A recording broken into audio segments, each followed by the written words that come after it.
Some had clusters of tiny flowers, white, red, orange, gold. All of them swayed gently in the breeze. It was beautiful.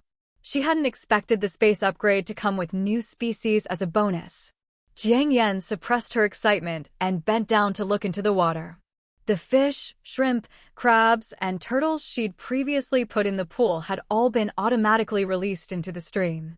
The 2 turtles had grown a lot in just a few days and were paddling leisurely in the water. Jiang Yan noticed that the fish she'd first put in the pool seemed to have laid eggs. Those eggs had also been transferred to the stream, attached to the water plants. She crouched down and dipped her hand into the water.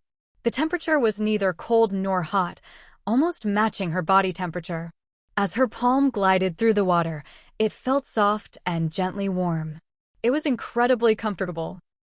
Jiang Yan withdrew her hand and gazed at the fish, shrimp, crabs, and turtles swimming happily in the stream, a trace of doubt rising in her heart. These creatures were all different species, like the tilapia and carp, which clearly preferred different water temperatures and environments. Yet, if the water in the stream was close to her own body temperature, that would mean it was at least around 36 degrees Celsius. That was practically the temperature of a typical hot spring. But those cold-loving crucian carp didn't seem affected at all. With a thought, Jiang Yan took out a thermometer and placed it in the water. Soon, the result came back, 22 degrees. Jiang Yan immediately understood. Apparently, the temperature of the stream allowed any living creature entering it to feel a different temperature. Amazing. Not just ordinary amazing. Looking ahead, the spiritual spring that had been faintly visible earlier now appeared vividly in her sight. Jiang Yan's heart leapt with joy. She strode forward eagerly and reached out to dip her hand into the spring. But unexpectedly, as the shimmering light rippled across the surface, her fingers touched nothing but empty, fragmented shadows. The excitement burning in Jiang Yan's heart was instantly doused, as if someone had poured a bucket of cold water over her. It seemed that for the space to continue upgrading and for the spiritual spring to fully manifest, she still had more work to do. So, with Dongshan holding the nation's largest gold mine, she really had no choice but to go. Thinking of Dongshan, Jiang Yan narrowed her eyes thoughtfully. Looking back on everything that had happened recently, she felt as if many things were predestined, as if some invisible hand was pushing her in a certain direction. Her gaze shifted to the giant mass of Tai Sui she'd placed next to the spiritual spring. It looked like it had been moved. Previously, it was in the center of the box, but now it had shifted to the side near the spring, pressed tightly against the wall of the box. Jiang Yan was taken aback. Could it be that this Tai Sui was also connected to the spiritual spring? If that were the case, then did the original owner of this giant Tai Sui also possess a space or some other supernatural ability? But if that was true, then Shui Miao Miao, who scoured the country for gold under the pretense of building a solid gold birdcage for a beauty, was she also a Reborn ability user? Was all that gold really just for making a birdcage? As Jiang Yan frowned in thought, one of Huabao's little leaves curled up like a tiny hand and gently tugged at her sleeve. Jia Jia Jia, Mom, look at me. Look at me. Jiang Yan turned her head, stunned for a moment, then delighted. Huabao had grown up. It had become so tall. Originally, each vine was only 3 or 4 meters long. Now, they stretched to 7 or 8 meters. And there were a lot more vines, too. At first glance, it looked just like a grinning octopus. Just as Jiang Yan's fingers touched one of Huabao's little leaves, a line of information appeared before her eyes. Ability name, Vine. Man-eating flower. Current level, level 01. Number of man-eating flower blooms, 1 vines, 1 2, main vines, plus 2 4, side vines, equals 6. Currently unlocked skills, 1, devour, 2, tame, unlocked but not yet activated. Other skills will unlock upon further leveling up. Functions and uses. 1. Can be controlled by thought to track and devour living targets. 2. Current monthly devouring quota, 1-2 living creatures. 3. With mental control, vines can transform into various forms: metal, wood, water, fire, earth, air, etc. Jiang Yan was overjoyed as she read this information. No wonder Hua Bao was so happy, waving its vines around. So its upgrade really was connected to the space. But there were some things she didn't quite understand. Hua Bao, what does tame mean? Jia jia jia. Mom, I don't know. Let me go eat someone and find out. As Hua Bao spoke, it habitually stuck out its scarlet tongue to lick its fangs. Jiang Yan looked at its gaping maw and fell silent for a moment. Never mind, let's not do that. Although she now had 2 chances a month to use this powerful weapon, she still needed to use them sparingly. She hadn't encountered any major dangers yet, but she had a nagging feeling that something or someone, even more dangerous, was waiting for her not far ahead. Some things couldn't be avoided just because she wanted to. It was best to stay cautious. She glanced at her watch. Half an hour had passed. Jiang Yan was about to leave the space with Hua Bao when she suddenly remembered she hadn't turned the eggs in the incubator yet. She hurried toward the shipping container, and as she passed the black soil, she caught a glimpse of her vegetable patch out of the corner of her eye, and her mood brightened again. It had only been a day or two, but the tomatoes and peppers had already started to bloom. The tomato flowers were yellow and heart-shaped, while the pepper flowers were white, both just beginning to open. The cucumbers had also grown many new vines. But without supports, they were all drooping on the ground. Jiang Yan suddenly thought that next time she came across any dead branches, she should collect some for the space. Hua Bao, why don't you stay here and help pollinate the flowers? And you could help me turn the eggs too. After checking the temperature and humidity and turning the eggs, Jiang Yan tugged at the man-eating flower, now shrunk and wrapped around her arm, and joked. After all, it had so many vines now, its hands were fast. Hua Bao's big head twisted its vines like a child's body, grumbling left and right. Jia jia jia. No, I don't want to be a flower worker. And I don't want to be child labor. I want to go out and explore with Mom. Jiang Yan, where did it even learn those words? In the end, Jiang Yan didn't linger and took Hua Bao out of the space. As soon as she returned to the tent, a wave of cold mixed with salty, fishy, gasoline, camphor, and oily smoke smells hit her. She'd gotten used to the environment before, so she hadn't noticed it as much. Fortunately, everything was as quiet as usual.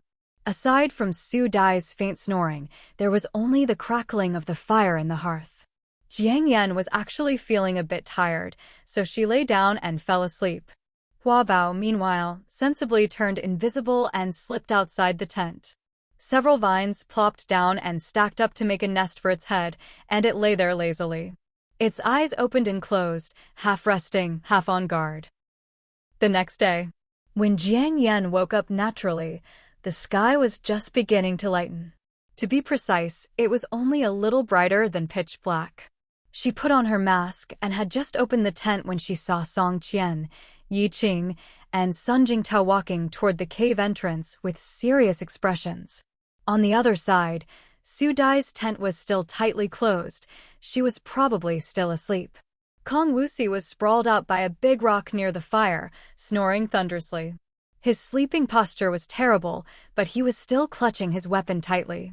Jiang Yan, you're up? Yi Qing noticed the sound of the tent zipper and turned around. Jiang Yan grunted in response and got up. After leveling up, Hua Bao had grown several more vines. Like a nimble spider, it quickly scrambled up onto her shoulder. As usual, its big head rested on her shoulder. But now, the soft vines trailing down her back had multiplied, making it look a bit like a 6-tailed fox. Fortunately, since it could turn invisible, and it didn't weigh much anyway, it wasn't too much of a burden. Still, Jiang Yan couldn't help but feel both amused and exasperated by this oversized accessory. Hua Bao, can't you shrink down into something more delicate, like a little bracelet or something? Hua Bao bared its teeth for a second, then shook its head seriously and replied, Jia jia jia. No way, Mom. As the saying goes, you have to stand on the shoulders of giants to see further. Jiang Yan. She was 1.68 meters tall, while Hua Bu was at least 7.8 meters long. Who is the giant here, really? But now wasn't the time for idle chatter.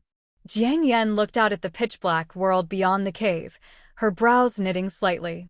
What's going on outside? Why is it so dark? The endless surface of the water was shrouded in darkness, with visibility barely reaching 1 or 2 meters. It was clear that part of this darkness was due to the early hour and overcast sky. But there was something else. The air seemed to be filled with countless tiny black particles, as if dozens of tons of finely ground coal dust had been scattered from the sky.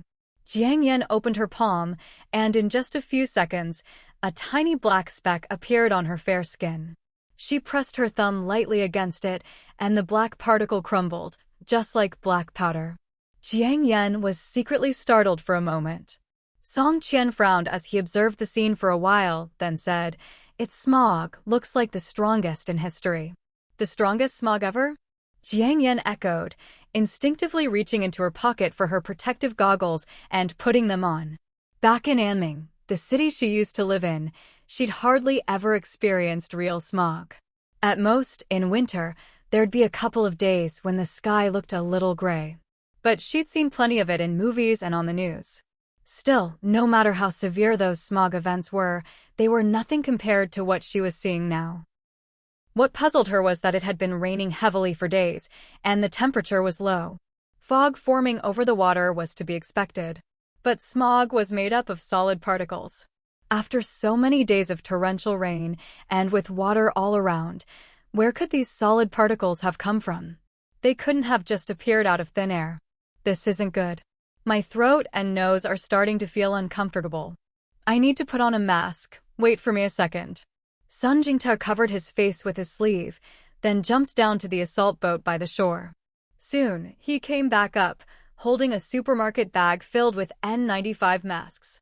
These were stockpiled at great expense by Su Dai, who had a friend at a hospital during the mask shortage.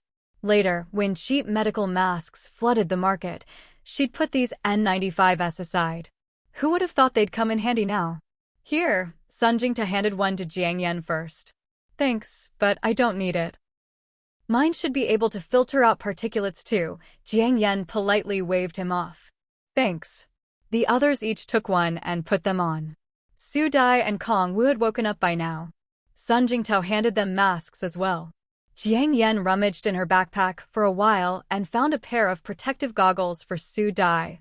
As for Song Qian and Kong Wu, they already had their own, though not as effective as Jiang Xiaoyue's.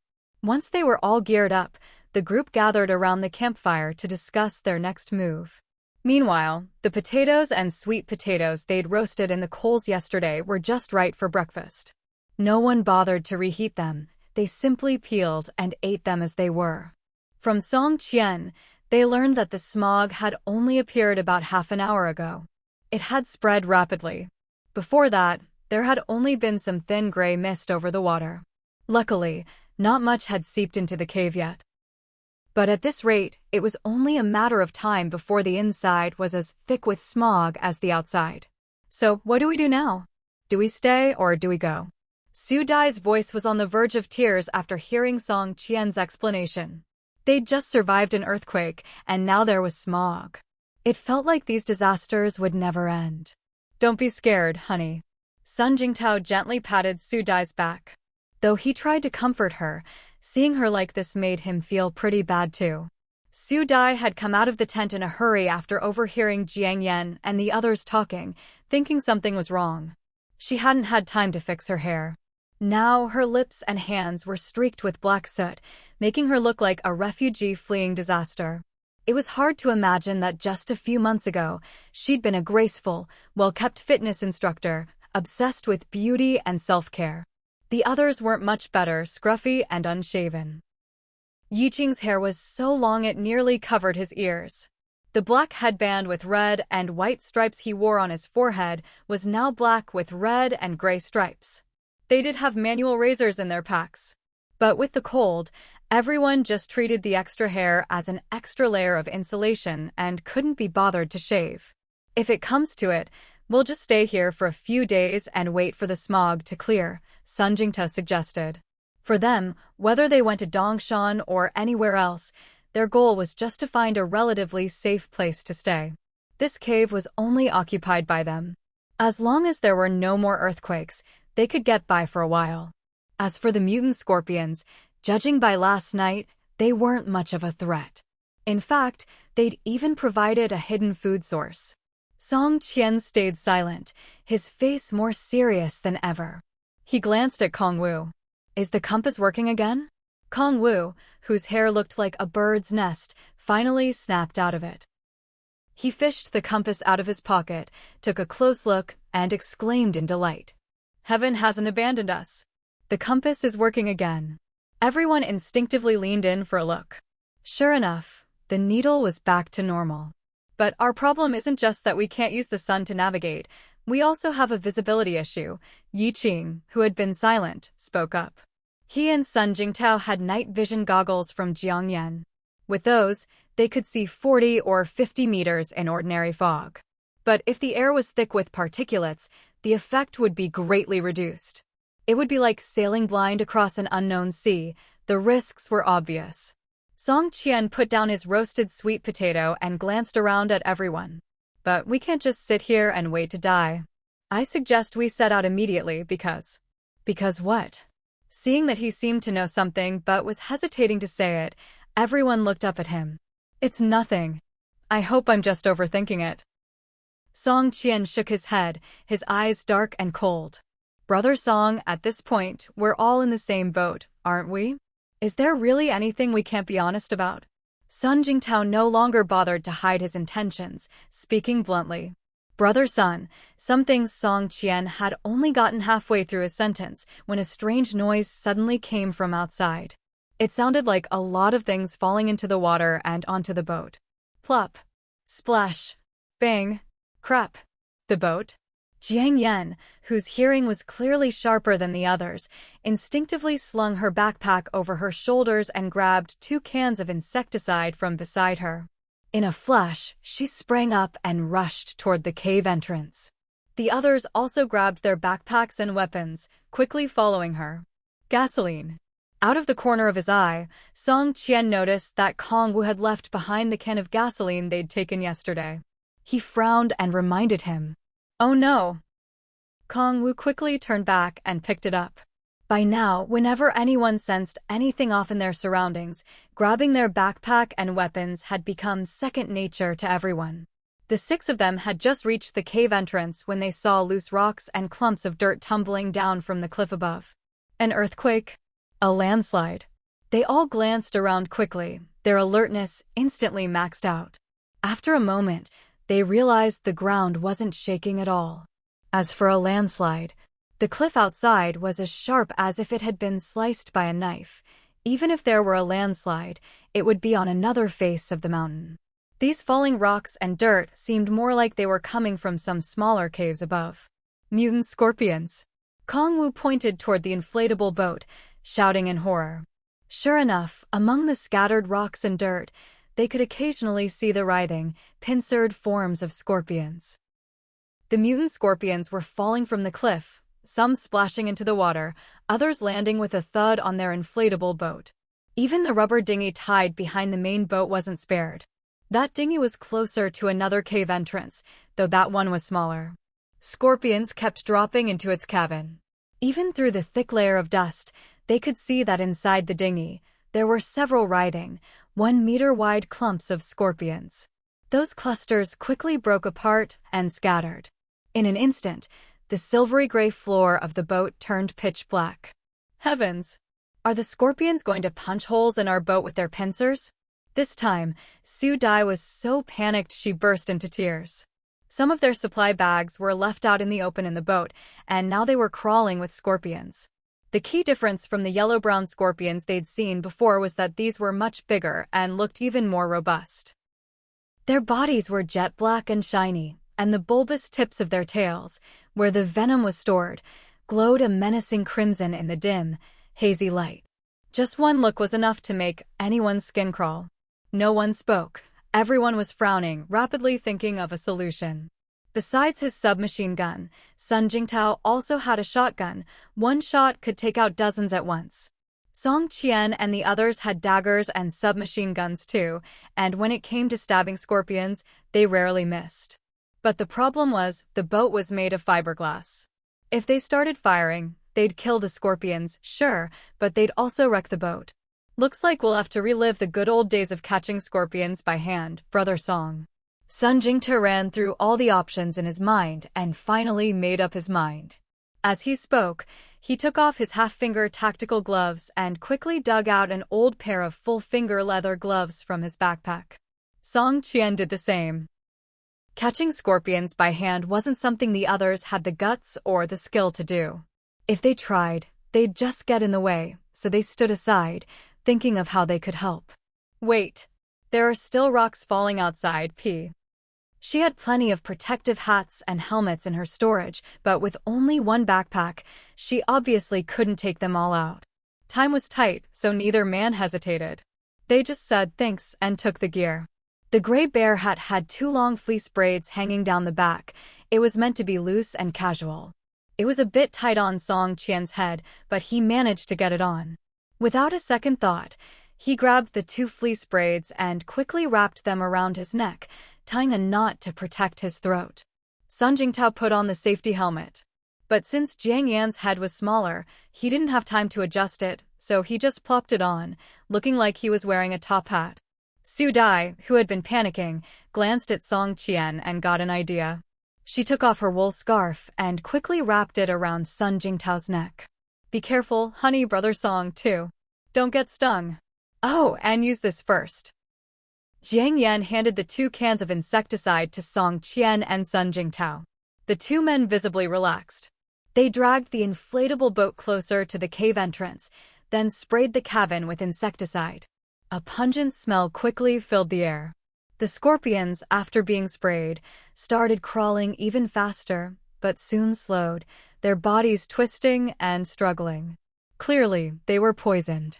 Once the scorpion's aggression was weakened, it was much easier to grab them. The only problem was that more scorpions and rocks kept falling from the cliff above. Even if it was only a few at a time, it was still a problem. After all, these scorpions were highly aggressive. Song Qian said, "We need to move the boat away from the cliff for now." Unlike his usual roundabout way of talking, when faced with danger, he became decisive and efficient. Kong Wu and Yi Qing immediately volunteered. "We'll help too. Yi Qing, stay up here in case anything happens. Kong Wu, come down." Song Qian said directly, then added, "These are emperor scorpions. Their venom and strength are both serious. Everyone, be careful." Emperor scorpions? Su Dai was stunned. She'd heard of and eaten king crab and seen the movie The Scorpion King. But what the heck was an emperor scorpion? No one had time to explain. Sun Jingtao and Song Qian were already carefully climbing down into the boat. Yi Qing took a collapsible trekking pole from her backpack, unfolded it, and handed it to Sun Jingtao. He took it, and together with Song Qian, who held a dagger, they kept spraying insecticide and quickly poked the poisoned scorpions off the edge of the boat and into the water. With the poison, every poke was a sure hit. After Sun Jingtao and Yi Qing quickly cleared an open area up ahead, Kong Wu immediately jumped down. Above them, rocks and clumps of dirt were still tumbling down. The 2 in front both had hats to protect their heads. Kong Wu, however, got hit on the head by a few falling stones. They weren't big, but it still hurt. Smack. As if things weren't bad enough, a shiny black emperor scorpion fell from above and landed squarely on his shoulder. The scorpion was fierce, its pincers as big as palms, waving menacingly at his face. Its tail, tipped with venom, was already raised high. "Kong Wu, watch out." Su Dai's pupils contracted as she screamed in fright. The scorpion was heavy. Kong Wu could feel its weight immediately. Before it could stab him with its red stinger, Kong Wu let out a startled yell, reflexively grabbed the scorpion's body, and with a whoosh, flung it into the mist. The whole movement was smooth and decisive, clean as could be. Damn. What the hell is this thing? Scared the crap out of me. Kong Wu couldn't help but curse, then, still shaken, hurried toward the engine. Vroom vroom vroom.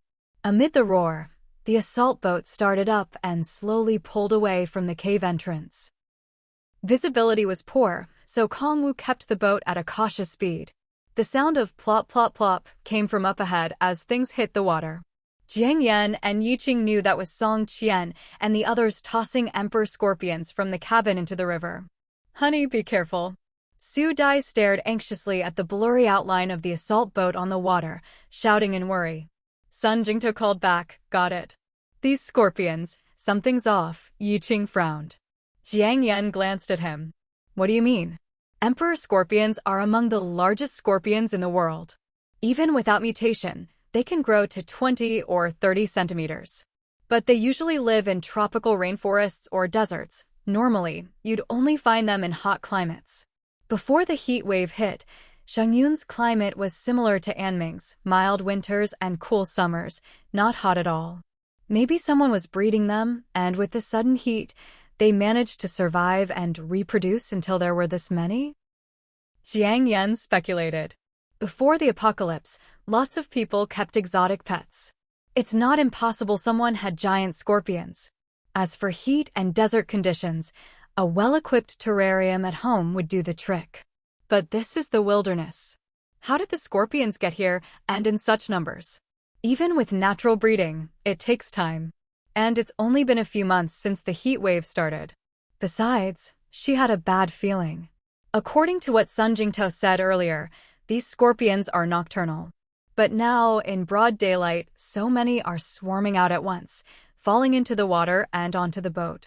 It doesn't seem like they're after the group. After all, the ones they killed yesterday were pale yellow, obviously a different species. Even if it were revenge, they wouldn't know who to target. This looked more like a mass migration and escape. Could it be an earthquake is coming? Shangyun isn't on a seismic belt, but the massive quakes in nearby cities could have changed the crust structure. It's not impossible. Maybe, Yiqing replied. He instinctively turned to glance into the cave behind them, and his pupils shrank. Not good. The scorpions are swarming out. Jiang Yan and Su Dai turned to look inside and gasped. The area where they'd burned a fire was now occupied by several shiny black emperor scorpions. These scorpions, like suicide squads, were slowly crawling over the gasoline and mothballs, breaking through the barrier the group had set up, inching toward the cave entrance. Further in, a dense army of scorpions was on the move. The roar of the assault boat's engine outside masked the rustling of their crawling. Plus, Jiang Yan and the others had been focused on the outside, so they hadn't noticed what was happening within.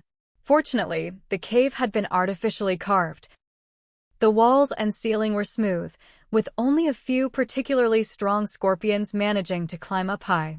Most were still on the ground. Honey, are you done clearing the scorpions? Su Dai shouted anxiously. Sun Jingtao, sweating and out of breath, replied, Not yet. Give us another minute. What's wrong? Only the top layer of scorpions in the cabin were obviously poisoned. The ones underneath were still aggressive. Even after spraying more insecticide, it would take time for it to work. Some had even crawled into bags and storage compartments. Luckily, Sun Jingtao and Song Qian were quick and hadn't been bitten yet. It's fine. Take your time, Su Dai said quickly, not wanting her husband to worry. She turned to Jiang Yan and Yiqing. What do we do? This time, she was so anxious that tears welled up in her eyes. Scorpions in front, scorpions behind, all giant and venomous. Were they doomed? Jiang Yan frowned, debating whether to pull out the flamethrower from her storage space. But Yiqing was already bending down, quickly unscrewing the gasoline can Kong Wu had left at the cave entrance. Jiang Yan realized at once he was going to burn the scorpions. She'd almost forgotten they had that weapon. You two fall back. Watch out for scorpions dropping from above, Yiqing said, taking a deep breath. He hefted the gasoline and strode quickly into the cave. He splashed a thick line of gasoline across the cave entrance, right in front of the advancing scorpions. This was much more gasoline than they'd used for the earlier barrier. The scorpions sniffed at it, and their movement slowed noticeably. Yiqing pulled out a windproof lighter and a scrap of cloth, wrapped it around a small stone, lit it, and tossed it onto the gasoline. With a whoosh, flames roared up, heat washing over the three of them. A strange smell, mixed with the stench of burning protein, quickly wafted from the cave. Yi, hold on a few more seconds. We're almost done here. The people on the assault boat had clearly noticed the firelight from the cave and shouted. Okay. The three of them answered, tense and alert. A few seconds later, the assault boat pulled up to the cave entrance. "Is there an umbrella in the bag?" "Use it to shield yourselves," Song Qian said. "I think so," Su Dai replied quickly. Jiang Yan and Yi Qing glanced around the cave and walls, then took off their backpacks to look for umbrellas. None of them noticed that, outside on the cliff, a ravenous emperor scorpion was climbing into the cave, pincers raised. It glanced at Jiang Yan, then loosened its grip and dropped straight toward her head. Its black body was still in midair. Smack! A powerful, invisible force slapped it away. Hearing the noise, Yi Qing and Su Dai looked up warily, only to see the emperor scorpion vanish from sight at lightning speed and, with a splash, fall into the water. Judging by the sound, it landed quite far away. Yi Qing. Su Dai. Did they just imagine that? No one had even made a move. The two exchanged a glance, utterly baffled. They both looked at Jiang Yan, only to see her acting as if nothing had happened. She pulled a folding umbrella from her backpack and popped it open with a whoosh. "Let's go." Jiang Yan ignored their stunned expressions, calmly opened her umbrella, and stepped off the boat. "Xiaoyue, honey, hurry up and get on board." Sun Jingtao, seeing Yi Qing and Su Dai still frozen in place, urged them anxiously. The scorpion's strange behavior made him suspect that there might be a major earthquake coming soon. And judging by how desperately the scorpions were fleeing, the quake might not be any less severe than the one in Anming. Yi Qing and Su Dai finally snapped out of it and quickly jumped down one after the other. Although the insecticide had been sprayed on the scorpions, a fair amount still lingered in the cabin. The smell was quite strong. Fortunately, everyone was wearing N95 masks and they were outdoors. Otherwise, they might have gotten poisoned again by accident. "Huh? My rubber raft is gone." Jiang Yan glanced at the stern, which was now completely empty. "It's over there." Sun Jingtao pointed gravely into the nearby black mist, then sighed regretfully. The scorpions punctured the raft and it flooded. "We didn't have time to save it. All the fish we caught, only bones are left now." Jiang Yan followed his gaze, her heart sinking. Her rubber raft, now half sunken in the water, was riddled with several wrist-sized holes. All around the holes, the shiny black emperor scorpions clustered thickly. Inside the boat, among the crawling scorpions, she could just make out the stark white fish bones. In less than half an hour, all the fish had been completely devoured by the emperor scorpions. Even the white mosquito net they'd used to hold the fish was now torn to shreds. Their own assault boat wasn't much better off.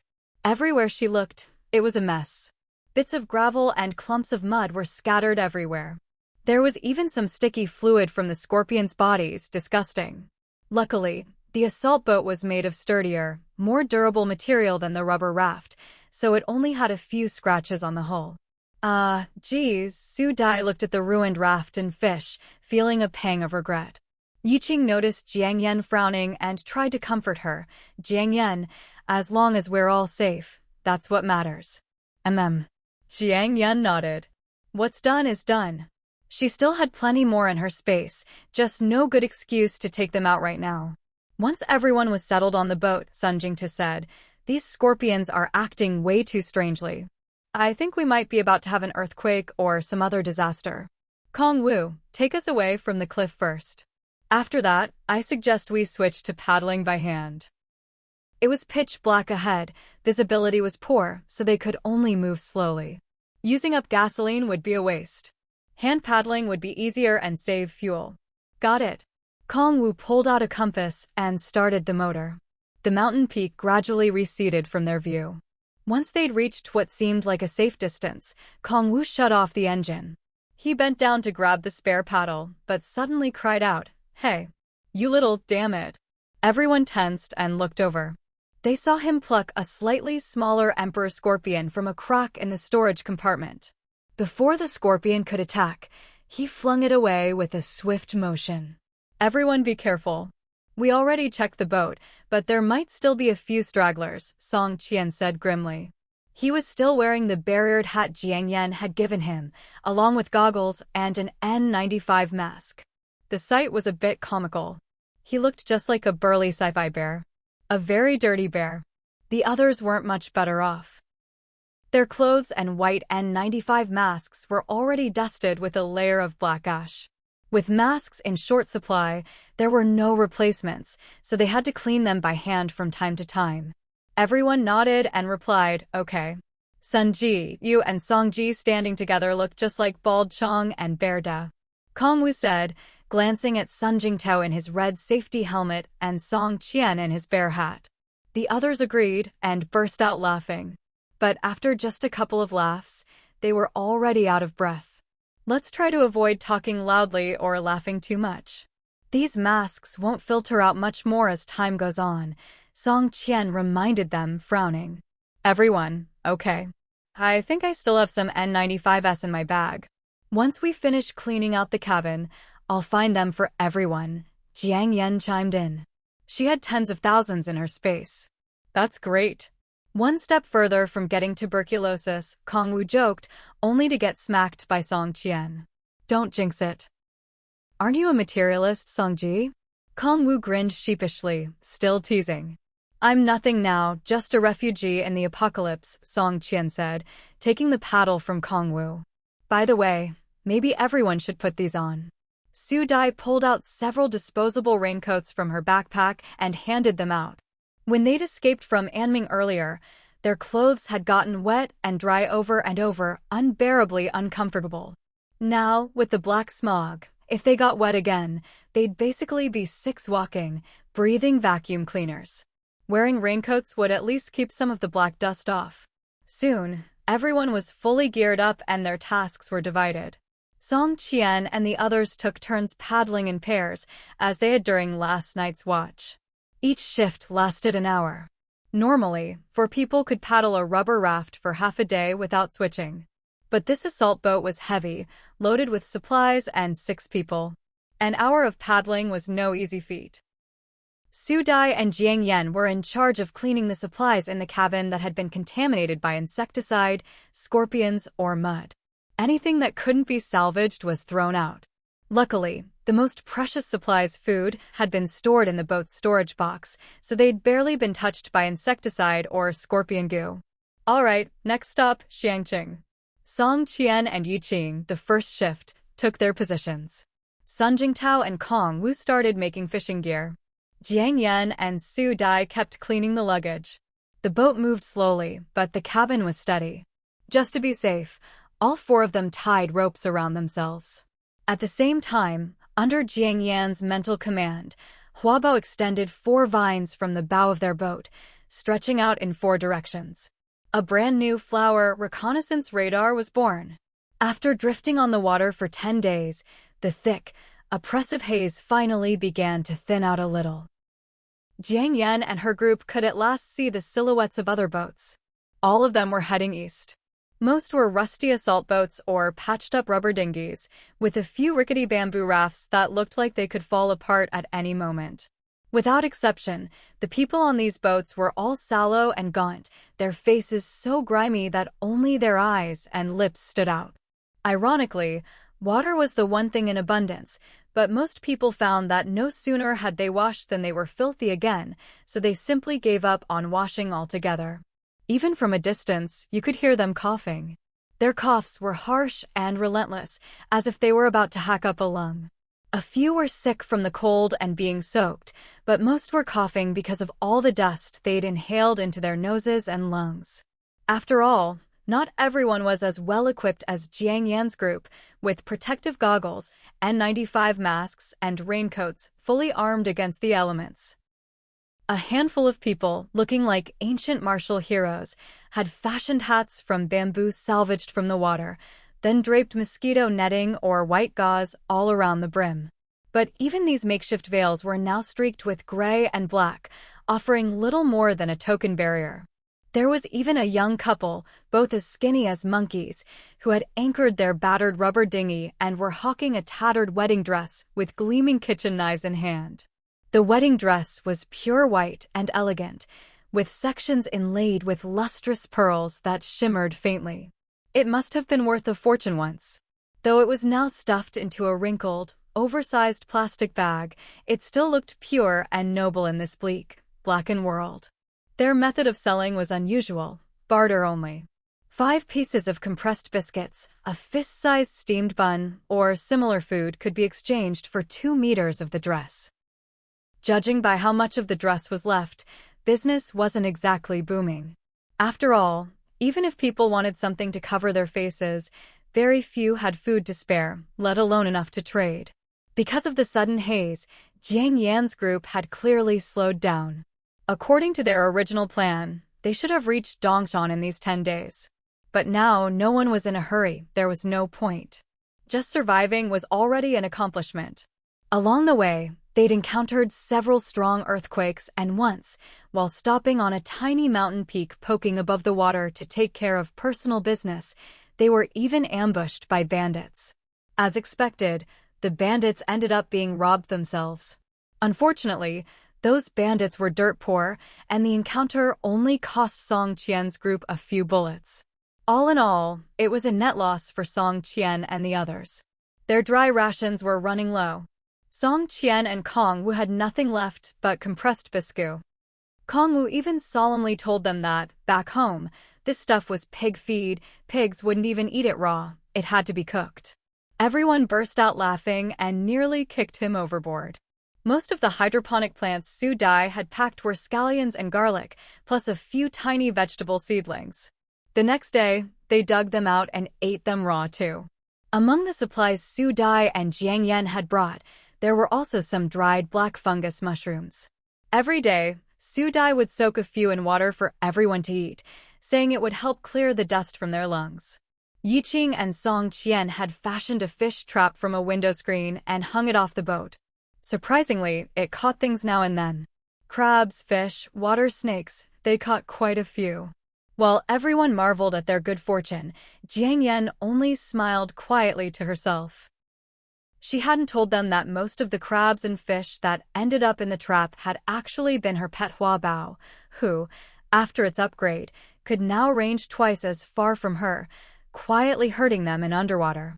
For Jiang Yan, these days adrift at sea were hard, grueling, yet strangely beautiful. The hardship was obvious. She'd filmed wilderness survival videos before, but the suffering was only for the camera off-screen. A delicious meal was always waiting. Not like now, when disaster followed disaster, with never a moment's peace. The torment was real, especially when she thought of all the hot pot, barbecue, and Michelin-level food stored in her space. The hunger pangs would spike instantly. But she couldn't take any of it out. After all, she was crammed on a boat with the others, with absolutely no privacy. It was like being a billionaire forced by some claws to beg on the street. As for the beauty, well, the group had grown closer along the way. With Kong Wu's antics, sometimes they couldn't help but burst out laughing. Then, inevitably, they'd all break into coughing fits. Jiang Yan was starting to understand why humans are social animals. Some happiness and fulfillment can't be found alone, no matter how comfortable your little world is. To meet companions with the same values and goals in a world as dark as this, well, that was a kind of blessing. She also felt she was adapting to the harsh environment much better now. Yanjia, what are you thinking about? Kong Wu's voice pulled Jiang Yan from her thoughts. Jiang Yan smiled. Just thinking about life. Everyone, there are more and more people around us. Looks like we're getting close to Xiangqing, Song Qian said, standing up and scanning the area before checking his map. The fluffy gray bear hat on his head had now become a little black bear hat. At his words, everyone perked up. Xiangqing's elevation was second only to Dongshan. If they reached Xiangqing, it meant they could finally land and rest for a while. There were more and more boats on the water. According to Song Qian, Xiangqing was a small city, but its location was excellent, a major crossroads since ancient times, with lots of trade. After the apocalypse, rumors had spread, and survivors like them were all heading east, to Xiangqing and Dongshan. A few minutes later, Song Qian waved his arm and called out, "Everyone, we've arrived at Xiangqing." Su Dai, excited, was the first to stand up. "Oh my god, we can finally go ashore." Jiang Yan took a pair of binoculars from her backpack and looked in the direction Song Qian was pointing. Through the gray-black haze, She saw jagged black mountain peaks and scattered clusters of buildings in the lens. At a glance, everything looked desolate, only shades of black and gray remained. It felt as if they had stepped into a dark, fantastical world, oppressive and almost unreal. As she moved the binoculars, Jiang Xiaoyue spotted several fully armed soldiers in protective gear and gas masks, guns in hand. Behind them stood yellow and black striped barricades, as tall as their shoulders, bristling with sharp spikes. Further in, there was a 4-lane road leading into the city. But there were no cars on the road now, only 2 guard posts made from converted shipping containers. Staff members sat inside, apparently registering and inspecting people entering Xiang City. Armed soldiers stood guard there as well. Beyond that, the view was obscured.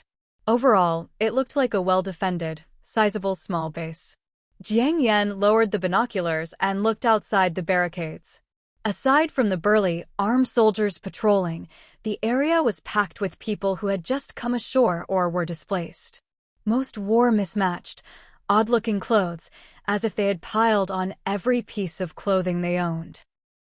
Many were shivering, some exhaling clouds of white breath, rubbing their hands together and stomping their feet to keep warm.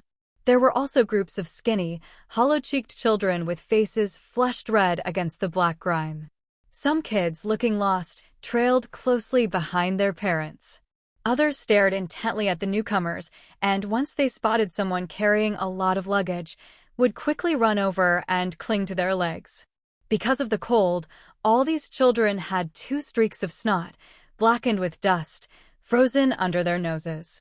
Jiang Xiaoyue handed the binoculars to Song Qian beside her. "This place, its defenses and military presence are so strong?" "Yes," Song Qian replied after a moment's thought. Xiang City isn't large, but because of its unique location, it's not just a commercial hub and coal mining capital, it's also one of only 2 military cities in our country. So seeing so many soldiers isn't surprising. One of only 2 military cities? Su Dai leaned in, full of curiosity. Sun Jingtao, who also had a pair of binoculars, finished his observation and handed them to Yi Qing. "Yeah, the other one's on the border. A military city means there are lots of troops stationed here, right? Honey, does that mean we're safe now?" Su Dai sounded excited. For as long as she could remember, nothing made her feel safer than soldiers. Back when she was caught in a flood disaster at home, it was Sun Jingtao, then still a young recruit, who piloted a rescue boat alone and risked his life to save her from the floodwaters. That was when Su Dai first fell for Sun Jingtao, and after years of a long-distance relationship, they finally ended up together. Hearing Su Dai's words, Sun Jingtao nodded. Song Qian frowned but said nothing. Yi Qing picked up on Song Qian's mention of the coal mining capital and asked, "So, is this haze caused by coal dust?" Song Qian shook his head. "Probably not. If it were, the people on shore would have collected it for heating by now." He turned to face the group, his expression serious. "This looks like a newly built small base. There are troops stationed here, but we don't know who's really in charge. So once we land, everyone needs to be extra cautious. Watch what you say and do. Also, there's a registration checkpoint over there. When you register, it's best to use a simple, easy-to-remember alias." What he said was common sense for anyone traveling these days, and everyone understood. Still, they all nodded seriously. Naturally, they couldn't just walk in carrying the submachine guns they'd confiscated earlier. Yi Qing volunteered to help disassemble the guns, and the group packed them away in bags. Fortunately, Jiang Xiaoyue had noticed earlier that people entering the base weren't required to open their bags for inspection during registration. "And you too," Song Qian added, looking at Jiang Xiaoyue and Su Dai, "unless it's absolutely necessary, try not to draw attention to yourselves." In the apocalypse, women faced far more dangers than men, especially women as attractive as these 2. "Thanks for the reminder, Brother Song. Is there something else we should know about this place?" Sun Jingtao asked, sensing Song Qian's uncharacteristic caution. Song Qian was silent for a moment, then said, "Remember the Blaze Base and Yao Ben Base among the 5 major private bases I mentioned?" "I remember," Sun Jingtao nodded. "One's in the north, the other in the east." As he spoke, realization dawned. You mean, besides the official forces, there could be branches of those two bases, or other third-party forces here as well? Song Qian replied, that possibility can't be ruled out. If Yabin's here, then we've found our main base, nothing to worry about. Kong Wu said with a laugh, puffing out his chest. A cloud of black dust fell from his shirt as he did. Jiang Yan chuckled. Your base should give you an award for most loyal member or best PR defender of the year. Kong Wu grinned proudly. You bet. Speaking of bases, ugh, all those funds I bought before the apocalypse so green. At least now they're just numbers. Out of sight, out of mind. Su Dai sighed. Sun Jingtao, how did the conversation get so off track again? Brother Song, how do the official forces and these private bases divide power these days? Do you know? No idea. All right, if we're ready, let's go. Once we're in line to land, let's keep the chatter to a minimum, Song Qian said, not pursuing the topic further. He picked up an oar and started rowing. He seemed to know a lot, but was also holding a lot back. Often, he'd say half a sentence, as if making everyone guess riddles. But since he didn't want to elaborate, the rest of the group didn't push him. Sun Jingtao picked up another oar and sat on the other side. Jiang Yan and Yi Qing exchanged a glance, but said nothing. Not far ahead, near the shore, floated a bunch of lane dividers like those used in swimming pools. Some were wide, some narrow, apparently set up for different types of boats. Wooden floating docks were built atop the buoys. After a quick look, the group rowed their boat toward the area where several assault boats were already lined up. Ahead, more than a dozen assault boats were waiting to dock. Su Dai glanced around, her eyes wide as she whispered, I never expected there'd be so many people with boats these days. Kong Wu replied, Isn't there a saying? You don't know how small your rank is until you reach the capital. You don't know how little money you have until you reach Ping City. You don't know. Kong Wu.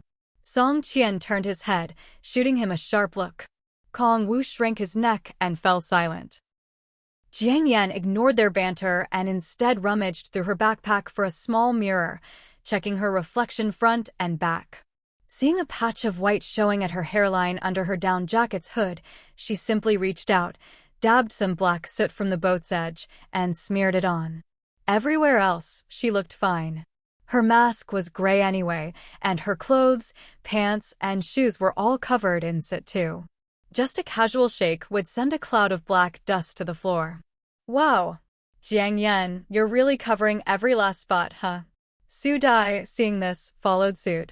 The boat ahead was inching forward, so they could only wait patiently and move slowly. By now, dusk was settling in. Jiang Yan checked the time. It was only about 5:30 in the afternoon. As they drew closer to shore, a blaring loudspeaker's voice drifted over from land. All valuables on board, please take them with you. Pay with supplies to offset boat storage fees. For boats left beyond the time limit, we are not responsible for any damage or loss. We are not responsible for any accidents such as sinking, oil leaks, or damage during storage. Pay with supplies to arrange boat transport.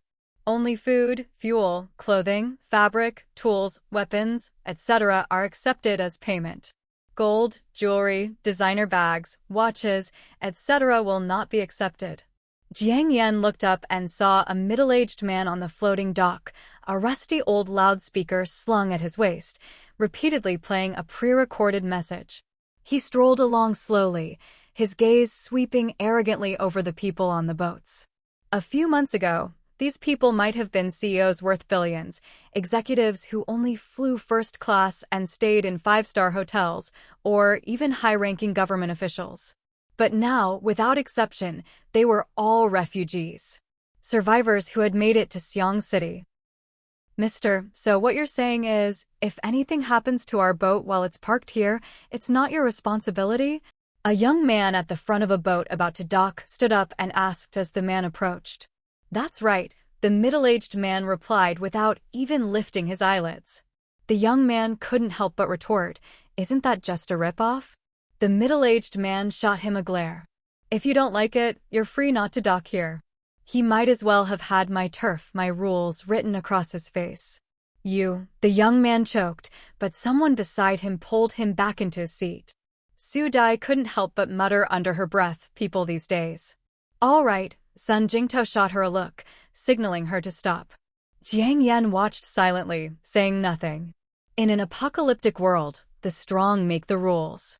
Everyone else either adapts, changes them, or leaves.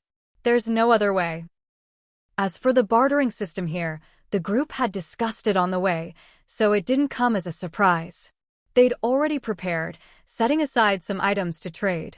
After waiting 4 or 5 minutes, their boat finally reached the floating dock. You all wait here. I'll handle the paperwork and see what I can find out about the area, Sun Jingtao said, picking up a small bag of supplies they'd prepared earlier and standing up. Brother Tao, I'll go with you, Yiqing offered. Sun Jingtao nodded. The two of them went ashore one after the other. Meanwhile, Jiang Yan and the others unloaded all their luggage from the cargo hold. The bottom of the hold was filthy, but they didn't care and just set their things down. Kong Wu looked at Song Qian. Songji, what about the gasoline? Should we take it too? How much is left? The tank's almost empty. I stopped refilling it like you said. There's still half a bag in the fuel bladder. Yeah, take it, Song Qian nodded. After just a few minutes, Sun Jingtao and Yiqing returned. Judging by the supplies left in their hands, they hadn't paid much. Behind them was a young man with a nose ring and a tattoo on his neck. He was holding a crumpled A4 sheet. Still a little distance from their boat, Sun Jingtao called him over and took the paper from him. Wait here for a moment, little brother. We'll talk it over and let you know. Big bro, these places rent out fast. Once you miss this chance, there won't be another. The young man glanced at the group in the boat, barely able to hide his excitement. Okay. Sun Jingtao didn't say much, and he and Yiqing boarded the boat. Su Dai glanced at the young man on shore. Honey, who's that? You could think of him as a rental agent with internal base authorization and a VIP fast track, your one-stop living guide, Sun Jingtao replied with a smile, sitting down across from Jiang Yan and handing her the A4 sheet. Jiang Yan, you contributed the most supplies on the way here, so we'd like your opinion on the type of place we rent. Hearing this, Song Qian glanced at Jiang Yan. All along, Sun Jingtao and the others hadn't really asked Jiang Yan's opinion. It was as if everyone just knew what needed to be done and did it, almost instinctively. On the surface, it looked like they were ignoring her, but now it was clear they'd actually been protecting her. Jiang Yan had been quiet the whole way, never drawing attention. Of course, with the 4 of them around, she didn't need to. He'd always thought Sun Jingtao, the oldest and most experienced, was the leader. As for Sun Jingtao's claim that Jiang Yan had contributed the most supplies, that didn't really hold up. After all, everyone had done their part, some with supplies, some with effort. It was pretty fair. So to him, this sounded more like an excuse to let Jiang Yan make the decision. It seemed like a trivial matter, not worth mentioning.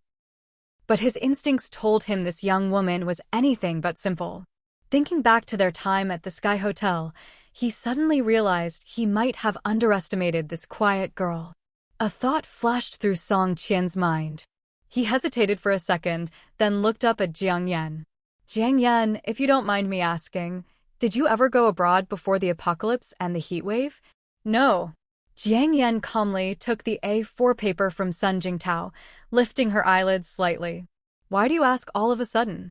Yeah, brother Song, you're not about to say you ran into Jiang Yan abroad or something, are you? Yiqing shot Song Qian a sidelong glance, a hint of wariness and suspicion flickering in her eyes.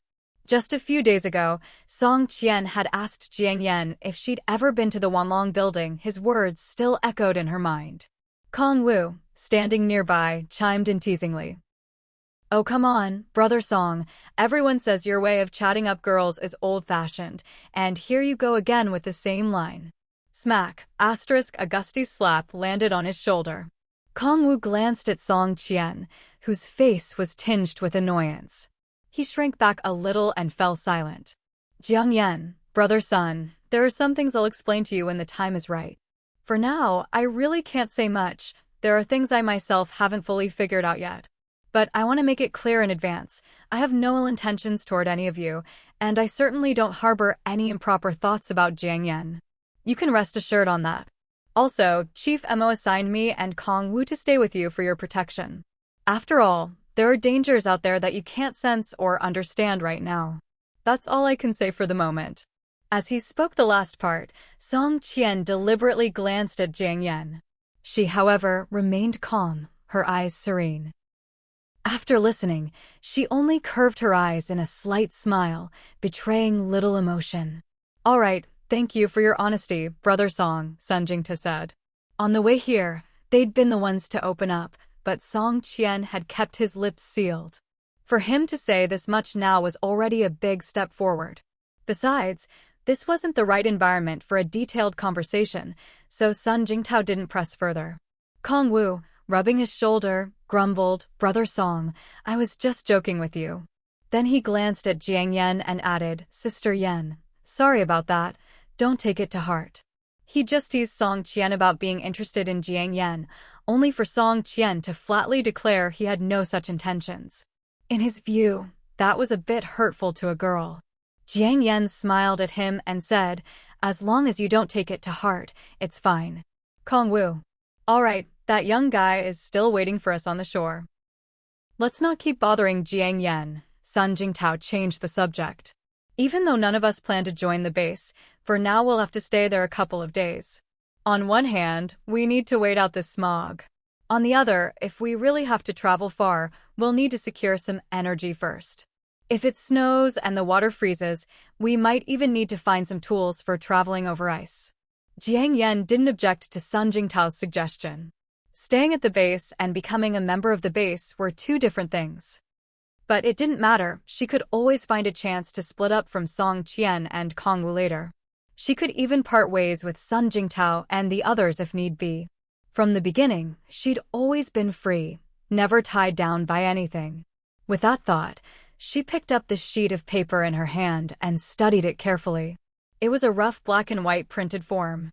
The front was labeled Xiangqing First Base Vacant Room Information Sheet A, and the back read Xiangqing First Base Vacant Room Information Sheet B.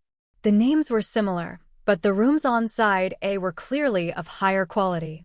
There were studio apartments and various types of villas, with larger floor areas and better amenities, including hot water and electricity available during certain hours. After all, with several coal mines nearby, they could basically guarantee energy supply here. But perhaps due to damaged lines, the electricity and hot water were only available in rotating shifts. The time slots were short, just an hour a day, better than nothing, and required extra payment to activate. Side B, on the other hand, listed high-rise apartments and youth dorms with a dozen people to a room. Those had no hot water or electricity. But they did provide stoves, smokeless coal or regular coal, that you had to trade your own supplies for them. As for how much it cost, neither side specified, both just said negotiable. Which made sense. These days, people's supplies varied wildly, unlike the pre-apocalypse days when there was a standard currency. In just 3 or 4 seconds, Jiang Yan finished reading and handed the A4 sheet back to Sun Jingtao and the others. Take a look, and let's decide together. Normally, you'd check out a place in person before renting. Now, it was like buying a cat in a bag, just picking blind. But for most survivors, having a place to stay was already a blessing. No one cared if the rooms were old or dirty. In those apocalypse novels I read, the bases always have big communal bunks. Why isn't that listed here? Su Dai glanced over the sheet, puzzled. Sun Jingta replied, they do, but those are free, just go straight there. The people wandering around on the shore are the ones staying in the communal bunks. The bunks are divided into A and B zones. Zone A is for paid labor. If you work for the base, you earn points, and with enough points you can trade for supplies. Zone B is for those who don't pay or work, but the conditions are worse than a zone. Plus, people in B zones sometimes get carbon monoxide poisoning or just disappear without reason. Yiqing relayed what she'd heard earlier when they landed. Kong Wu's imagination ran wild. So, is the base regularly clearing out freeloaders? I heard there are a lot of people in the communal bunks, and not a few of them are lazy bums. Su Dai's pupils shrank. Clearing out freeloaders. Sun Jingtao shot him a look. It's freezing out, and this place has plenty of coal. Carbon monoxide poisoning from burning coal isn't uncommon. Don't get too conspiratorial. By the way, brother Sun, Jiang Yan, you two can decide on the room. Kong Wu and I have other arrangements after we drop you off, so we won't be staying with you, Song Qian suddenly said. Kong Wu. All right, Sun Jingtao didn't press for details. Since there was a branch of the Yaoben base here, it made sense for them to go there. Besides, splitting up was only a matter of time. If nothing changed in Xiangqing and there were no new disasters, staying here instead of heading east wasn't a bad option. Yi Qing and Su Dai exchanged a glance at this. Hey, are you guys done discussing yet? The young man on the shore, seeing they hadn't replied for ages, was clearly getting impatient. Sun Jingtao turned his head and said apologetically, "Little brother, please wait a moment, we'll be done soon." In the end, the group followed Jiang Yan's suggestion and rented a small two-story courtyard house, similar to a villa. The building itself was just over 100 square meters, with 3 bedrooms and 2 living rooms, plus a small garden of equal size as a bonus. Although it wasn't as spacious as a real villa, it was more than enough for them. Living alone meant fewer people would covet what they had, making it much safer. They tentatively decided to rent the place for half a month. When Jiang Yan heard that the rent was only a 500g bag of roasted rice, 3 shriveled sprouting potatoes, and 2.5 dried water snakes, she was secretly shocked for a moment. Supplies had really become that precious these days. Fortunately, Jiang Yan had left the rent negotiations to Su Dai and Sun Jingtao, who were much more experienced in these matters. The two of them were experts at bargaining. If it had been up to her, she probably would have ended up paying a fortune. That guy said the most valuable thing is the sprouting potatoes. He can trade them for several kilos of rice right away, Su Dai explained. Jiang Yan. After confirming the house, the young man renting it to them took a set of keys labeled with a number and room number from his backpack and handed them to Sun Jingtao and the others. He then returned to his previous polite demeanor and said, "Ladies and gentlemen, someone will be here soon to take you into the base. He can help you carry some supplies and give you a detailed introduction to the base. Just give him a little food as a tip or something." With that, he turned and waved toward the shore not far away, shouting, "Uncle San." A man in his 40s of average build got up and walked over. He wore a bright red work badge on his chest, which stood out in the oppressive, dark world. Su Dai glanced at the young man. "Hey, aren't you supposed to take us? What if he doesn't know the way and leads us astray? How could they just leave them to someone else?" "Heh, miss, I'm just here to bring in customers. I'm not strong enough for heavy work. Don't worry, my uncle will take you to your room. We're all family, and we're registered with the base. We won't scam you." The young man smiled awkwardly, explained, and then hurried off toward another speedboat that had just docked, holding an A4 sheet of paper. "Hello, I'm Old Shui. I'll be responsible for taking you into the residential area of the base." As they finished putting on their backpacks, the man came up, reached out, and took one of Jiang Yan's bags from her. He wasn't wearing a mask, just had a wool scarf wrapped around his face for warmth and to cover his mouth and nose. Only his eyes were visible, but he looked honest and reliable. The group nodded, picked up their luggage, and followed him ashore. It was about 50 meters from the shore to the base's registration entrance. The small area was packed with people, noisy and chaotic. People were haggling, arguing, children were crying, men were shouting. It was even more chaotic than a market. On top of that, sneezes and coughs rang out one after another. Many people weren't wearing masks or scarves, nor did they bother to cover their mouths. You could see droplets, stained with black soot, flying everywhere. Jiang Yan suddenly understood why the armed guards were so heavily protected. "We need to move quickly," she whispered. The group subconsciously quickened their pace. When they were less than 10 meters from the base entrance, a little girl about 5 or 6 years old, hair messy, locked eyes on Su Dai and suddenly ran toward her like crazy. Before Su Dai could react, the girl hugged her calf. "Auntie, please, just a bite to eat." "Everyone. Auntie doesn't have any food. Auntie's hungry too." Su Dai tried to lift her leg, but the little girl, clearly experienced, plopped herself down right on Su Dai's foot. "You're lying." You have money to rent a villa, how could you not have food? Auntie, just one piece of candy, please, the little girl pleaded pitifully, glancing up at old Shui. The group exchanged glances. Looking around, they noticed that everyone leading people into the base, like old Shui, had badges on their chests. Only the colors were different. It seemed that the different badges corresponded to different residential areas inside the base. In effect, these newly arrived survivors in Xiangqing were already being divided into different classes. This was basically exposing their supplies and status to everyone. Su Dai was a bit exasperated. Little one, Auntie really doesn't have anything. Get up now. It wasn't that she was unwilling to give, but she'd already noticed other children eyeing her hungrily. In this environment, if she gave something to one, the rest would definitely swarm over. The little girl stubbornly huffed, if Auntie won't give me candy, I'm not getting up. Su Dai. Hey, Uncle, what are you doing? The little girl suddenly let out a piercing scream, turning to look at Sun Jingtao, who had grabbed her by the back of her collar. Sun Jingtao frowned and said nothing.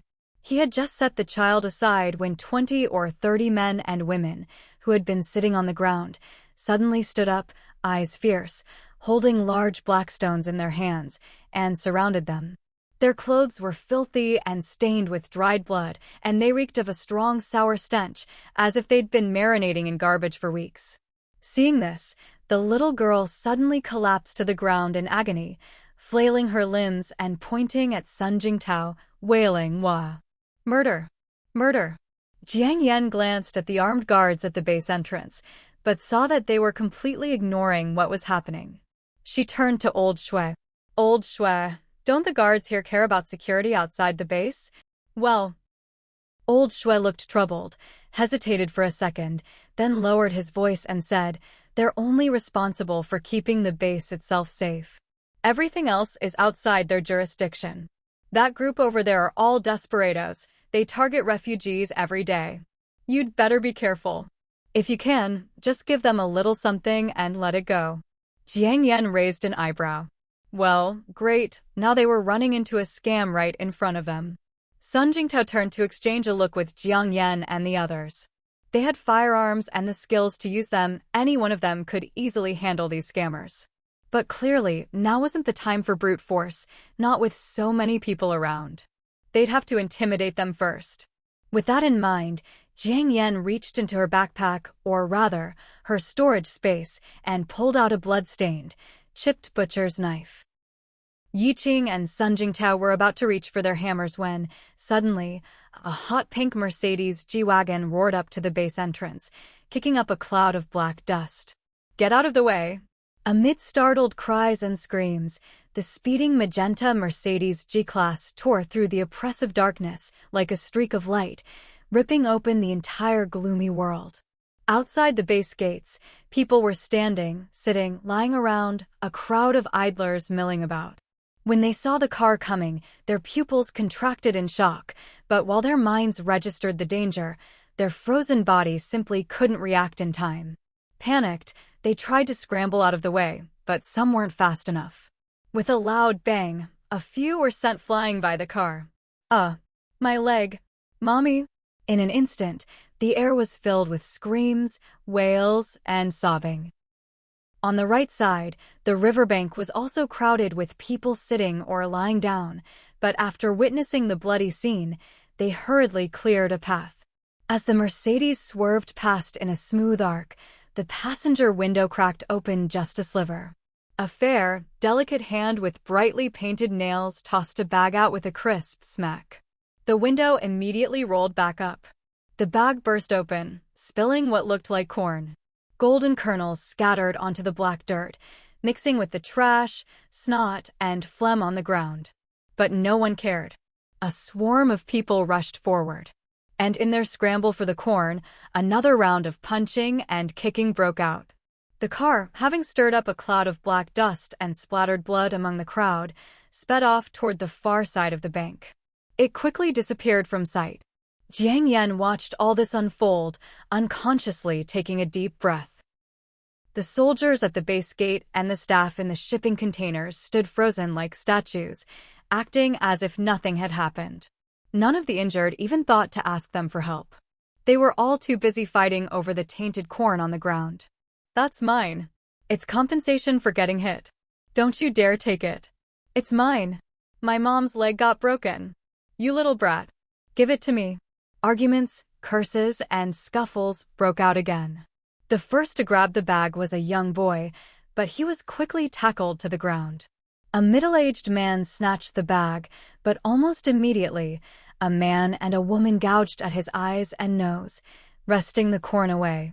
The two of them grabbed the bag and took off running. The rest chased after them in a chaotic stampede.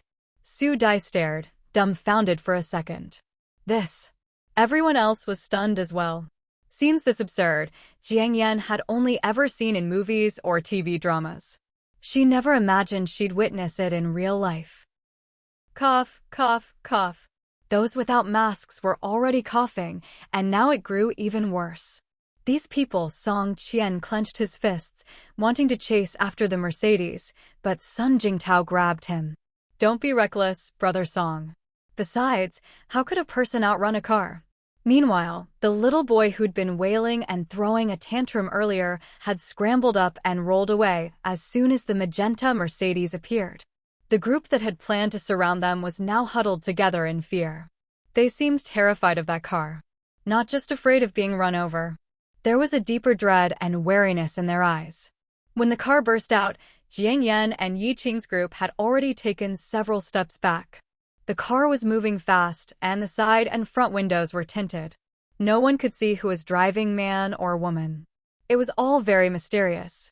But Jiang Yan caught a glimpse of the license plate, Xiang G1-. It wasn't a standard pre-apocalypse plate, but looked more like a custom plate from Xiang City's first base. And the hand that tossed the corn, delicate, fair, with painted nails, was clearly a woman's. A woman who, even in the apocalypse, still lived a life of luxury and comfort. Jiang Yan narrowed her eyes and turned to Old Shui. Old Shui, do you know who was in that car? I don't know. Old Shui's eyes flickered with fear. Where were they going? I don't know. Old Shui's main skill was playing dumb. Then, where does that road lead? Jiang Yan nodded in the direction the magenta Mercedes had gone, changing her question. Where they stood was called the riverbank, but it wasn't really a riverbank in the traditional sense. It was more like a partially flooded city, with only a few remaining areas above water.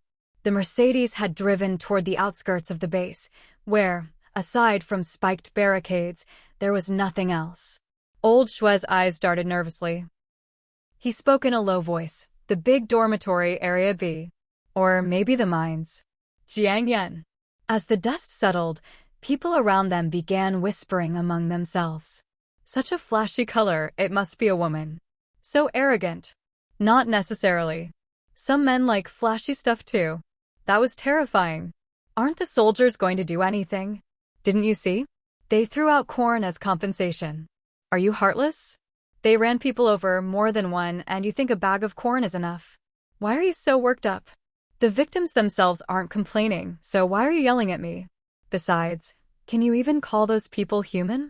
They're worse than ants. In the apocalypse, the first to die are the bleeding hearts. Maybe her dad's some big shot. We can barely eat or stay warm, but she's driving a luxury car. Scared me to death. Good thing we were far away. This space doesn't seem safe. Honey, maybe we shouldn't go in after all. If we don't, where else can we go? Out there we'll just starve or freeze to death. In here, at least there's a sliver of hope. Most of those daring to comment were new refugees who'd just arrived. As for the locals, their eyes showed nothing but fear. Even with broken legs, shattered arms, or bleeding heads, they just gritted their teeth and endured. No one dared utter a word. Their fear of that car and its occupants was palpable. Jiang Yan's gaze lingered on the group that had tried to pick a fight with her earlier. When they saw her looking and noticed the blood-stained butcher's knife in her hand, they quickly grabbed the little girl and hurried off in the direction the Mercedes had gone. They soon disappeared into the crowd. I was right. Those people were probably sent to test us. Sun Jingtao deliberately kept his distance from Old Shui and spoke in a low voice. After speaking, he glanced around the base and its surroundings alert. But aside from the shoulder-high barricades and shipping containers, he saw nothing unusual. Su Dai was puzzled. "Honey, what do you mean?" "Su Dai, if you had to run a scam in this kind of environment, besides targeting people who could compensate you with supplies, what other kind of person would you pick?" Jiang Yan's question was actually the same thing Sun Jingtao had been thinking. Su Dai answered without hesitation, "Definitely someone easy to bully. After all, you always pick the softest target." Just like that little kid, the reason he was the first to grab her leg was because, among their group, she was the smallest. As for Jiang Yan, she dressed and carried herself in a more masculine way, walking with confidence, and she was tall. If someone said she was just a short, skinny guy, people would probably believe it. After all, these days, men who are nothing but skin and bones are everywhere. As soon as Su Dai finished speaking, she realized, wait, that's right. By that logic, they shouldn't have picked us. In their group, aside from her being a bit weaker, the rest all had an imposing presence. Especially Song Qian and Yi Qing, their builds stood out among the frail and sickly survivors who'd made it ashore. So, for those people to try to scam their group, they were either up to something, or just plain stupid. "Oh no, if we're already being targeted, maybe we shouldn't go into this base," Su Dai said, her eyes narrowing. Song Qian glanced at her and said, "They're not targeting you guys, they're after me and Kongwu. This base is probably controlled by several different factions, and they pay special attention to survivors who look like they might be from a new group. But it shouldn't be a big problem, so don't worry too much." The others exchanged glances, instantly understanding. Song Qian and Kongwu were both still wearing matching combat uniforms, and their backpacks were professional tactical packs. Even though their clothes and bags were already stained and dirty, compared to most people, who wore half their wardrobe at once and looked bulky, they still stood out. After what had just happened, there were quite a few people standing around the entrance, chatting and hesitating about whether to go into the base.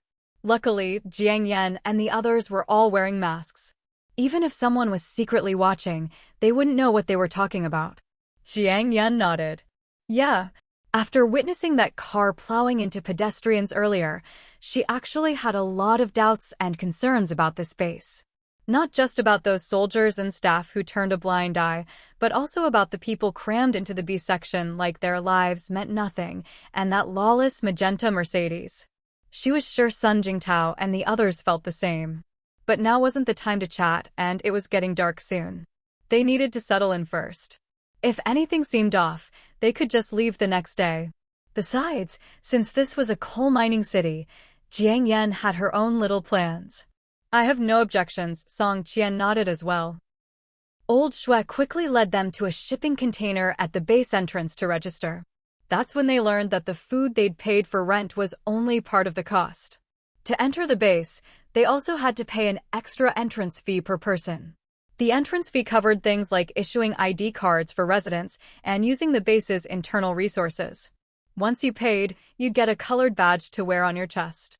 The color matched the area you were staying in, just like Old Shui's group. Single apartments, courtyard houses, and villas all got red badges. Residential buildings and youth apartments got green badges. The dormitory sections, both A and B, didn't get any badges. What Old Shui hadn't mentioned before was that people with red badges would get priority protection from the base's soldiers if attacked by refugees outside the base. That included, but wasn't limited to, stepping in to stop the attack, helping to fight back, and so on. People with green badges would also get protection if attacked, but only in the form of the soldiers shouting at the attackers to stop, nothing more. Refugees referred both to people living in the dorms and to those who hadn't registered to enter the base yet. After hearing all this, the group couldn't help but feel a bit emotional. This sounded just like paying protection money to the local gang. Who would have thought that, no matter when, social classes would always be so obvious? You could also pay the entrance fee with food, energy, weapons, and so on. Among all the food, fish, shrimp, and crab were the most common. Since everything outside was water now, the base organized fishing trips every day. The most valuable things were vegetables and fruit. Even if they were shriveled and half-dried, as long as they weren't completely rotten, they were considered treasures. Apparently, even though the base had energy and greenhouses, because of the soil and other issues, they could only grow a tiny amount of vegetables and fruit, and only a few types. There wasn't even enough for the base's leaders and their families to share. Su Dai handed over the bald sweet potato she'd gotten from Jiang Yan. They'd had enough of sweet potatoes these past few days, and the other staple foods were more important to them now. That one sweet potato covered the entrance fees for all 6 of them, plus half a month's worth of energy supply. It was a bit outrageous, but they really had hit the jackpot. After finishing the paperwork, Old Shui led them on a winding route through the base, and by the time they reached their rented area, it was almost dark. There were only about 50 courtyard houses here. They used to have white walls and blue tiles, but now everything was gray and dingy. Even the walls were black. If you brushed them lightly, a thick layer of black dust would fall off. According to Old Shui, most of the courtyard houses were empty. Very few people rented them. Why's that? Su Dai asked, puzzled.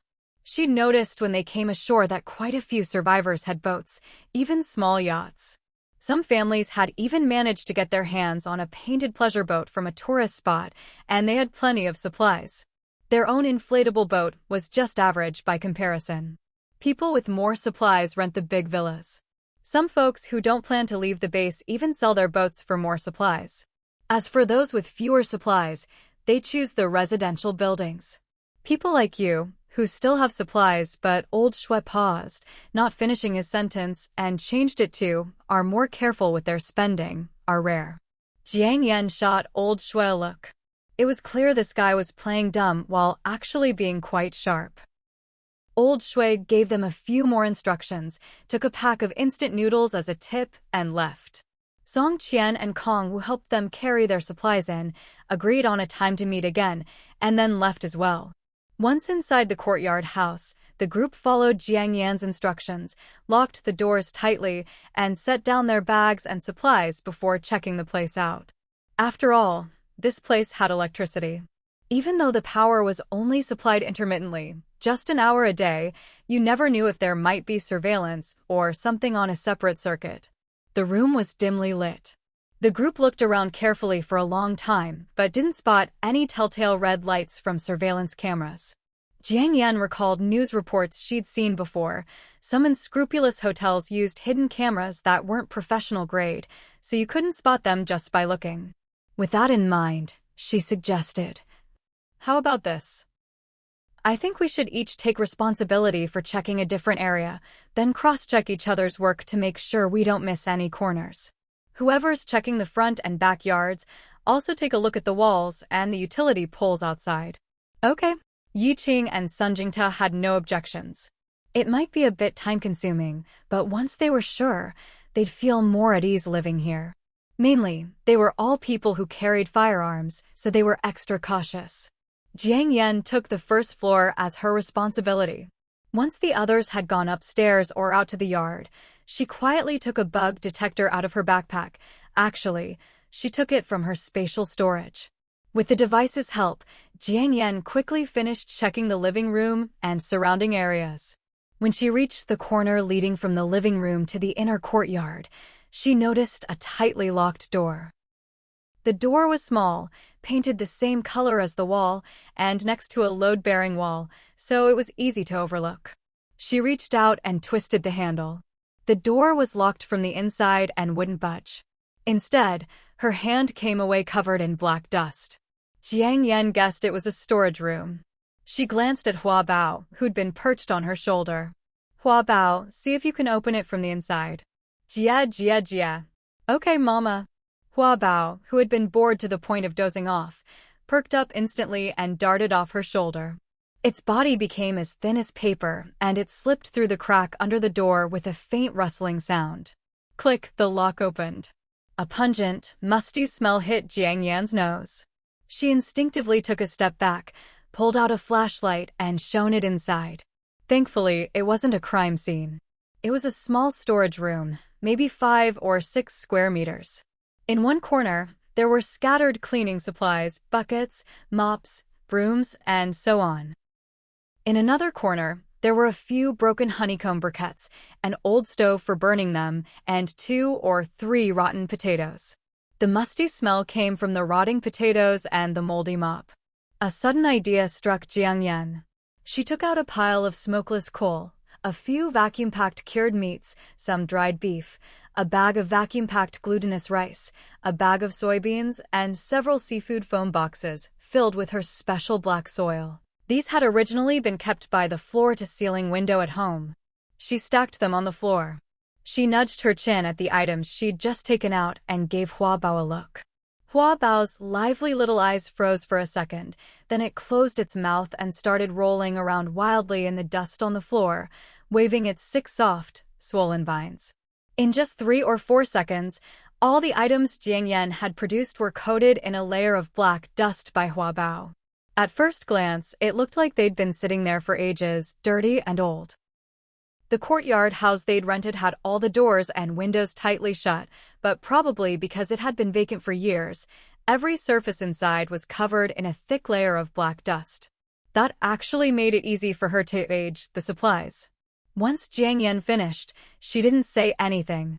She quietly closed the door, let Hua Bao lock it from the inside, and returned to the living room. Soon after, she swapped inspection areas with Su Dai, who had finished upstairs, and went up herself. According to their earlier division of labor, the master bedroom upstairs, with the best privacy and a private bathroom, was reserved for Jiang Xiaoyue, since she'd contributed the most supplies along the way. Downstairs, there were 2 rooms left, the larger one for Su Dai and Sun Jingtao, and the children's room for Yi Qing. Aside from some pots and pans in the kitchen, the whole house was empty. Each room had only a single bed. But that was it, just 1 bed per room. Because this area was rich in coal, and the house was a courtyard style, no one had burned wooden furniture for heat. Jiang Xiaoyue guessed that this place had probably just been built and renovated before the apocalypse, and then left empty when disaster struck. As for previous tenants, they'd probably only stayed for a short while. Jiang Xiaoyue had just come out of the bedroom when she heard Su Dai's excited shout from downstairs. "Honey! Jiang Xiaoyue! Xiaoyue! Come quick! Look what I found!" So fast? Jiang Yan's lips curled up slightly. She walked downstairs calmly. Yi Qing and Sun Jingtao had just finished double-checking the inner and outer courtyards and came in right behind her. The voice came from the storage room.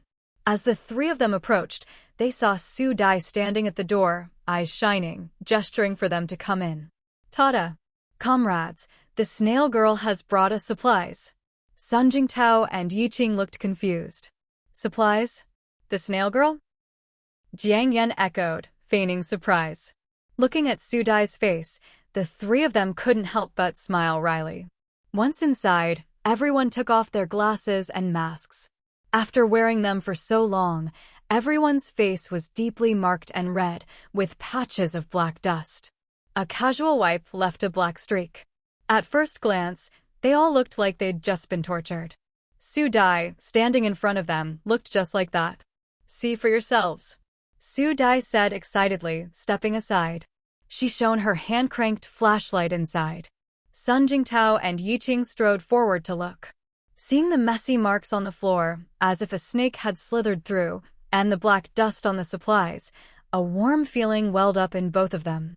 Su Dai, being rather carefree, didn't notice the details.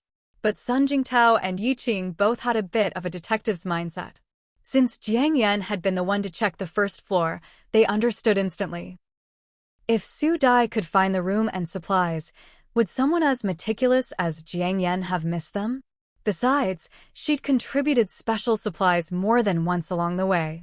They had their own supplies, but most were close to expiring or just easy to store. The shriveled potatoes, onions, and sweet potatoes she'd produced had long disappeared from the market. If not for the 2 bottles of insecticide she'd given them, even with their skills, they'd probably have been bitten and poisoned by the emperor scorpions. And the water purification tablets were the reason they'd stayed healthy despite drinking dirty water. There weren't many of these items, but to them, they were a godsend. This time, It was probably her again. Cured meat and glutinous rice were easy enough to explain, but where did she get the smokeless coal and planting boxes? Or maybe the coal and boxes had always been here, and they were just overthinking it. But that didn't matter. What mattered was that she did good deeds without leaving her name, and clearly didn't want anyone to figure out her secret. Yes, there really is a snail girl, not just any kind, but a beautiful and kind-hearted one. Sun Jingtao and Yi Qing smiled as they spoke, and then glanced at Jiang Yan. What do you think, Jiang Yan? Jiang Yan arched her brows and smiled lightly. Yes, that's true. In fact, part of her reason for doing this was to test them. After all, only a fool would believe that pies just fall from the sky. Especially in the apocalypse, when food and energy are the most precious resources. Even if someone really did leave in a hurry and forgot something, wouldn't the tenants have cleared out all the supplies before leaving? Judging by their reactions, she wasn't disappointed. Jiang Yan, with these planting baskets, we can keep growing things indoors. The seeds you gave me last time, I've still kept them safe, haven't used them yet. Su Dai said excitedly, stepping forward to link arms with Jiang Yan. Although they'd only rented the place for half a month, if nothing major happened during this period, it wasn't impossible they'd stay longer. As for the incident with the Ben's Chuangfei gang outside the base earlier, it had left a shadow in everyone's hearts. But in times like these, would things really be any different elsewhere? No one could guarantee that. Good, that's great. Jiang Yan smiled and let out a little laugh. Yi Qing looked at Jiang Yan, seeking her opinion. Jiang Yan, should we take out the food now? Jiang Yan nodded. Sun Jingtao glanced at his watch, just a few minutes to 6. He paused for a second, then looked at Jiang Yan and Su Dai and said, according to what old Shui said, the base enforces a curfew every night after 8. Since we still have some time, Xiaoyue and I are planning to check out the base's community service center. First, to see if we can find some temporary work, and also to see if we can pick up any useful information. The curfew at the base was something Jiang Yan and the others found a bit puzzling. Before the apocalypse, curfews were only imposed during wars, rebellions, or major emergencies, when the government or military needed to maintain social order. But since they didn't know much about the base's situation yet, there wasn't much they could say. Honey, if you go now, won't everyone be off work already? Su Dai asked worriedly. Sun Jingtao shook his head. No, old Shui said every day from 6 to 7:30 in the evening, they post temporary jobs needed for the next day. If we're going to stay here for a while, Xiaoyue and I can't just sit around doing nothing. It's good to find some part-time work to exchange for supplies. Then, honey, can I come with you? Su Dai didn't really want to be separated from him. After all the sudden incidents lately, she was on edge. She was afraid that if they split up, it might be forever. It's already dark, it's not convenient for you two to be out. Just stay home and lock the door tight. We'll be back soon. After speaking, Sun Jingtao added, honey, give me a pack of those Huazi cigarettes I asked you to keep for me. Su Dai was surprised. Huh? I thought you quit smoking. Why do you want cigarettes all of a sudden?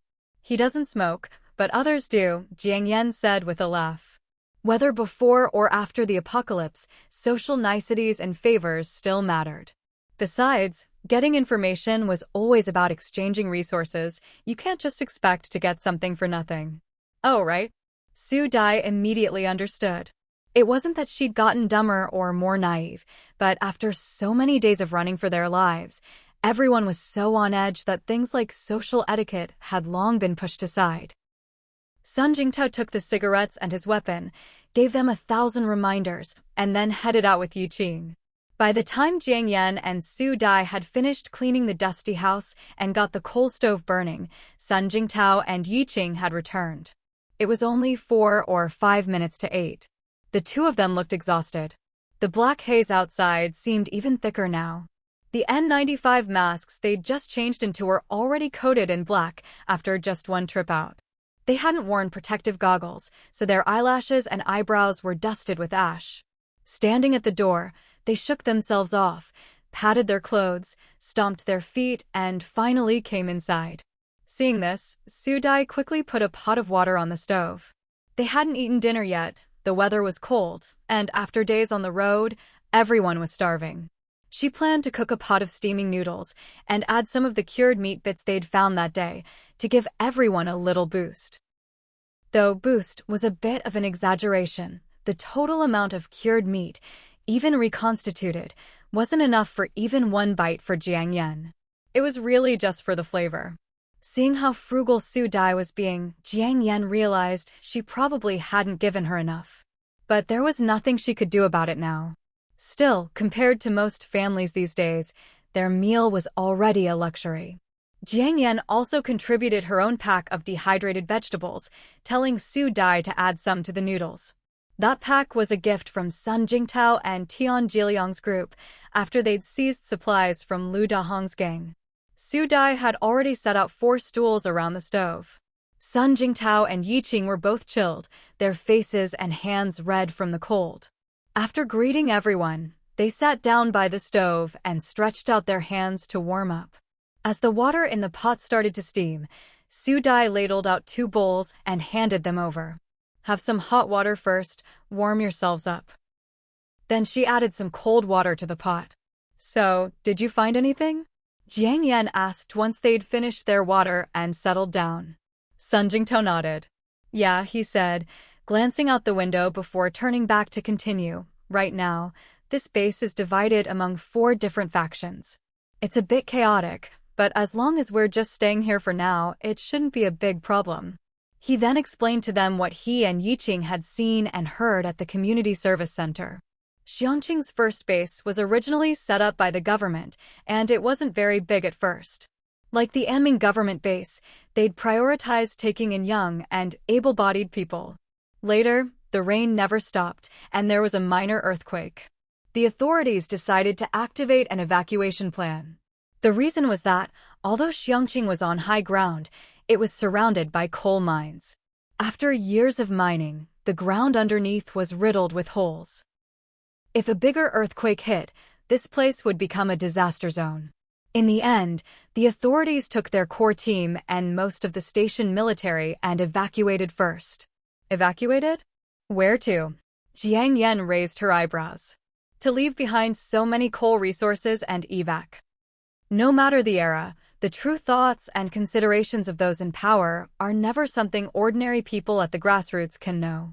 Especially now, after the apocalypse, information is extremely scarce, and ordinary people are trapped in their own bubbles, with very limited knowledge and understanding.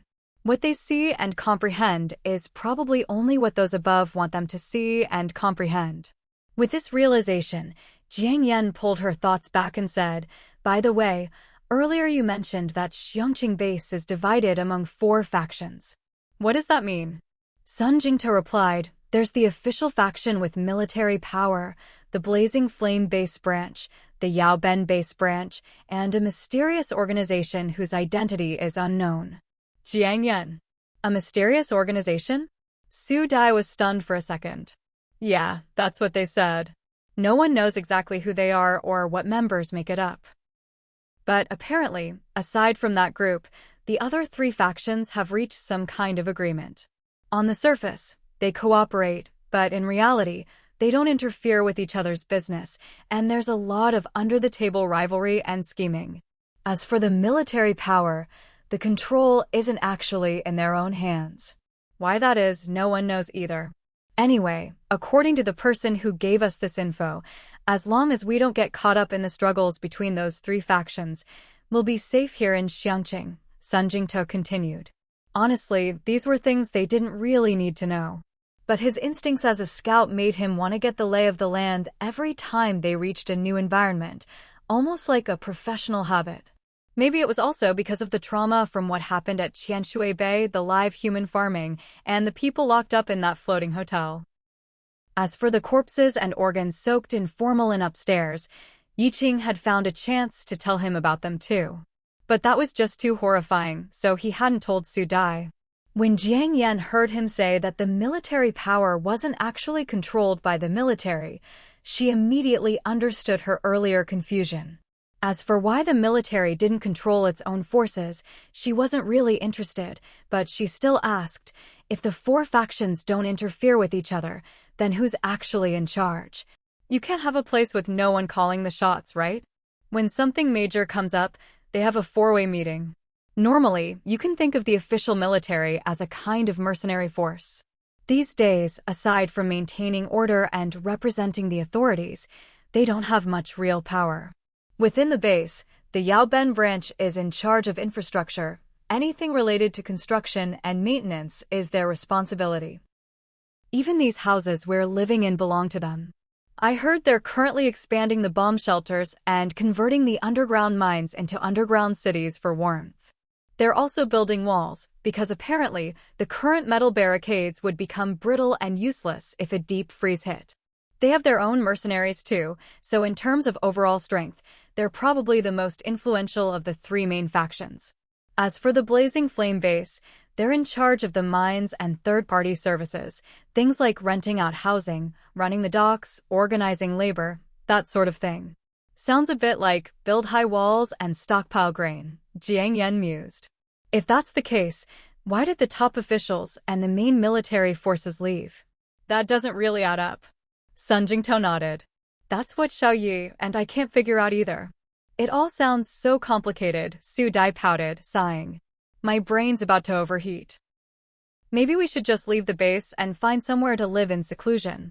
We'd love to, but unfortunately, things never go the way you want, Sun Jingtao said to his wife with a wry smile. If this was before the apocalypse, as long as you could stand the loneliness, a peaceful life in the countryside might have been possible. But now, in this world, there's no such thing as a pure land. Jiang Yan was silent for a moment, then suddenly said, that mysterious organization, could it be made up of scientists? The other three were visibly startled for a second. Scientists? Didn't Song Qian say earlier that the 5 private bases are named after the 5 elements, gold, wood, water, fire, earth? I get the feeling it's a bunch of mystics doing fortune-telling in there, Su Dai said, letting her imagination run wild. Speaking of mysticism, Jiang Yan thought of the spatial abilities she'd acquired, and that black king of mushrooms she'd found hidden in the box under the golden net. But she just smiled. Well, some people say the end of science is mysticism, right? Su Dai, Yiqing felt the conversation was drifting off topic and quickly brought it back. We also found out that every 7 days, 3 cargo ships leave Xiangqing, loaded with coal and other supplies. 1 heads northwest, and 2 go east. Oh? Did they say where to? Jiang Yan asked, propping her chin on one hand, the other resting on her right thigh, fingers lightly tapping her knee. She looked a little tired, as if lost in thought. Yiqing shook her head. No, but Brother Tao and I discussed it, and it's probably to the Blazing Flame base and Yaoben base. As for the 3rd ship, no idea. So if we ever have to leave Xiangqing, we'll probably want to head east. Yeah, after the heat wave hit, even though we haven't really gotten much help from the authorities, they're definitely the ones with the key information and advanced technology. Maybe even the ones who'll end this endless disaster. So I'd suggest, if we can, we should try to follow wherever the authorities go, Sun Jingtao nodded. Jiang Yan didn't comment on his suggestion, but praised, this pack of Huazi cigarettes was really worth it. That's a lot of information. It wasn't just the cigarettes. Turns out Brother Tao and the guy we got the info from were actually comrades in arms, though they'd never met before, Yiqing said seriously. Jiang Yan, comrades who've never met? What kind of relationship is that? Honey, who was it? Do I know them? Su Dai asked excitedly. Sun Jingtao couldn't help but laugh. No, you don't. As they chatted, the water in the pot finally boiled and thick white steam filled the dim room. Xiangqing is on a plateau, and it's cold here. Boiling a big pot of water isn't easy. Su Dai got up, grabbed some dried noodles, and put them in, then used chopsticks to gently stir them. When the water boiled again, she added diced cured meat and the dehydrated vegetables Jiang Yan had contributed. The group, stomachs rumbling, focused on the food in the pot, and the heavy conversation from before came to an abrupt end. After all, right now, eating their fill was the most important thing. Jiang Yan glanced up absent-mindedly, only then noticing that all the windows in the room were tightly shut. Jiang Yan quickly got up and walked to the window, opening it a little. Even with the screen in place, a blast of icy wind mixed with black dust blew in, stinging her face. She frowned. If she didn't open the window, there was the risk of carbon monoxide poisoning. But if she did, the cold wind was unbearable, and the black smog was another problem. She did have an air purifier for smog in her space, but unfortunately, she didn't have a good excuse to take it out right now, so she could only tough it out for the time being. How about I add some wood-ear mushrooms to the pot? Though it might taste a bit weird, Su Dai suggested, thinking of all the dust in the air. The other three nodded. Sure, you're the chef, you decide. Chef?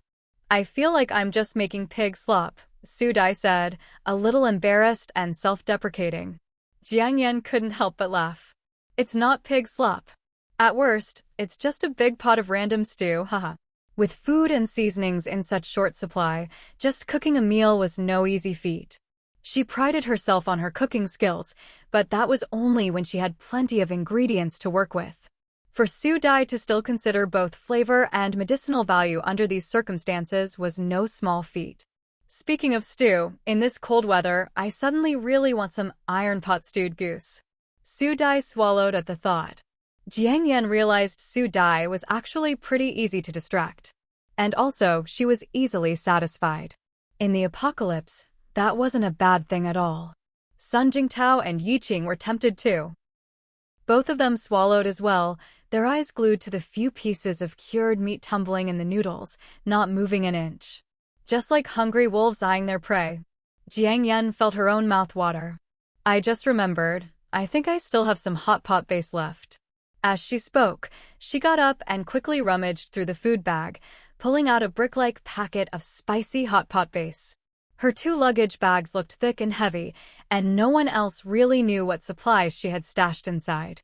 It just seemed like, every now and then, she could always pull something good out of them. This time, Su Dai's eyes lit up instantly. Oh my god, Jiang Yan, your bag is a real treasure chest. And it's beef tallow hot pot base. I love you. If they couldn't have hot pot, just having some spicy, flavorful hot pot noodles would be a huge treat. When I was visiting a hot pot restaurant for a review, the owner gave me a whole box of this. When I left Anming, I brought all the leftovers with me, Jiang Yan said, handing the base over. A whole box. Su Dai's eyes nearly popped out of her head. She swallowed and grinned. So, sis, how much do you have left? Plenty. So go ahead, use as much as you want, don't save it for me. Jiang Yan saw Su Dai carefully tearing open the packet and only scooping out a thumb-sized bit with a spoon. She couldn't help but smile. All right. Su Dai replied happily, but she still didn't go overboard. Instead, she handed the brick-hard base to Sun Jingtao. Honey, can you cut this into 10 pieces for me? Sure. In the end, Su Dai only used 1/10 of the packet. She was so good at managing supplies that Jiang Yan couldn't say anything more. After all, every time they used something, there was less left. They had to be frugal. Unlike Jiang Yan, who had a whole space full of supplies and could afford to be generous. Thinking of the supplies in her space, Jiang Yan felt a bit amused and helpless. Those expensive yachts, helicopters, the so-called Apocalypse Fortress RV she'd spent tens of millions on, and all that high-tech weaponry were all just gathering dust in her space. But she firmly believed that she'd use them eventually. It just wasn't the right time yet. After all, they were still only at the beginning. The road ahead was long. As she was thinking, a rich aroma filled the air. The plain noodles from earlier had now transformed into a fragrant, spicy hot pot noodle dish. Su Dai had already gotten out bowls and chopsticks, serving everyone a portion. Even the noodle broth was precious food now. So they just cooked everything together in the noodle water, mixing in the seasonings and ingredients. After they finished eating, they boiled some water for a quick wash, but the daily 1-hour electricity supply still hadn't come on. There was nothing they could do. Even if they wanted to complain or ask about it, there was nowhere to go. It was only about 9 o'clock, but maybe because of the curfew, it was dead silent outside except for the wind, like living in a ghost town. After chatting for a bit, the four of them went back to their rooms. Yiqing and Sun Jingtao had found some temporary work helping with fishing earlier that day. They'd have to get up early the next morning. They told Jiang Yan and Su Dai to take it easy at home and rest up. Before everyone went to their rooms, Yiqing reassembled all the guns they'd taken apart. Jiang Yan returned to her room, locked the door, and finally relaxed completely. Those 10 days on the boat had left her both happy and exhausted. But instead of entering her space right away, she went to the window, took out her binoculars, and looked outside. It was pitch black. Not a single light in sight. Maybe the heavy smog was blocking out even the faintest glimmers. Jiang Yan put down the binoculars and went back to sit on her cold, lonely bed, falling silent for a while. She didn't know why, but she felt a little lost inside. Before, she'd been busy rushing to land, just hoping to get off the boat, avoid another earthquake, and find a chance to enter her space and finally relax. Now she was on land, settled in, with time alone to enter her space whenever she wanted, yet she suddenly felt a bit aimless. As if she'd lost her purpose in life. But what was her purpose in life? She didn't know. After all, things like having enough to eat and staying warm, what others struggled for, were nothing to her now. Jia. Mama, what are you thinking about? Huabao's sudden voice snapped Jiang Yan out of her thoughts. Nothing much, Jiang Yan smiled. Jia. Mama, hungry. Jiang Yan. She'd forgotten she was full, but Huabao hadn't eaten yet. After all, there were still several boxes of gold bars in her space. If there was no food, Huabao wouldn't complain, but the moment there was something to eat, it became a little glutton. Speaking of gold mines, Jiang Yan's eyes lit up. That's right. How could she forget? Her space was still upgrading. Mountains, rivers, lakes, and seas hadn't even appeared yet. She'd originally planned to go to Dongshan because it was rich in gold. Now that Xiangqing had coal mines, could there be gold mines too? Besides, with things so chaotic here, wouldn't it be the perfect time to fish in troubled waters and grab some freebies? Even if there weren't gold mines, collecting some coal mines for her space wouldn't be a bad idea. Thinking this, Jiang Yan suddenly felt excited again. She stood up, about to enter her space with Huabao, when she heard the rustling of footsteps coming from outside the wall. Judging by the sound, there were quite a few people. Hurry! Don't let them get away again. You guys, circle around from the other side and cut them off. Damn it, if you can't catch them alive, then shoot them dead, offspring and all. But what if they die? What if Dr. Shui comes after us? That woman might be pretty, but she's ruthless. Are you teaching me how to do my job? No, Brother Meng, I wouldn't dare. Dagua, are you stupid? Which is worse, dead or gone? Enough with the bullshit. Yes, Brother Meng. Whispers drifted over from the darkness not far away. It sounded like a group working together to hunt someone down, and whoever they were after was right around the courtyard where Jiang Yan and her group were staying. If Jiang Yan remembered correctly, there was a wide space between each of these courtyard houses. Before the apocalypse, these areas were probably filled with flowers, grass, and trees. But after the heat waves and torrential rains, all the plants had long since withered and died, and even the soil in the flower beds had been thoroughly scavenged. Now, at a glance, the place was riddled with scars and holes. From the sound of footsteps, those people were getting closer and closer to their courtyard. The black smog was thick, the night pitch dark, not a single star outside. Jiang Yan raised her binoculars for a look, but couldn't see a thing. She quickly thought for a couple of seconds, then, with a thought, pulled an infrared thermal imager from her storage space. This device was much better than a regular infrared night vision scope. It didn't emit infrared light, so it was much less likely to be detected. As long as the target's temperature was above 0, and they gave off infrared radiation, the device would pick them up instantly. Soon, a group of wobbly, multicolored figures appeared in the lens. She counted about 7 or 8 people. They were all fully armed, crouching low and moving cautiously, splitting left and right to flank the main entrance of their rented courtyard. One of them was holding a gun that had just been fired. The muzzle was still hot, glowing red in the thermal image. The others probably had guns too, but they weren't visible in the frame.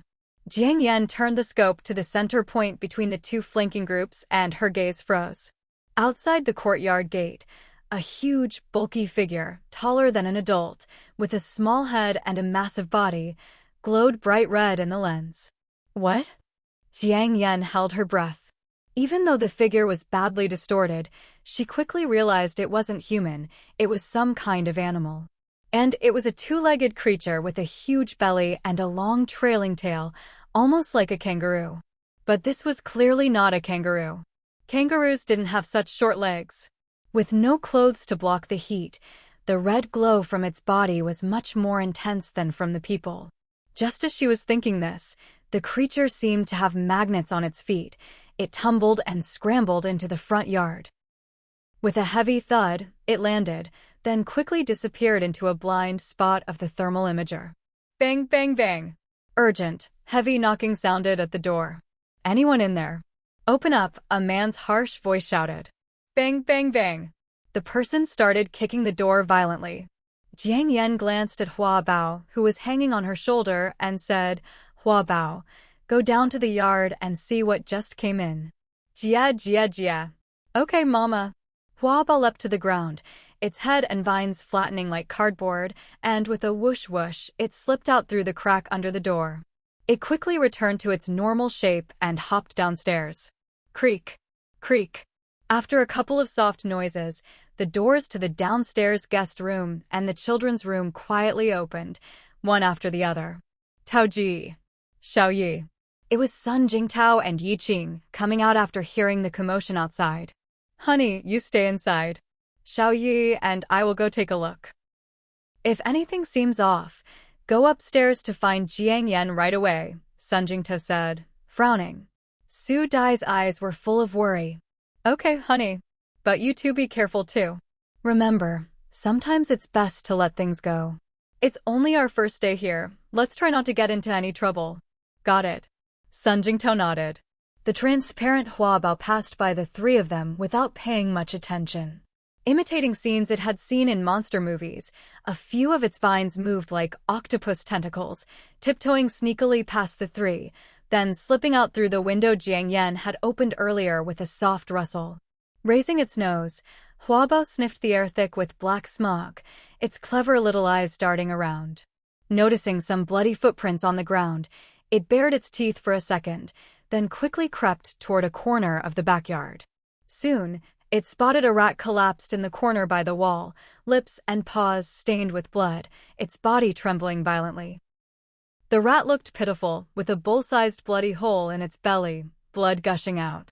Its fur was wet and matted, sticking together and giving off a strong, pungent stench.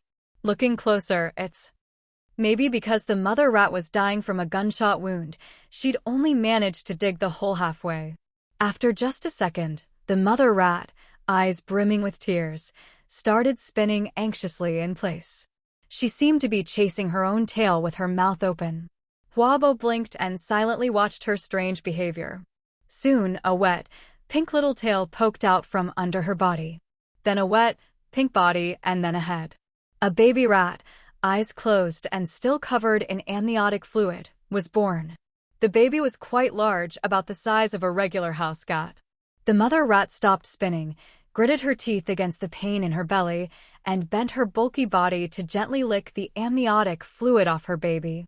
Soon, she started spinning again. The second and third baby rats were born in quick succession. Each time a baby was born, the mother rat would tremble with pain but force herself to lick it clean. She was so weak she could barely stand. But with babies still inside her, she couldn't stop. A rat? Jiang Yen, receiving Hua Bao's mental feedback, was stunned for a moment. But she quickly understood. Rats naturally prefer dark corners and are good swimmers, so it made sense they could survive the heat waves and floods.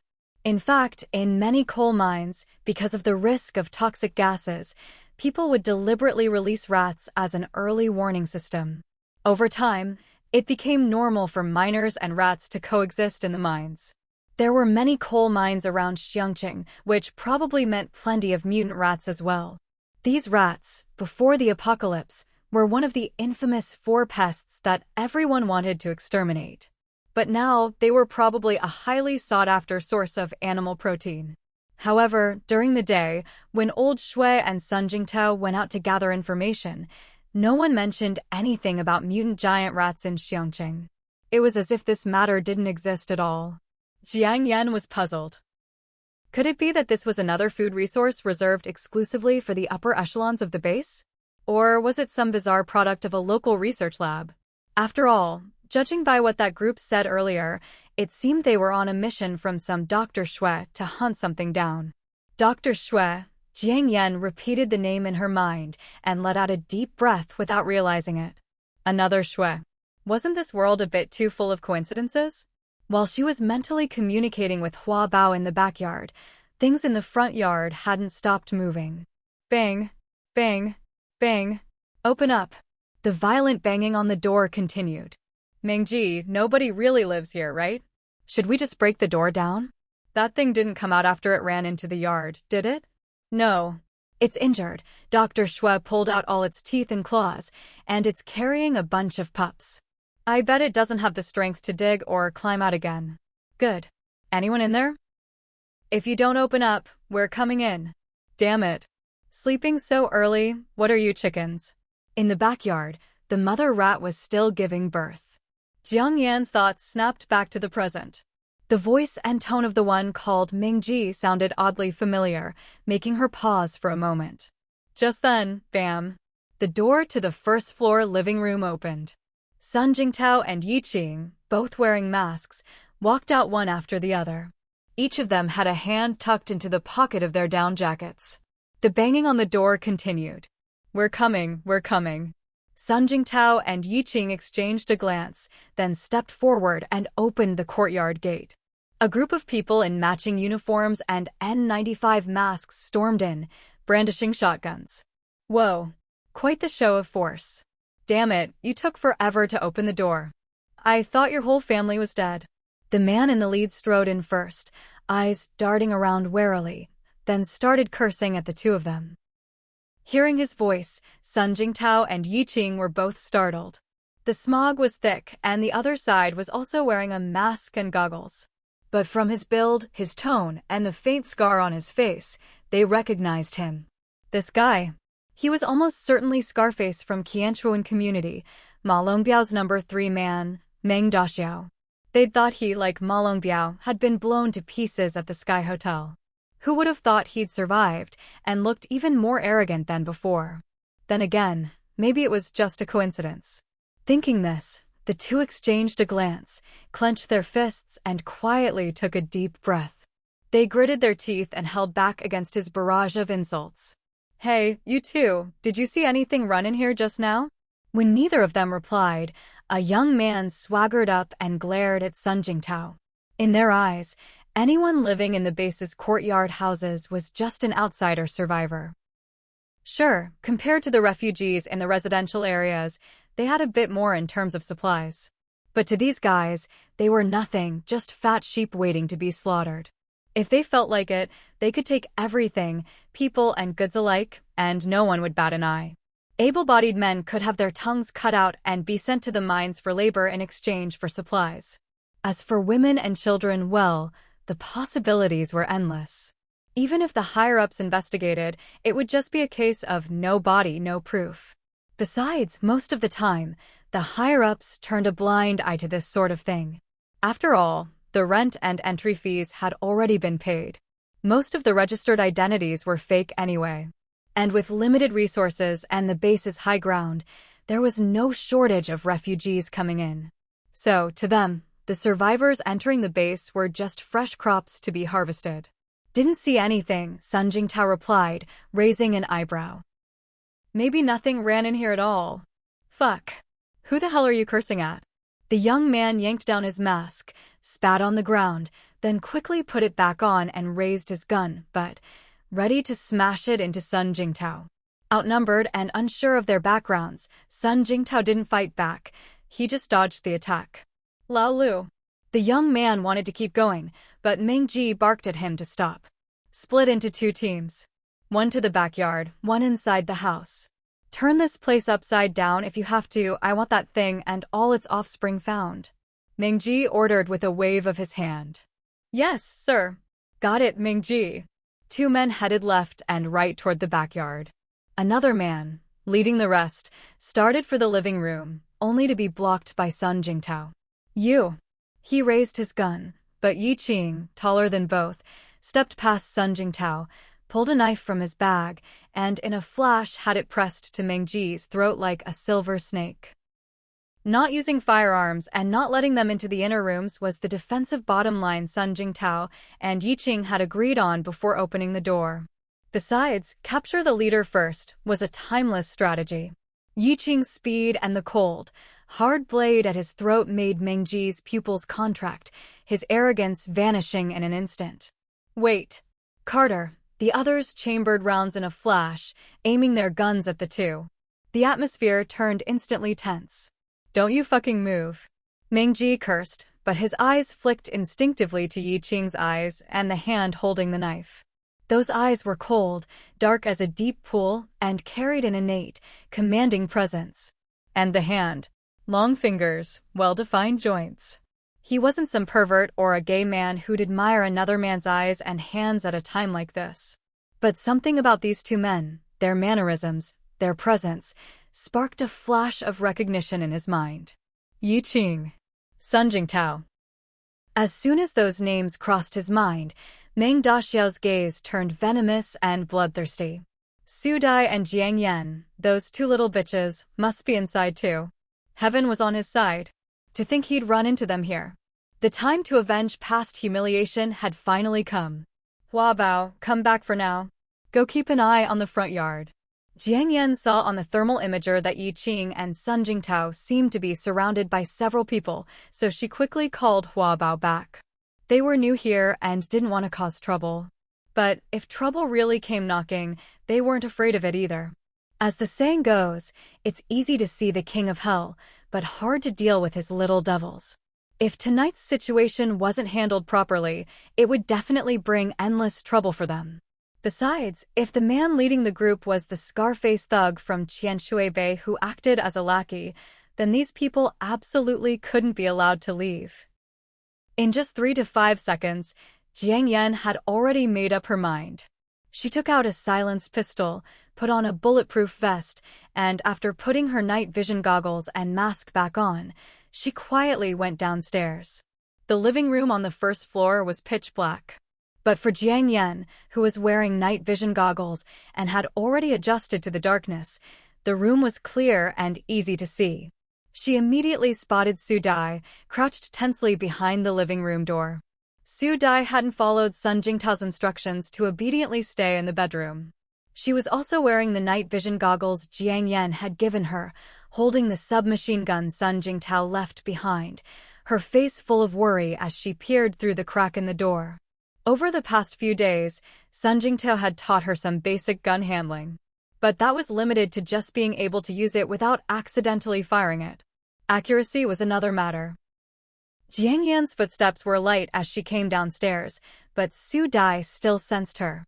Even though she'd already guessed who it was, her body reflexively shivered, and she quickly turned her head, mouthing silently, Jiang Yan. Jiang Yan put her finger to her lips, signaling shoo.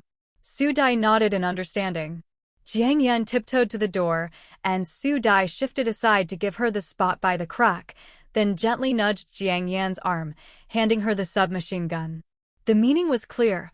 The submachine gun was more powerful than the pistol.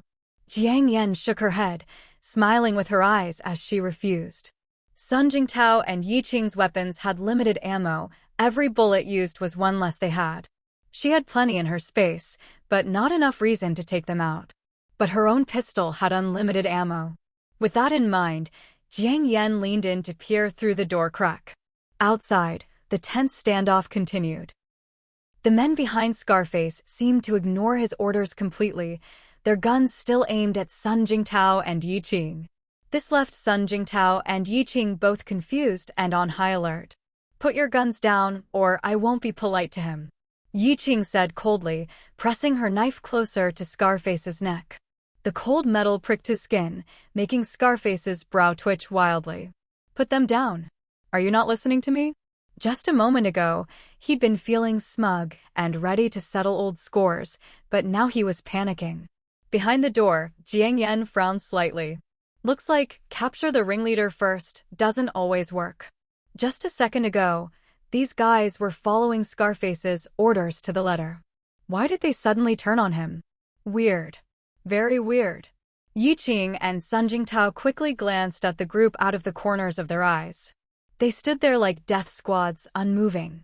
Jiang Yen silently observed the scene, her mind racing. It was curfew hours.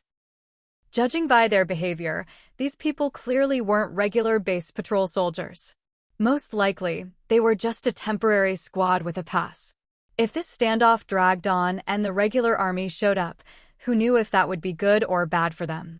Before the apocalypse, it would have been a good thing. Seeking help from the regular army would be the best choice. But now, with the base's factions so complicated and the regular army no longer under their own control, who knew if they were all just the same kind of scum? Entrusting your life to a military team that's lost control was obviously unwise. Looks like it was time to activate Plan B. Just then, a man in the armed group outside, unremarkable except for an armband, suddenly spoke up. "Meng Daxiao, don't tell me you've forgotten Dr. Shue's rules about the AB team leader setup?" As he finished, he shot a look at one of his men. That guy jogged to the door, stuck his head out for a token glance, then slammed the door shut with a bang. Jiang Yen raised her eyebrows. She'd been planning to have Hua Bao close the door at the right moment to shut the door and beat the dog, but hadn't expected the other side to do it first. "Of course I remember." Scarface's eyes flashed with fear when he saw the door close, but he quickly recovered. The armband man, satisfied the door was closed, announced formally. "So, don't blame the brothers for making this choice. According to Dr. Shue's rules, now that the A leader is in mortal danger, squad command passes to me, the B leader. Everyone, is that clear?" In unison, "Clear." Jiang Yen, what the hell? Are they holding a promotion ceremony now? Are they out of their minds? Lu Shi, are you deliberately kicking me while I'm down? Scarface's face changed dramatically, instantly realizing what was happening. His eyes burned with anger, the bloodshot even worse. "Instead of searching for the mutant rat, you're busy staging a coup? What the hell is wrong with you?" Sun Jingtao and Yi Qing, who'd gone from high alert to bystanders. "Dr. Shui? Another Shui? And mutant rat? Where?" They both froze, glancing around. No sign of any animal. Inside, Su Dai was also shocked. She looked at Jiang Yen, but seeing Jiang Yan's calm expression, she could only squeeze her fingers and try to stay calm. "Heh, what's there to look for? I've already set up the whole story for you. You insisted on leading us astray, deliberately drove the mutant rat to a remote area, and, because of your stupid leadership, lost Dr. Shue's pregnant mutant rat. In the end, you were too scared to face Dr. Shui and chose to kill yourself. Then we'll take you back, claim credit, and use you as fertilizer for Dr. Shue's flowers. Isn't that perfect?" Lu Shi's eyes flashed with malice. "What the hell, Lu Shi, are you brain dead? Saying all this in front of outsiders?" Scarface was furious, and with his mask on, he felt like he could barely breathe. "And the rest of you, helping him with this, aren't you afraid young Master Shui will come after you? I'm one of his men. As for that Dr. Shui, she's just a bitch who used to lick young Master Shue's toes." Scarface gritted his teeth, eyes wide with rage. The scar-faced man had barely finished cursing when the gun that had been aimed at Yi Qing's chest was suddenly jabbed hard into his lower back. "You son of," the scar-faced man's words were cut short as his legs buckled. "Lu Shi, don't go too far. Even a dog beater has to answer to the owner. Don't underestimate young Master Shui." Hua Bao, who had been quietly lurking on the sidelines as a bystander, rolled his eyes and took the opportunity to whisper to Jiang Yen. Jia. Mom, things are getting weird here. Do you need me to step in and help?" At a glance, it looked like Sun Jingtao and Yi Qing, who had tried to seize the initiative, were now at a disadvantage. Jiang Yen replied, "No need. Let's just wait and see." She had figured it out. This simple-minded, muscle-brained Scarface probably owed his position as a squad leader in this new base to some favor from this so-called young Master Shui. As for the rest, with Lu Shi at the head, they were all die-hard followers of this Dr. Shui. This whole scene was nothing more than a classic case of infighting, using outsiders to do their dirty work. Unfortunately, they'd all happened to witness it. And now, they'd also learned that the pregnant mutant rat came from Dr. Shui's people. All of this together. Definitely not a good sign. Sure enough, Lu Shi arched an eyebrow and let out a cold laugh. Even if young Master Shui wants to know, someone has to live to tell him. Lu Shi said darkly, shooting the scar-faced man a look like he was an idiot, then swept his gaze over him, Sun Jingtao and the others, sneering, "You think you'll live through the night after hearing all this?" Jiang Yan's heart sank. So, it wasn't her setting the trap, it was them. Since they were being so arrogant. She wasn't about to show any mercy. With that thought, Jiang Yan took a breath and communicated with Hua Bao. "Hua Bao, let's play a little game in a minute." Jia? Mom, sure. What game? Jiang Yan smiled. "You'll see soon. I'll need your help." Jia. Okay. Inside, Su Dai, hearing Lu Shi's threats outside, started to panic. She quickly tugged at Jiang Yan's sleeve. Those people outside all had guns. No matter how tough her husband and Yiqing were, facing so many firearms, their chances didn't look good. If it came to it, she'd just rush out and bring her husband the submachine gun. Jiang Yan gave her a reassuring look. Unfortunately, the room was pitch dark, and Su Dai, confused, couldn't see a thing. She could only reach out, pat Jiang Yan's shoulder, and make an okay gesture. Outside, Sun Jingtu and Yiqing, who had been screened out as mere bystanders by Lu Shi's group, had long since realized something was off. They'd prepared backup plans. When they'd come out, they hadn't brought the submachine gun, it was too long and conspicuous. And they couldn't exactly walk around at night with a backpack to hide it. But Yiqing did have the pistol Jiang Yan had given him tucked in his bag. 19 rounds, plus the scar-faced man as a human shield, more than enough to deal with these people. As for the back and forth between Lu Shi and Scarface, Yiqing even suspected it was all just a ruse between the two. Their goal, to get him to lower his guard with the knife. With that thought, Yiqing suddenly recalled his earlier suspicions. With a flick of his wrist, he slashed his sharp knife at the mask on Scarface's face. Zip. Arg! Scarface howled as a hot line of blood appeared on his cheek, his mask strap snapping and dangling from his right ear.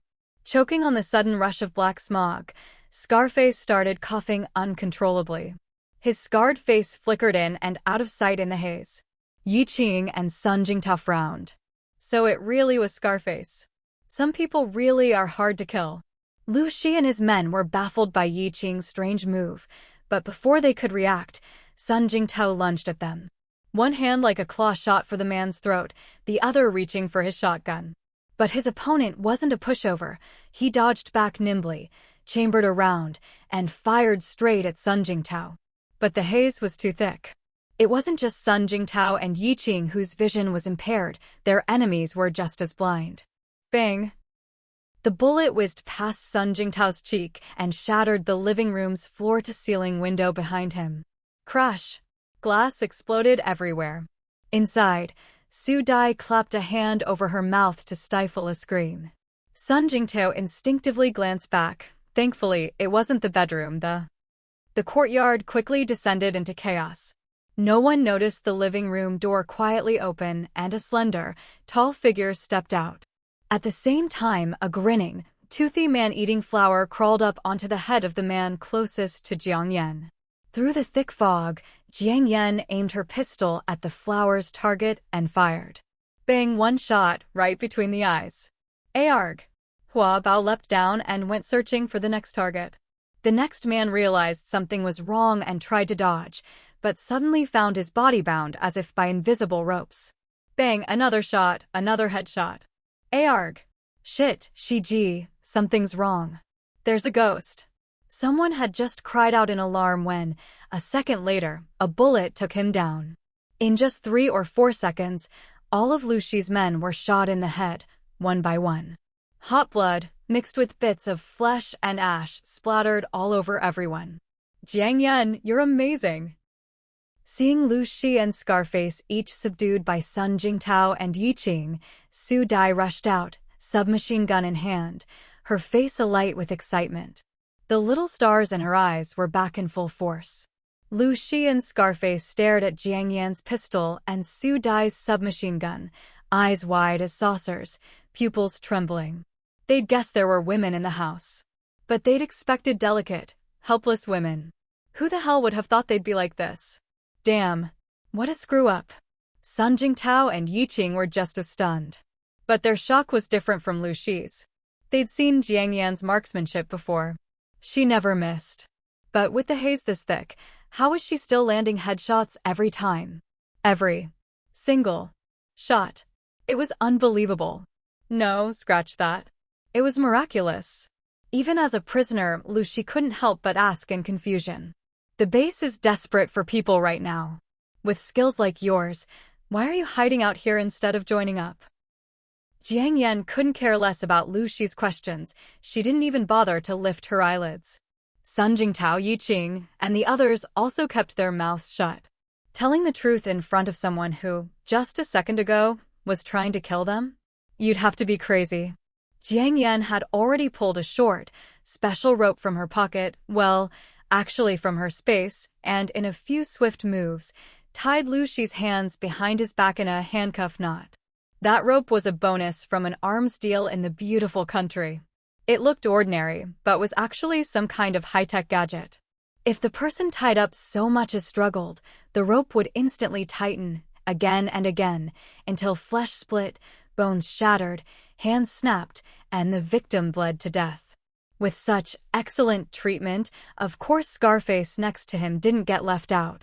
Watching Jiang Yan's smooth, practiced moves, Su Dai and the others were once again left speechless for a moment. Scarface, now back in Jiang Yan's hands, looked like he was about to cry. Please, ma'am, can you let me go? I promise. No, I swear. I'll never do it again. Before he could finish, Jiang Yan had already pulled out a handkerchief, balled it up, and stuffed it into his mouth.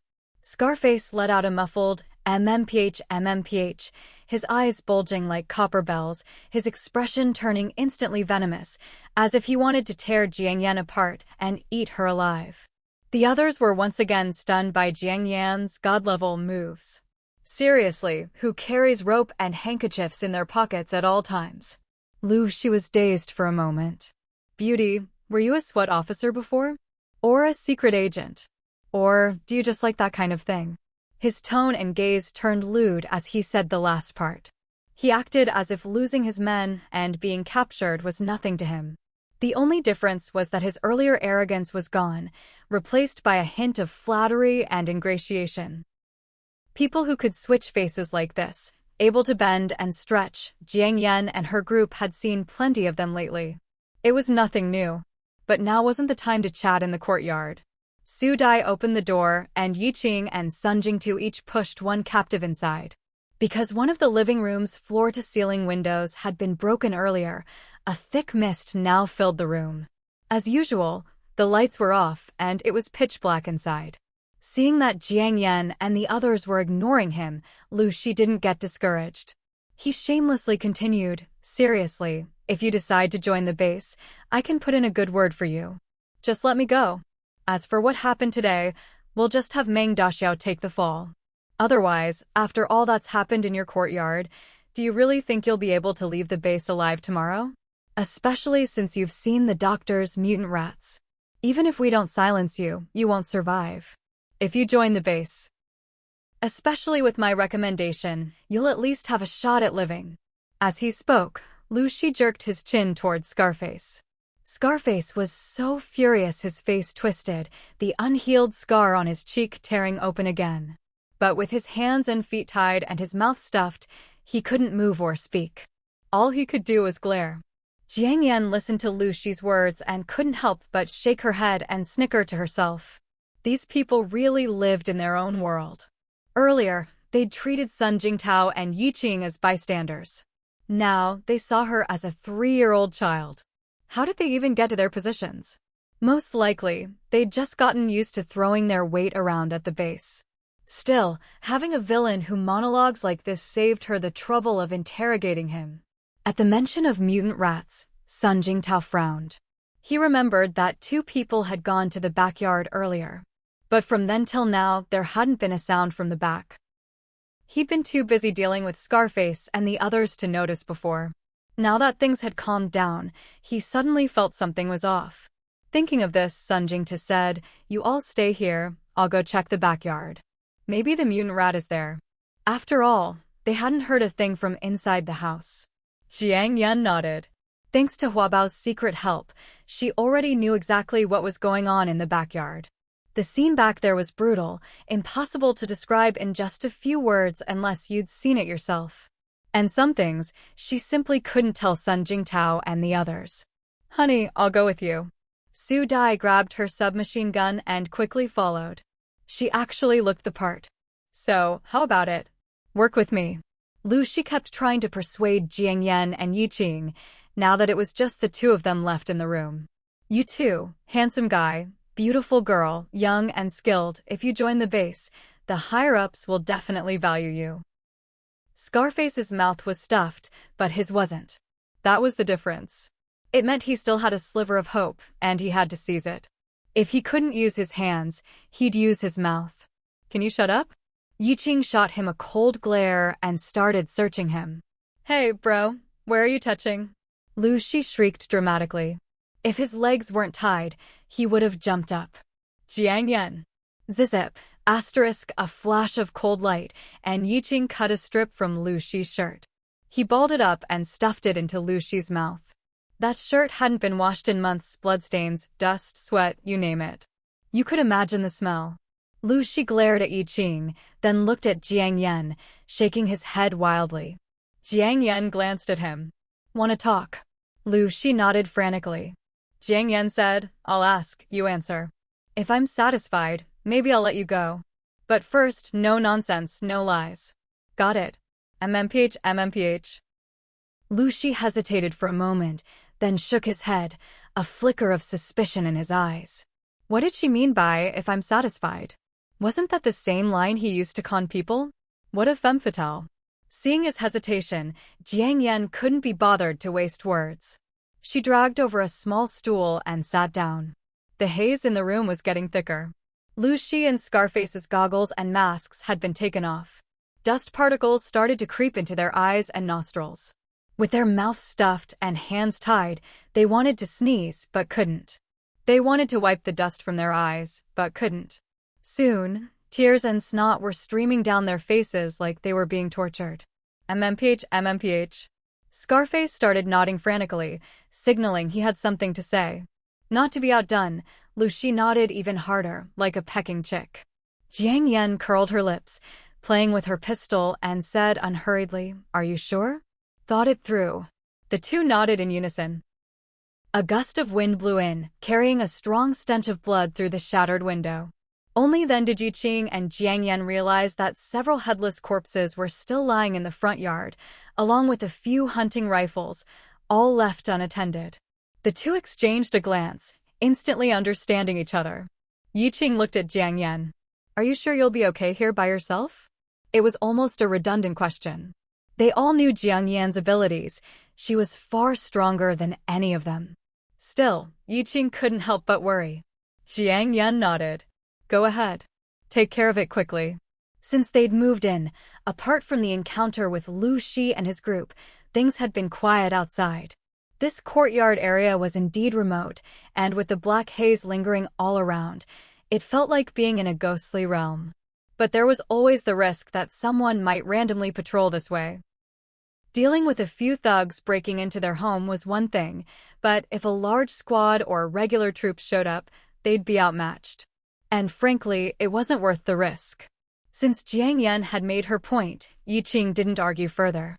He checked the ropes binding Lu Shi and the others one more time, then hurried out the door. Not long after, Sun Jingtao and Su Dai returned from the backyard. Sun Jingtao looked grim, while Su Dai was deathly pale. She frowned, occasionally covering her mouth and gagging. When they'd gone to the backyard, the scene was a bloody mess. Even with masks on, the stench there was far stronger than in the front yard. They were both stunned by the sight of the giant rat riddled with bloody holes, and 8 or 9 pink, kitten-sized baby rats, eyes still closed. Neither the rat nor its pups moved, they seemed dead. Blood pooled beneath them, endless and thick. Near the giant rat's body, in the puddle of blood beneath its long tail, lay 2 corpses. One was headless. The other's neck looked broken, its tongue lolling out, head drooping onto its shoulder. The clothes around its belly were shredded, intestines and other organs spilling out. Looking closer, they saw the giant rat's slack jaw still clamped around half a human head. The dim light made it hard to see clearly otherwise. With Su Dai's nerves, she'd have fainted on the spot. 2 hunting rifles lay in the blood. Sun Jingta bent down to pick them up. Both were out of ammo. Still, he brought them back. In the front yard, Yiqing had just finished collecting the other hunting rifles. Some still had bullets left, but not many, since they were shotguns. The guns were all smeared with blood. 2 even had bits of brain and flesh stuck to them, now mixed with the black haze drifting down from above. Holding them felt sticky and unpleasant. He also found some extra ammo in 2 of the men's backpacks. The 3 of them entered the house one after another. Jiang Yan had already finished most of her interrogation. She hadn't used torture, mostly psychological tactics. What Lu Shi said matched up with what Sun Jingtao and the others had learned. But there was new information about Dr. Shui and her laboratory. This was the first time they'd heard of it. Jiang Yan also learned that the magenta Mercedes they'd seen earlier belonged to this Dr. Shui. There were plenty of cars in the base, since they had power and fuel. But only one was so flashy and drove in and out so brazenly. Still, Lu Shi only knew the basics. They were just one of the security teams assigned to Dr. Shui's lab. All of them had connections. As for what the lab was researching, Lu Shi and Scarface knew nothing. But it was clear the lab was under the control of the Blazing Flame base faction. Sun Jingtao also gave Yiqing and Jiang Yan a quick rundown of what they'd found in the backyard. The 2 listened, stunned for a few seconds. Of course, Jiang Yan's surprise was partly an act. It sounded like the mutant rat mother had killed 2 people, and those 2 had emptied their guns. In the end, both sides perished together. But what didn't make sense was why they hadn't heard anything from the front yard. Still, that wasn't their main concern. Nor was the business with the lab. They were here to survive, not play detective. We should dig a pit and bury those bodies outside, Sun Jingtao suggested. We can't just leave them lying around. He frowned, then continued, also, I don't think we can stay at this base any longer. The base doesn't allow people to come and go at night, but if not, we should leave first thing tomorrow morning. Jiang Yan, Yiqing, what do you think? Jiang Yan nodded. She'd been thinking the same thing. Yiqing glanced at Jiang Yan. Wherever you go, I'll go. Huh? Honey, why? Su Dai was confused. They'd paid half a month's rent, plus an entrance fee. Sun Jingtao and Yiqing had even found part-time jobs. Everything seemed to be settling down. Now, they were leaving before they'd even warmed their seats. Wasn't that a huge loss? No matter how fast plans changed, this seemed too sudden. Yiqing spoke up. There are bloodstains on the wall, probably left when that mother rat climbed over. Blood on the ground was one thing. Given time, the falling black haze would cover it up. But the blood on the wall was too obvious. There were probably traces on the road outside, too. If that mother rat had really escaped from the lab, sooner or later someone would come searching. Rather than face them head-on, it was better to leave early. After all, there was nothing here worth staying for. Su Dai understood immediately and sighed. If I'd known, we should have just let them search the place. It wouldn't have helped, Sun Jingtao said, smiling at his wife, then explained. Jiang Yan narrowed her eyes, saying nothing. With the way those people acted, things were bound to end up like this sooner or later. The real reason for leaving wasn't just because they'd killed someone. It was that this place most likely harbored some unknown mutant rat colony.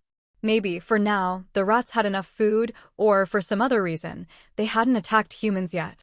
Even before mutating, rats were expert diggers and carried disease.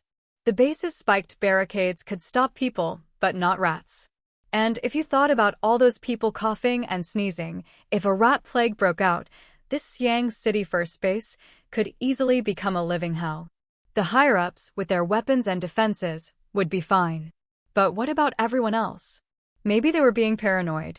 But after all the strange things they'd been through, they couldn't help but be cautious. After hearing her husband's explanation, Su Dai understood. But she quickly frowned again. So how are we supposed to leave? That assault boat belongs to Song Qian and his group. The issue Su Dai brought up was indeed the biggest problem facing the group at the moment.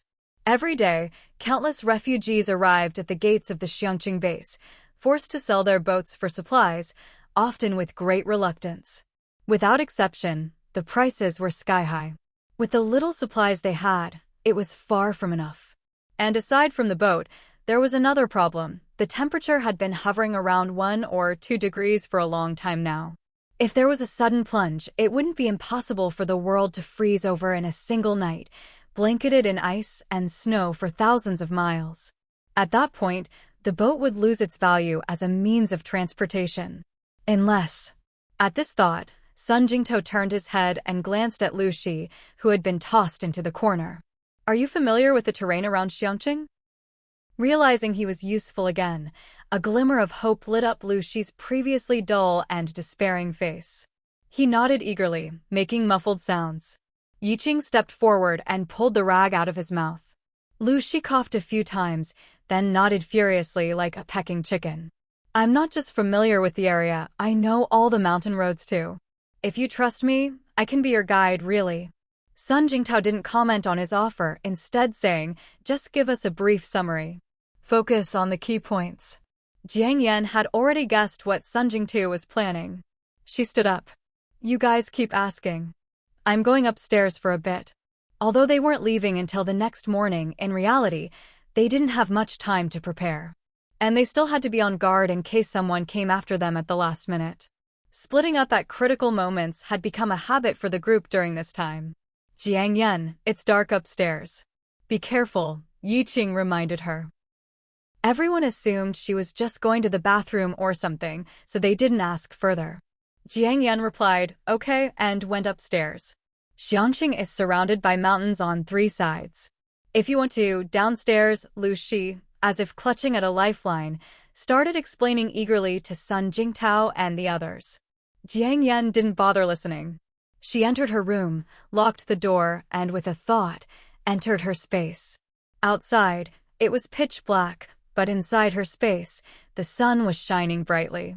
The sudden brightness made Jiang Yan squint and instinctively close her eyes. Jia, Jia, Jia. Mom, I'm off to eat.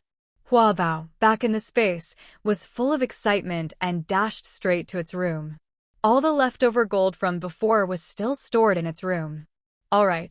Once her eyes adjusted to the light, Jiang Yan took off her goggles and hurried to the study in the apple-shaped pod. She turned on the computer and quickly typed in Xiangqing. Offline encyclopedia entries and satellite maps popped up right away.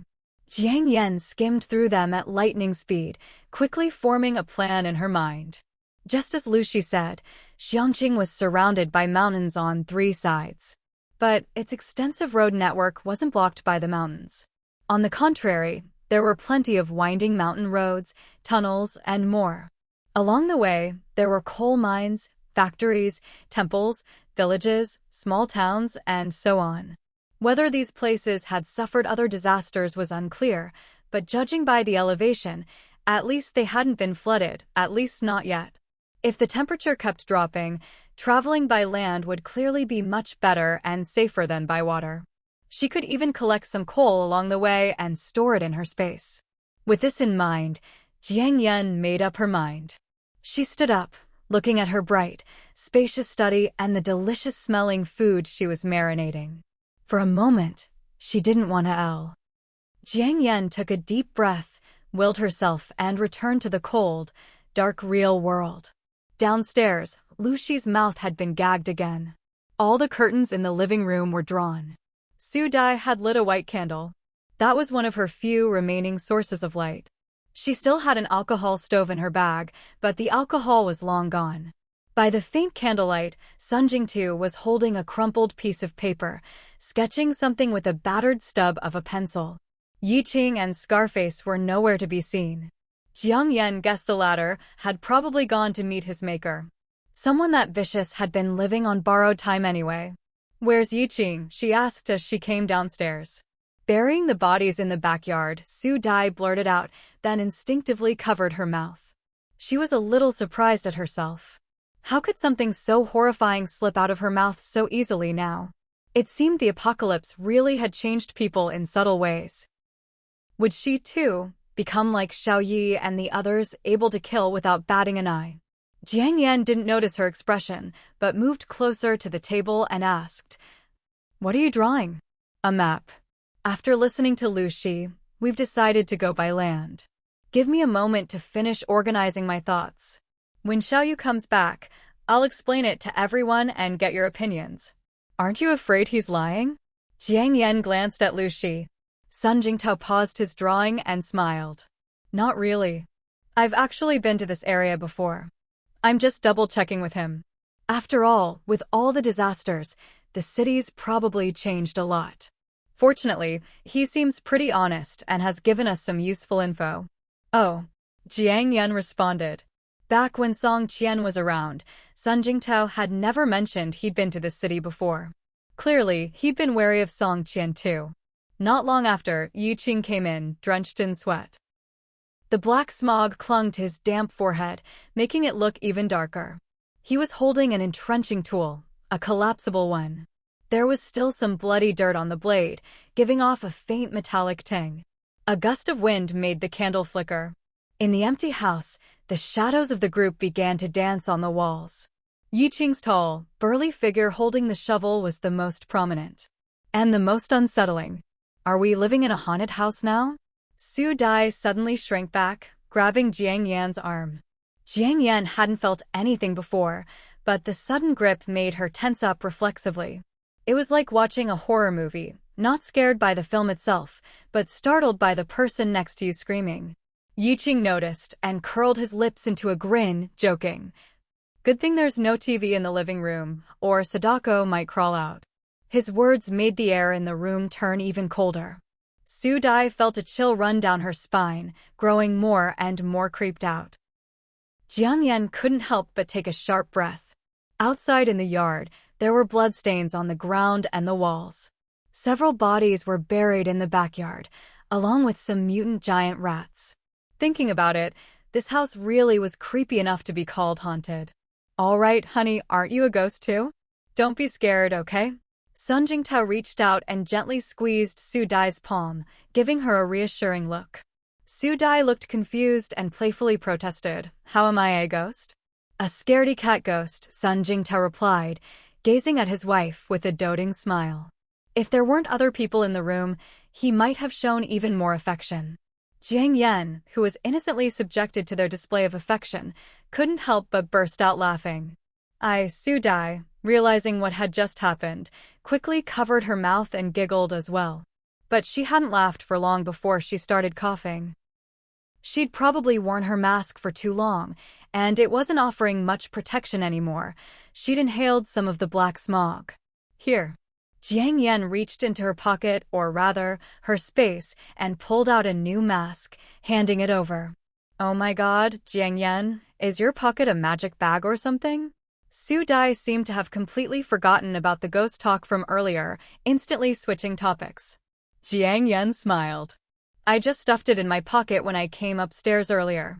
Seeing that Jiang Yan and Yi Qing had come in, Sun Jingtao handed them the blueprint he'd been holding. He was just about to speak when the front door was suddenly knocked on. Bang, bang, bang. The sound wasn't loud, but in the stillness of the night, it was startling. All four of them tensed up, instantly on alert. Pfft. Jiang Yan quickly took off her mask and blew out the candle, then grabbed her pistol.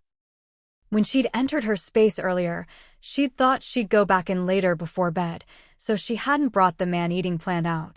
Now she was missing her little scout. Sun Jingtao shushed everyone, his brow furrowed tightly. He grabbed the submachine gun by the table and stood up quietly. Yiqing picked up his entrenching shovel and moved to the other side of the room. Bang! Bang, bang! Bang! Bang, bang! The knocking was rhythmic. Sun Jingtao's frown eased a little. He turned his head and silently mouthed, "It's Song Qian." This was the secret knock he and Song Qian had agreed on earlier. But he didn't let his guard down. According to their original plan, Song Qian wasn't supposed to be back for another week. Why was he here so late at night? Did he have another reason? And was he alone? You all stay here. I'll go check it out. If anything seems off, leave through the backyard immediately. There wasn't a door in the backyard, but they had clawed escape ropes, and with Yiqing there, they could make a quick getaway if needed. After giving his wife a look, Sun Jingtao slowly opened the door and slipped outside. Bang! Bang, bang! The knocking continued, steady as ever. Sun Jingtao called out, "Who is it?" A low voice replied from outside, "Brother Sun, it's me, Song Qian. I'm alone." Wait a moment. Sun Jingtao frowned, listened for a couple of seconds, then opened the door. Sure enough, Song Qian was alone. He was still wearing protective goggles and a mask, but he changed into regular clothes and didn't look as conspicuous as before. He still had his tactical backpack, but the submachine gun he usually carried wasn't visible. Instead, he held a small black pistol in his hand. Sun Jingtao let him in. "Brother Song, what brings you here? They haven't gone to bed yet, right? There's no time. Pack your things and come with me." Song Qian spoke hurriedly, then frowned. Why does your yard smell so strongly of blood? If he remembered right, they'd just rented this place this afternoon. It was fine when he left. Now it was like a hot pot factory had opened up in here. Sun Jingtao gave an awkward smile. "It's a long story. Let's talk about you first. What happened? Where's Kongwu?" He closed the door as he spoke. "He's waiting for us at the corner. The leaders of the major factions at the base are evacuating tonight. I just got the news and came to tell you right away." Sun Jingtao raised an eyebrow. "Evacuating? Isn't that a bit rash?" "It's true." Song Qian nodded gravely. In the living room, Yiqing opened the door. Seeing Yiqing and Jiang Yan, Song Qian visibly relaxed. The white candle was lit again. In the dim light, the five of them stared at each other. Song Qian repeated what he'd just told Sun Jingtao. "Evacuating?" Yiqing eyed him warily. Of the four, he was the most guarded against Song Qian. Song Qian nodded. "Yes." Su Dai was puzzled. "Why?" Song Qian hesitated. "I'm not sure. I just got the news." "Everyone." "I'm not going," Jiang Yan said calmly. Yiqing followed, "Me neither." Song Qian looked surprised. "Why not?" Jiang Yan smiled. "Because I don't like being led by the nose." They were planning to leave, but not to blindly follow Song Qian without knowing what was going on. Back in Anming, they'd left together by chance, and it had worked out thanks to him. But now, they had options. And Song Qian was like a boat, sturdy enough, but you always felt it might capsize at any moment. "Exactly." Su Dai nodded emphatically. There was some trust between them and Song Qian, but not much. After spending time together, they could tell he wasn't a bad person. His abilities were even on par with Sun Jingtao's. But the problem was he was always so secretive. Whenever something happened, he'd dodge the issue. He'd even tried probing Jiang Yan a couple of times. It just made people feel uneasy. "All right, I'll be honest with you. But for certain reasons, I can only tell you part of it." Song Qian took a deep breath, looked at them, and after a moment's hesitation, said, "Actually, I'm with the government." Sun Jingtao. Su Dai, the government? Yiqing. Jiang Yan didn't say anything, just looked at him with interest. "And?" Song Qian was about to speak when a shadow in the corner suddenly moved. "Who's there?" He jumped up, alert, and strode over, grabbing the shadow. "This guy." Song Qian glanced at the armband on Lu Shi's arm. "He's with Dr. Shue's group from the Blazing Flame base." "What's he doing here?" "You killed one of Dr. Shue's men?" Song Qian fired off 3 questions in a row. Sun Jingtao nodded. "Yes." "I see." Song Qian chopped the feigning unconscious Lu Shi on the neck, knocking him out for real. He scanned the room. "Anyone else here?" "No," Sun Jingtao replied, then took a breath and continued, "Brother Song, you said you're with the government." "What do you mean?"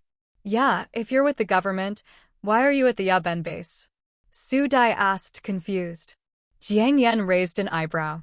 It was as if she'd figured something out in that instant. But then she shook her head, dismissing the thought. After all, the worst thing you can do is jump to conclusions based on limited information. Song Qian didn't answer Sun Jingtao and Su Dai's questions directly. Instead, he fell silent for a second, then abruptly changed the subject. "Have you guys seen the movie Infernal Affairs?" Su Dai was taken aback. "Yeah, I've seen it." "So, Song Qian, are you saying you're an undercover agent too?" Sun Jingtao and Yi Qing exchanged glances, then both looked over at Jiang Yan. But to their surprise, Jiang Yan seemed completely uninterested in Song Qian's words. She covered her mouth with a yawn, stood up slowly, and said, "I'm tired. You guys keep chatting, I'm going upstairs to rest." Song Qian realized he was beating around the bush again and looked a bit embarrassed for a moment. He called out to her, "Jiang Yan." "What?" Jiang Yan stopped in her tracks. Looking at her, Song Qian hesitated for a second, then said, "Time is short, so I'll get straight to the point. Tonight, all the leaders of the major factions in Xiangqing base, along with their trusted aides, families, key personnel, and so on, will be leaving on military transport planes. All military forces are being left behind.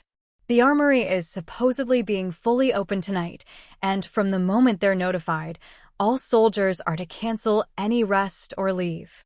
Everyone living in dormitory areas A and B has been kicked out by the base.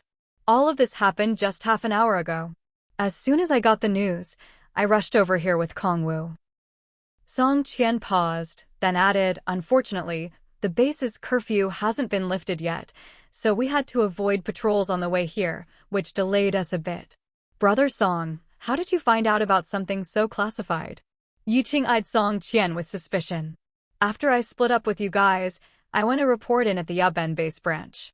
I'm also on the evacuation list. The branch leader here added me at the last minute." "So you coming here to find us now, doesn't that count as disobeying orders?" "I take orders directly from Mo Jingsheng. The branch leader here doesn't have authority over me. And getting you all safely to Dongshan is the only mission Mo Jingsheng gave me before we left Anming. It's understandable that you'd find all this strange. But none of that matters now. Let's get out of here first. As for the rest, how I went from official business to Yaben, I'll explain everything when there's time." "Oh, he takes orders directly from Mo Jingsheng?" Jiang Yan raised her eyebrows and gave Song Qian a thoughtful look. For once, he was actually saying something useful. But she still didn't understand why Mo Jingsheng would assign him a mission like this. Next to her, Su Dai rubbed her temples. For some reason, whenever she was around Song Qian, she felt like her brain just couldn't keep up. Her CPU was overheating. After Song Qian finished speaking, Sun Jingtao's brow furrowed deeply. Judging by Song Qian's expression, he didn't seem to be lying. And there was no reason for him to lie. It looked like something big really was about to happen in Xiangqing. But that third point, kicking people out of the dorms, he just couldn't wrap his head around. Jiang Yan was just as shocked. Where did they send the people from the dorms? Song Qian frowned, thinking back for a second. Supposedly to the base entrance. Everyone? What kind of insane move is that? The room fell silent for a moment. Rumble. Rumble. Suddenly, a series of deafening explosions echoed from outside. The ground seemed to tremble slightly. Those who'd experienced earthquakes before instantly tensed up, springing out of their chairs in alarm. Yi Qing grabbed a candle and glanced at the ceiling light, then let out a sigh of relief. "It's not an earthquake. Whatever it is, let's grab our important supplies and get out of here first." Song Qian stood up and headed for the door, his tone brooking no argument. "Brother Song, wait a second," Sun Jingta said, then quickly got up and strode upstairs. Jiang Yan, Yi Qing, and Su Dai followed right behind. Song Qian shook his head helplessly and went up as well. On the second floor, directly across from Jiang Yan's room, there was a small balcony. They quickly pushed open the glass door and stepped outside. Near the base entrance, through the thick, dark smog, they could just make out some buildings collapsing with a thunderous crash. The rumbling and the faint tremors were coming from that direction. Flames shot up into the sky nearby, and the sounds of sporadic gunfire could be heard. "Oh my god, what's happening?" Su Dai cried out in shock. "Has a war broken out?" "It's probably not a war. Something must have broken into the base," Sun Jingta said, frowning. Squeak, squeak. Squeak, squeak. Strange noises drifted out of the darkness. Could it be? Is that? They all thought of the giant mutant mother rat buried in the backyard, and their faces changed instantly. "You guys know what it is?" This time, it was Song Qian's turn to be surprised. At this point, there was no point hiding anything. While keeping a wary eye on their surroundings, Sun Jingtu explained, "Rumor has it that a pregnant mutant rat escaped from Dr. Shue's lab. It's huge, at least 2 meters long. Most likely, there are more of its kind out there now." He didn't mention that the giant rat might be a lab experiment, since they'd already seen oversized leeches, fish, and scorpions in the wild. So, by the same logic, giant rats weren't that surprising anymore. Wait, are they using the people from the dorms as bait to lure the mutant rats? Su Dai suddenly gasped, her imagination running wild. Remembering the scene of the mother rat biting off a person's head in the backyard, Su Dai shuddered involuntarily. Her words made everyone's heart sink. Rats are good at digging. Mutated rats would be even better at it. So even if all the base's soldiers were concentrated at the entrance, they probably couldn't stop the mutant rats. But if there was food to attract them, the rats' attention would naturally be drawn to it. In the low visibility of the smog, concentrating firepower would be much easier. And with the rats fighting over food, their advance would slow down. But using human lives as bait, that was just unthinkable. Seeing everyone still standing there, Song Qian grew anxious. "Let's go. Since the fighting is concentrated at the base entrance, we should leave from the back. Maybe there's still a chance." By now, Sun Jingtao and the others realized just how serious things had gotten. They didn't say another word and hurried downstairs. Luckily, they'd only just moved in, so their luggage was barely unpacked. Yiqing quickly gathered up the hunting rifles they'd picked up earlier, collected the ammo, and only took 2 guns. With grim faces, they grabbed their bags and headed to the front yard, listening carefully for a few seconds. Once they were sure there were no suspicious sounds outside, Sun Jingtao stepped forward and carefully opened the door. From afar, the sounds of gunfire and the frantic squeaking of rats drifted over from time to time. "Oh god, I hope those rats aren't digging too fast and haven't made it here yet," Su Dai muttered under her breath. Jiang Yan didn't reply. Instead, she silently instructed Hua Bao to carefully monitor their surroundings. When the group had gone downstairs earlier, she hadn't followed immediately. Instead, she'd quickly ducked into a room and entered her space, grabbing Hua Bao, who was still busy eating, and brought it out. At this moment, as usual, Hua Bao rested its head on her shoulder, its 6 vines extended to their full length, scanning in all directions. The others, of course, had no idea about her little trick. Each of them gripped their weapons tightly, on high alert. Sun Jingtao frowned and asked the key question, "Brother Song, which way should we go?" They were newcomers here and actually weren't familiar with the base's layout. Not to mention, the smog was so thick you couldn't see your hand in front of your face. All they knew was that they needed to head for the back gate of the base, but how to get there was another problem. Thankfully, they all had night vision goggles. Otherwise, walking down the street like this would be no different from being blind. "Just follow me for now. We'll meet up with Kongwu first." "I know this stretch of road," Song Qian said. The group had no choice but to follow. With their visions so limited and the constant worry that they might run into patrols or rats tunneling up from below, they moved very slowly. After about 7 or 8 minutes, just as they were about to leave the residential compound, Song Qian quietly called out into the darkness, "Kongwu." "Brother Song." A figure gradually emerged from the black haze on their right. It was Kongwu. He, too, had changed clothes, carrying a large backpack and holding a submachine gun. Seeing the group, he hurried over. After a brief greeting, Song Qian asked, "How's it looking?" "See anything?" "Yeah. Their convoy headed toward the military airfield at the back of the base. A convoy? How do they even drive in this thick smog? Su Dai blurted out. They have their ways. Plus, the streets are under curfew. As long as they know the route, they won't run into much trouble, Song Qian replied, then instructed, Kong Wu, you lead T. No one knew how long they'd been walking when Jiang Yan heard a series of pa sounds coming from a large open area nearby. At the same time, Huabo sent her a warning. Jia. Mama, there's a big rat over there. One of the carnivorous plant's vines pointed in a certain direction like a finger. Jia. Mama, should I go take care of it? No need, Jiang Yan replied mentally. She couldn't stray too far from Huabo. More importantly, with Song Qian right beside her, Jiang Yan didn't want to reveal anything unusual. Still, she raised her hand to halt the others. Song Qian and the rest clearly didn't have Jiang Yan's level of hearing. But they understood her meaning. They stood still and listened carefully for a few seconds, and immediately sensed something was wrong. It was the sound of large amounts of loose earth being thrown aside and falling back down. It was a bit far off. Could it be rats? But if it was rats, why weren't there any squeaking sounds? Jiang Yan took off her mask and sniffed the air, then quickly put it back on. A foul stench, reeking of urine, spread through the air. No matter how mutated, the stench of rats and their nests was unforgettable. Judging by the strength of the smell, there were a lot of rats. Jiang Yan's heart skipped a beat. It's rats, and there are a lot of them. Kong Wu switched off his flashlight and crept a few steps in the direction Jiang Yan indicated, then quickly returned. There's an abandoned soccer field over there. Su Dai, a soccer field?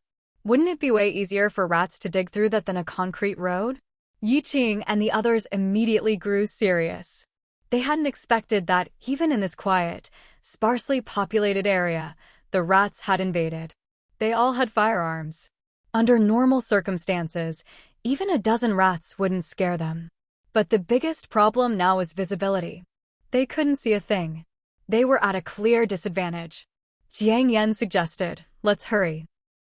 If the rats really do come, the 5 of us should immediately form a circle, back to back, weapons facing outward. Su Dai, you hide in the middle.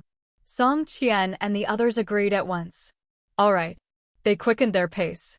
After a while, there were no more signs of rats. Up ahead, a faint light appeared. It was very dim and small, but in the pitch-black night, it stood out. We're almost at the back gate. Song Qian breathed a sigh of relief. Jiang Yan stopped. I just thought of something. What is it? The others were startled. Isn't the base supposed to be locked down at night? And there's a curfew right now. How are we going to explain ourselves? Jiang Yan continued, and haven't you noticed something strange? We haven't seen a single person along the way. Not even any patrols. Yeah, that is strange. Did we take the wrong route? Su Dai asked, eyeing Song Qian warily. These days, it was normal for people to go to bed early. And with the curfew in Xiangqing, no one would dare break the rules.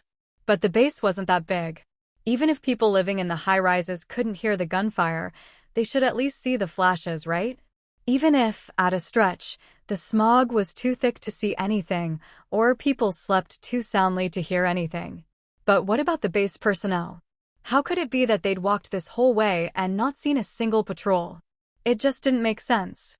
Not that they wanted to run into anyone. But after Jiang Yan pointed it out, Sun Jingtao and Yi Qing immediately realized something was off. So much had happened tonight. And with the sudden rat attack, everyone's only thought had been to escape. If Jiang Yan hadn't reminded them, they wouldn't have noticed anything strange. Suddenly, everyone's guard was up, and all eyes snapped to Song Qian. He hesitated for a second, his gaze darkening, before finally saying, "The road we're on leads directly to the military airfield. It's a special internal road. There aren't any residential areas along it." Jiang Yan frowned even deeper. But what about the soldiers? There should at least be some patrols, right? Song Qian abruptly stopped in his tracks and glanced back toward the base entrance, his eyes shadowed and unreadable as he said, "Most likely, everyone's gone to the entrance to fight off the mutant rats." Xiang City's military strength isn't as formidable as we imagined. The core troops pulled out long ago. The ones left are either clustered around the higher-ups or stationed at the entrance. On the surface, it looks intimidating, but in reality, both their numbers and strength are lacking. Jiang Yan shot him a sideways look. So, is that why they were so easily taken over? Her words carried a double meaning. Earlier, Sun Jingtao had mentioned that this base was carved up by 4 different factions. What was most puzzling was that control of the military wasn't even in their own hands. But in Jiang Yan's view, whether it was Song Qian or Sun Jingtao, a lot of what they said was just for reference. After all, their information was second-hand, accuracy and reliability were questionable. There's no such thing as being controlled or not. A soldier's duty is to obey orders and protect the country, Song Qian replied, then fell silent. Even he felt a bit hypocritical saying that. A soldier's duty was indeed to obey orders and defend the homeland. But here, they were nothing more than pawns to be shuffled around by the base's power-hungry leaders. When the mutant rats hadn't arrived, they were the enforcers of the base's authority. But once the rats showed up, they became the first to be sacrificed. While the ordinary people, kept in the dark and obediently following the rules, the base's leaders had already quietly used their information advantage and resources to assemble teams and slip away. Those bastards. Hope their plane runs out of fuel and they get eaten by rats halfway, Kong Wu muttered, glaring in the direction of the airport. Sun Jingtao and Yi Qing said nothing, their eyes scanning the surroundings warily. Su Dai, meanwhile, was crouched on the ground, face flushed and gasping for breath. She had the least supplies of anyone, but her stamina was also the worst. They'd been on the move nonstop, and with her mask making it hard to breathe, she was utterly exhausted now that they'd stopped. They barely had time to exchange a few words when, suddenly, the lights at the base's rear gate flickered rapidly a few times and then went out. Something's up, Yi Qing was the first to notice. No sooner had he spoken than a fierce wind, reeking with a pungent stench, came howling straight at them. Su Dai, who had just stood up, staggered and nearly fell. Jiang Yan quickly reached out and grabbed her. At the same time, from not far behind, came the clattering of treads and the clang of metal. Through the thick fog, it looked like headlights were approaching.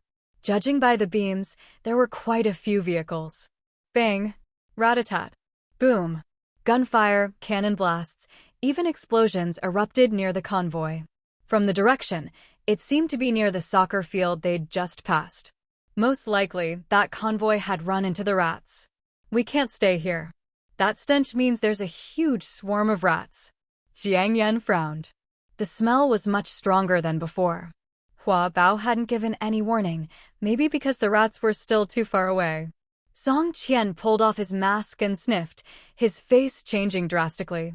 He looked around, thinking for a few seconds. This way. With the base exit uncertain, rats ahead and a convoy behind, they had no choice but to follow him quickly off the road.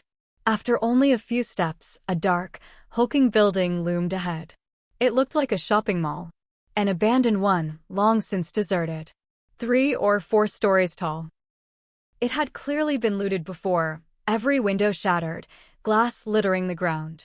Fortunately, the black haze inside wasn't as thick as outside. With their night vision goggles, they could see much better in here.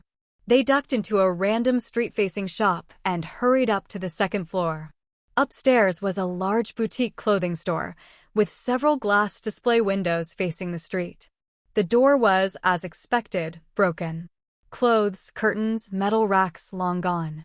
Only a few battered, limbless mannequins and piles of trash remained. Whoever had come shopping for free must have been in a foul mood. The plaster mannequins were strewn everywhere, heads and arms snapped off and tossed all over the floor. Su Dai nearly screamed when she saw the shapes of those mannequins. In the dead of night, it felt like they were wandering a maze in the fog. A layer of black dust coated the mannequins at first glance. They looked like charred corpses. The convoy's noise was getting closer. The clatter of treads was growing louder. Sun Jingtao listened intently, frowning. There are tanks, quite a few of them. And excavators, I think, Song Qian added. Jiang Yan. Kong Wu said nervously, could that convoy we saw earlier have just been the vanguard? Can't rule it out. After speaking, Song Qian and Jiang Yan crept to the window, weapons at the ready, peering outside. Soon, the lights in the thick, dark fog grew brighter and brighter. They stretched across a long swath of the area. Clearly, this was a major operation. Judging by the distance, the convoy was moving slowly, maybe 20 miles an hour. Jiang Yan, here. Song Qian suddenly pulled a neatly folded piece of paper from his chest pocket and handed it to her. She took it. What's this? A map of the base and surrounding area. Take a look while we have time. When you're done, pass it to Brother Sun and the others. As he spoke, Song Qian also produced a flashlight and a piece of red cloth.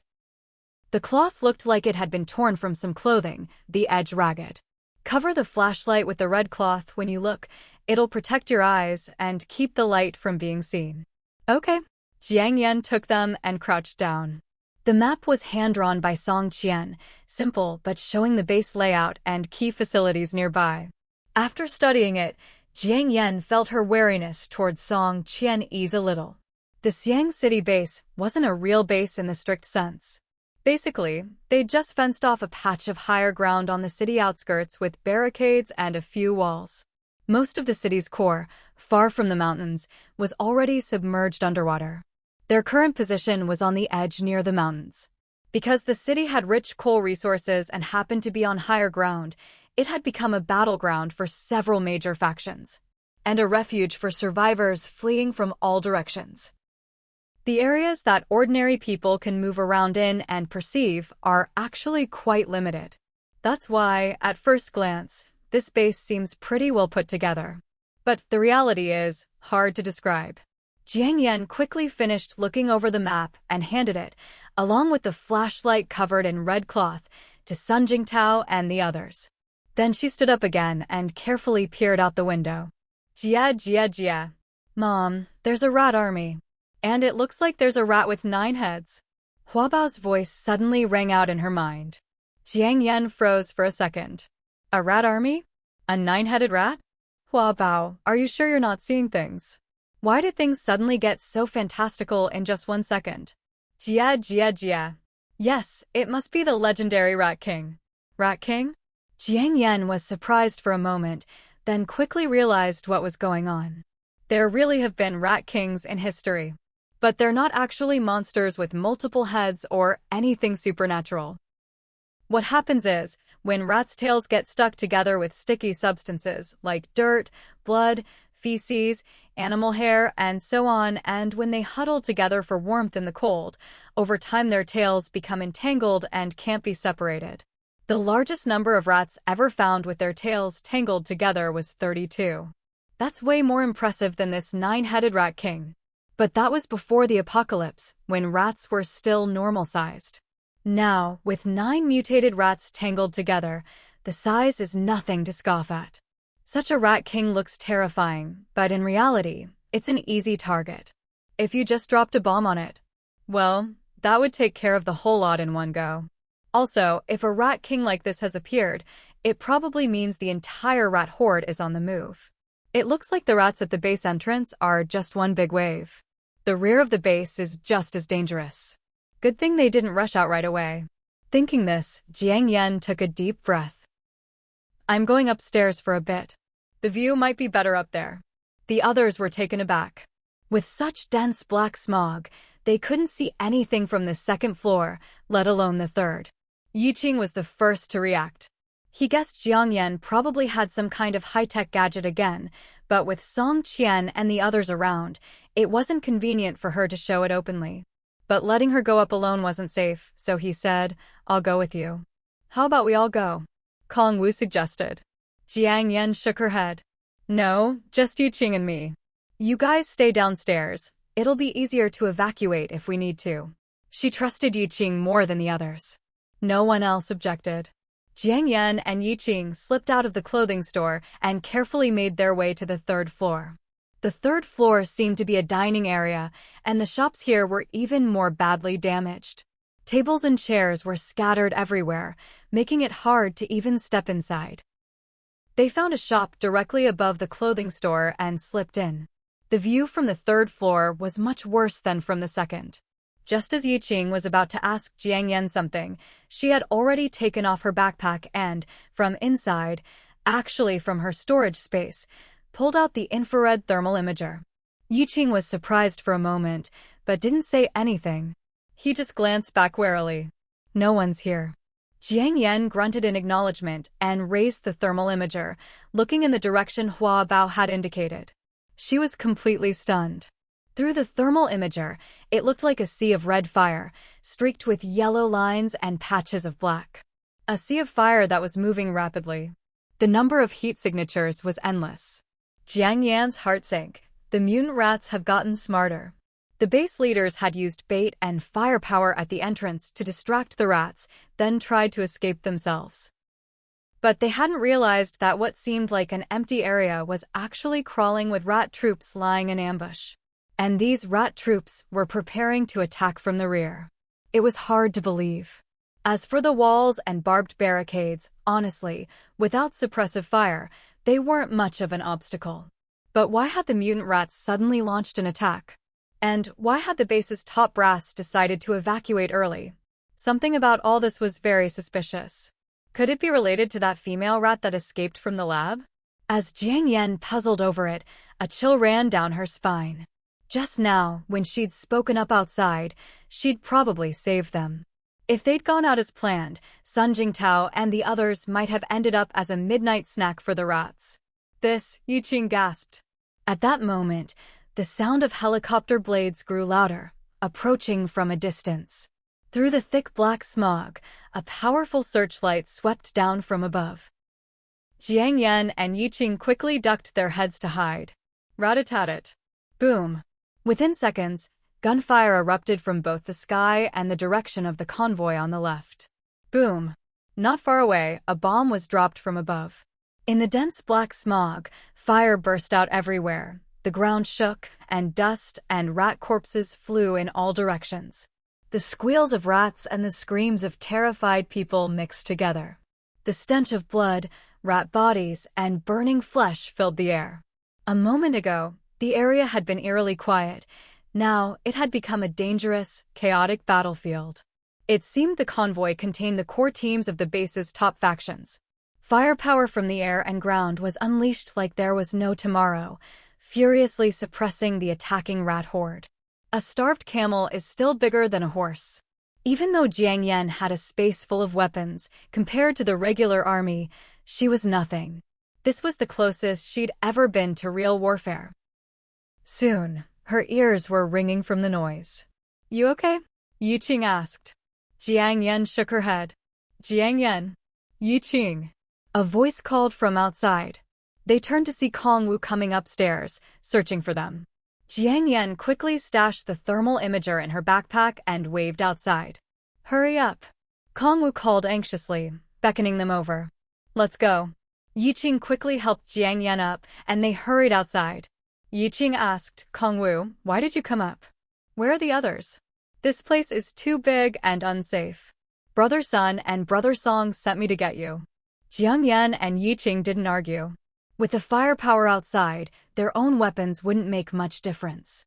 It was better to hide for now. Kongwu led them to the other side of the mall's second floor, to a corner away from the fighting. As they approached, a strong smell of urine hit their noses. "They're in the bathroom?" "No, next door," Kongwu said, squeezing them through a small door. When Jiang Yan entered the room, Sun Jingtao was standing on a solid wooden chair, peering outside through a fan vent in the wall with a pair of binoculars. Outside, flames blazed into the sky and the deafening sounds of gunfire and explosions filled the air. The battle was fierce. The mutant rats seemed completely unfazed by the firepower, still swarming in like a tidal wave. It was probably because the convoy was nearby, so the bombs were being dropped a little distance away from them. Still, they could feel dust from the ceiling constantly drifting down. "Jiang Yan, you guys are down?" Su Dai, who was studying the chair for Sun Jingtao, turned her head. "Yeah." Jiang Yan nodded, quickly scanning the room. It was a blind box shop, less than 10 square meters in size. While the restaurants, clothing stores, supermarkets, and the like had all been looted clean, this place had been left untouched. Though the shelves were thick with black dust, there was no sign of Song Qian. Jiang Yan asked, "Where's Song Qian?" Su Dai shook her head. "No idea. He just went out with Kong Wu." Brother Song went to the first floor to check things out. He said if he finds somewhere relatively safe, we should move there immediately, Kong Wu explained. Su Dai looked puzzled. Isn't moving to the first floor even more dangerous? Those mutant rats are vicious, with razor-sharp teeth. No wonder the one in our backyard had its teeth and claws pulled out. It was terrifying. Jiang Yan didn't reply, her mind racing. The first floor was indeed closest to the battlefield and to the mutant rats. But if the military decided to drop bombs here later, this building would likely become their tomb. Between two evils, choose the Le. Oh my god. Could it be Xiangqing is about to have an earthquake too? Everyone sucked in a breath at her words. Yes, because of that so-called Dr. Shue's lab rat, everyone had jumped to conclusions. They'd all assumed the sudden rat outbreak was part of some conspiracy. But they'd overlooked the real reason behind strange animal behavior. It might not be a sure sign, but other cities had experienced major earthquakes before. Xiangqing would likely not be spared. As soon as Su Dai finished, the door creaked open. Song Qian stood at the entrance, looking anxious as he urged, "I found a shop that's good for both defense and escape. Everyone move." Thinking of the earthquake, no one dared delay. They hurriedly grabbed their things and filed out of the little shop. Jiang Yan deliberately brought up the rear. Her fingers brushed over the shelves, sweeping all the dust-covered blind boxes into her space. Opening blind boxes had been one of her favorite things before the apocalypse. The others were in too much of a rush, and the lighting was dim, so no one noticed what she was doing. As they reached the first floor, a mix of gunpowder, blood, burnt flesh, body odor, and all sorts of strange smells assaulted their noses. Even with masks on, everyone instinctively breathed more shallowly. The shop Song Qian had found was a restaurant away from the main battlefield. The back door led into the mall. Not far from the front entrance was the mall's open-air parking lot. No cars in sight and no sign of rats. If an earthquake hit, running outside might be their only chance. Before long, the gunfire from the other side of the mall gradually died down. Th thump. 2 helicopters flew overhead, above the parking lot. "Honey, it's gone quiet. Could it be all the rats are dead?" Su Dai tugged at Sun Jingtao's sleeve.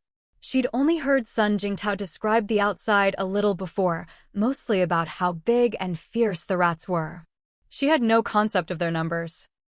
She even thought the base sending out jets and tanks to bomb them was overkill, like using a cannon to shoot a mosquito. But Yiqing and Jiang Yan knew better. Sun Jingtao hesitated for a second. Maybe they're out of ammo. If there were important convoys below and they still had bullets, the helicopters would definitely be circling to provide cover. They wouldn't just leave so suddenly. Su Dai's face froze, a faint sense of despair creeping in. Rat swarms, thick fog, and now possibly an earthquake. How were they supposed to survive? "I suggest we take turns keeping watch at the door. The rest should use this chance to get some rest," Jiang Yan said, pulling a bottle of mineral water from her backpack, actually from her space, and handing it around. Song Qian and the others didn't fuss, just thanked her and took it. They'd been on the move nonstop, up and down, and, to be honest, they were exhausted. Luckily, Jiang Yan's group had managed to eat dinner at home earlier. A small blessing in all this misfortune. Though everyone was thirsty, they all knew how precious water was. When it was their turn, each person took only a tiny sip. By the time the bottle came back to Jiang Yan, it was still more than half full. "You all rest. I'll take first watch," Yiqing volunteered, getting up. Plans never keep up with change. Evacuating overnight was no longer realistic. If no more rats came and there was no earthquake, they'd just have to hunker down and wait for daylight. But if rats did show up, the shop Song Qian had chosen had 3 solid walls, so they'd only have to defend one side, much easier. However, aside from Jiang Yan, the others had limited ammo, even if they had weapons. That was a problem. Some time passed, and it was still eerily quiet outside. The silence itself felt unnatural. I'll go upstairs and take a look. I'll be quick, Jiang Yan said, getting up. Su Dai was still a bit confused. The black smog outside was so thick. Even when Sun Jingtao used binoculars, he only caught glimpses of fur in the firelight. What could Jiang Yan possibly see? She didn't have X-ray vision. But she didn't ask. Jiang Yan must have her reasons. Jiang Yan, I'll go with you, Song Qian offered, standing up. Jiang Yan shook her head. No need. I'll be quick. If the rats come, you'll need more people here to fight back. She had a point, so Song Qian didn't argue. As for Sun Jingtao and the others, they trusted Jiang Yan's abilities. Since she didn't want company, they didn't insist. Jiang Yan walked to the back door, then suddenly paused and turned around. Yi Qing. Yi Qing quickly walked over. Keep this safe. Jiang Yan opened her backpack and took out a black cloth bag, handing it to Yi Qing. Yi Qing reached out to take the bag. It was a bit heavy. Her fingers brushed over it casually, and she instantly understood. Thank you. Inside were 5 or 6 magazines. Magazines for the pistol Jiang Yan had given her earlier. Each magazine held 20 rounds. With this bag, there were over 100 bullets. Not a small amount. A warmth rose in Yi Qing's heart. Take care of yourself. Go quickly and come back soon. Okay. After speaking, Jiang Yan turned and hurried into the mall. The mall they were in was the kind you'd find on the outskirts of a third-tier city. Very ordinary. A small central atrium, surrounded by shops. Above the atrium, unlike those big shopping centers, there was no skylight. Inside, it was pitch black. There were very few windows. But you could still see some flickering firelight outside. Jiang Yan quickly climbed to the second floor and headed toward the clothing store they'd first visited. She had just reached the entrance when a blinding red flash streaked past the shop window. Rumble. It was as if a slumbering beast beneath the earth had suddenly awakened. The entire floor began to shake violently, like a sieve. Dust rained down in a steady stream. Decorations, light boxes, signs, and display boards crashed down from the ceiling with a cacophony. An earthquake. Cracks as wide as a hand split open the walls and floor. And with the wild shaking, those cracks kept widening. Jiang Yan. It's an earthquake, come back. Downstairs, Yi Qing broke into a run toward the back entrance, trying to get into the mall to find Jiang Yan. Song Qian and Sun Jingtao tried to grab him, but he broke free. Xiaoyue, don't go in. Yi Qing ignored them and dashed to the entrance. Just then, a huge section of plaster ceiling crashed down with a bang, blocking the way forward. Song Qian hurried after him. Amid swirling dust, chunks of plaster and dirt rained down on them. The restaurant ceiling, the walls, even the floor tiles suddenly split open with cracks as thick as a thigh. Under Su Dai's feet, the ground split open into a gaping black hole. She nearly fell in. The fissure was still widening. Sun Jingtao reacted quickly, grabbing her just in time. Xiaoyue, let's get out first. Taoji, we need to go now or it'll be too late. Kongwu helped them grab their supplies and sprinted toward the parking lot. This earthquake was apocalyptic, far worse than the one in Anming.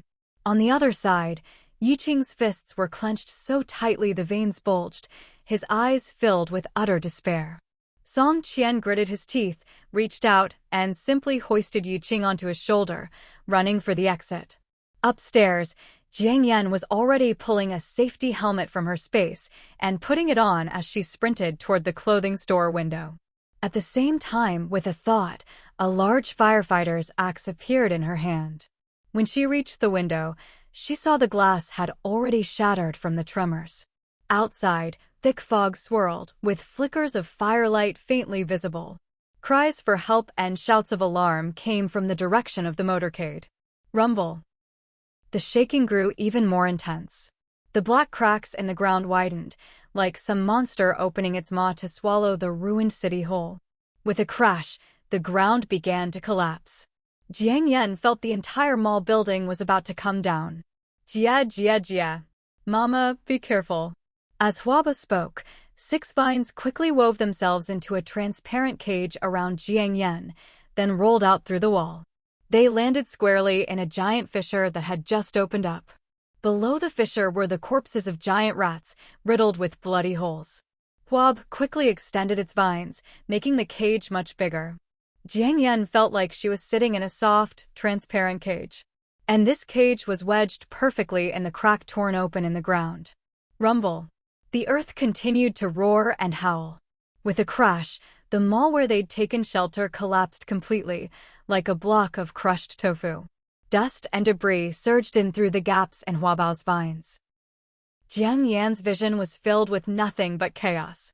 With a helpless thought, she slipped into her space. Inside, the sun was shining, the sky blue with white clouds, and the air fragrant with flowers and grass. It was as if Jiang Yan had gone from hell to paradise. Once her eyes adjusted to the bright light, she took off her goggles and mask, standing there still shaken. Looking at her dust-covered self, Jiang Yan took a deep breath. She wondered how Yiqing and Su Dai were doing. They'd been close to the parking lot. As long as they hadn't fallen into one of those sudden giant cracks, there should still be a sliver of hope. But for now, all she could do was wait and pray in silence. She could only wait for the earthquake to end before going out to check. Huabao, is the earthquake still going on outside? Jiang Yan asked the Huabao she'd left outside her space. Jia. Mama, it's still shaking. The cracks are getting bigger. My vines are too short to hold on, I fell down. And there are a lot of burning giant rats around. They're sizzling and smoking. Jiang Yan.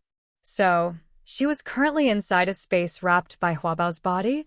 Jiang Yan felt a pang in her heart. It was like Huabao was using its own body to shield her, creating a double layer of protection. Huabao, I'm safe inside the space. You can pull your vines back, Jiang Yan said, worried it might get hurt. Even though she knew Huab was nearly indestructible. Back at the Sky Hotel, all that dynamite hadn't left a scratch on it. Jia. No, Mama, I have to protect you. I won't let you get hurt, not even a little. Jiang Yan's eyes grew moist. It was just a pity Huabao couldn't stray too far from her. Otherwise, she could have sent it to check on Yiqing and the others. Jiang Yan pulled her thoughts back. Covered in dust and grime, she couldn't be bothered to go into the apple pod. Instead, with a thought, she teleported to the new grassland that had appeared after her space upgraded. She simply lay down on the ground. The sunlight was a bit harsh. With another thought, she moved a sun umbrella from the poolside over to her. She was exhausted. It had been so long since she'd properly rested in her space. Lately, it felt like she'd been on the run nonstop. Always on the move. She hadn't had a proper meal, hadn't slept well, and was filthy all over. Her hair was greasy. She'd never imagined living like this in her life. Fortunately, her space always had a restorative effect on her body. Just lying there, she could feel her energy slowly returning. But an overwhelming fatigue swept over her too. Jiang Yan covered her eyes with her hand, and before she knew it, she drifted into a deep sleep. She had no idea how much time had passed. When Jiang Yan woke up, Huabao, has the earthquake stopped outside? Jia. Mama, it shook all night, but now it's stopped. The smog is gone too. Jiang Yan was stunned for a moment, then quickly tidied herself up and left her space. The sky was just beginning to lighten. Everywhere she looked, there was nothing but devastation. It was as if, in this world, only she remained. The cold wind whistled past, carrying the lingering warmth of mouse ashes across her cheeks. Jiang Yan shivered instinctively. Without a second thought, she slipped into her personal space. She quickly changed into a somewhat bulky biohazard suit and put on a gas mask before stepping back outside. At this moment, all she could hope for was that Su Dai and the others were still alive. As for everything else, she no longer cared to worry about it. Yiqing, Su Dai, Sun Jingtao. Jiang Yan began calling out their names loudly. But no matter how many times she shouted, the only response was drifting smoke and endless silence. A sense of foreboding crept into her heart. She took out her binoculars and scanned the area twice, but couldn't find a trace of the mall's ruins. Logically, Even if the earthquake had been strong enough to level every building, there should at least be a mound of earth or something left behind. Yet all she saw was rubble, dust, cracked earth. And the corpses of mutant rats, some charred, others crushed to death by massive boulders. Not far behind her were some cars, twisted and burned down to bare frames, along with a few charred bodies. There were also several tanks, as if they'd been dropped from the sky, their treads scattered everywhere. 3 black riot-armored vehicles lay nearby, all severely deformed. The bulletproof glass on the armored cars was shattered into spiderweb patterns. Blood spattered across the windshields and driver's windows. 2 of the vehicles were flipped upside down, while another was wedged at an angle in a 2-meter-wide fissure. The one stuck in the crack had its rear door forced open. Inside the heavily compressed and deformed compartment, several bodies lay in disarray. No, more accurately, they were just bare, gleaming white bones, picked clean of flesh. Some large, some small. It was undoubtedly the convoy they'd encountered before. Jiang Yen gagged in disgust. After swapping her pistol for a submachine gun, she cautiously approached. "Is anyone there? Is anyone there?" She called out a few times. No response. Not even a groan. Jiang Yen frowned and turned to continue searching. She carefully avoided the massive rat corpses, slowly heading in the direction where she remembered them all to be. But no matter how long she walked, there was no end in sight. The rat corpses grew fewer and fewer, leaving only endless boulders and rubble. Unlike other places, where the ground was covered in a thick layer of black ash, here the earth was a yellowish-brown, as if newly formed. Jia. Mom, we're not on the original ground anymore, we're in a ravine. Hua Bao, sensing what she was searching for, quickly reminded her. A ravine. Jiang Yen was startled for a second. No wonder, when she looked toward the mountains with her binoculars earlier, all she saw was what looked like a cliff. So, the earthquake had torn open a fissure several kilometers wide? Wasn't that a bit much? But after all the bizarre things she'd experienced, Jiang Yen was no longer surprised by anything. Right now, her top priority was to confirm whether Su Dai and the others were still alive. Not to dwell on these other questions. Seeing she didn't say anything, Hua Bao used the knowledge it had recently learned to explain.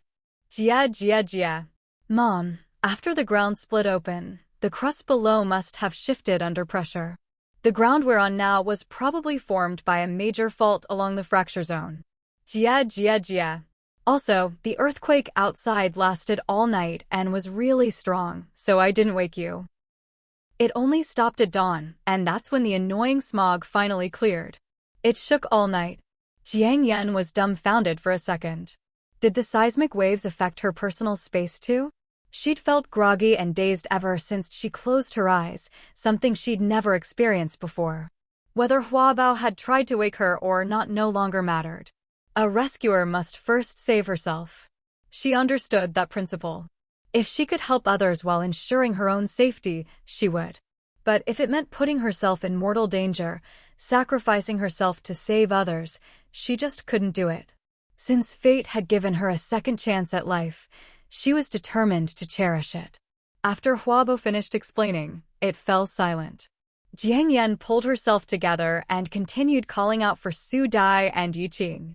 By the end, her throat was already hoarse. With the gas mask on, breathing wasn't easy either. That's when she realized she had a loudspeaker and a jetpack in her space. Searching on foot was too slow, and just shouting wasn't going to cut it. Sure enough, when you're anxious, your brain stops working, you forget you're carrying a treasure chest with you. Jiang Yen hurried back into her space, took out the loudspeaker, and recorded a message. Then she put on a jetpack, clipped the loudspeaker to her waist, and swapped her goggles for a pair of voice-controlled, auto-focusing binocular glasses before stepping back out. With the heavy hazmat suit and the jetpack weighing dozens of kilos, Jiang Yen felt like she was carrying a mountain on her back.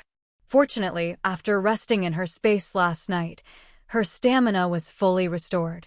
She reached out to activate the jetpack, hovering half a meter above the ground to test its stability. Once she was sure everything was working, she gradually increased the thrust. As the jets roared, Jiang Yen began to rise. She didn't start searching right away. First, she wanted to get a bird's-eye view of Xiangqing after the earthquake. After all, the altitude for surveying the terrain and searching for people were completely different. 1 meter, 2 meters, 3 meters. Jiang Yen rose higher and higher until finally, at 100 meters up, she let out a deep breath. You can't see the true face of Mount Lu because you're in the mountain itself. She finally saw clearly the area she'd been in before. She'd seen satellite images of Xiangqing on the computer. But now the small city had been utterly transformed by the earthquake. Every building had been flattened overnight. The water level at the base entrance had dropped significantly. The whole of Xiangqing looked like a small island. She looked behind her. The mountains that once surrounded the city on 3 sides had been shorn off, much lower than before. It looked like a massive landslide had occurred. From time to time, piles of rocks slid down, raising clouds of dust. Looking down, Jiang Yen sucked in a breath. The once flat ground had sunk into a basin. It was a huge area, at least 3 or 4 kilometers across. The drop at the edges was steep, 70 or 80 meters at least. This basin seemed to have appeared out of nowhere. It had expanded Xiangqing's boundaries overnight. Stunned, Jiang Yen finished her survey and gradually descended, adjusting the jetpack's thrust. Once at a suitable height, she began a meticulous, grid-like search for Su Dai and the others. 3 hours passed. She searched every corner of the basin, but found no sign of life. She went through all 10 fully fueled jetpacks in her space and changed the loudspeaker batteries twice. Sui. Her hair was stuck to her forehead with sweat, her whole body drenched and giving off a sour, unpleasant odor. Jiang Yen sniffed herself, covered her mouth, and quickly headed into the bathroom. After washing up and blow-drying her hair, it was already noon. Having seen so many corpses, Jiang Yen had no appetite left. But she still had to continue searching on the surface later, so she forced herself to feed her loudly growling stomach. She couldn't stomach any meat. So, with a thought, she summoned a vegetable and fruit salad with nuts, paired it with a vanilla latte, and made do with that for lunch. After eating, she changed into a set of lightweight, sweat-absorbing clothes. She also refueled all 10 flight suits before gearing up again and heading out of her space with Huabao. The basin area had already been completely searched. This time, Jiang Yen headed straight for the surface. Flying up along the cliffs surrounding the basin, Jiang Yen was startled. The rock layers on those cliffs were all sorts of colors. About 30 or 40 meters up from the ground, there were honeycomb-like holes in the cliffs, though not as regular as real beehives, and most had collapsed. At the edges of some caves blocked by rubble and dirt, she could still see the huge tails of rats or whiskers dangling at the entrance. Jiang Yen frowned slightly. Even without an earthquake, if these mutant giant rats ever attacked humans, the consequences would be unimaginable. While flying, both her hands were needed to control the jet's direction and speed, so she couldn't carry any weapons. Luckily, she still had Huabao. As usual, it rested its big head on her shoulder, 6 spines spread out evenly, its little eyes darting around, alert and watchful. Yi Qing, Su Dai, Sun Jingtao, Song Qian, Kong Wu. The loudspeaker continued to blare noisily over the ruins. Jiang Yen carefully searched the ruins on the ground. After flying for a while, she spotted a red, weathered billboard stuck at an angle in the ground, and her eyes lit up. On it was written, Xiangqing People's Mall, hot leasing opportunities. When they were preparing to evacuate earlier, the thick fog and darkness made it impossible to see clearly. She hadn't known the name of the mall they'd hidden in before. Plus, the whole area had been geologically transformed, so it might not even be the same place they'd passed through before. But that didn't matter, because soon after, Jiang Yen saw a pile of vehicles not far away. A heap of cars, all deformed from being jammed together. There were tanks, armored vehicles, a few coasters, and off-road vehicles. One in particular stood out. It was the eye-catching magenta Mercedes G-Class she'd seen at the base entrance before, license plate Xiangji 1-. The other cars were badly deformed, their windows either shattered or spiderwebbed, and there were piles of dead rats scattered all around. But this magenta Mercedes, aside from being splattered with blood and rat fur, was otherwise untouched. No deformation, windows intact, only the car door was open. On the door's interior, it looked like some symbols had been engraved with gold powder. Jiang Xiaoyue was secretly shocked for a moment. When she'd seen the convoy in the basin earlier, she'd thought that was where the others had encountered the earthquake. She hadn't expected the battlefield to be so far apart. She quickly realized, most likely, the basin had formed right next to the other side of the mall. So, she could be sure that where the billboard was definitely the mall where the others had taken shelter that night. Realizing this, Jiang Xiaoyue was overwhelmed with excitement. She quickly adjusted her flight path and circled around the billboard area a few times. Unfortunately, as before, there was no response. It was as if a bucket of cold water had been dumped on her burning hope. Jiang Xiaoyue's heart grew heavier and heavier. In the end, she simply adjusted her flight suit and landed on the ground. She chose to land in the parking lot she'd seen earlier. It had once been empty, but now it was covered in rubble and exposed rebar. A few white-lined parking spaces were still visible, along with many huge cracks 1 or 2 meters wide. If they're alive, I want to see them. If they're dead, I want to see their bodies. If Yiqing and the others were really gone, then at the very least, she wanted to send them off one last time. Taking off her heavy flight suit, Jiang Xiaoyue, now in her biohazard suit, quickly retrieved a submachine gun from her space and switched on its tactical light, checking each crack one by one. After searching all the cracks, big and small, Jiang Xiaoyue's heart turned cold. There was nothing. She stopped, staring blankly for a few seconds. Her eyes stung with a sudden ache, a wave of unspeakable, suffocating emotion welling up inside her, desperate for release, but with nowhere to go. After being reborn into the apocalypse, she was left all alone. And now she was still alone. But some things, she realized, had been changed without her noticing. Jia.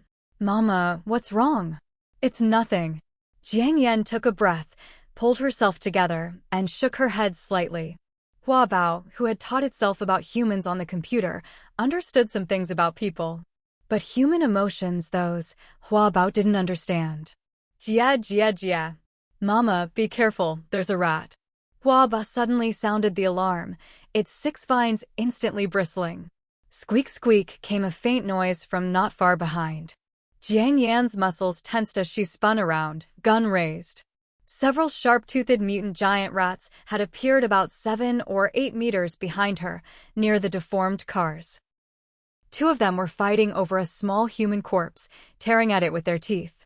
The rest were gnawing on dead rat heads or feasting on entrails. The stench was overwhelming, carried by the wind. Even with her gas mask on, Jiang Xiaoyue reflexively felt bile rise in her throat. Squeak!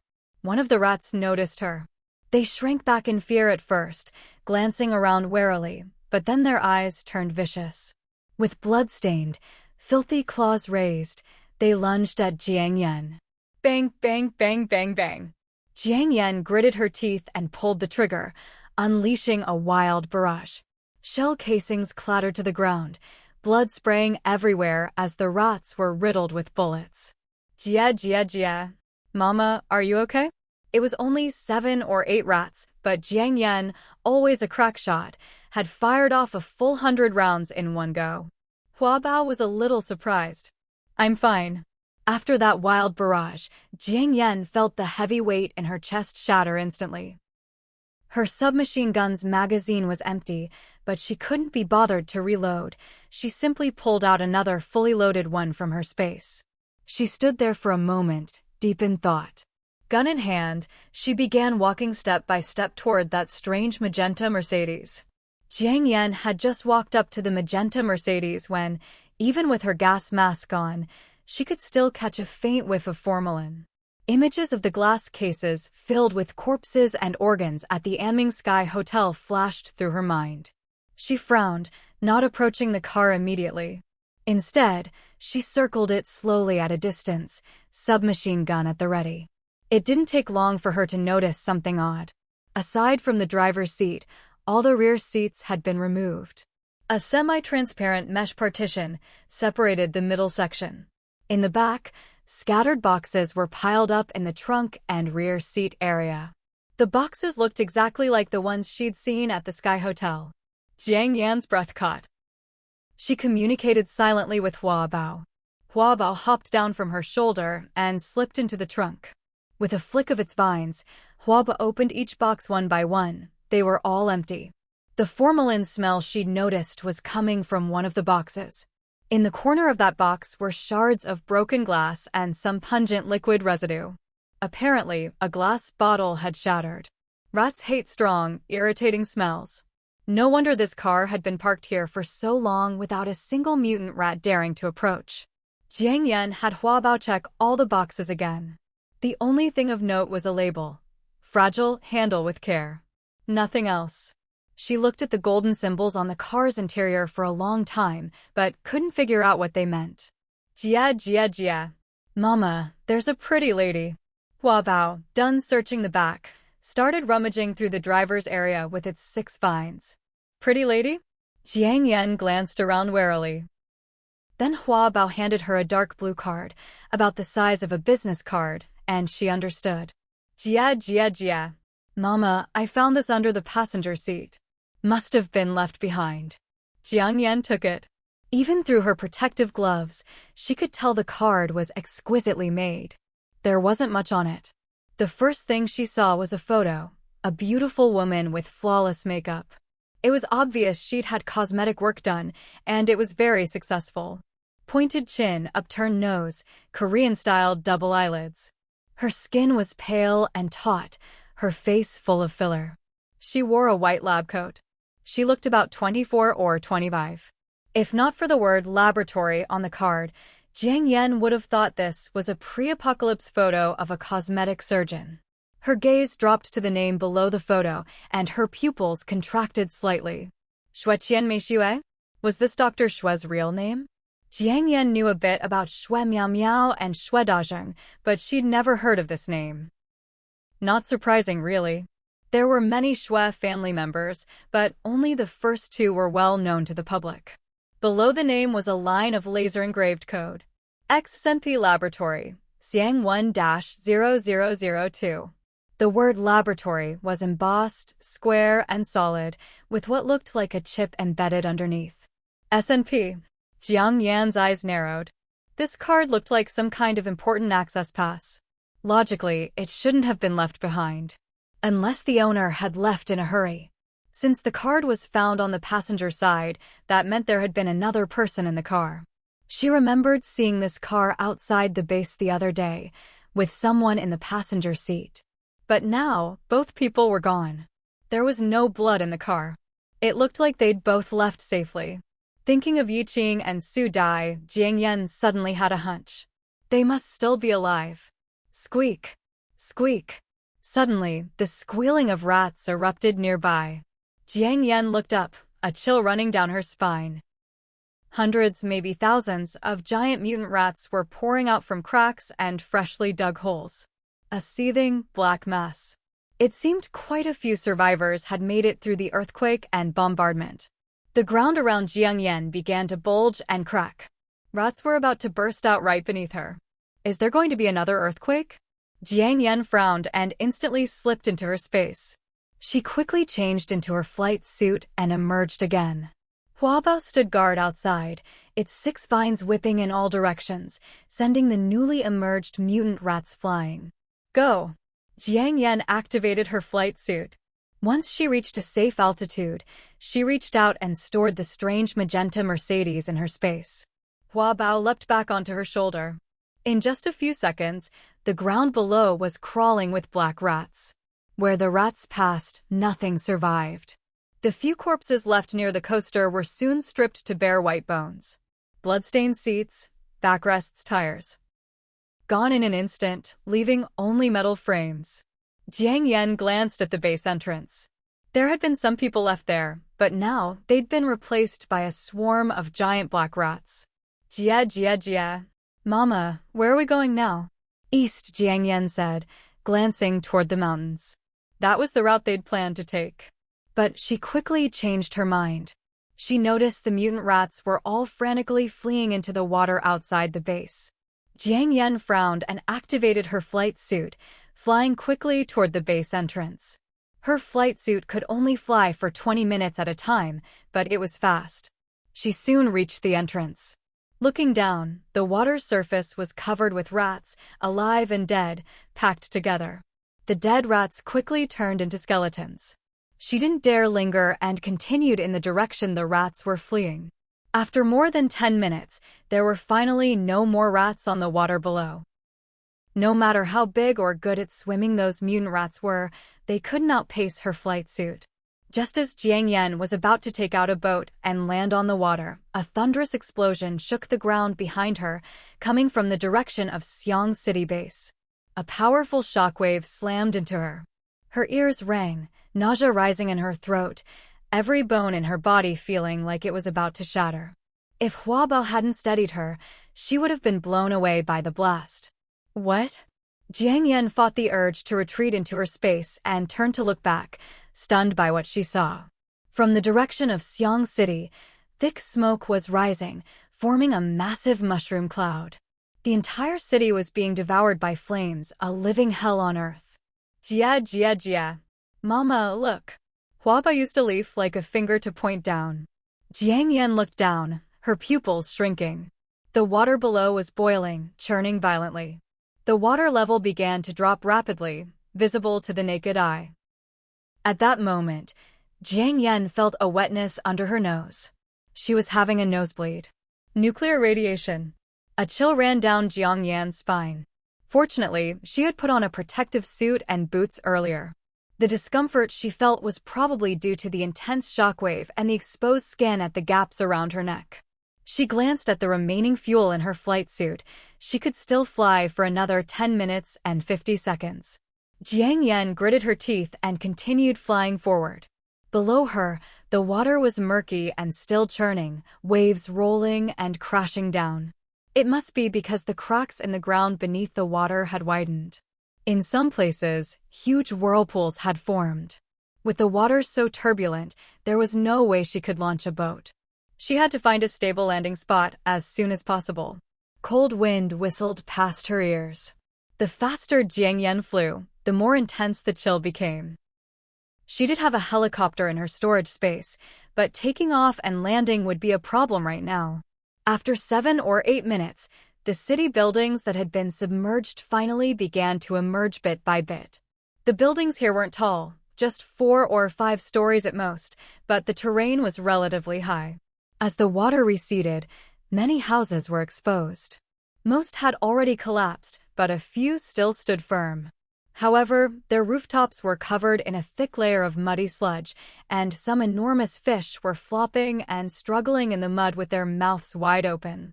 Jiang Yen hovered in midair and turned to look in the direction of Xiang City. The mushroom cloud was gone, but the whole city looked like it had been set ablaze. Even from 50 or 60 kilometers away, she could still see thick smoke billowing and flames lighting up the sky. Jiang Yen thought of the coal mines, and her heart suddenly sank. It felt as if an invisible hand was silently orchestrating everything from behind the scenes, causing all these bizarre events to unfold overnight. Was this also connected to the 5 major bases? Jiang Yan's breath caught in her throat. Beep, beep, beep, beep. The flight suit's countdown alarm started blaring. The danger of the situation left her no time to stand around lost in thought. Jiang Yen snapped back to attention, quickly scanned the remaining buildings in her field of view, and chose one with relatively minor cracks. She took an inflatable raft from her storage space and tossed it down. Plop! The raft landed steadily on the muddy surface, splattering mud everywhere. 49 seconds of flight time left. Jiang Yen quickly landed on the raft. Huaba volunteered to stay outside. As for Jiang Yen, she slipped into her storage space in an instant. Once inside, the ringing in her ears and dizziness vanished immediately. Especially when she caught the faint fragrance emitted by the Black King mushroom, the discomfort in her body eased considerably. Jiang Yen simply focused her mind and teleported to the glass case where the Black King mushroom was kept. The closer she got, the stronger the aroma became. Instinctively, Jiang Yan reached out her palm to a finger-length gap at the top of the glass case. Something miraculous happened. It was as if wisps of faint black mist seeped out from her palm. The mist gradually faded until it disappeared completely. At the same time, all her physical discomfort vanished along with the mist, leaving her feeling re-energized from head to toe. Jiang Yan was a little shocked. So the Black King mushroom, combined with her storage space, could actually purify pollution and even cleanse and strengthen the body? She had felt this strange sensation very strongly the first time she entered her space. Later, as she got used to the environment, the space continued to benefit her, but the effects weren't as obvious. Now, with the appearance of the Black King mushroom and her recent bout of discomfort, the sensation returned all at once. Jiang Yan was pleasantly surprised and decided to experiment further when the time was right. For now, though, she wasn't about to risk nuclear radiation just to run some tests. Thinking of the radiation, Jiang Yan frowned slightly and went into the apple pod study. She turned on the computer and looked up the cause of the mushroom cloud. The results were pretty much what she had expected. Although her body was fine now, she was still shaken, so she took out a bottle of potassium iodide tablets for radiation protection and swallowed one. After taking the medicine and grabbing a quick bite to eat, Jiang Yan changed into her protective suit and flight suit and set off again. After all, if Xiang City was a radiation source, the farther she got, the better. The temperature outside kept dropping. Parts of the water's surface began to freeze over. Jiang Yan didn't have a better destination in mind. She just knew that if she kept heading east according to her compass, she would eventually reach Dongshan. She wasn't interested in the so-called Yaoben base. But she had a feeling that if Yi Qing, Su Dai, and the others were still alive, they would probably head for Dongshan too. Besides, Dongshan's many gold mines were her main goal for this trip. Jiang Yan continued flying, passing over several cities along the way. Some cities seemed untouched by the earthquake and still had survivors. There were also places that looked like official shelters, with a few soldiers standing guard at the entrance. They had gathered all sorts of supplies and were burning them for warmth. Thick smoke billowed over the cities. Other cities had almost completely disappeared, leaving only ruins and desolation. Before she knew it, it started to snow. At first, the snow was black. If it hadn't melted in her palm and on the ground, Jiang Yan would have thought the black smog had returned. Gradually, the snowflakes became lighter in color and larger in size. Finally, on the 10th day of flying, she saw vast stretches of land and mountain peaks. The water at the edge of the land had completely frozen over. Heavy snow was falling, making visibility worse and worse. It looked like the extreme cold from her previous life was about to arrive. Jiang Yan didn't dare linger. She flew straight toward the nearest forested hill. Though it was called a forest, all the trees were dead, just bare trunks standing upright in the ground. Jiang Yan circled low over the hill for a while before adjusting her jet propulsion and slowly descending near a grass hut on the mountainside. The hut sat on a natural stone platform, high above the surrounding hills. It looked like a temporary shelter for a forest ranger from before the apocalypse. Jiang Yan had her storage space, but she needed a safe and hidden place to come and go. She decided to settle here for now. Once the blizzard passed, she would make new plans. The wind and snow were so fierce, they blurred her vision. It was only after Jiang Yan landed that she could see clearly. This so-called thatched hut wasn't really a thatched hut in the strict sense. Only the roof was covered with a thick layer of dry grass. The walls and door were built from sturdy logs. The door was closed, but not locked. The glass in the window was intact. It was clear that this place hadn't suffered any disasters like an earthquake, and it was rarely visited by people. Knock, knock, knock, asterisk. Jiang Yan stepped forward and habitually knocked on the door. Is anyone there? She had already taken off her bulky flight suit upon landing and now held a palm-sized pistol in her hand. As she expected, there was no response from inside. Jiang Yan reached out and, with a creak, pushed the door open. The interior was bare and simple. Everything was visible at a glance. There was a wooden bed about 1.2 meters wide, with nothing on it but some crumpled old newspapers. A wooden table, 2 wooden stools, and an old-fashioned kerosene lamp hung on the wall. The lamp's kerosene had long since run dry. Near the door sat a large white plastic barrel, labeled for forest firefighting use, or something similar. Jiang Yan had seen several of these barrels in the forest before. She went over and kicked it. Inside was half a barrel of water, but it had all frozen solid. In another corner, there was a neatly stacked pile of chopped firewood and a rusty axe. Beside it stood a metal brazier, square on the outside, round on the inside, and a pair of tongs. After surveying the place, Jiang Yan was quite satisfied. With a thought, she took out a broom and other cleaning tools from her space, ready to start tidying up, but Hua Bao snatched them away. Jia, jia, jia. Hee. Mom, I know how to do this. Let me. 6 vines whipped through the air, and in no time, the whole hut was spotless. Jiang Yan was surprised for a second, then broke into an auntie-like smile. Good. Hands-on skills should be cultivated from childhood. Swish, swish, swish asterisk. The snow outside was falling even harder. Jiang Yan glanced at the time. It was only around 4 or 5 in the afternoon. Still early. But inside, it was freezing cold. Her gaze lingered on the brazier. She brought it over, grabbed some ready firewood, took out fire starters and a lighter from her space, and lit a fire. A thick, acrid smoke quickly filled the room. Jiang Yan had to crack open a window. Snowflakes drifted in through the gap. The fire grew stronger and stronger. Gradually, the smoke lessened, and the temperature inside began to rise. Once it felt about right, Jiang Yan placed a metal mesh over the brazier, then, with a thought, took Hua Bao and entered her space. Compared to the frozen world outside, the space inside was like 2 extremes, ice and fire. Jiang Yan quickly took off her scarf, hat, and down jacket.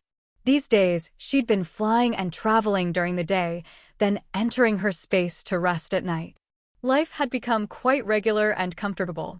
The garden fences she'd acquired earlier had already been set up around the black soil. She divided the land as planned into a vegetable patch, orchard, and flower area. The orchard section had been empty before, but now she'd planted some of the fruit tree saplings she'd bought before the apocalypse. Apples, bananas, pears, cherries, kiwi fruit, sugar apples, oranges, pomelos, lychees, coconuts, mangosteens, blueberries. She'd planted a few of each. She'd bought all these fruits before the apocalypse and in considerable quantities. Thanks to the time-stopping effect of her space's storage area, they were all as fresh as the day she bought them. But the joy of growing and picking your own fruit just couldn't be replaced by ready-made ones. She'd been too busy before to pay much attention to planting. Now that she had some free time, she could finally catch up on these things. Even though the fruits all needed different environments, temperatures, and humidity, she wasn't worried at all. After all, tropical and cold water fish lived together happily in her little stream. She had faith in her space. And the saplings didn't disappoint her. Soon after being planted in the black soil, they began absorbing nutrients and growing rapidly. As for her favorites, strawberries, watermelons, and honey melons, she'd planted those in the vegetable patch. Recently, Jiang Yan discovered that the plants in her space could bear fruit without pollination. The cherry tomatoes, peppers, and cucumbers she'd been too busy to hand-pollinate were already heavy with fruit. This truly surprised her. Her magical space was always giving her little surprises. The flowers in the garden bloomed in clusters, red, yellow, white, purple, pink, no sense of seasons at all. She'd also caught up on her physical training and firearms practice during this time. The 3 eggs she'd kept in the incubator had hatched. A chick, a duckling, and a gosling. Chirp chirp, quack quack. Noisy and adorable, and they'd all imprinted on Hua Bao as their mother the moment they saw him. Jiang Yan knew this was the instinctive imprinting behavior of young animals. They'd treat the first moving thing they saw as their mother. Now, whenever Hua Bao entered the space, the 3 little ones would flap their wings and follow him around, beaks open. Every time, Huabao would shrink down, his crimson tongue licking his fangs as he perched on Jiang Yan's shoulder. He didn't seem to have fully adapted to these fluffy little cuties yet. With the success of these three, Jiang Yan took out more fertilized eggs and put them in the incubators to hatch. The fish, shrimp, and crabs in the stream had multiplied as well. Schools of them swam freely in the water. Jiang Yan felt her space was more vibrant than ever. Looking at the newly grown meadows, she thought, if only she could find some cows or horses to put in here, it would be perfect. But who knew if any cows or horses had survived, and if they had, whether they'd mutated. After feeding the chicks, ducklings, goslings, and the fish, shrimp, and crabs in the water, Jiang Yan left her space. Before coming out, she suited up as usual, even changing into a pair of heated, waterproof snow boots. The temperature in the space was around 24 to 25 degrees Celsius, but returning to the wood cabin with its charcoal fire felt like stepping into an ice cellar. With a thought, Jiang Yan took out a thermometer and hung it on a wooden peg next to the kerosene lamp.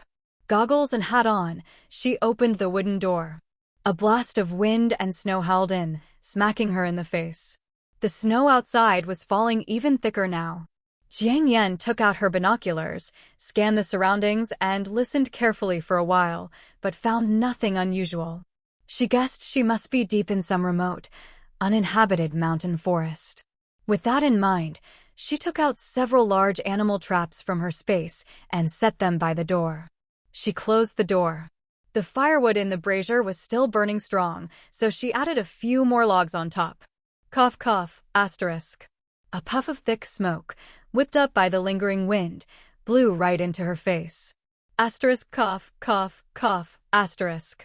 Jiang Yan turned to the side, covering her mouth as she coughed a few more times. The smoke had choked her, but it also jolted her mind awake. She decided she'd spend the night in the wooden cabin outside, instead of going into her space. The blizzard outside was too fierce, and since this area hadn't experienced an earthquake, she was a bit worried. What if she entered her space and couldn't get back out again? Besides, she couldn't leave Huabao alone outside the space every night.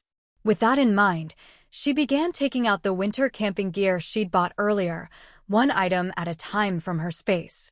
First came a large-capacity portable power bank and a standing camping lamp. Then a heater. She filled the heater with fuel, lit it, and soon the temperature in the cabin rose considerably.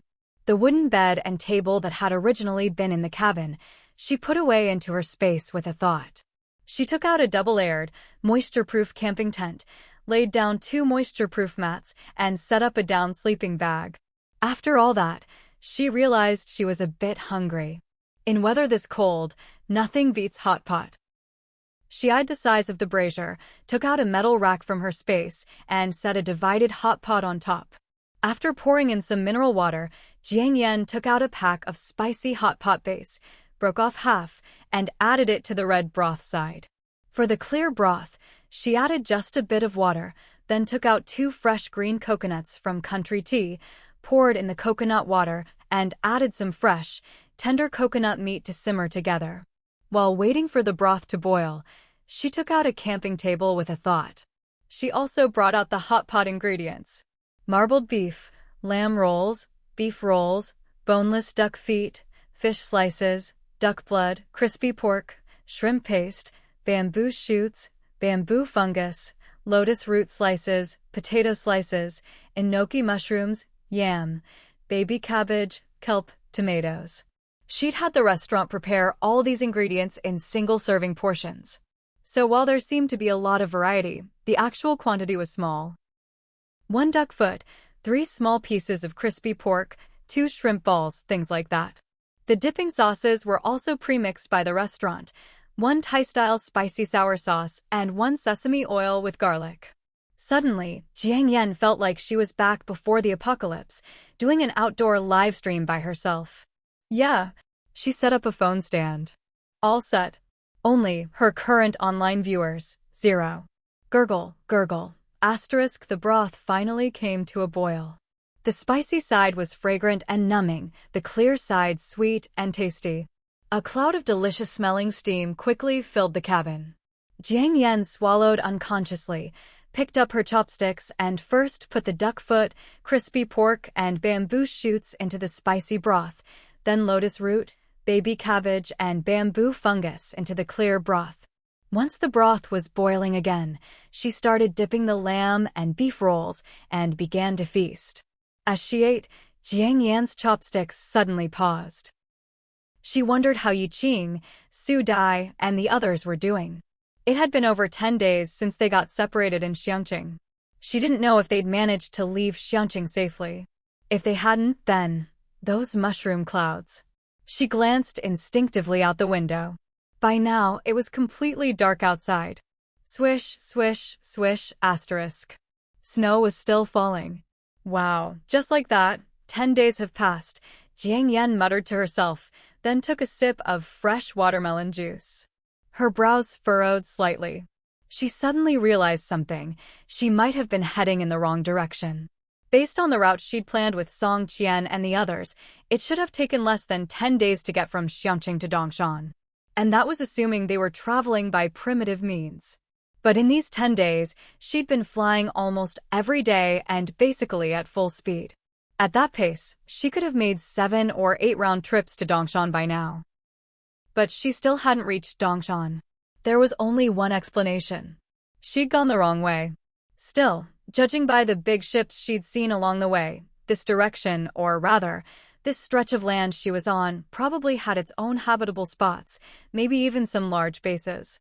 Jiang Yan suddenly lost her appetite. She put down her bowl and chopsticks and took out a compass. The compass didn't move at all. Jiang Yan realized earthquakes can change the magnetic field. Especially since the earthquake in Xiangqing was at least as bad as the one in Anming before. Ever since she left Xiangqing, the sky hadn't cleared up, not once. Every day was gray and gloomy. No sun, no moon, no stars. No reliable reference points. The trees in the forest she'd passed through had all been stripped bare by heat and rain, just naked trunks left, so she couldn't judge direction by the density of the canopy or the length of the branches. Speaking of trees, Jiang Yan instinctively slapped her thigh. She remembered, tree rings could also be used to tell direction. The denser side of the rings faces north, the sparser side faces south. Jiang Yan stood up and looked out at the dense forest through the window. Unfortunately, it was pitch black outside. Forget it, there was no rush. Since she was here, she might as well make the best of it. She'd figure it out in the morning. Actually, if it weren't for the blizzard, she had another way to figure out her location. She could put on her flight suit, fly as high as possible, and take an aerial photo. Then, upload the mountain range image to her computer and compare it to an offline satellite map. That should give her a pretty good idea. But that method was out of the question now. The blizzard was too fierce. There was no way she could fly up. And by morning, the whole mountain would probably be covered in snow anyway. After dinner, Jiang Yan put her dishes back into the dishwasher in her Space's Apple Pod to be cleaned automatically. She watched a variety show for a while, soaking up the lively atmosphere, then went to wash up. After washing up, Jiang Yan left her space. She was carrying 2 hot water bottles. Huabao came out too, one of its vines wrapped around a small bag. Inside was a gold bar it had taken from the big box, which it planned to slowly eat while standing guard for Jiang Yan. Before coming out, Jiang Yan glanced at the progress bar above the creek. It was only about 1% complete. She guessed that even after Huaba finished eating the gold bars collected from the Sky Hotel, it would only be at 3% at most. It would be a long time before the next upgrade. She wasn't worried. Take it slow. After all, there was no point in rushing. Besides, she still hadn't figured out all the new functions unlocked after the space and Huaba leveled up. Forget it, she'd just take her time. With that, Jiang Yan, who hadn't had a good rest in a long time, finally closed her eyes and drifted into a deep sleep. When Huabao heard her gentle breathing, it tiptoed to the standing lamp and switched the light to sleep mode. Then, after tossing a few gold bars into its gaping maw, its body flattened into a paper-thin shape and slipped out the door. With a whoosh, it climbed onto the thatched roof, now dusted with a thin layer of snow. 4 of its vines dangled from the corners of the house, keeping watch in all directions. The remaining 2 vines curled up together like a nest, and it rested its big head on top. The next day, the first thing Jiang Yan did when she woke up was grab a chainsaw and head out to cut down a tree. Just as she suspected, she really had gone the wrong way. Based on her deductions, she was now probably in the north, the legendary location of that lunatic Shui Miao Miao's blazing flame base. Shui Miao Miao. Just thinking about the depraved demon's actions made Jiang Yan feel deeply uncomfortable. But she quickly realized, even if the blazing flame base was in the city, there was no way it could occupy the whole place.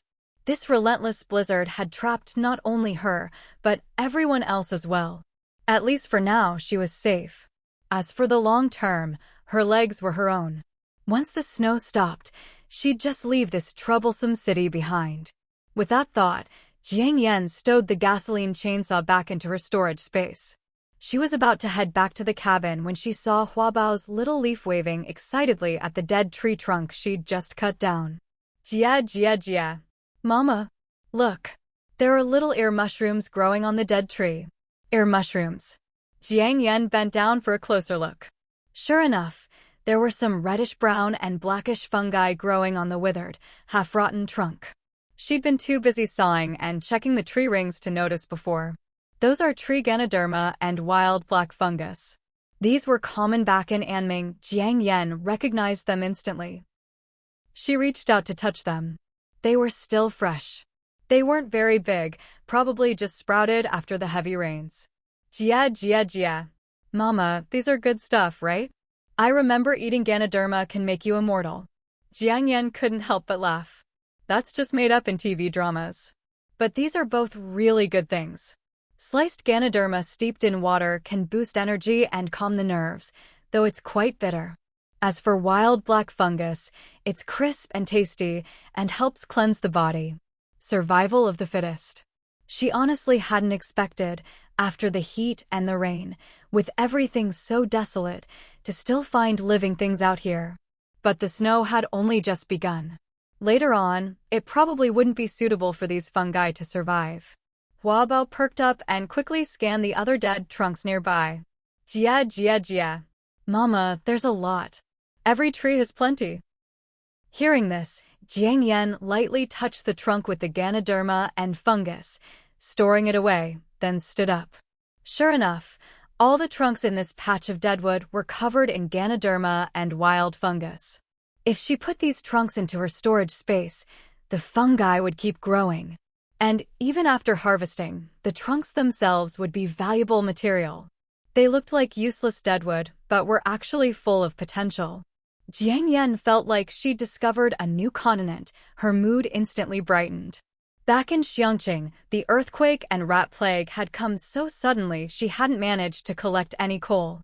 Now, before the blizzard buried the trees, she could gather a few fungus-covered hills. Not bad at all. Most importantly, this was heaven's blessing delivered right to her doorstep. No reason not to take it. Come on, let's go home. With a plan forming, Jiang Yan headed back to the cabin. A thin layer of snow had already built up on the ground, crunching under her feet. Huabao stretched out a vine, wrapping around her calf, and as helping Mama clear a whole hill would be a piece of cake. We'll take them, but let's not rush. We need to plan. It was still early, and the light wasn't great. Sharpening the axe won't delay the work. Better to prepare first. Back in the cabin, Jiang Yan brushed off the snow and acclimated to the warmth before entering her storage space. She ate a high-calorie, filling breakfast and changed into warm, waterproof gear before coming back out. Today, she'd even put on a set of waterproof, breathable snow camouflage military grade with excellent concealment. The temperature was so low that the portable power bank she'd taken out last night was draining fast, so she put it back into storage instead of replacing it. She also packed away the tent, thermometer, floor lamp, heater, brazier, and other supplies. After double-checking that nothing was left behind, Jiang Yan, now in her flight suit, headed out with Huabao. By now, the snow on the ground was already palm-deep. From a distance, everything was a vast expanse of white. Jiang Yan had decided the woods near her cabin were her cover, so she'd leave those for last. She'd start harvesting from farther away and work her way in. And she couldn't afford to be slow. It was a race against the blizzard. She also knew Hua Bao wanted to help. So, while in storage, she'd picked out the 6 best gasoline chainsaws, all with brand new chains and full tanks. She put on snow goggles, activated her jet flight suit, and flew toward another hill. The blizzard was fierce, howling all around. The wind was so strong and visibility so poor, and she was unfamiliar with the terrain, so Jiang Yan didn't dare fly too high or too fast. A trip that would normally take 1 or 2 minutes took her nearly 7 or 8. Still, it beat walking. Hua Bao, as usual, perched on her shoulder, 6 vines outstretched, scanning the surroundings in all directions. Finally, they arrived. Jiang Yan took out her binoculars, scanned the area, and after confirming there were no buildings or moving creatures nearby, brought out the chainsaws. Hua Bao eagerly grabbed the chainsaws with its vines. Jiang Yan helped start them up and said, "Hua Bao, don't rush. Try it out first." Jia. Okay, mama, just watch me. The little genius got to work instantly. The harsh buzzing of the chainsaws echoed through the valley. Thankfully, the howling wind muffled some of the noise. Soon, a scene that looked magical to Jiang Yan, but would have been terrifying to anyone else, unfolded deep in the mountains. 6 sharp chainsaws floated in the air, buzzing as they neatly sawed through a patch of dead trees. The fungus-covered trunks quickly toppled. A slim, fully armed figure followed behind, using 2 trekking poles, walking slowly after the falling branches. Then, as if by magic, the moment her trekking pole touched a trunk, it vanished from the ground. A month passed quickly. The hills around Jiang Yan's cabin were now bare and white. The temperature had dropped to over 30 degrees below zero. The black stumps left behind by Hua Bao's logging were buried under several meters of snow. Aside from occasionally going out to reinforce the cabin roof, Jiang Yan had returned to her leisurely, reclusive life. That afternoon, she added fuel to the heater and was about to go into her storage space to feed the fish, when suddenly, the roar of engines and the sound of anguished howls echoed from the snowy distance. Jiang Yan paused in her steps. "Hua Bao, go take a look, who's coming?" As she spoke, she raised her hand and swiftly stored everything in the cabin into her space. Jia. Okay, mama. With that, Hua Bao slithered out through the crack under the door. It was around 3 in the afternoon. Though the wind and snow were heavy, the light was still good. Naturally, Jiang Yan couldn't just open the door and reveal her presence. Hua Bao climbed onto the roof and, after a while, finally saw who was coming. It was a brand-new red-tracked snowmobile. The open, unobstructed expanse was covered in powdery snow, so the vehicle sped along, climbing slopes and crossing bumps as if riding the wind and waves, kicking up flurries of snow in its wake. Behind the vehicle, a makeshift sled made of dead branches was tied on, loaded with a pile of something. What exactly it was, Hua Bao couldn't quite see. Whoa! The strange, miserable howling continued, as if someone was being skinned alive. Jiang Yan frowned slightly. How many people are there? Jia. Looks like 4 or 5, and they have firearms. They don't look like good people. After following Jiang Yan for so long, and having watched countless movies and TV shows like a supercomputer, Hua Bao's ability to judge people had grown considerably. Jia. Mama, they're coming our way. Should I attack? No need. Let's wait and see. Jiang Yan narrowed her eyes, remaining calm. These days, anyone who could afford a tracked snowmobile was no ordinary person. Judging by the looks of it, they were probably coming to the cabin to rest. Maybe she could pick up some useful information. She'd been alone in these deep mountains for so long, she was starting to feel cut off from the world. With that thought, Jiang Yan gave Hua Bao a few more instructions. Then, as the vehicle drew close to the cabin, she slipped into her space in an instant. Most likely, these people were just passing through for a rest and would leave soon enough. She could come out again after they were gone. As the snowmobile approached the cabin, it gradually slowed down. Only then did Hua Bao see clearly, Two people, a man and a woman, were tied to the makeshift sled at the back. Both wore filthy cotton coats, curled up with their eyes closed. Their hands, bare and unloved, were covered in red, pus-filled frostbite. Their faces were rough and cracked, with thick white frost caked on their hat brims and eyelashes. "Oh, whoa!" Another miserable howl rang out. Hua Bao swept its vine through the air, little eyes darting around. Only then did it notice a rope tied to the middle of the sled behind the two people. Following the rope down into the swirling snow, Hua Bao saw, was that a white deer? The white deer was half kneeling in the snow, with a pair of unusually large, strange antlers on its head. It looked a bit like the reindeer that pull Santa's sleigh in Western movies. Except this white deer was enormous, almost as big as an elephant. A pure white reindeer? Jiang Yan, listening to Hua Bao's report from inside her space, was stunned for a moment. After all the mutated creatures she'd encountered, leeches, scorpions, bats, rats, this was the first time she'd heard of a relatively normal animal. And it sounded rare. As for its massive size, that was probably due to mutation as well. But all in all, it was an encouraging bit of news.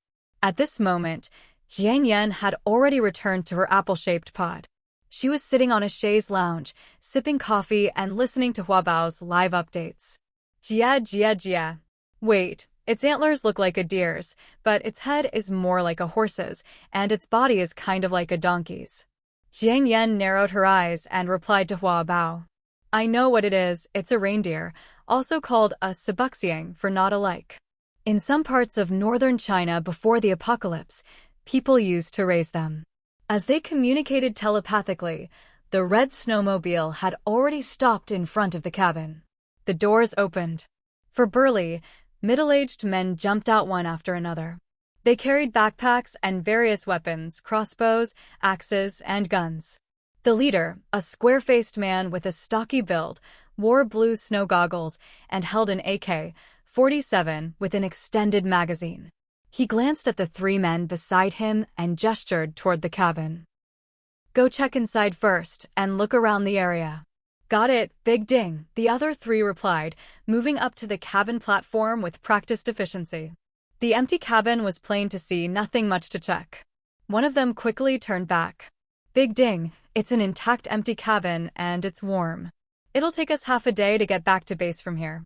Why don't we stay here for the night? All right. Bring some supplies inside. The square-faced man gave his orders, then pushed his snow goggles up onto his forehead and turned to the back seat. Dr. Chu, it's safe here. You can get out now. Jiang Yan paused mid-sip. Dr. Chu. At the same time, the back door opened. A tall, relatively slender man stepped out. He looked to be just over 20 and wasn't wearing snow goggles. He wore gold-rimmed glasses, his exposed skin was pale, and his manner was refined and scholarly. He looked young, but it was clear the square-faced man treated him with great respect. The other three began unloading supplies from the vehicle. Dr. Chu and the square-faced man entered the cabin one after the other. They brushed the snow off themselves and glanced around the room. Not bad, Dr. Chu. Looks like we're in luck today. The square-faced man tried to sound ingratiating. Dr. Chu didn't reply. He pushed up his glasses, his sharp gaze sweeping over a window that was open just a crack. Then he walked over to a spot on the floor marked by a brazier, crouched down and took off his gloves, feeling the ground with his palm. He stood up, his tone a little sinister. Ding Dong, do you believe that if we'd arrived a little earlier, we might have run into a living person? A person? Ding Dayong's eyes flashed with wariness. He glanced around the cabin again and asked, What makes you say that, Dr. Chu? So many clues, can't you see any of them? Dr. Chu sneered at his ignorance. Ding Dong choked on his words, eyes widening, but he suppressed his irritation and anger. Big Ding, where should I put these? A man with a bulbous, red nose stood at the door, carrying a pile of folding camping gear. His question broke the awkward tension in the room, but it was as if he'd tossed a lit match onto Ding Dayong's simmering anger. Where else? Is there a second option in here? Ding Dong snapped, glaring coldly. The red-nosed man, scolded for no reason, didn't dare make a sound and quickly set the gear down. He was about to go back for more supplies when Dr. Chu suddenly spoke. We'll reach the base in half a day. There's no need to keep those two, bring them inside. All right, Dr. Chu. The man with the bulbous, red nose replied, gave Ding Dong a slight bow and then turned to leave the room. But barely 2 seconds later, he came back in.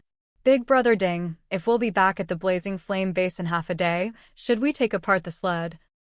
The sled had been hastily assembled from dead branches along the way. Since they'd be spending the night here, dismantling it would provide some firewood. Blazing Flame base. Jiang Yan's heart sank. She'd only been guessing, but she hadn't expected to be right. Ding Dong glanced at Chu Hui across from him. Dr. Chu, what do you think? Take it apart, Chu Hui replied, not even bothering to lift his eyelids as he sat down on a bench. Creak. The wooden door was pushed open. A man and a woman were dragged in by 2 other men and thrown into a corner like they were nothing more than chickens. Their bodies were already stiff from the cold, their lips pale and stuck together. They wanted to beg for mercy, but they couldn't even speak. Tang Xiaochuan, get the fire going.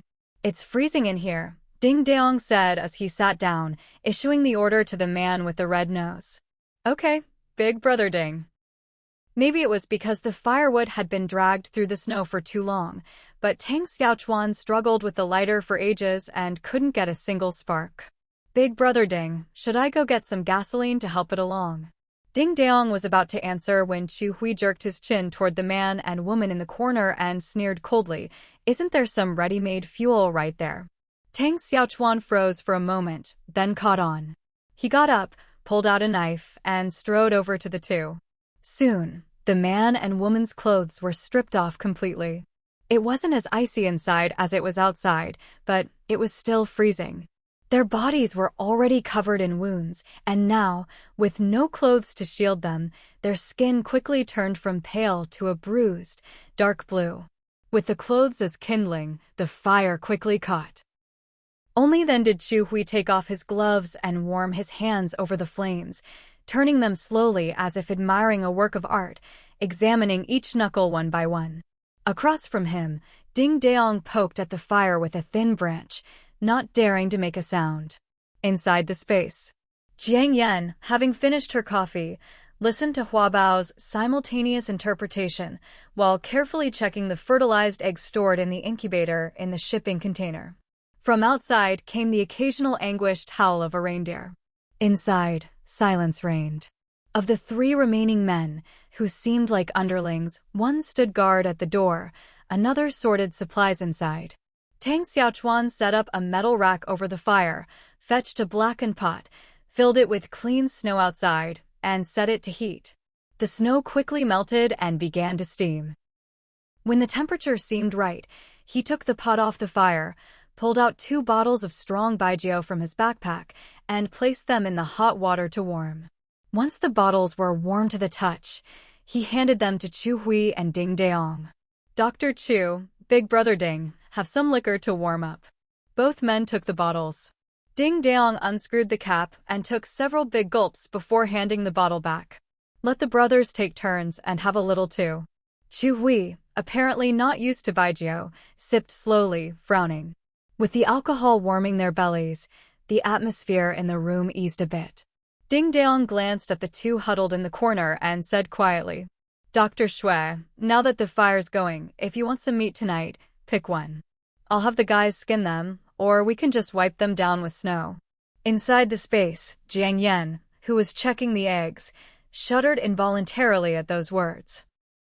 It's only been a little over a month since the blizzard hit, and already the world outside has become like this.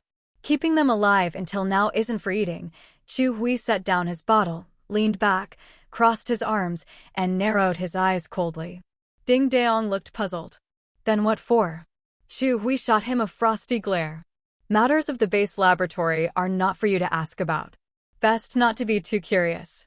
His tone left no room for argument. Chastened, Ding Dong fell silent instantly. Tang Xiaochuan and another man exchanged glances. They couldn't figure it out. Their boss was usually so domineering, but now, in front of this young punk, he was acting like a total lackey. After a while, Chu Hui looked at the two in the corner again. By now, their skin had turned completely dark blue. He reached into a black box beside his seat, pulled on a thin pair of gloves, stood up, and walked over to them. With the fire going, the room was much warmer. The frost on the man and woman's eyelashes had melted. Chu Hui crouched down, pried open their eyelids for a look, then checked their pulses in turn. "Pass me that box," Chu Hui said, nodding toward the black box by the fire. Ding Daong got up and handed it over himself. Chu Hui opened it, took out a light blue rectangular case, and from inside, drew a syringe filled with orange-yellow liquid. He injected half into the woman's wrist, then used the rest on the man. To the others' amazement, the man and woman, who had been frozen stiff, actually moved their lips and managed to whisper, "Help. This stuff is incredible." Ding Daong couldn't help but exclaim. Chu Hui let out a cold laugh and stood up. "Tie them up at the door." Ding Daong stared in disbelief. "Dr. Chu, in their condition, they'll be dead in 3 minutes out there. Is there any point tying them up?" "Yeah, Dr. Chu, the blizzard's gotten even worse out there." Tang Xiaochuan chimed in. Maybe it was the alcohol, but although Chu Hui's expression was impatient, he explained, "You'll see in the morning. They won't die." Ding Daong paused, then suddenly slapped his forehead, exclaiming, "I remember now. A while back, Dr. Shui brought back a bunch of people from Xiangqing. They were all on the brink of death, but after getting an injection from the lab, they came back to life." His words were like a thunderclap, exploding in Jiang Yan's mind. She instantly lost all interest in the eggs, stood up, and listened intently.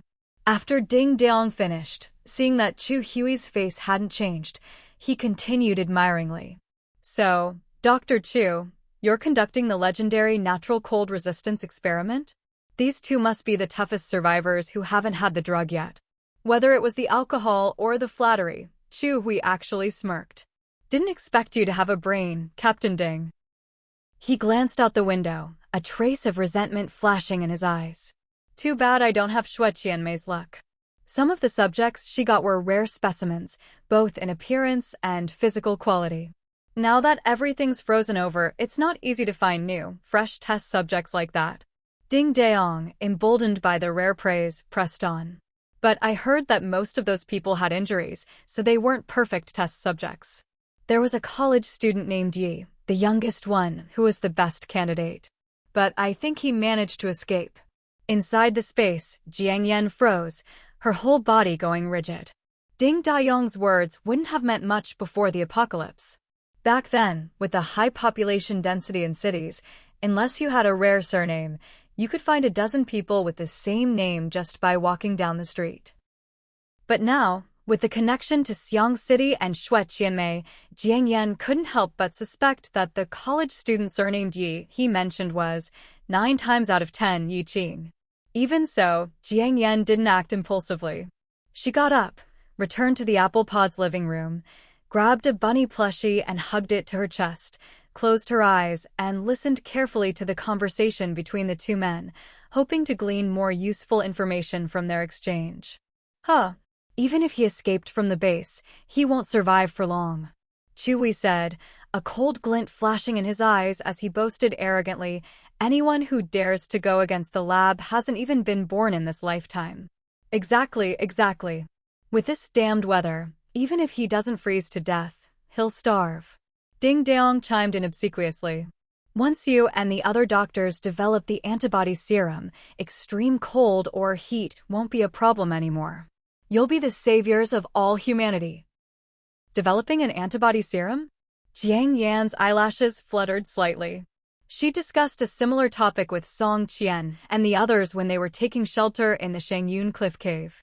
Back then, they'd speculated that the Blazing Flame base was secretly conducting some kind of life science research, not just on mutated plants and animals, but possibly on the surviving humans as well.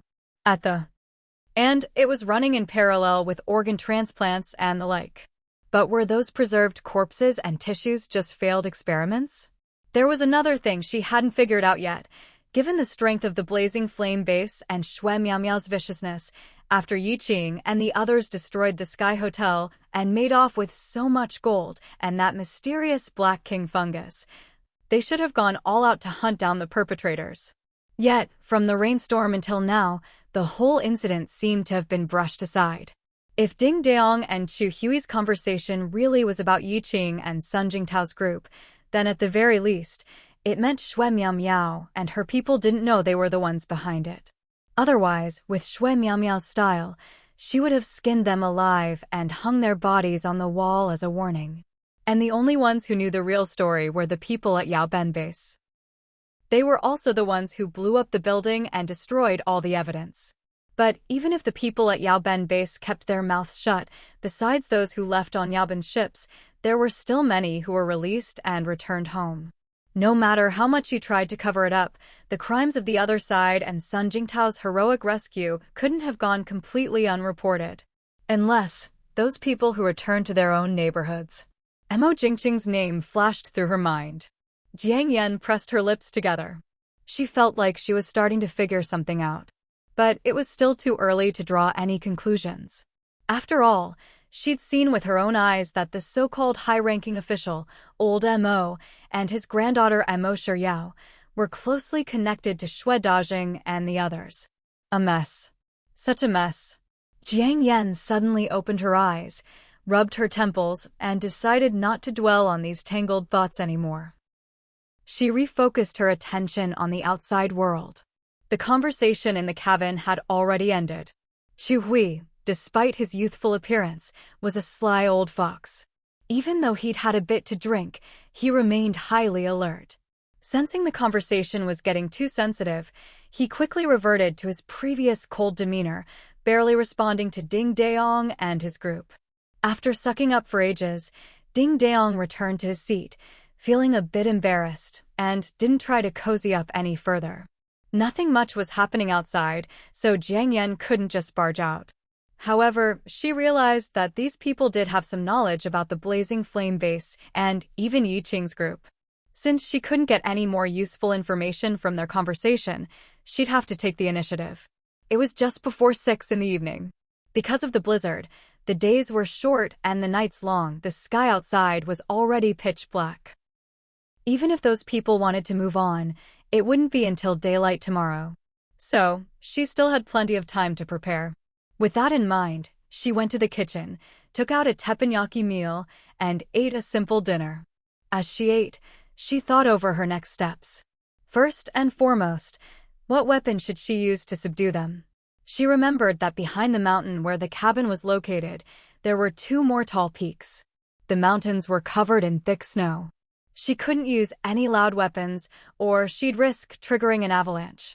After thinking it over, Jiang Yan came up with a plan. After finishing her meal, she searched her arsenal with her mind and took out a military-grade tranquilizer gun. Then she found a bulletproof vest and put it on. Once she was fully equipped, she gave Huabao a few instructions, then went to bed. Inside the cabin, Chu Hui ate some dry rations and lay down to rest. He had a double-layered air mattress, sleeping bag, and half the fire pit to himself. A pretty luxurious setup. As for the other 4, they had to take turns on night watch, so they just laid out waterproof mats on the floor and rotated their rest. At this moment, Ding Daong and his 2 lackeys were quietly playing cards by the faint firelight. One man stood guard at the door, gun in hand. The wind and snow outside were too fierce, so he just sat on the floor behind the door. Huabao hung upside down from the ceiling, its little eyes darting around as it kept a close watch on everyone inside. No one knew how much time had passed before the 3 men playing cards finally yawned and lay down on the hard floor. Soon, the sound of snoring filled the room. The man on night watch was Tang Xiaochuan, the one with the bulbous red nose. Seeing the others asleep, his own head started to nod like a pecking chicken. Huab quietly slipped down to the floor, stretched out its spine, and gently tickled the men's noses and ears with its 5 little leaves. The men were sleeping deeply. They just scratched themselves and mumbled a bit before falling back into a deep sleep. Once Huabao was sure they were all out, it quickly sent a mental message to Jiang Yan in the space. Everyone outside was dead to the world. Jiang Yan put on her coat, mask, and night vision goggles before stepping out of her space. Huaba had already followed her instructions and wrapped transparent vines around the 5 sleeping men, binding them in place, just not too tightly yet. Pft, pft. Jiang Yan raised the tranquilizer gun and shot each of them in turn. The tranquilizer was strong enough to take down an elephant, worked in 3 seconds, and would last at least 40 minutes. She had plenty of time, but Jiang Yan didn't dawdle. After they were all hit, she had Hua Bao check their reactions. Once she was sure they were out cold, like dead pigs, she took out the high-tech binding straps she'd used before and tied up their hands and feet. Then she sealed their mouths with black duct tape and stored all their supplies and weapons in her space. The whole process took only 10 minutes. They wouldn't wake up from the tranquilizer for at least another half-hour. Jiang Yan simply dragged a chair over and sat by the fire. A miserable cry came from outside. Jiang Yan frowned slightly, then realized it was the white reindeer outside. She got up, glanced at the 5 still snoring, tightly bound men, told Hua Bao to keep watch, then opened the cabin door and stepped out. Snowflakes filled the sky, and the biting wind cut across her face like countless sharp blades. Jiang Yan pulled her hat down, took out her flashlight and pistol, and walked toward the wooden wall outside the door. A pair of naked man and woman, their bodies mostly buried under the snow, came into view. The 2 of them were curled up, their bodies covered in white ice crystals, already turned into 2 bluish-black, human-shaped ice sculptures. It looked like Dr. Chu's miraculous potion had worn off. Even so, Jiang Yan still stepped forward, took off her glove, and checked their breathing. They were indeed dead.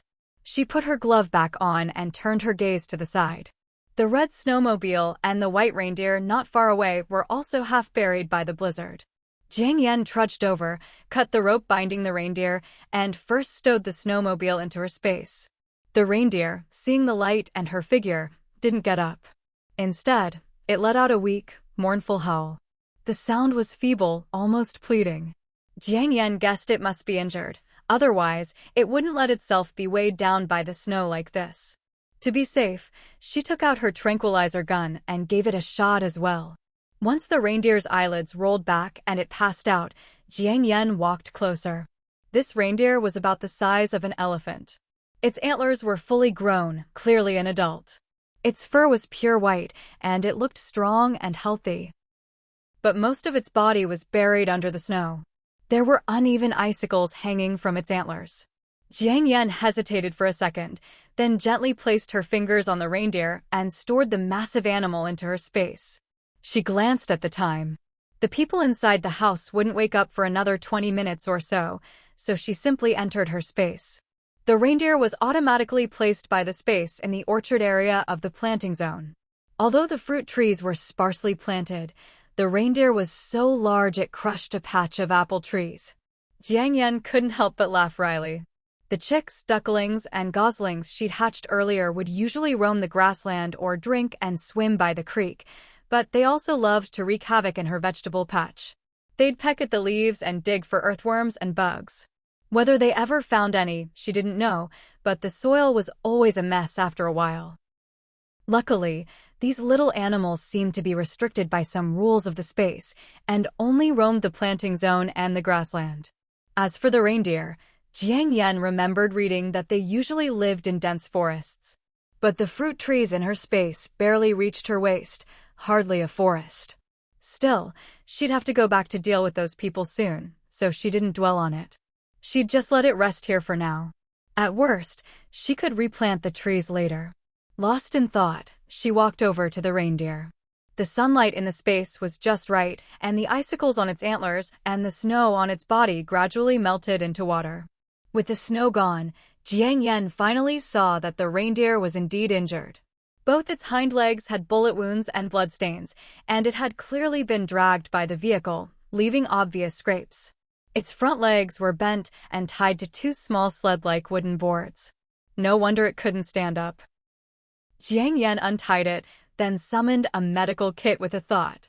She used bandages to stop the bleeding on both sides of the wounds, then took out tweezers to remove the bullets lodged inside. Next came disinfecting, applying medicine, and finally wrapping the wounds with gauze. She checked the time, less than 10 minutes before the sedatives on those people outside wore off. Jiang Yen stood up, moved the reindeer to the grassland, and took out a dozen or so dead branches she'd cut earlier from the storage zone, placing them nearby. Some of the branches had moss and wild black fungus on them. They'd serve as temporary food for the reindeer. After finishing all this, Jiang Yen willed herself out of the space. The temperature difference between inside and out was so stark that she shivered instinctively. She pushed open the door and entered the house. The others were still slumped against the wall, fast asleep. Jiang Yen took out the kerosene lamp from earlier, lit it, then dragged a stool over and sat down in front of them. Time ticked by. Ding Daong was the first to wake up. He groaned for a second, then tried to scratch his ear, only to realize his hands and feet couldn't move. The room was cold, and his legs had been bent for so long that any movement now felt like thousands of ants gnawing at them, aching, numb, and painful. Ding Daong's eyes snapped open, full of wariness as he scanned the room. Seeing his bound companions and, under the dim light, the fully armed Jiang Yen sitting across from him, his pupils shrank and his eyelids began to twitch violently. MMPH. Jiang Yen ignored him. She sat on the stool where Chu Hui had been, legs crossed, idly playing with a large chainsaw. The chainsaw's blade was 1.5 meters long, gleaming coldly in the dim light. MMPH. Ding Daong shifted his body, trying to wake the others. Off balance, he toppled over with a thud. As the sedative wore off, and with the jostling, the others woke up one by one. Seeing the stranger in the room, the 3 underlings looked terrified and bewildered. Someone tried to rub his eyes, only to realize his predicament. MMPH. They exchanged glances. Was this a dream? They struggled to break free, but the more they fought, the tighter the ropes became, biting into their flesh. They soon stopped moving. Chu Hui was the last to wake, or rather, the last to open his eyes. Unlike the others, he looked unusually calm. His eyes flashed slyly as he glanced at the fully armed Jiang Yen, then a cold sneer appeared at the corner of his mouth. He looked at Jiang Yen, chin raised arrogantly. It was as if he was saying he had something to say. Jiang Yen didn't even lift her eyelids. She took out a cloth from her pocket and, like a movie psycho, began wiping the chainsaw blade absent-mindedly. They couldn't see her face clearly or even guess her gender. But watching her movements, Ding Daong and the others couldn't help but shiver. After a while, Jiang Yen stopped wiping. Click! She started the chainsaw. The harsh buzzing shattered the silence in the room. Under their stunned gazes, the spinning blade slowly moved closer to them, inch by inch. Ding Daong and the others grew even more terrified. A few seconds later, the blade stopped in front of Chu Hui. He raised his eyes, the muscles at the corner of his mouth twitching in disdain, and let out a muffled snort. Suddenly, an invisible force ripped the tape from his mouth, taking a small patch of skin with it. Chu Hui let out a pained yelp. The others, shocked, instinctively shrank back against the wall. It all happened so eerily fast. In that instant, they realized they must be dreaming. Led by Ding Daong, they started banging their heads against the wooden wall. MMPH. Ugh. Dull cries of pain rang out one after another. In that moment of agony, they finally realized everything happening in this room wasn't a dream, but reality. Chu Hui took a deep breath, glanced at the black tape on the floor stained with his skin and blood, then looked at Jiang Yen with a vicious sneer. So, the person who was living here before was you? Hearing Chu Hui's voice in person, Jiang Yan's heart gave a sudden jolt. She switched off the chainsaw, lifted her eyelids slightly, and shot him a cold, sidelong glance. This guy looked like he was just in his early 20s. He even had a rather decent face. But his voice, there was an aged weariness to it, like someone at least 50 plus. It felt like a grandson's body had been fitted with his grandfather's soul. Thinking back to the equally young and beautiful Dr. Shueqian Meishue, with her blazing red lips, a strange idea flashed through Jiang Yan's mind. But she didn't dwell on it. She rummaged in her bag on the floor, pulled out a high-powered flashlight, stood up, and fixed Chu Hui with a sharp gaze. So what if I am? Ding Daong and his 3 lackeys heard her voice and realized, to their shock, that she was a woman, a young woman at that. Their pupils dilated in disbelief. Chu Hui, on the other hand, seemed even more intrigued by her answer. His previously gloomy, sinister eyes lit up instantly, with a shrewd, delighted gleam. It was like a rare, precious prey he'd been hunting for ages had suddenly delivered itself to his doorstep. He dropped his sneer, put on a gentle expression, and spoke in a tone that was oddly at odds with his youthful face, full of the gravity of age. Little girl, to have survived alone in this frozen wasteland for so long, and to have hidden outside for so long without us noticing, you clearly have some skills. Jiang Yan's eyes narrowed. Little girl? What an old-fashioned way to address someone. He really couldn't help giving himself away the moment he opened his mouth. MMPH? Ding Daong grew even more shocked as he listened to Chu Hui. If Jiang Yan had left when they arrived at the cabin, there should have been footprints at the door. But when they got there, the snow outside looked as if it hadn't been touched for days and nights. Perfectly smooth. He was a materialist, but this situation was starting to feel a little supernatural. Dr. Chu must know something. Too bad his mouth was taped shut, so he couldn't say a word. Jiang Yan deliberately ignored Chu Hui's words. In her view, people like him, already captives yet still putting on airs, were usually the type who couldn't keep their mouths shut for long. Sure enough, he continued to coax her.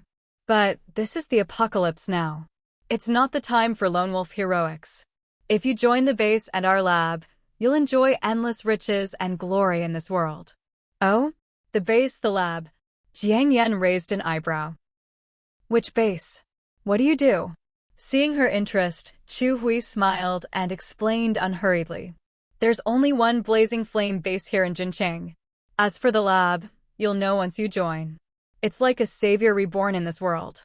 Normally, if your IQ isn't above 170 and you don't have special research achievements, you'd never get in. But now, since you saved me, Chu Hui, from danger and we're so fated to meet, I don't mind bringing you into the lab as a...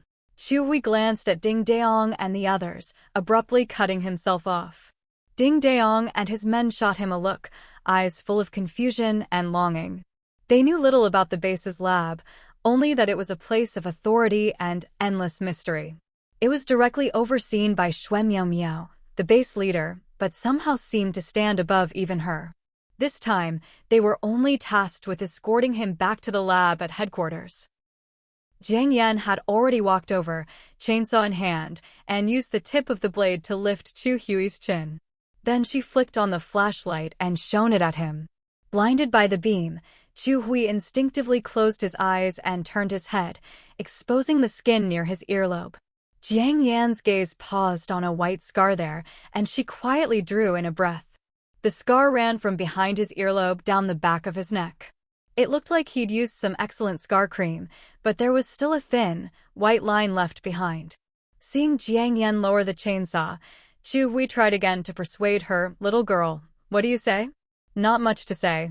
Jiang Yan hefted the chainsaw, sat back down on the stool, crossed her legs, and changed her tone, coldly. "All right, chit-chat time is over. From now on, I ask, you answer. If you answer well, I'll let you live. If not, I don't mind taking you apart, piece by piece." She finished, word by word, glancing at the chainsaw in her hand. Chu Hui hadn't expected this answer. His face changed.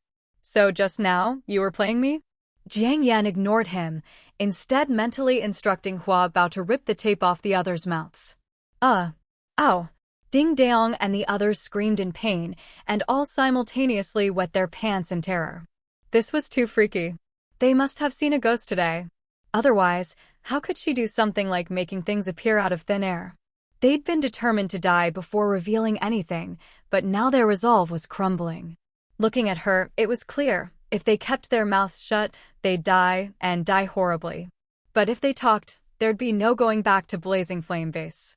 They all knew what happened to traitors under Xue Miao Miao. Maybe it was better to switch sides and get out of here alive. And judging by her skills, maybe sticking with her wouldn't be worse than the base. Ding Daong made up his mind and nodded like a pecking chicken. Boss lady, whatever you want. Looks like this mysterious young woman, just like Shui Miao Miao, wasn't an ordinary person. And very likely, she was the one mentioned in the top-secret files, the girl who'd been hoarding supplies all over the world before the apocalypse, whom all the official organizations and major bases were secretly searching for. It had to be her. Chu Hui felt like he'd hit the jackpot, his heart pounding with excitement. Little girl, what do you want to know? I'll tell you everything. I only have one request, kill these guys for me. Dr. Chu, you want to silence us ahead of time? Ding Daong and the others glared at Chu Hui, furious. At least you're not stupid. Chu Hui sneered. After all, everything you know, I know. And everything you don't know, I know too. Chu Hui, you. Ding Daong gritted his back teeth, wishing he could land a heavy punch on Chu Hui, who was right beside him. Unfortunately, his limbs were tightly bound by Jiang Yan. And the temperature was so low that the urine he'd involuntarily released earlier had already frozen into ice. Now he didn't even dare move, afraid that the slightest shift might damage his privates. The thought filled Ding Daong with both despair and fury. He hated the cold.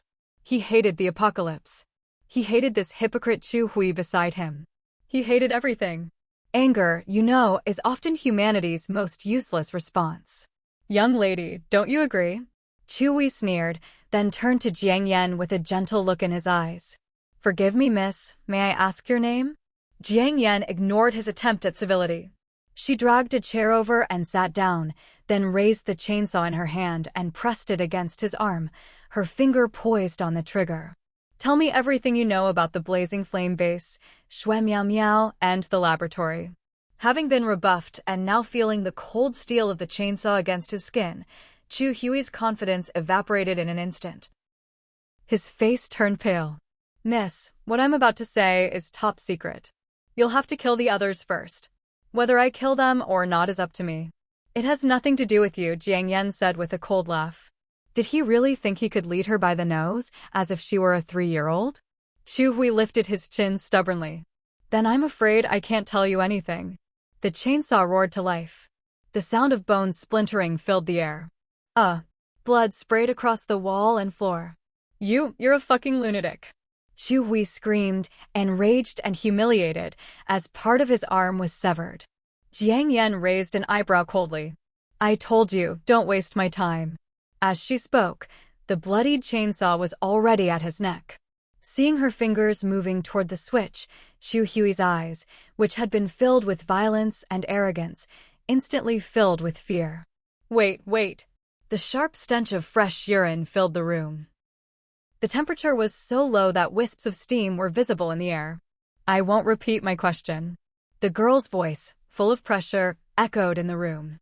Chu Hui paused, gritting his teeth against the pain in his arm, and looked at her pleadingly. I'll tell you everything. But I hope you'll keep your promise and let me live. With his special status, as long as he survived, even if the Blazing Flame base didn't want him, other bases would. They'd fight over him. That depends on how useful your information is, Jiang Yan replied calmly, sitting back down. Chu Hui took a deep breath, organized his thoughts for a few seconds, and began to speak. Let's start with the Blazing Flame base. Like a cunning rabbit with 3 burrows, Shui Miao Miao is no exception. At first, he lived in Haiqing near Anming City. After the torrential rains ended, he moved to Xiangqing, and then finally here, to Jincheng. But the first 2 were just branch bases. Jincheng is the real headquarters. Jiang Yan listened intently, her brow furrowing without her realizing it. The information Chu Hui and the others provided could be summarized as follows. 1. The Blazing Flame base in Jincheng was being prepared even before the apocalypse. In the early stages, it was built under the guise of constructing large-scale air raid shelters for military needs. It wasn't until the apocalypse struck that it was officially declared a base, with both an above-ground and an underground city. 2. The laboratories were divided into 2 main types, those researching the causes of the natural disasters and how to deal with them, and those studying how to accelerate human genetic mutation to adapt to extreme weather. The lab at the Blazing Flame base belonged to the second type. At first, they only used animals with genes most similar to humans, gorillas, white mice, cats, cows, and so on, to study survival in different extreme weather conditions. Later, as the heat waves arrived, the higher-ups began to panic, and the test subjects expanded to include humans. As for how the research was conducted, it was likely through technological means, using methods that would normally take millions or even tens of millions of years for a species to evolve a single trait, but with the help of viruses, which have the shortest evolutionary cycles, they could compress the process to just a few months or even days. 3. Xue Miamiu was extremely mysterious. All that was known was that he, along with his backers at Golden Shield Security and other channels, contributed the most to acquiring human test subjects in the early days of the apocalypse. As for why he was chosen to lead the base, no one knew.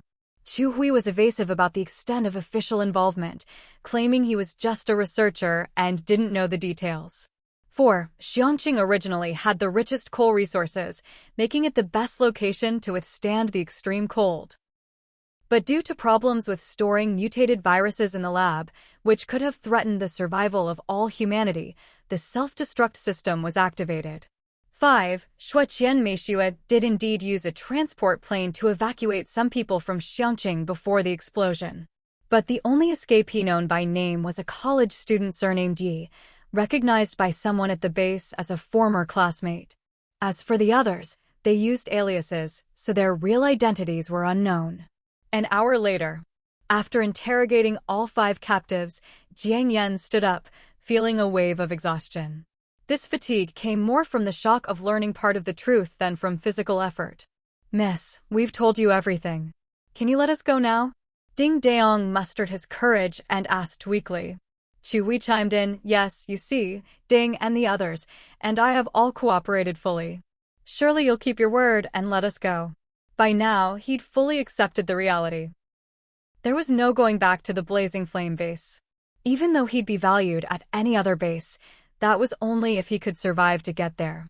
For now, he could only rely on Ding Daong and the others. They were all in the same boat now. Even if he'd offended them before, he'd noticed along the way that they were all muscle and little brain. As long as he humbled himself and played his cards right, he could manipulate them. The 4 men looked at Jiang Yan with hope, only to see her pull out a roll of duct tape from her bag and, without a word, seal their mouths shut again. "Sorry." Under their incredulous gazes, Jiang Yan took out something that looked like an oversized battery with a red digital countdown. An invisible force lifted the battery and suspended it from the ceiling. 00:59. Beep. Beep. With each beep, the countdown ticked lower. Even if they weren't experts, they'd seen enough movies to recognize a time bomb. Eyes wide with terror, the men immediately kowtowed to Jiang Yan. Someone even started crawling toward the wooden door like a maggot. Jiang Yan had already opened the door and stepped outside. Bang! The door slammed shut and was locked from the outside. They had indeed confessed everything, even more than Jiang Yan expected. But even if they hadn't committed atrocities at the base, Jiang Yan couldn't let them live. Some secrets could only be kept if taken to the grave. Outside, the blizzard raged on. The sky was dark and heavy. Jiang Yan put the chainsaw away into her storage space, took out a pair of snow goggles, and then retrieved a snowmobile. Bang! Bang! Inside, the men threw themselves desperately against the door in vain. Jiang Yan glanced back coldly, started the engine, and sped off in the direction Ding Daong had indicated. 00:00. Boom! With an earth-shaking roar, the wooden cabin was blown to pieces, flames shooting skyward, only to be quickly buried by the avalanche pouring down from the mountaintop. Half an hour later, Jiang Yan slowed down her pace. She put away her snowmobile into her spatial storage, then took out the red-tracked snow vehicle she'd confiscated from Chu Hui and his crew. The blizzard was still raging, and it was nowhere near dawn yet. Riding the snowmobile earlier had just been a quick way to escape the avalanche. Now that the avalanche threat was gone, driving was definitely more comfortable. Even though there hadn't been any cell signal for a while, Jiang Yan still cautiously took out an anti-bugging device and circled the vehicle to check for any trackers. Once she was sure everything was clear, she hopped into the driver's seat. Hua Bao, ever the sensible one, perched itself on the roof, extending its vines to help her scan the surroundings. All she could see was a world of white snowflakes, so Jiang Yan drove slowly. With Hua Bao's radar, she didn't have to worry about running into any obstacles. Unknowingly, 4 hours passed, and the sky began to lighten. The snow had eased up a bit, but the temperature had dropped even lower. An empty village appeared in her line of sight. Jiang Yan felt a surge of joy. According to Ding Dayong's instructions, once she reached this village, she'd be close to the blazing flame base. She'd only decided to head to the base after interrogating Chu Hui and the others. Originally, she'd planned to find a place to rest, wait out the blizzard, and then head straight for Dongshan. But after hearing Chu Hui's wild stories, she suddenly wanted to check out the blazing flame base herself, maybe even try her luck. Who knows, maybe she'd run into Yi Qing, Su Dai, and the others. Besides, according to Ding Dayong, they'd escorted a huge amount of gold and jewels to the base, an astonishing amount, all stored somewhere in the base's underground city. Jiang Yan couldn't shake the feeling that some invisible force was pushing her toward the blazing flame base. Since that was the case, even if it was a dragon's lair or a tiger's den, she'd go check it out. With that thought, she drove into the village. Most of the houses were buried under thick, white snow. The rooftops were piled high, and long icicles hung from the eaves.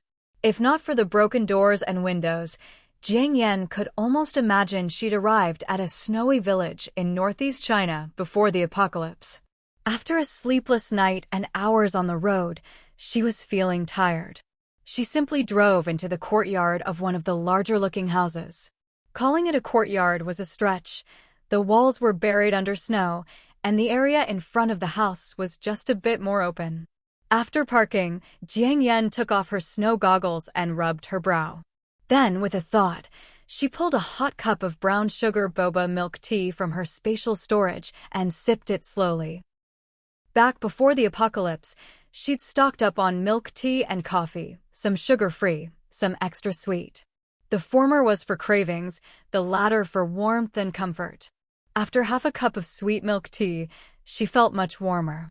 Hua Bao had already zipped off to scout the area. Its range was limited, but as long as Jiang Yan's immediate surroundings were safe, that was good enough for now. Within 2 seconds, Hua Bao bounced back. "Mama, there's no one around, not even a dead rat."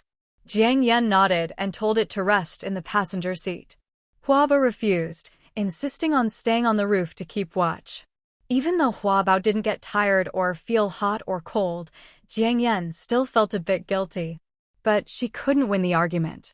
So she reclined her seat, put on a steam eye mask, and got ready to rest for a bit before heading out again. Half an hour later, Jiang Yan woke up. It was only about 9 in the morning. She took out a hot coffee, drank it, then casually ate a slice of whole wheat bread and a piece of cheese before starting the car and hitting the road again. According to Ding Dayong, from the village, it was about 2 hours' drive in the same direction to reach the blazing flame base. But his estimate was based on driving at 80 to 90 kilometers per hour. At her snail's pace, it would take 3 or 4 hours. Jiang Yan wasn't in a hurry. She continued to drive leisurely. As she drove, more buildings appeared in her view. It looked like she was entering the main city area of Jin City. But these buildings were also buried in snow, cold and lifeless. For a moment, Jiang Yan felt like she'd wandered into a scene from The Day After Tomorrow. In the distance, there was a packed-down snow road through the city, and every now and then, vehicles passed by: cars, motorcycles, even RVs. Sure enough, no matter when or where, there were always people with cars, boats, and food. Jiang Yan recalled Ding Dayong's words and knew that the end of this road was the blazing flame base on the outskirts of Jin City. By her calculations, she'd reach the base in another hour or two, even at her slow pace. If that was the case, she couldn't keep driving this red snow vehicle. It was too conspicuous, and if anyone from the base recognized it, that would be bad. With that in mind, Jiang Yan pulled the vehicle behind a building, made sure no one was around, and put it back into her spatial storage. She took out her snowmobile again. Mounting up, she continued toward the base. Gradually, more and more vehicles appeared on the road. The packed-down path was narrow, just wide enough for a single lane. All the vehicles had snow chains, but they were still moving slowly.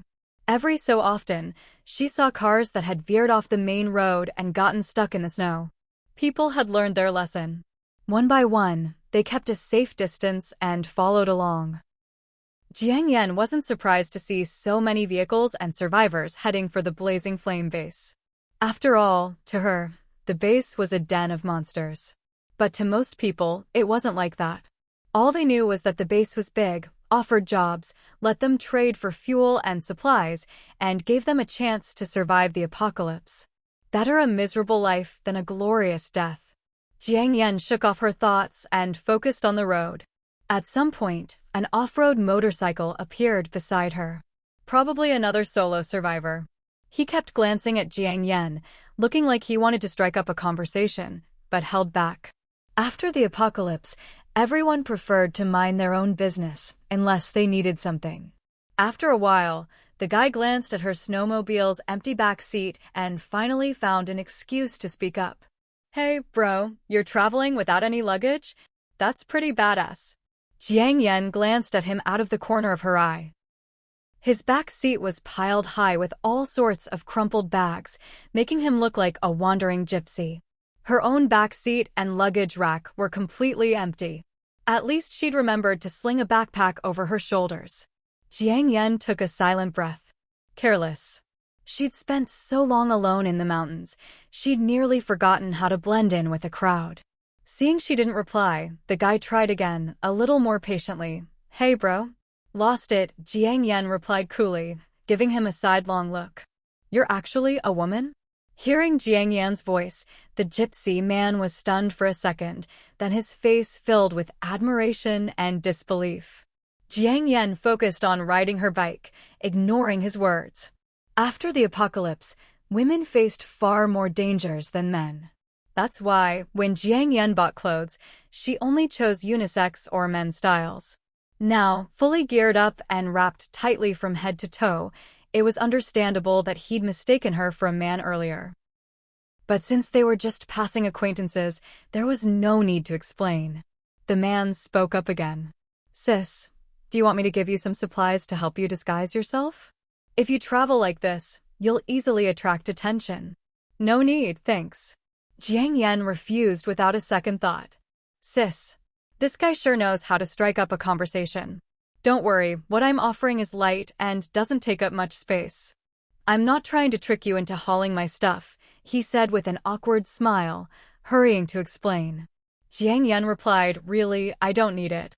Since she'd made herself clear, he sensibly dropped the subject. "Oh, all right then." The snow on the road had been packed down into a bumpy sheet of ice, making it harder and harder to ride. Crunch! The gypsy man's off-road motorcycle slipped a little, and he quickly gripped the handlebars tighter. After that, the two fell silent, both concentrating on riding. Only the whistling of the cold wind filled their ears. After about another hour, the convoy ahead began to slow down. From the chatter up front, it sounded like they were nearing the base. Because everyone had to be checked and registered at the entrance, and it was rush hour, the line moved very slowly. Unlike before the apocalypse, most people didn't seem irritated by the traffic jam. Instead, many were excited. Some, though, looked anxious and uneasy. It was clear that, like Jiang Yan, quite a few people had been hiding out in the mountains or other remote places during this time. It was still early. They were about to reach the base, and seeing other living survivors made everyone unconsciously a bit excited. Of course, not everyone was as outgoing as the gypsy man, greeting strangers left and right. Most people still wore guarded expressions. On both sides of the road, huge 3-meter square, alien-looking ice sculptures began to appear. From a distance, it was hard to tell what they were. Up close, Jiang Yan realized they were a kind of signpost. She glanced at a large block of ice on her right. Carved neatly into it were the words, Blaze Base Entrance, 3 kilometers. On the side of the text was a straight arrow pointing forward. Jiang Yan studied the signs, thoughtful. From the small details, the management of this base seemed very organized and orderly. Was the person in charge here really that spoiled, perverted Xuemiao? She seriously doubted it. Moving forward, a vast, relatively flat white snowfield came into view. And with it, clusters of snow huts. Densely packed, stretching as far as the eye could see. To Jiang Yan, who wasn't used to this kind of architecture, at first glance they looked a lot like burial mounds. They varied in size, and the layout was chaotic. They were probably privately built. Just then, the convoy came to a complete stop. In the distance, a city wall could be seen, faintly looming.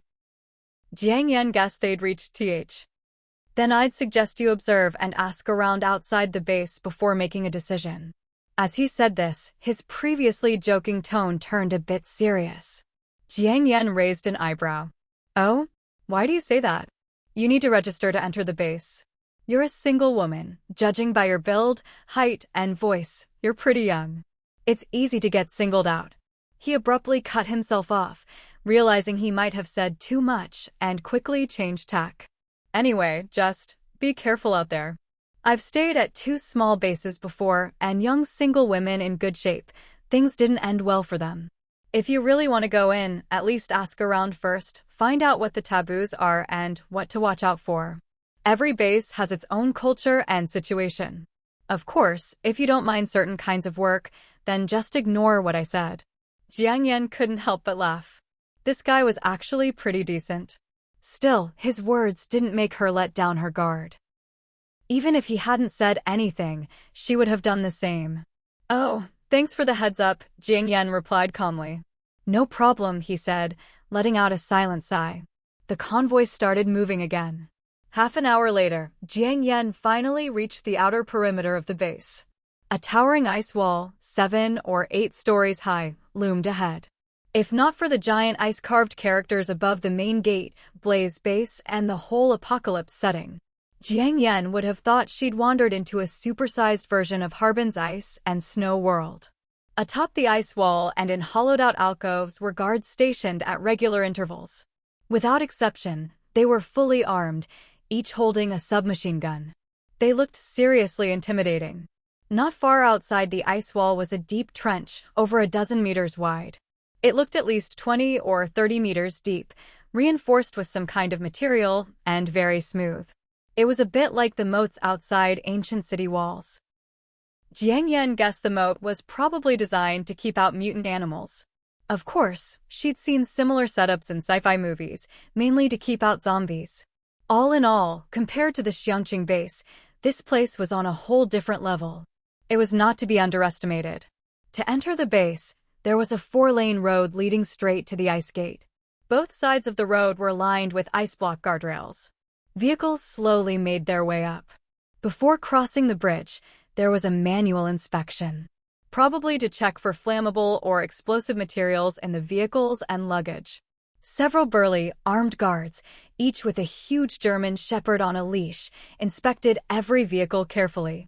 Jiang Yan saw another kind of surviving animal. Those German shepherds had probably mutated too.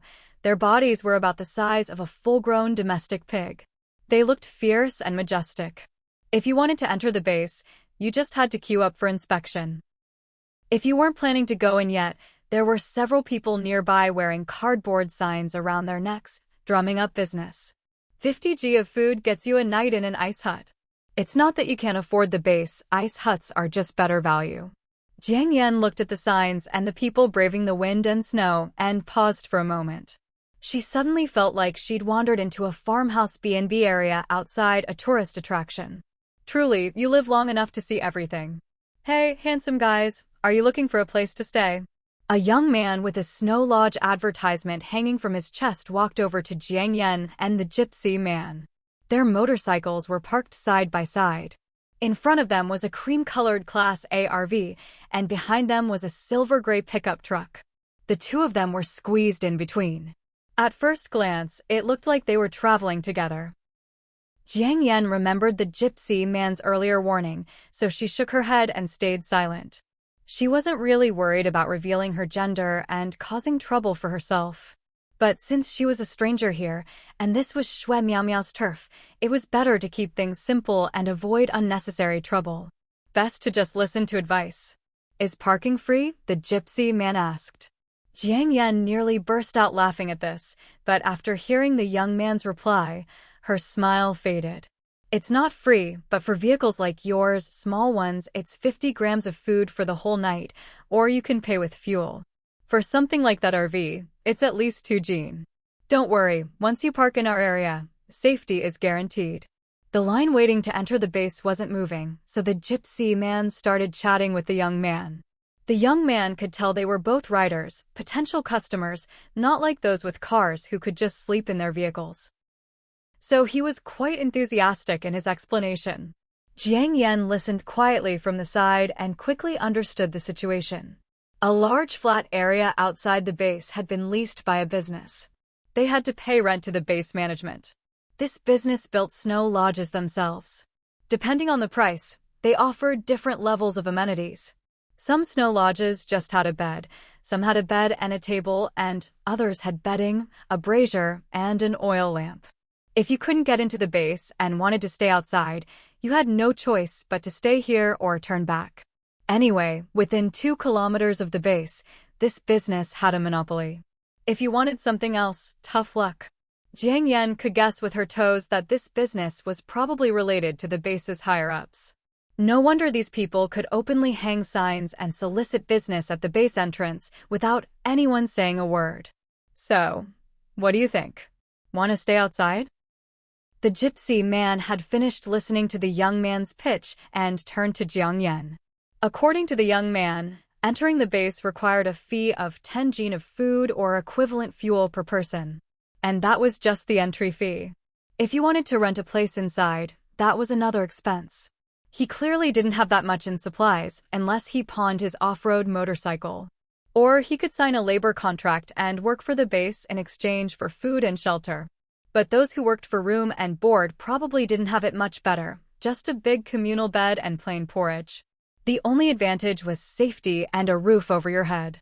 The gypsy man glanced at Jiang Yan's backpack, guessing she probably didn't have that much to spare either. Before Jiang Yan could respond, a soldier came out holding a loudspeaker. Attention, everyone. Due to temporary control measures, Flame Base has reached its entry quota for today. Anyone else will have to wait until tomorrow to enter. You may leave your vehicles where they are. We will hand out number cards, and tomorrow, entry will be in order of your number. The loudspeaker repeated the announcement. The scene instantly erupted, especially those who had already queued up at the base entrance, waiting across 4 lanes. They had all traveled great distances just to find a safe haven. On the way, each had faced life and death moments. Now, with safety just within reach, they were stopped at the last step. They were understandably upset. Inside the base, you couldn't guarantee much, but at least you wouldn't run into mutant animals. Several men and women jumped out of their vehicles, trying to plead their case. But the base staff were like ice statues, ignoring them completely. All of them were armed, and those with RVs and luxury cars had already suffered from arrogance and rudeness elsewhere. So even when they tried to negotiate, they were polite and careful, afraid of angering the staff. Meanwhile, the people with the Snow Lodge signs were grinning from ear to ear. They immediately doubled the rent. After all, there were plenty of people with cars, but also plenty of riders and walkers. Those with cars could at least sleep inside. But for the others, a night outside could mean death or serious harm. Jiang Yan curled her lip. Man proposes, God disposes. Looks like she'd be experiencing a snow lodge tonight. After getting her number card from the base, Jiang Yan and the gypsy man followed the young man to check out the snow lodges. She actually didn't want to get too close to the other guy. But since he insisted on tagging along and they were just looking at rooms, she couldn't really make a fuss about it. In the end, she spent 200 grams of rice to rent the cheapest snow lodge with an ice bed. This was the lowest tier room available. It was originally just 50 grams of food, but the price had doubled. The extra 100 grams of rice was to have a wooden door installed. The gypsy man rented the room opposite hers, but didn't bother with the door. This was Jiang Yan's first time staying in a snow lodge. As soon as she entered, she felt a wave of warmth. It wasn't that the temperature inside was high, but the wind and snow were gone, and she instantly felt cozy. It was almost dark outside now. Occasionally, people would walk by, their footsteps crunching in the snow, probably others coming to rent a place for the night. Jiang Yan closed the little wooden door, turned around, and entered her space. It was almost 6 o'clock. Hot pot was unrealistic. It would take too long, so she just grabbed some spicy hot pot skewers to eat. As soon as Huabao entered the space, it was swarmed by the 3 little chickens, ducks, and geese. It wasn't as shy as before, waving a few vines and playing with them. The space was filled with chaos and laughter. Jiang Yan couldn't be bothered to intervene. Life felt so full and lively, she liked it. After dinner, Jiang Yan strolled over to the grassland area. The white reindeer's anesthesia had long worn off, and it was lying there munching on fungus growing on a dead tree. When it saw her, the reindeer stopped chewing and turned its head to call out a woe. Unlike most deer, where only males have antlers, both male and female reindeer have them. Jiang Yan took a look and realized this one was a female. Its snow-white fur shimmered beautifully in the sunlight, looking almost like a mythical beast from a fairy tale. "Awa," the reindeer called out softly again. They say all things have a spirit. Normally, a reindeer's call is noisy and harsh, like it's being beaten. But this time, its voice was gentle and soft. The way it looked at Jiang Yan was full of warmth and motherly affection. Jiang Yan walked over, crouched down, and checked its wound. This space was truly magical. In less than a day, the reindeer's wound was already more than halfway healed. Jiang Yan stood up, gazing out at the grasslands and the nearby vegetable patch, her brows knitting slightly. Her space was perfect in almost every way, except for one flaw. There was no day-night cycle at all. This mother reindeer, basking in sunlight all day long, couldn't go on like this. She did have plenty of top-grade lumber from Maple Leaf Country stored in her space. Breaking some down to build a shade shelter for the reindeer wouldn't be difficult. But she'd just arrived at the blazing flame base, and who knew what might happen next? She couldn't just stay in her space all day doing DIY projects for the reindeer. There were still a few shipping containers left, but they were too small. After thinking it over, Jiang Yan took out the small 130 truck she'd bought during her early stockpiling days. She checked the size of the cargo bed. It was more than big enough for the mother reindeer. Placing her hand on the truck bed, she wheeled it into her space and detached it. She took off the door, then found some sun-blocking fabric and had Huabao help drape it over the top. Searching her inventory with her mind, she actually found a huge bundle of straw bales in the storage area. Those straw bales must have been picked up when she was driving past a foreign farm during a supply run. She'd idly collected them into her space. There were dozens of them. She'd originally planned to use them as feed or for making stinky tofu or something. Now, they were coming in handy. She broke up the straw bales and spread a thick layer inside the truck bed. While Jiang Yan was busy with all this, the white reindeer was munching on grass, glancing over at her from time to time, its bright, lively eyes shining. Its hind legs could already support its weight, though it still wobbled every now and then. "Little dear, from now on, this will be your home," Jiang Yan said, finishing up and walking over to gently stroke its head. The reindeer seemed to understand, letting out a few soft a-woo sounds, then lowered its head and nuzzled her arm. "Mama, I want cuddles too." Huabao, who'd been watching, bounced over and rubbed against Jiang Yan's pant leg. Jiang Yan couldn't help but laugh. This kid was picking up quite a few words.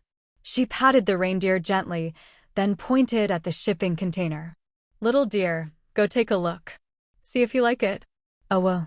The reindeer shook out its fur, lifted its hooves, and walked over to the container. "Oh." It seemed to really like the cozy little shelter Jiang Yan had built for it. Its calls sounded much happier. Seeing it settle down inside, Jiang Yan finally left. She'd already been in her space for over an hour. She'd come in mainly to sort out dinner and check on the reindeer's injuries. Now that everything was done, she took Hua Bao and returned to the igloo. Inside, it was pitch dark. Jiang Yan took out a small nightlight and set it by the ice bed. The light was dim, but better than nothing. She was just thinking about getting out a sleeping bag when the ground outside began to crunch, footsteps stopping right outside her igloo. Someone knocked on the wooden door. Jiang Yan stayed silent. "Hey, it's me," came the voice of that gypsy man. When there were people around, he called Jiang Yan bro. When they were alone, it was sis. She figured he was just trying to look out for her. Jiang Yan didn't bother correcting him. "What is it?" Jiang Yan asked, walking to the door but not opening it. The igloo they'd rented was the cheapest, smallest one. The entrance was tiny.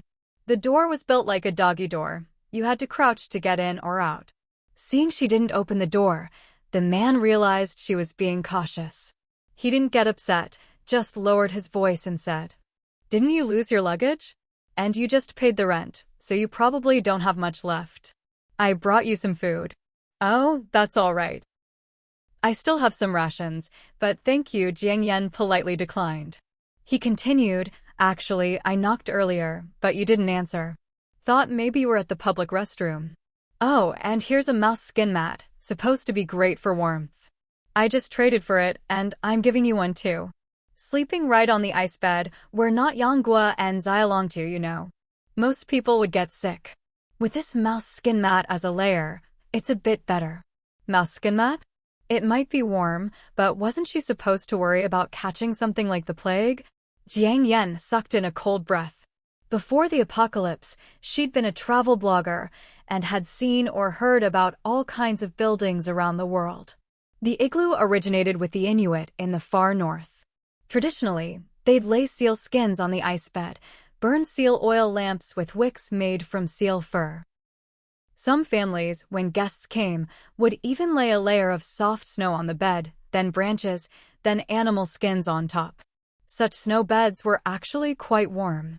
But in a place like Jincheng, seals were rare, maybe only seen in pre-apocalypse zoos. Using mutant rat skins as a substitute sounded gross, but it made sense. "Sis? What do you say?" The man knocked again when she didn't respond. Little Detective Hua Bao had already slipped out through the crack under the door. Outside, it was just the man. He held a bag of instant noodles in one hand and a black mouse skin mat in the other. The mat seemed specially treated, with a shiny coat. "Hang on," Jiang Yan said, putting on a mask and switching to night vision goggles before opening the door and crouching out. Unsolicited kindness, and so persistent at that. She wanted to see what he was really up to. The blizzard had picked up, whistling through the air. Even with her body enhanced by her space and wearing top-tier cold weather gear, Jiang Yan still shivered from the wind. "I've got 2 packs of instant noodles left. I'll give you one. The meat sauce packet is expired, but in this cold, it doesn't matter. Just crumble up the noodles, sprinkle the seasoning on, and eat it like a snack." As he spoke, he handed her a pack of spicy beef noodles. It was night now, and with snow goggles on, you couldn't see a thing, so he'd taken his off. Jiang Yan could see his eyes, double eyelids, not too big or small, with snow clinging to his lashes. He must have been outside for quite a while. "If you give it to me, what about you?" Jiang Yan didn't take it, but didn't refuse outright either. She asked on purpose. He smiled. It's just one night out here. Tomorrow, once we get into the base, I'll be working. I'm not worried about food." Jiang Yan raised an eyebrow. "But what if the base is full tomorrow too? Wouldn't your job plans fall through?" He coughed. "Nah, that won't happen." He said it with certainty, then lowered his voice even more before continuing. "When I went to trade for motorcycle parts earlier, I heard that the base wasn't letting people in today, not because it was actually full, but because there was an explosion in the Guluo mountain area that triggered an avalanche, burying a team of core base personnel who happened to be passing through last night. An avalanche on Guluo Mountain." Jiang Yan's right eyelid twitched uncontrollably. She wasn't familiar with Jin City, but hearing the man's words, she had a strong feeling that Guluo Mountain was probably where she'd rested in that wooden cabin earlier. "That's right. I heard even the snowmobile was stolen. It was probably a team job, a very skilled team at that. After all, the people at the base are said to be able to take on 10 at once, and they're all armed. The gypsy man nodded and explained simply. Jiang Yan took a silent breath. What a coincidence, it really was where she'd stopped to rest. Luckily, those people had already turned to dust. The place was deserted, so there was no way anyone could trace anything back to her. Still, Jiang Yan couldn't help but suspect there were some capable people inside the Blaze base. Otherwise, how could news like this have made it back so quickly? Should she still go into the base? Jiang Yan hesitated for a second, then quickly made up her mind. I'll go in and take a look. If anything seems off, I'll leave right away. Hey, you'd better get back inside. If we stand out here any longer, we'll both turn into ice sculptures, the gypsy man said, stamping his feet to keep warm. The snow had let up a bit in the afternoon, and she'd thought it might stop. But now it was coming down even harder, like giant goose feathers swirling everywhere in the wind, cold, white, and endless. At this rate, by morn. She'd come out mainly to see what he was up to. Unexpectedly, she'd picked up a crucial piece of information. Seeing her refuse again, the man patiently said, "These mouse skin mats come from the base. They're specially sterilized and disinfected, so there's nothing to worry about." They also provided oil lamps with the mats. But the lamp oil was a mix of mouse fat and other oils, and it smelled strange, faintly rotten, so he hadn't taken one. No, really. It's cold out here, you should get inside. I'm heading back, Jiang Yan said, then turned and ducked back into her snow hut. The gypsy man stood there for a second, then turned and went back as well. Jiang Yan shut the wooden door.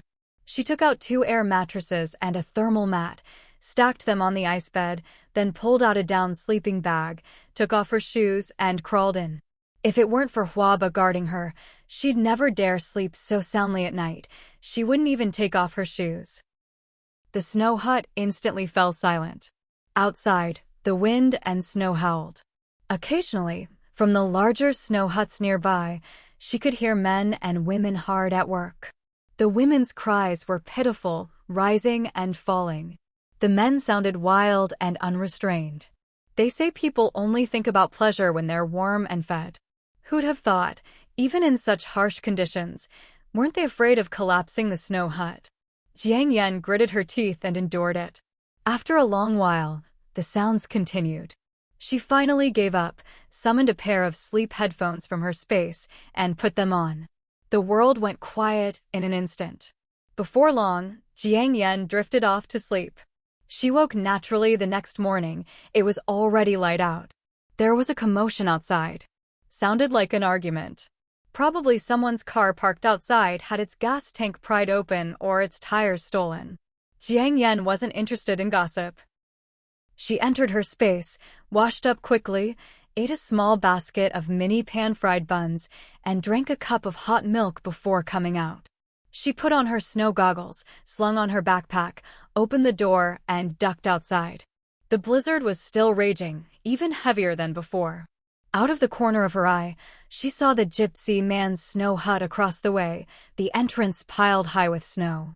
Just as she was about to leave, the gypsy man happened to push the snow away and came out too. He was taller and bigger than Jiang Yan, and his movements as he emerged were a bit clumsy, like a dog digging out of a hole. "Hey," he called out to her. Jiang Yan frowned and stopped. "Are you going to line up now?" "It's only 11, but the base entrance doesn't open until 12. The snow huts here were like hotels before the apocalypse. Checkout was before noon unless you extended your stay." "No, just wandering around." Sensing her cold tone, he lost interest in tagging along. "Oh, then shall we line up together this afternoon?" "We'll see." "I'm off," Jiang Yan waved and walked away. He watched her slim figure for a moment, then turned and slid back into his snow hut. Jiang Yan had put her snowmobile away in her space the day before. Now, without a vehicle, she felt light and free. She wandered aimlessly around the snow hut area, but didn't hear any new gossip. Everyone was a refugee, fleeing earthquakes and rat disasters, all hoping to get into the base for shelter. Jiang Yan checked the time, it was almost noon, so she headed straight for the largest ice building in the snow hut area. It was like a hotel front desk before the apocalypse, except everything, counters, waiting areas, lounges, was carved from blocks of ice. The bare ice wall had only a single clock hanging on it. In the center of the ice house, a small fire burned, giving off a strong, fishy smell. Jiang Yan checked out, glanced at the time, it was almost 12. So she headed straight for the base entrance. A crowd had already formed. Jiang Yan's number was near the front, so she walked right up. "Wow, you're impressive," came here on foot.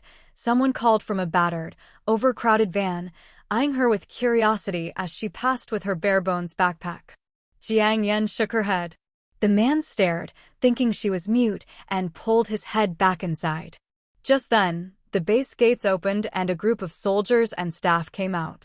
Number card, a soldier with a gun and a German shepherd approached, giving Jiang Yan a once-over. Jiang Yan pulled her number card from her pocket and handed it over. He checked it, tucked it into his belt pouch, and said, "Open your backpack and put it on the ground." Jiang Yan did as told. The German shepherd sniffed at the bag's opening, then looked up at the soldier. "All right," the soldier waved her on and walked away. Jiang Yan was in the first group to be checked. The cars ahead had already started their engines and were inching toward the base entrance. She adjusted her backpack straps and followed.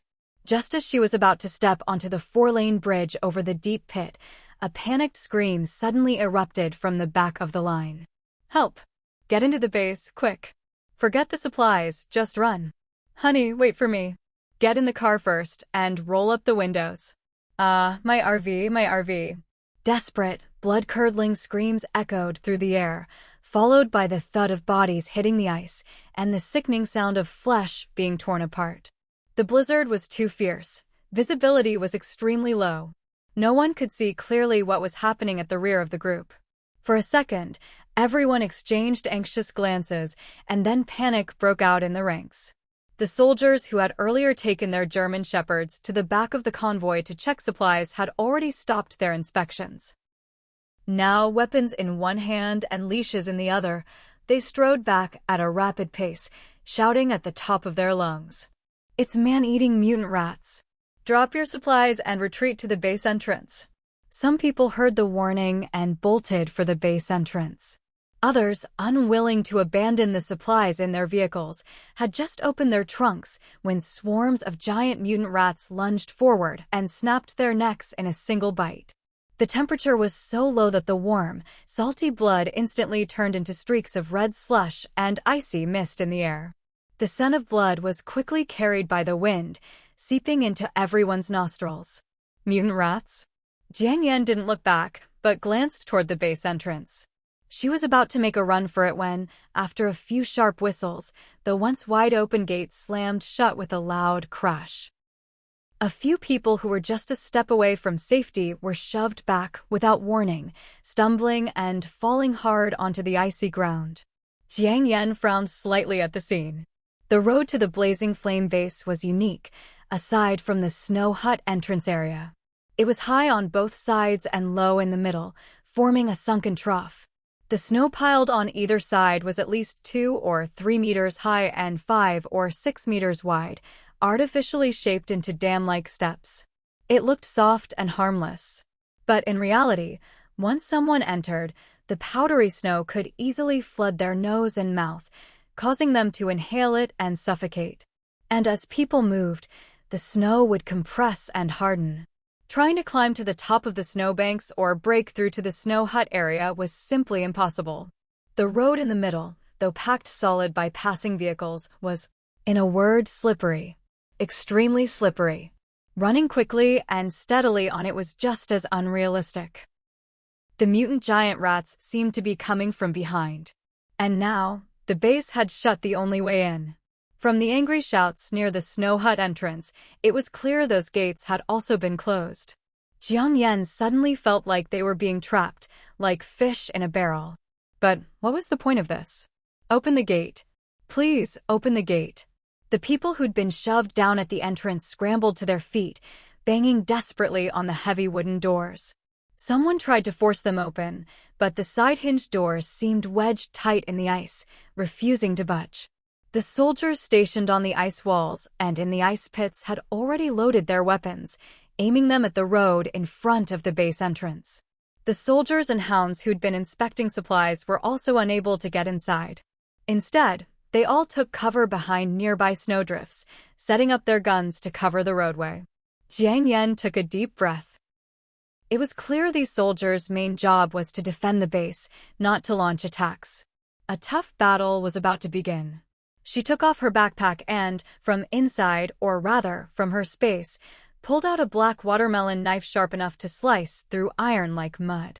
In this extreme cold, ordinary metal would become brittle and useless. But her watermelon knife was forged from special alloys and rare metals. Even if the temperature dropped another 10 degrees, it wouldn't be affected at all. Of course, the best weapon would be a gun. But in a situation like this, using one was obviously not convenient. "Mom, don't worry, I'm here." Huabo had sensed the danger immediately. 2 vines quickly twisted into armor, shielding Jiang Xiaoyue's head and heart, while the rest of the vines stayed alert, watching in all directions. "Huabo, just protect me. Don't attack unless you have to," Jiang Xiaoyue instructed quickly. "Okay, Mom." Up on the ice walls, who knew how many eyes were watching them? She didn't know why the base had suddenly shut them out, but for now, her best bet was to blend in with the crowd and survive. If things got really bad, she wouldn't try to be a hero, she'd just find a chance to slip into her space. The screams continued, and because the road was so slippery, some people who fell hadn't even managed to get up before others trampled them underfoot. Others collapsed halfway, unable to breathe, fainting on the spot. Jincheng was on a plateau. Many people were already suffering from altitude sickness before they even started running, and with thick masks on, they simply couldn't take it. Snowflakes swirled down, and soon the air was thick with the smell of blood. People quickly crowded around Jiang Xiaoyue, their faces full of fear. Some clutched knives, others clubs or sticks. They were the ones closest to the base entrance, with the best chance of survival. But it was dangerous here too. The road was flanked by ravines dozens of meters deep, and the ice walls at the edges were low. One misstep, and you'd fall to your death. As everyone waited anxiously, huge black shapes appeared through the blizzard, blood dripping from their jaws. In just over a month, these mutant rats had grown to 2 or 3 times the size of the ones seen back in Xiangqing. "Oh my God!" someone gasped. Jiang Xiaoyue sucked in a breath, gripping her watermelon knife even tighter. Just then, the snowdrifts ahead and to the sides began to tremble. Something was coming out. "Watch out!" A man had barely finished shouting when a horde of giant black rats burst from the snow. Baring their fangs and slashing with their claws, one of them flipped a red pickup truck over with a single swipe. Another rat lunged forward, gnawing madly at a tire. Someone hiding inside the vehicle was dragged out through a shattered window by one of the rats. In a matter of seconds, the person was gutted alive, not even dead before becoming food. The rest of the rats, eyes gleaming with ferocity, charged at the people on the 4-lane road. A girl standing at the edge of the group covered her face, her legs giving out. Someone behind her gritted their teeth and shoved her forward, right into the rat's path. The next second, her small body was torn to pieces.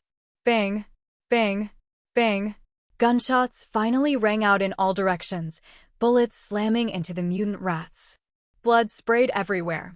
But the rats, blood pouring from their wounds, seemed unfazed, continuing their attack. Just then, the gunfire suddenly stopped.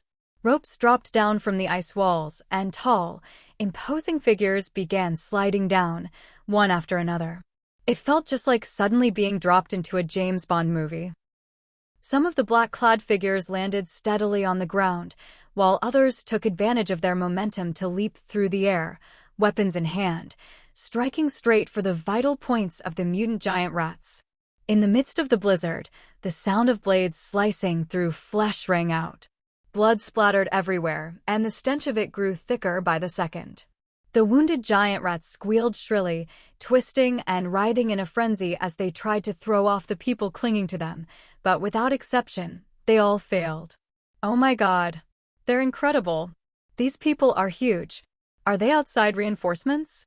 The people around Jiang Yan watched the scene ahead with fear and awe, whispering among themselves. She stared at one of the figures, momentarily dazed. That person, like the others, had their face covered and wore a black sports headband across their forehead. The silhouette and the way they charged forward with a blade looked a lot like Yi Qing. But Yi Qing was only about 1.8 meters tall, while these people were all well over 2 meters, somewhere around 2.1 or 2.2 meters each. Not only were they tall, but each one was powerfully built. Their black combat uniforms looked thin and out of place in the raging blizzard. The blades in their hands also seemed to be made from some kind of special material. In just 5 or 6 seconds, most of the mutant rats near the base entrance were already dead or dying. But more giant rats kept surging in from the rear and from the area with the snow huts. Those snow huts, which looked like little burial mounds, had mostly been trampled flat by the rats. Many people hiding inside the huts didn't make it out alive. Very quickly, the outer perimeter of the blazing flame base was littered with corpses. But those bodies soon became food for the next wave of mutant rats. Wave after wave of attacks wore down the black-clad fighters, who began to show signs of exhaustion.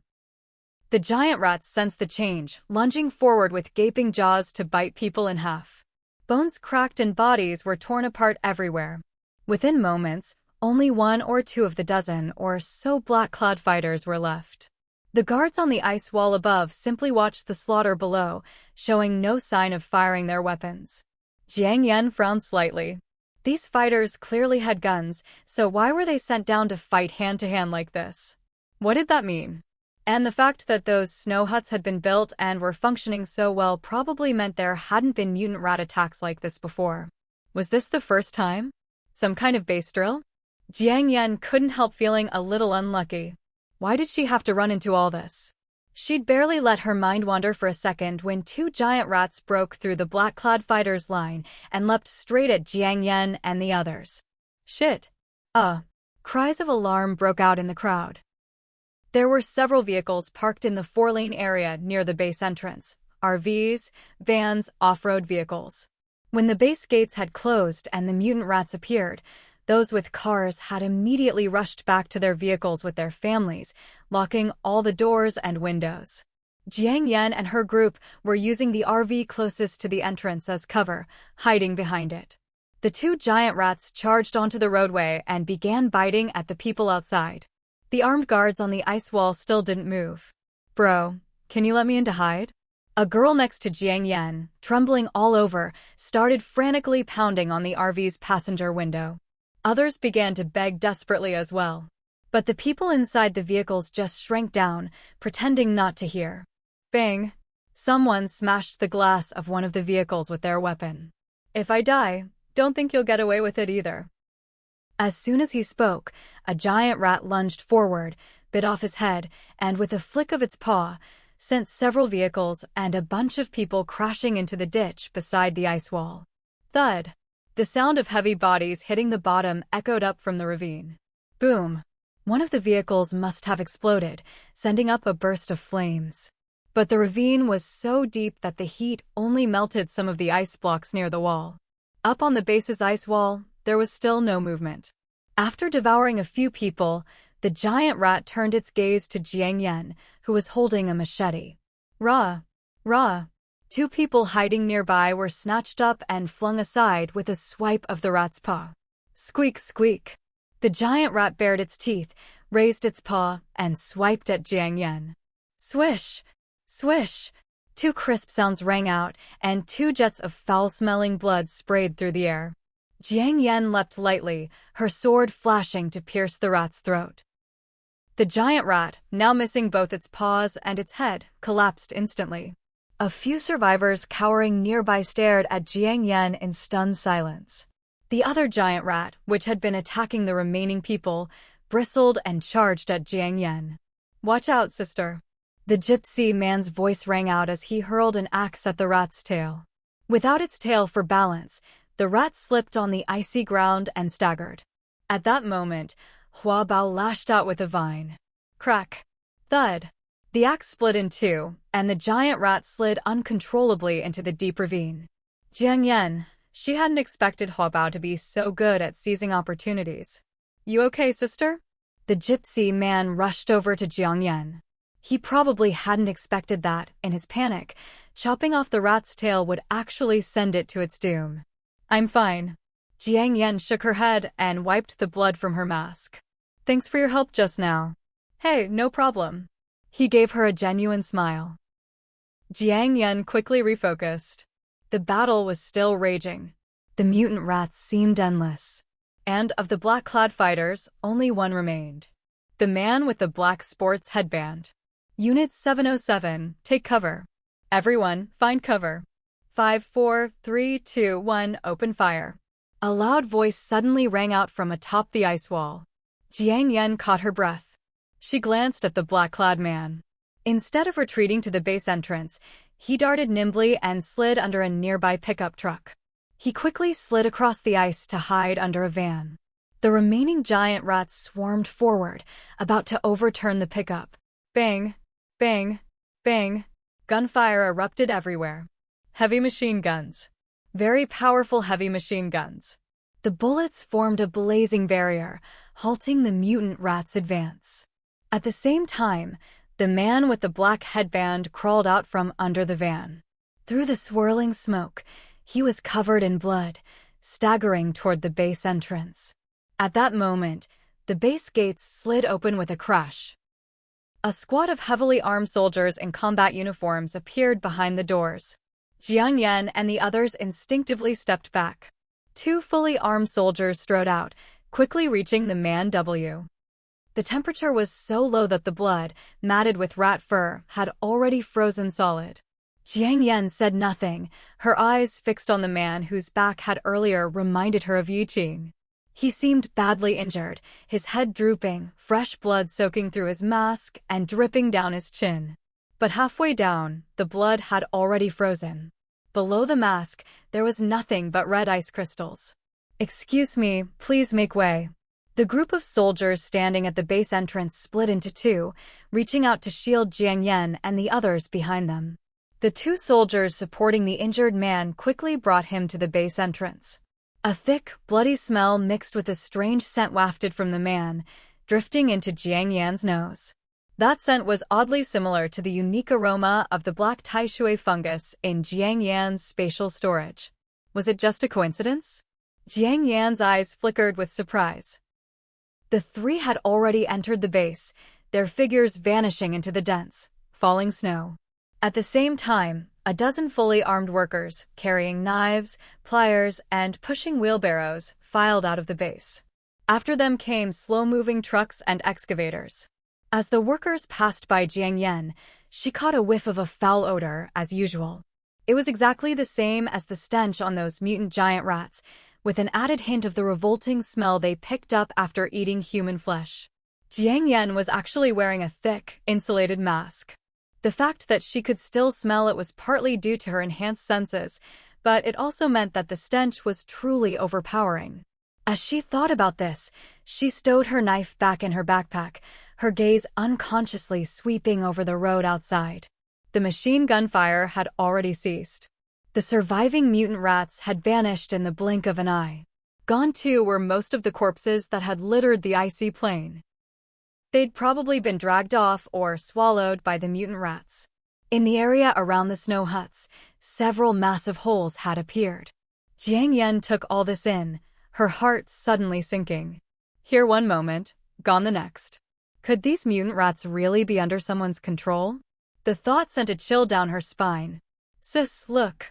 The gypsy man's words snapped Jiang Yan out of her thoughts. She followed his pointing finger.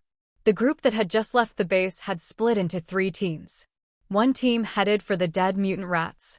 The still warm, red rat pelts were being expertly skinned in one piece. Others were removing rat claws and teeth, cutting up rat meat, and separating rat fat. The whole process ran like a well-oiled assembly line. All the rat-related materials were sorted and packed, loaded into the excavator's bucket, and then transferred to the trucks. Another team went from corpse to corpse among the dead men in black, picking up severed limbs, heads, bodies, and dropped weapons. The weapons went into their backpacks, while the body parts were stacked onto wheelbarrows. The third team was cleaning up the bodies of ordinary people. As for the overturned and wrecked cars, those would probably be dealt with as well. Jiang Yan was a little surprised. In this frozen wasteland, food should be scarce, so how did these giant rats manage to get so fat? The empty area outside the base quickly filled with shivering people. Some walked over, some ran, and some gritted their teeth, dragging their bloodied, frozen limbs as they crawled over, trembling all the way. Most of these people had originally lived in the snow huts and had narrowly escaped disaster. A few were survivors who'd managed to live through the earlier rat attack. For those who had just escaped the rats, entering the base was now their only hope of survival. But although the base gates were wide open, no one dared to take a single step forward. After all, everyone here had survived by the skin of their teeth. They valued their lives too much to risk them now. Those men in black just now, could they be mutants? Someone whispered. That question immediately opened the floodgates. Who knows? If animals can mutate, why not people? They were huge and didn't seem to feel the cold. Maybe they're from some warrior nation. I don't think so. I heard back at my old base that this place is pretty powerful. They've collected a lot of mutant animals from all over. Shoo! Someone's coming. Sure enough, a middle-aged man, wearing a work uniform under a fur coat and holding a megaphone, walked out. Behind him were several armed soldiers, each holding a German shepherd on a leash. Anyone wanting to enter the base, line up immediately. For to a row, no distinction between men and women. No picking up mutant rats or weapons. If you picked something up by mistake, hand it over voluntarily. Injured people and those showing signs of altitude sickness form a separate line. Anyone carrying supplies or backpacks, open them for inspection. If you have any explosives or contraband, declare them now. His voice was loud and clear, his instructions logical and orderly. Everyone hurried to line up, trembling with fear. Jiang Yan took a deep breath and quietly joined the line. Someone timidly raised their hand. Excuse me, sir, our car and food were all lost just now. Can we still enter the base? Yes, just sign a labor agreement after you enter. The man with the megaphone had barely finished when the crowd erupted in whispers. I heard that labor agreement is basically a slave contract. Once you sign it, you lose your freedom. At least you're alive. Who cares about freedom? The man in the fur coat glared at everyone, then continued walking with his megaphone. The rest glanced nervously at his back, then continued whispering. Sigh, I thought living outside the base would be free and cheap, but I never expected this. That's nothing. I spent millions on an RV, gold bars, and dozens of kilos of food, all destroyed in the chaos just now. Damn it, I thought I could just coast in the base with all those supplies, but now I'm broke in a second. Dozens of kilos of food. Bro, you're something else. It's strange, though. If rats are so good at digging, why are there only tunnels outside the base? Don't ask questions you shouldn't. Yeah, and those soldiers clearly had guns, so why did they wait until all the men in black were dead before opening fire? Could it have been on purpose? Shoo. Walls have ears, don't talk nonsense. Jiang Yan listened quietly to their chatter, then looked up at the sky. Snowflakes fell thick and fast. It was still early, but the sky was already growing dark. Sis, looks like we have no choice but to go in. The gypsy man had noticed it too. He sighed softly and whispered to Jiang Yan. Jiang Yan nodded, saying nothing more. The two of them were already standing in the line, so the comment was a bit redundant.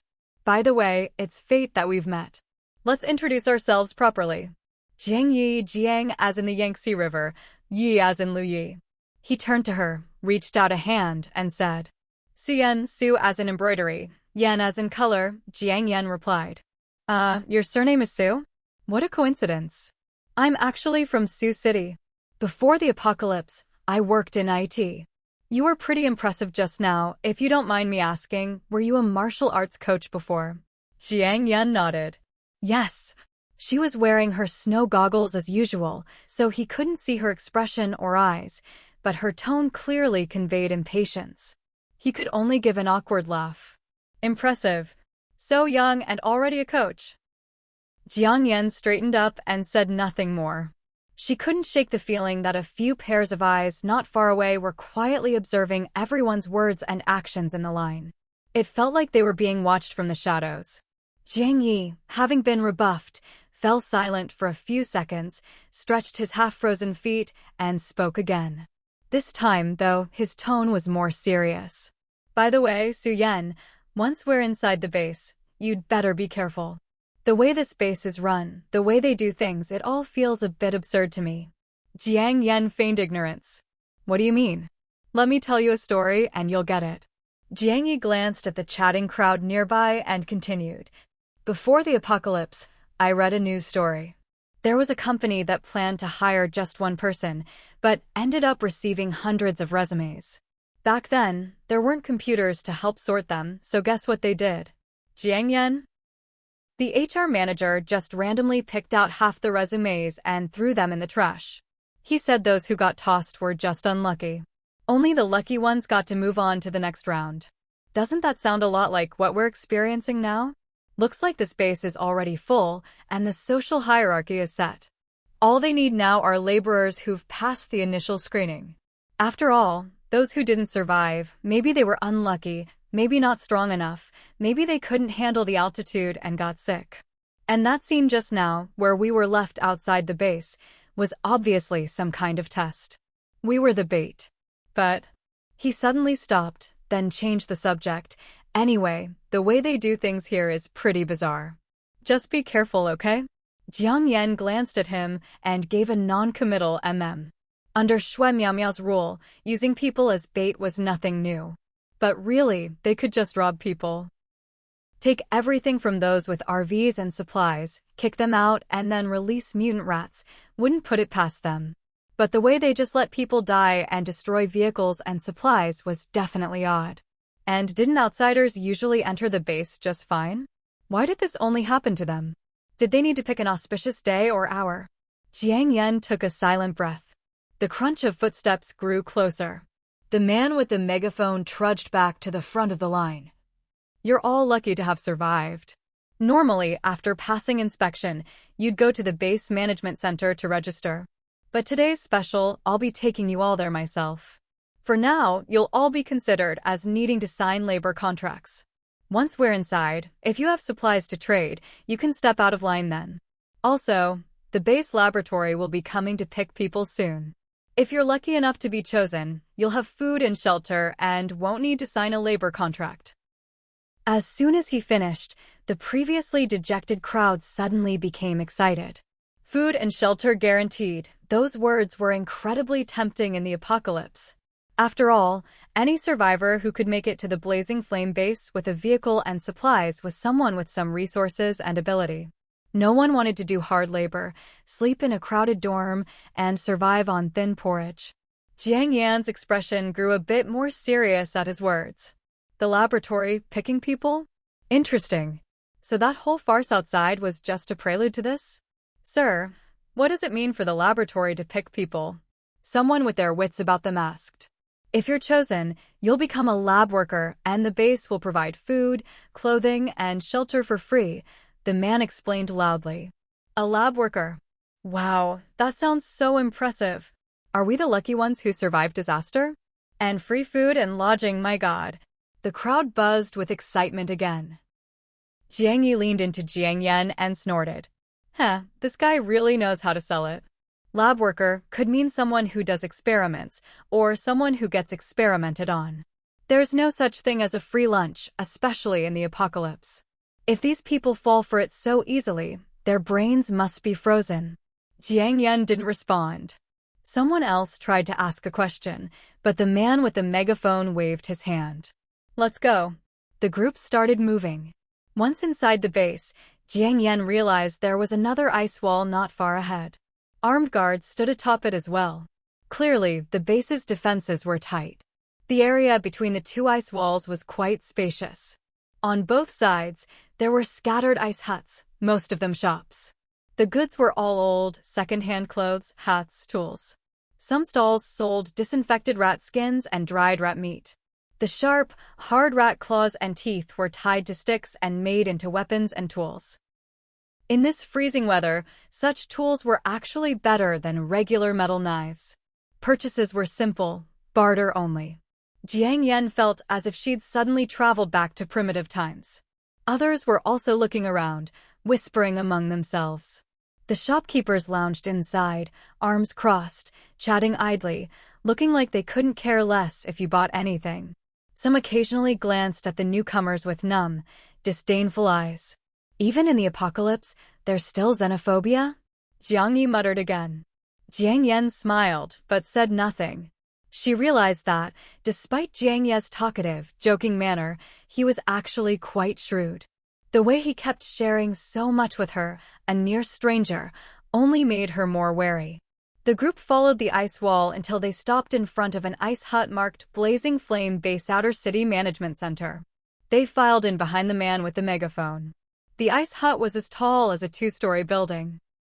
The first floor was a wide hall, and the second floor was a wooden balcony running along the edge. At that moment, several people were already standing on the balcony. At the front was a young woman wearing a white lab coat under an orange down jacket. Though her face was hidden behind a mask, her aura was strikingly beautiful. She stood in stark contrast to the ragged, refugee-like crowd below. Shui Shui? Jiang Yan suddenly thought of her. Suyen, those people upstairs, are they from the base's lab? Jiang Yi glanced upstairs and whispered to Jiang Yan. Jiang Yan instinctively slowed her pace on purpose and replied, they probably are. The man with the megaphone spoke up. The lighting in here is dim. If you want to be chosen, step forward. Stand inside the red line. Everyone wanted to be picked by the lab, so as soon as they heard this, they surged forward like a swarm. The room instantly became chaotic, like a bustling marketplace. Only then did Jiang Yan notice that, about a meter from the edge of the ice house, there were red, stake-like markers forming 3/4 of a circle, like a warning barrier. The young woman upstairs didn't move a muscle. Her beautiful eyes swept sharply over the crowd below, as if she could see through everything. Jiang Yan and Jiang Yi were quickly pushed to the very back by the crowd. The two of them exchanged a knowing glance and quietly moved, one after the other, to stand beside an ice pillar near the entrance, a perfect blind spot. Among all the survivors, only the two of them hadn't stepped inside the red line, making them stand out like sore thumbs. You two look like you're in good shape. It's a rare opportunity to become a lab worker. Aren't you going to try for it? The megaphone man suddenly walked over to them, his words carrying a hidden meaning. The room was noisy, but he spoke just loud enough for the two of them to hear. Jiang Yan glanced up at him. Thick brows, big eyes, full lips, skin a bit dark but even-toned, his features were fairly decent. Judging by his outfit, calm demeanor, and the way he'd been running the show outside with the megaphone, he was probably a minor figure in the base. Someone like this wouldn't know any core secrets, but for general information, he'd be easy to get talking. She'd interrogated Chu Hui and the others back in the cabin on Gluo Mountain, but those people hadn't given her the full picture. It was only after arriving at the Blazing Flame base that Jiang Yan realized they'd clearly left things out. They'd only told her the base had an above-ground and an underground city, and that it wasn't very big. Nothing more. But the sign on this building read Blazing Flame Base Outer City Management Center. It seemed the base wasn't just divided into above-ground and underground, it also had an outer and inner city. So it was actually quite large. All these thoughts flashed through her mind in a second. Jiang Yan gave a sheepish smile and said regretfully, I dropped out of high school. There's no way I could handle brainy research work like that. Jiang Yi chuckled. I'm even worse off, I'm one of those who slipped through the cracks. The megaphone man looked at them with interest, as if the words, "Do you think I'm an idiot?" were written on his face. But he didn't get angry. Instead, he changed the subject. These days, it's not about education anymore. Surviving the apocalypse is what matters. Judging by your skills earlier, you're both pretty capable. If you're not interested in the lab, how about joining my team? Jiang Yan's expression didn't change, but she was startled inside. So, someone had been watching them closely when they fought those mutant rats outside. Good thing she'd told Hua about not to show off too much, or they might have ended up as lab specimens. Jiang Yu spoke up politely. May I ask, sir, who are you? Don't call me sir. I'm Zhao Yugong, in charge of Outer City Defense at the Blazing Flame Base's Outer City Management Center. You can just call me Brother Zhao. If you're interested, once the lab's done picking people, we can talk more next door. He waved his hand, glanced at the people upstairs, and lowered his voice. Jiang Yan. The guy in charge of base defense, holding a megaphone and wearing a mink coat? He looked tough and imposing, sure, but shouldn't he at least have a combat uniform and some heavy weapons? Jiang Yu was confused, but kept smiling. Sure thing, Brother Zhao. I'll find you later. Oh, I forgot to introduce myself. I'm Jiang Yu, Jiang as in the Yangtze River, Yi as in Lu Yi. She's Su Yen, Su from Suzhou, Yen as in beauty camera. He even leaned over to Jiang Yan and whispered, Sis, this is a great opportunity. Jiang Yan. Are you out of your mind? All right, good. Zhao Yugong nodded, his gaze lingering on Jiang Yan's face. Seeing how tightly she was wrapped up, making eye contact was impossible with her bizarre getup, he finally looked away. By now, the people who'd been standing behind the young woman upstairs were coming down in pairs, each carrying what looked like a set of testing equipment. The devices had a circular, glowing end. Jiang Yan felt they looked familiar. After staring for a couple of seconds, she recognized them as portable trace element analyzers for the human body. Before the apocalypse, she'd bought 1 or 2 of those for medical equipment. But to test trace elements in the body, you usually needed blood or hair samples. Were they really just scanning people like that? Everyone, please quiet down. A man with black-rimmed glasses waved his hand, and the room immediately fell silent. To become a lab worker, you need basic physical fitness. So we'll be doing a basic health check here. Only those who pass can move on to the next round. As soon as he finished, the crowd started murmuring again. Someone raised a hand in confusion. Is there an education requirement? I only have a bachelor's degree in Fin. The lab worker position isn't as hard as you think. After he finished, he looked up at the young woman on the second floor and said obsequiously, Isn't that right, Dr. Shui? Everyone looked up in surprise. Doctor. She's so young. Jiang Yan. It really was Shueki and Maikshu? But why would someone like her show up in person? She couldn't figure it out. Really couldn't figure it out. Yes, just do as my colleague says, the woman replied. Her silhouette, reflected against the ice wall, was tall and graceful. Her voice was sweet and pleasant, with a touch of gentle intelligence, like a pure, flawless snow lotus. Most of the people below were men who'd survived disasters, blizzards, and mutant rat attacks. Hearing her speak, a glimmer of hope flashed in their eyes. Their brains got a little fuzzy, and they stopped asking questions. After all, if you became a lab worker, you'd never have to worry about food or clothing again, something they'd never even dared to dream of. The odd selection process ended quickly. Out of more than 100 people, about 15 or 16 were led away. Jiang Yan had observed them. They were just regular folks with normal features and all their limbs. Nothing special. The only thing that stood out was that they were personally chosen by Shueki and Maikshu's gaze. What Jiang Yan noticed, Jiang Yu naturally noticed as well.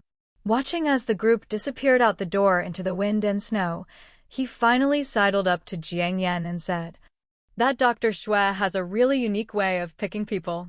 Do you think she has some kind of special ability? Maybe. Jiang Yan narrowed her eyes. Earlier, there was that Dr. Chu Wei, with a grandfather's voice on a grandson's face and surgical scars on the back of his neck, which really made one's imagination run wild. But Shui Qianmei's voice sounded as young as her face, giving nothing away. Thinking of Chu Hui, Jiang Yan's heart sank. A flash of memory crossed her mind. Outside the base, the figure in black who fought off the mutant rats alone. Her sixth sense was growing stronger. Su Dai, Yi Qing, and the others had to be somewhere in this base. Unfortunately, this was the Blazing Flame base. She was a stranger here, with no power or connections. She'd have to take things one step at a time. Even if she could use some supplies to buy information or people later, she'd need to get the lay of the land first. Otherwise, she could easily get herself trapped. Having thought this through, Jiang Yan let out a quiet, deep breath. On the other side, as soon as the experimenter's selection ended, the lively atmosphere in the ice house suddenly quieted down. Those who hadn't been chosen looked dejected, many sighing in disappointment. Still, no one left. They were all waiting to see what the base would arrange next. After 2 or 3 minutes, several staff members came in through a small white-painted wooden door, carrying stacks of A4 paper. 2 of them held signs reading Station 1 and Station 2, which they hung in 2 areas on the ice wall. From a distance, they nodded at Zhao Yugong, then the lead young man raised his voice. Anyone who needs to sign a labor agreement, please line up in front of Station 1. The agreement is a standard contract. Just sign your name and give a fingerprint. Once the agreement is signed, we'll issue you a base access pass, which you'll need for work and accommodation in the base. If you have supplies to exchange, please line up at Station 2. Just a reminder, entering the outer city of the base requires a payment of 10 jin of grain or fuel. Renting a house and other things require additional supplies, so please be prepared. As soon as he finished, a line instantly formed in front of Station 1. Station 2, on the other hand, only had a few people, pitifully few. So, what do you two think? Made up your minds? Zhao Yugong strolled over to Jiang Yan and Jiang Yi. Jiang Yi gave an awkward laugh and politely asked, "Brother Zhao, I forgot to ask earlier, if we join the base's defense force, does that include food and lodging?" Of course, Zhao Yugong nodded. We won't be sleeping in a big communal room and eating watery porridge, right? No, the conditions are much better than that. Jiang Yi paused for a second, then nodded toward the people lining up to sign labor agreements. But Brother Zhao, there are still a lot of people over there. Some of them look pretty strong. Aren't you going to pick a few more? No, Zhao Yugong shook his head. It's not about numbers, it's about quality. I've looked at those people. They're not up to the mark, and I didn't get a good feeling about them. Jiang Yi was a little flattered. Then I'll be counting on you to look after us in the future, Brother Zhao. Zhao Yugong smiled. No problem. Jiang Yi didn't say more. He quickly took off his backpack, pulled out the rat pelt he'd tried to give Jiang Yan earlier, and respectfully handed it to Zhao Yugong. Brother Zhao, just a little token of appreciation. Please accept it. The rat pelt, along with some food in his bag, and the cracked axe, were all things he'd traded for after pawning his off-road motorcycle. Before the apocalypse, that motorcycle was worth a lot, but now it was little more than scrap metal. The reason was simple: there were cars but no fuel, and in this icy world, even a mutant husky was worth more. Zhao Yugong was already wearing mink. He didn't need a rat pelt. But he appreciated the gesture and respect, so he accepted it with a nod, then turned to Jiang Yan. "Xian, what about you?" Jiang Yan smiled slightly. "If I may ask, Brother Zhao, what would we be doing if we joined the base defense? I saw those warriors on the ice wall earlier, all armed. Would we be like them?" Jiang Ye's eyes lit up at her question. "Yeah, right, Brother Zhao, do we get firearms too?" Zhao Yugong shook his head. "No, only the regular defense force gets firearms. Besides, even if you had one, you might not know how to use it. It'd be wasted on you." Jiang Yan laughed to herself. No wonder the base defense recruitment seemed so casual. Jiang Yi was confused. "Brother Zhao, what do you mean? They're regulars, so what are we?" Zhao Yugong smiled, looking at the two with interest. "You're auxiliaries, you could say. The defense force is made up of regular troops, while the auxiliaries are civilian volunteers. There's a big difference between the two, but as an auxiliary, you get a chance to enter the inner city and the underground base. Ordinary people don't get that chance." "Ahem, special privileges, that's not bad." Jiang Yi slapped his forehead, then grinned. Jiang Yan couldn't quite figure out his way of thinking. Sometimes he was cautious, other times totally carefree. "So, Su Yan, what do you think? Interested in joining?" Zhao Yugong offered the olive branch again. "You're both young. Honestly, if you run into a few more mutant rat attacks like today, the outer city and surface city won't last. Only by getting into the inner city or underground base do you have a real chance to survive. And Su Yan, you're a girl." He trailed off deliberately, glancing at Jiang Yan. Jiang Yan, what? The base's higher-ups all live in the inner city and underground. Proximity to power brings opportunity, as they say. Flowers by the sun bloom first in spring. His meaning was obvious. Jiang Yan couldn't help but laugh. You flatter me, Brother Zhao. Climbing the social ladder isn't for me. There's no such thing as not for you. Whether before or after the apocalypse, using your advantages to get ahead isn't shameful. It's just an exchange of resources, that's all. Jiang Yan didn't know why he was saying all this to her. Besides, it was a pretty inappropriate topic. Next to them, Jiang Yi pretended to watch the people signing labor agreements, but his ears were pricked up, listening to every word. Just then, a young man walked in from outside. Brother Zhao, there you are. He smiled as he saw Yao Yugong. Jiang Yan frowned slightly. That voice sounded familiar. She glanced over and saw Kong Wu, covered in snow, walking toward them. Little brother Kong Wu.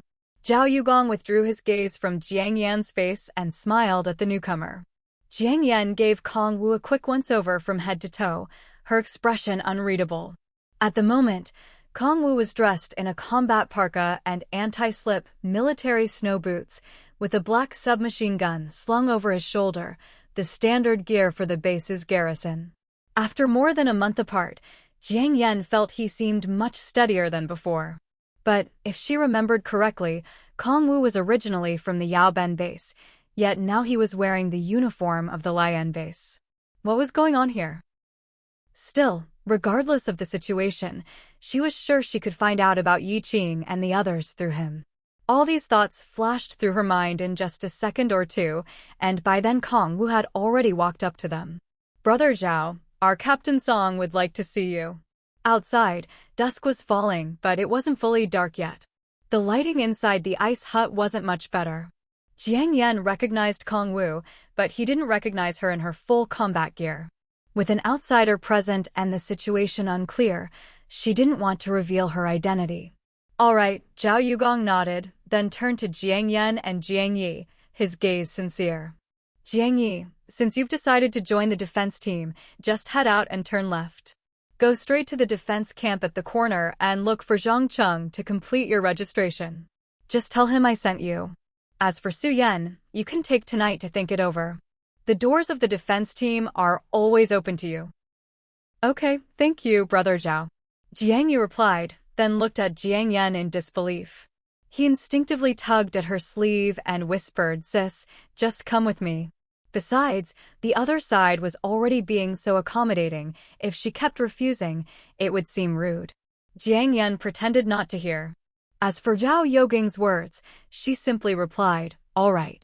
Across from her, Kong Wu was surprised by her voice. His gaze snapped to her. When he caught sight of the familiar black backpack on her shoulder, his small eyes widened a bit. Jiang Yan had many backpacks in her space. But to avoid suspicion, she always used the same one. After all, making a new backpack look old wasn't easy.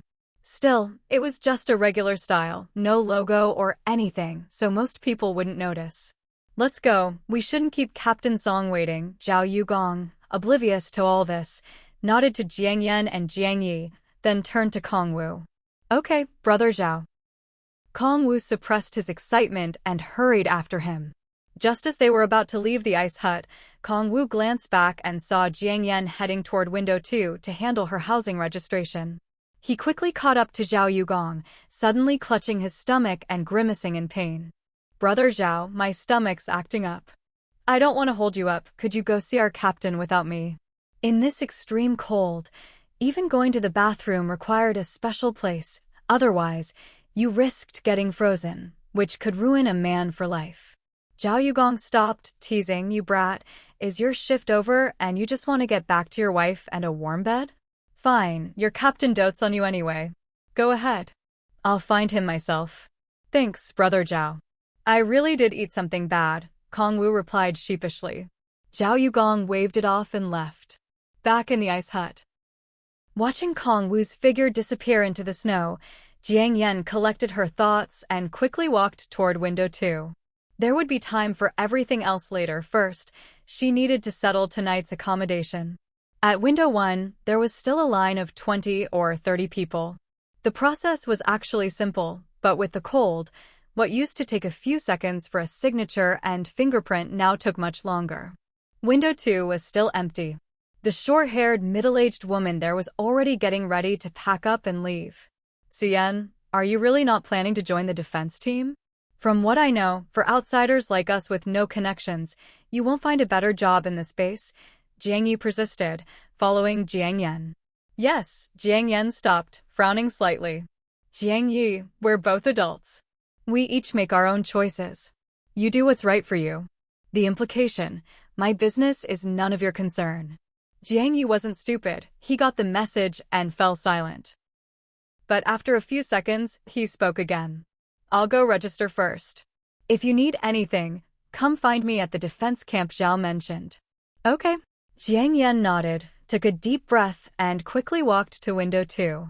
Hello, I'd like to rent a room. Out of the corner of her eye, she saw Jiang Yi had already left. Do you have a pass? The middle-aged woman, annoyed at being held up, asked impatiently. Jiang Yan glanced at the red tag in her hand and replied calmly, no. Then you need to pay 10 jin of food or fuel to qualify for accommodation in the base, then you can rent a room. The cheapest is 5 jin of food for a week, no short-term rentals, the woman explained, tossing her a form. The form was similar to the one Jiang Yan had seen at Xiangqing base. But there were fewer housing options. After all, that base hadn't gone through the extreme cold yet, and regular housing was still available. Here at Lian base, above-ground housing was mostly ice huts. Underground accommodations required special status and payment in supplies. The same ice hut outside the base would cost 100 G of food per night, even after prices doubled. But here, 5 G of food only got you a week. At least there was no need to worry about mutant animal attacks. For Jiang Yan, renting a room was just a cover so she could enter her space. I'll rent for a week with a door, Jiang Yan said, taking off her backpack and, in reality, pulling 3 vacuum-sealed bags of millet from her space. Each bag weighed 5 jin. The woman's eyes widened at the sight of the golden millet, her mouth forming an O. Not only was the millet high quality, but there was no way her backpack could hold so much. And the bag hadn't even sagged. My goodness, little sister, are you doing magic tricks? The woman's attitude changed instantly. She happily put the 3 bags of millet into a storage bin and handed Jiang Yan the red tag. Little sister, keep this red tag safe. Don't lose it. What happens if I do? In our base, those who pay with food get a red tag. Those who sign a labor contract but don't have food get a green tag. Anyone without a tag will be driven out of the base by the night patrol. Jiang Yan frowned slightly. The base actually expelled idle people at night? That was a first. The registration was quickly done, and following the short-haired woman's instructions, Jiang Yan took her voucher and left. Outside, it was already dark. The wind and snow howled. Most of the shops between the ice walls had closed up. A few still had lights on. Those lights probably burned animal fat, lots of impurities, thick smoke, and a terrible smell. Jiang Yan didn't stop, heading quickly toward the ice hut area. As she walked, she suddenly sensed she was being followed. And not by one person, a whole group was tailing her. The snowstorm was fierce, and the sky was pitch black. The people following her didn't look like professionals. They were tailing her from a very close distance. Crunch, crunch, crunch, crunch. No matter how careful they tried to be, the sound of their footsteps on the snow was still obvious. Jiang Yan glanced around, then slipped her hand into the gap between her backpack and her back, actually pulling a silenced pistol from her spatial storage. Mama, there are 7 people in total. Should I take care of them? Hua Bao, who had been curled up on Jiang Yan's shoulder, suddenly stretched its 6 spines out in all directions. No need for now, Jiang Yan shook her head, gun in hand, and kept walking forward. They were inside the base. If she could avoid making a scene, that was best. But if these people really tried to push her, she'd have no choice but to send them straight to the afterlife. Just as she finished speaking, she happened to walk into a dark spot with no shops or lights nearby. Several figures quickened their pace, closing in on her. There were a few people coming and going here and there, but everyone could sense what was happening and hurried away. "Hey, pretty lady. Hand over your red card and all your supplies. Otherwise, don't blame us for being rough." A short young man jumped in front of Jiang Yan, waving a wooden stick and glaring at her menacingly. He was bundled up in layers of ragged clothes, his scarred face covered in frostbite. The pus from his picked-at wounds had frozen into yellow-red ice, making him look both disgusting and terrifying. Jiang Yan recognized them as the people who had been lining up to sign labor contracts in the ice house earlier. They must have seen her take out supplies and gotten greedy. Jiang Yan raised an eyebrow. People like this weren't even worth wasting a bullet on. She was about to put away her gun and switch to her razor-sharp watermelon knife when a figure suddenly stepped out from the side. "What are you doing?" A shout rang out, followed by the sound of a gun being cocked. It was Kong Wu. He was holding a submachine gun, its tactical light switched on. The beam swept over Jiang Yan's hand, noticing the gun she was holding, then stopped on the face of the young man with the stick. A red laser dot landed right between his eyebrows. Jiang Yan was surprised for a moment by his sudden appearance. "They're from the base security. Zhang, you've got a target on your forehead. Run." The rest of the group were just ordinary survivors, easily scared. They turned and bolted. The young man with the stick wanted to run too, but with the gun pointed right at him, he froze in place. His stick slipped from his hand and fell to the ground with a thud. "Bro, this is a misunderstanding. Get lost." Kong Wu swept his gun across them with an angry shout. The young man hurriedly picked up his stick and scrambled away into the snowstorm. "Yanjia?" Kong Wu tried to suppress his excitement, calling out tentatively. Jiang Yan nodded, pushing her snow goggles up onto her forehead. Her beautiful eyes curved in a smile. "Yeah, Kong Wu, long time no see." "No way. I knew you weren't ordinary, you had to be alive." Kong Wu slung his submachine gun over his shoulder in a flash, grabbed Jiang Yan's sleeve, and looked her over, nearly jumping for joy like a kid. It was Jiang Yan. The very same Jiang Yan they'd all thought had died in the earthquake or perished in the Shanqing explosion. Kong Wu was so happy he nearly cried. It wasn't that he had deep feelings or friendship for Jiang Yan, it was just that indescribable emotion you get when someone you thought was dead suddenly comes back to life. But in this weather, Kong Wu gritted his teeth and forced the tears back. Jiang Yan was amused by his reaction, the corners of her lips lifting. "Yeah, I'm not dead. This kid." She thought he'd grown more mature, but he reverted to his old self in a second. "Il." He'd already guessed that the Su Yan Zhao Yugong mentioned was Jiang Yan. After all, her figure, voice, aura, even her backpack, it was all exactly the same. But when he saw the silenced black pistol in her hand just now, all those coincidences added up. There was no doubt it was Jiang Yan. But compared to her fully armed look, he'd been walking around with his face exposed. Why pretend not to recognize him? He couldn't figure it out and felt a little sulky. Jiang Yan couldn't help but laugh. There were other people around earlier. It wasn't the right time to say hello. "I figured I'd look for you once things settled down. Who knew you'd end up following me first?" She added, "By the way, where are the others?" "They're all in the base." Kong Wu glanced around and frowned. "Yanjia, there are too many eyes and ears here. This isn't a good place to talk." Jiang Yan felt both happy and a little anxious at his words. Standing in the street chatting like this really wasn't appropriate. "Let's go to my place. It's just around the corner." "Okay." Kong Wu nodded. They quickly reached the snow hut area. Once again, Jiang Yan felt like she'd entered a dense graveyard. But this cemetery had guards posted on the outskirts. The construction was very standard spacing, size, height, all as if measured with a ruler. They found the hut Jiang Yan had rented and slipped inside one after the other, crouching low. The room was tiny and pitch dark, barely enough for 3 or 4 people to sit. She'd rented a low-end version inside. There was only an ice bed and 2 ice stools, nothing else. Jiang Yan took a box of special candles from her backpack, struck a match, and lit one, placing it on the ice bed. Then she took off her snow goggles and mask and sat down on an ice stool. Kong Wu followed, sitting down with a look of surprise. Yanjia, do your candles have antifreeze in them? Yeah, Jiang Yan nodded.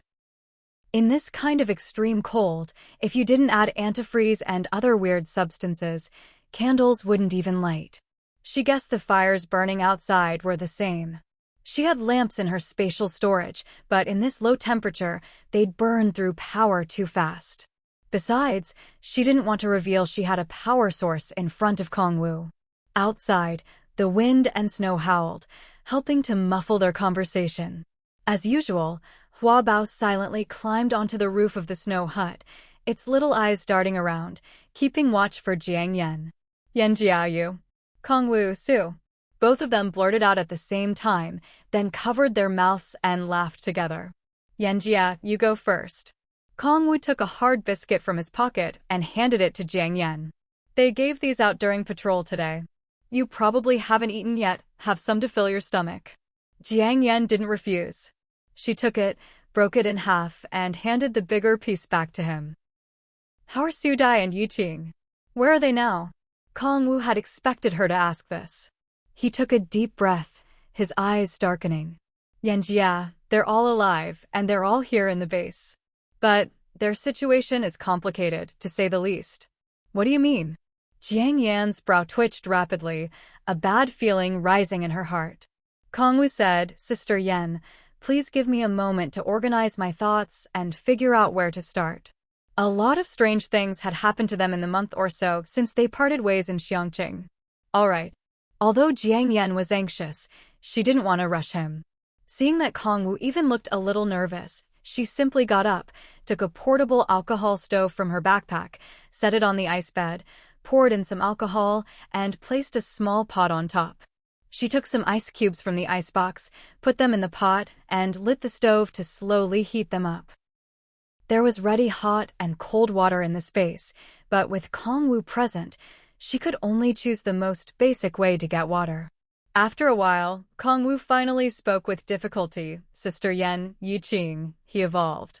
The wooden spoon in Jiang Yan's hand, stirring the ice, froze midair. Her hunched back stiffened instantly. She took a deep breath, rubbed her temples, and sat down on the ice stool. So, when I was attacked by those mutant rats before entering the base today, those tall men in black, were they mutants from the base's lab? Was Yiqing among them? Yes. Seeing that she'd already encountered some of it, Kongwu's tightly knit brows relaxed a little. Jiang Yan was stunned for a second. What kind of sci-fi nonsense was this? It had only been a little over a month since they parted, and Yiqing had gone from 1.8 meters tall to over 2 meters. Watermelons injected with growth agents get bigger in 20 days, sure. But can human cell division really compare to plants? Jiang Yan pressed, Kongwu, tell me in detail, how did he mutate? To be precise, he didn't mutate. He's the first successful evolver the base created through expensive experiments, Kongwu explained. Jiang Yan felt a mix of emotions. The image of Yiqing, covered in blood, fighting mutant giant rats outside the base flashed through her mind. But according to what Chu Hui and the others had told her before, Yiqing was supposed to have escaped. How did he end up as an experiment? What happened in between? But she couldn't ask such questions directly. She trusted Kongwu to a degree, but not as much as she did Su Dai or Yiqing. So she changed her approach. By the way, Kongwu, Su Dai, Sun Jingtao, and Song Qian, they weren't taken to the lab, were they? No, I'll explain their situation in detail in a bit, Kongwu replied.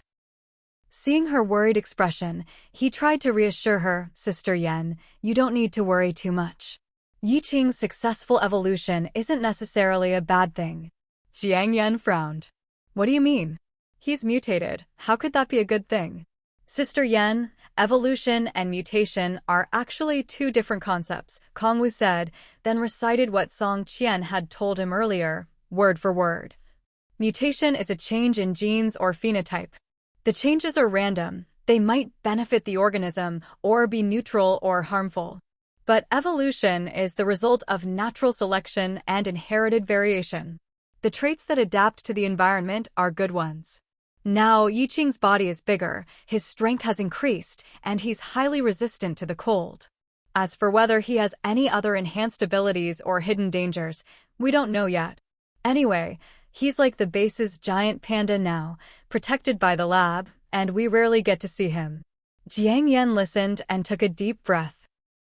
Haste makes waste. If it were really that great, the #1 evolver would be one of those people in power. As for being protected like a giant panda? Yeah, right? If Yiqing didn't have some martial skills, his corpse would have been among those black-clad bodies littering the snowfield today. Looking back, everything that happened outside the base today now made sense. The water in the pot began to boil with a puff, puff.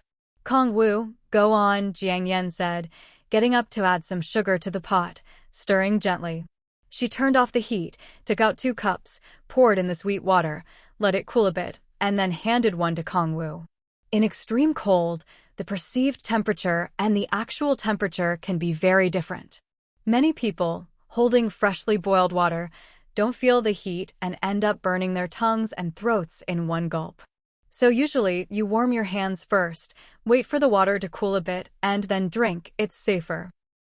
Kong Wu took a few sips of the sweet water, feeling much warmer, and spoke more fluently. As Kong Wu recounted, everything that happened after the Xiangqing earthquake unfolded in Jiang Yan's mind. The moment the earthquake struck, Yiqing was desperate to rush into the mall to save Jiang Yan, but Song Qian dragged him out. When they reached the parking lot and Song Qian put him down, Yiqing immediately tried to run back in, risking his life. To be honest, the earthquake was so severe that going back for you was basically suicide. All of us, including Yiqing himself, knew that. But at that moment, he seemed possessed. He couldn't control himself, just had to go in, not afraid of death at all, his eyes red. As Kong Wu said this, he glanced at Jiang Yan out of the corner of his eye. But she just listened calmly and attentively, so he continued. Yiqing was reckless, but Sun Jingtao and the others couldn't let him throw his life away. Then, the mall's wall split open, and a billboard fell from above Yiqing's head.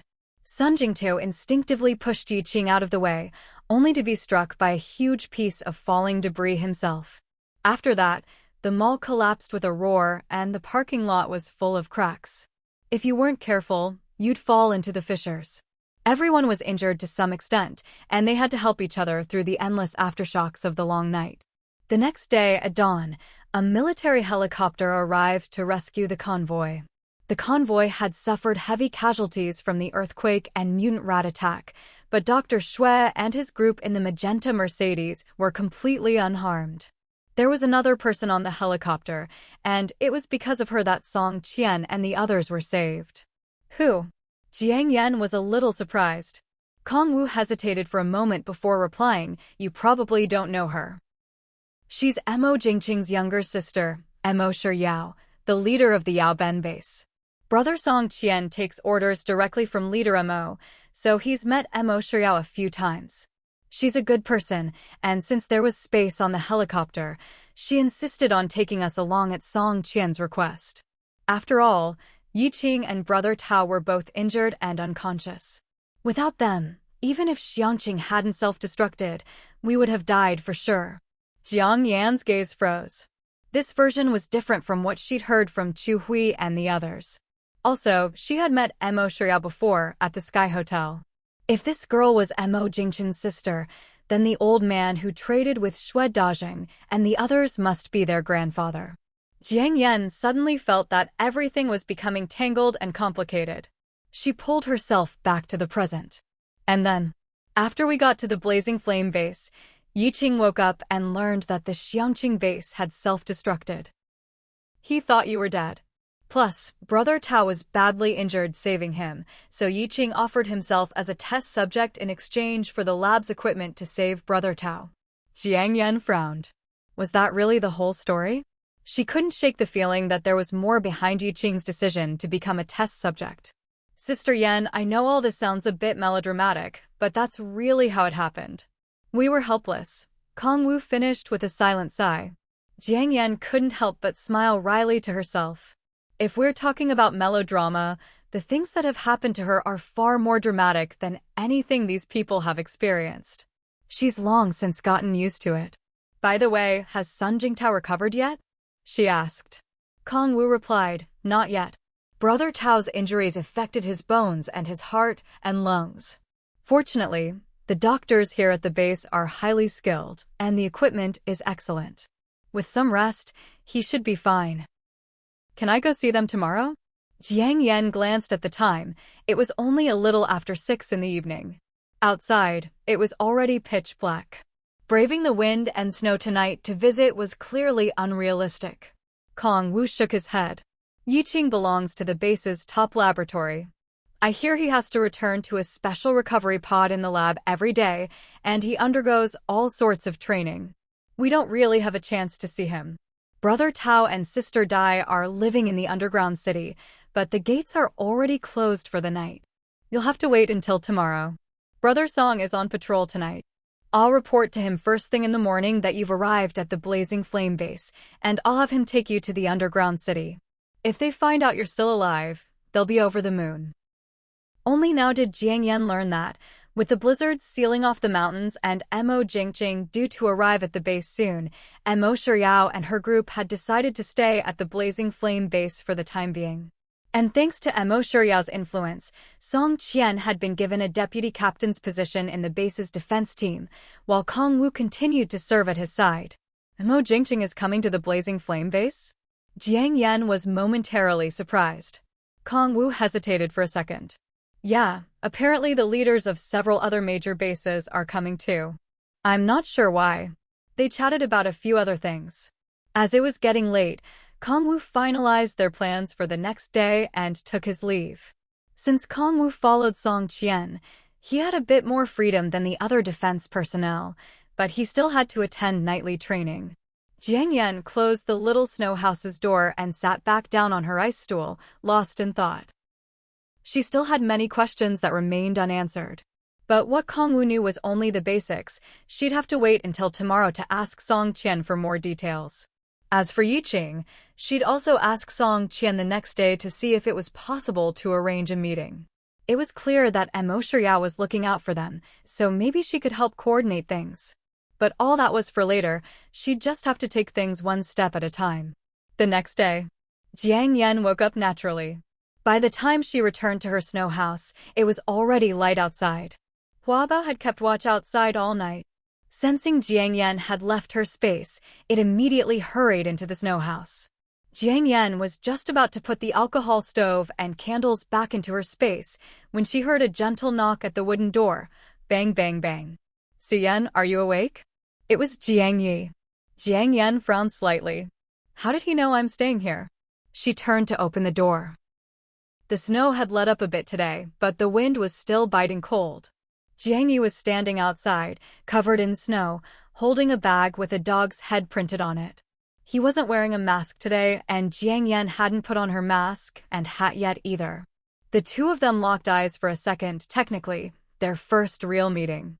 He had naturally curly hair, double eyelids, a high nose bridge, thin lips, and deep-set eyes. He looked a bit mixed race. When he saw Jiang Yan's face, his eyes lit up, and the corners of his mouth curled into a smile. He said, "I asked the lady at the rental office and found out you were staying here. I remembered I still had some things left in my backpack, so I brought them over for you." Before Jiang Yan could ask, he'd already explained himself. Before she could say anything, he added, "The wind's pretty strong, and I left in a hurry, so I forgot my mask. Mind if I come in for a bit?" The wind really was fierce, stinging her face like little knives. Jiang Yan hesitated for a second, then let him in. No matter what, he had saved her by cutting off that rat tail earlier. That was a fact. Besides, he kept going out of his way to be nice for no reason. She was curious to see what he was really after. If he was interested in her looks, well, when they first met, both of them had been bundled up so tightly that he couldn't have known what she looked like. If it was for money, well, judging by their appearances, they were about the same. "This is dog food with beef and chicken. I bought it for my little pet, but after the heat wave hit, it didn't make it. I ate half a bag myself on the road. Tastes pretty good, and it's nutritious. Don't be put off by it." Jiang Yu set the bag down as he entered. Jiang Yan didn't take it, smiling politely as she declined. "You keep it for yourself. I still have some food." She really wasn't being picky. Eating dog food might sound strange, but that was only before the apocalypse.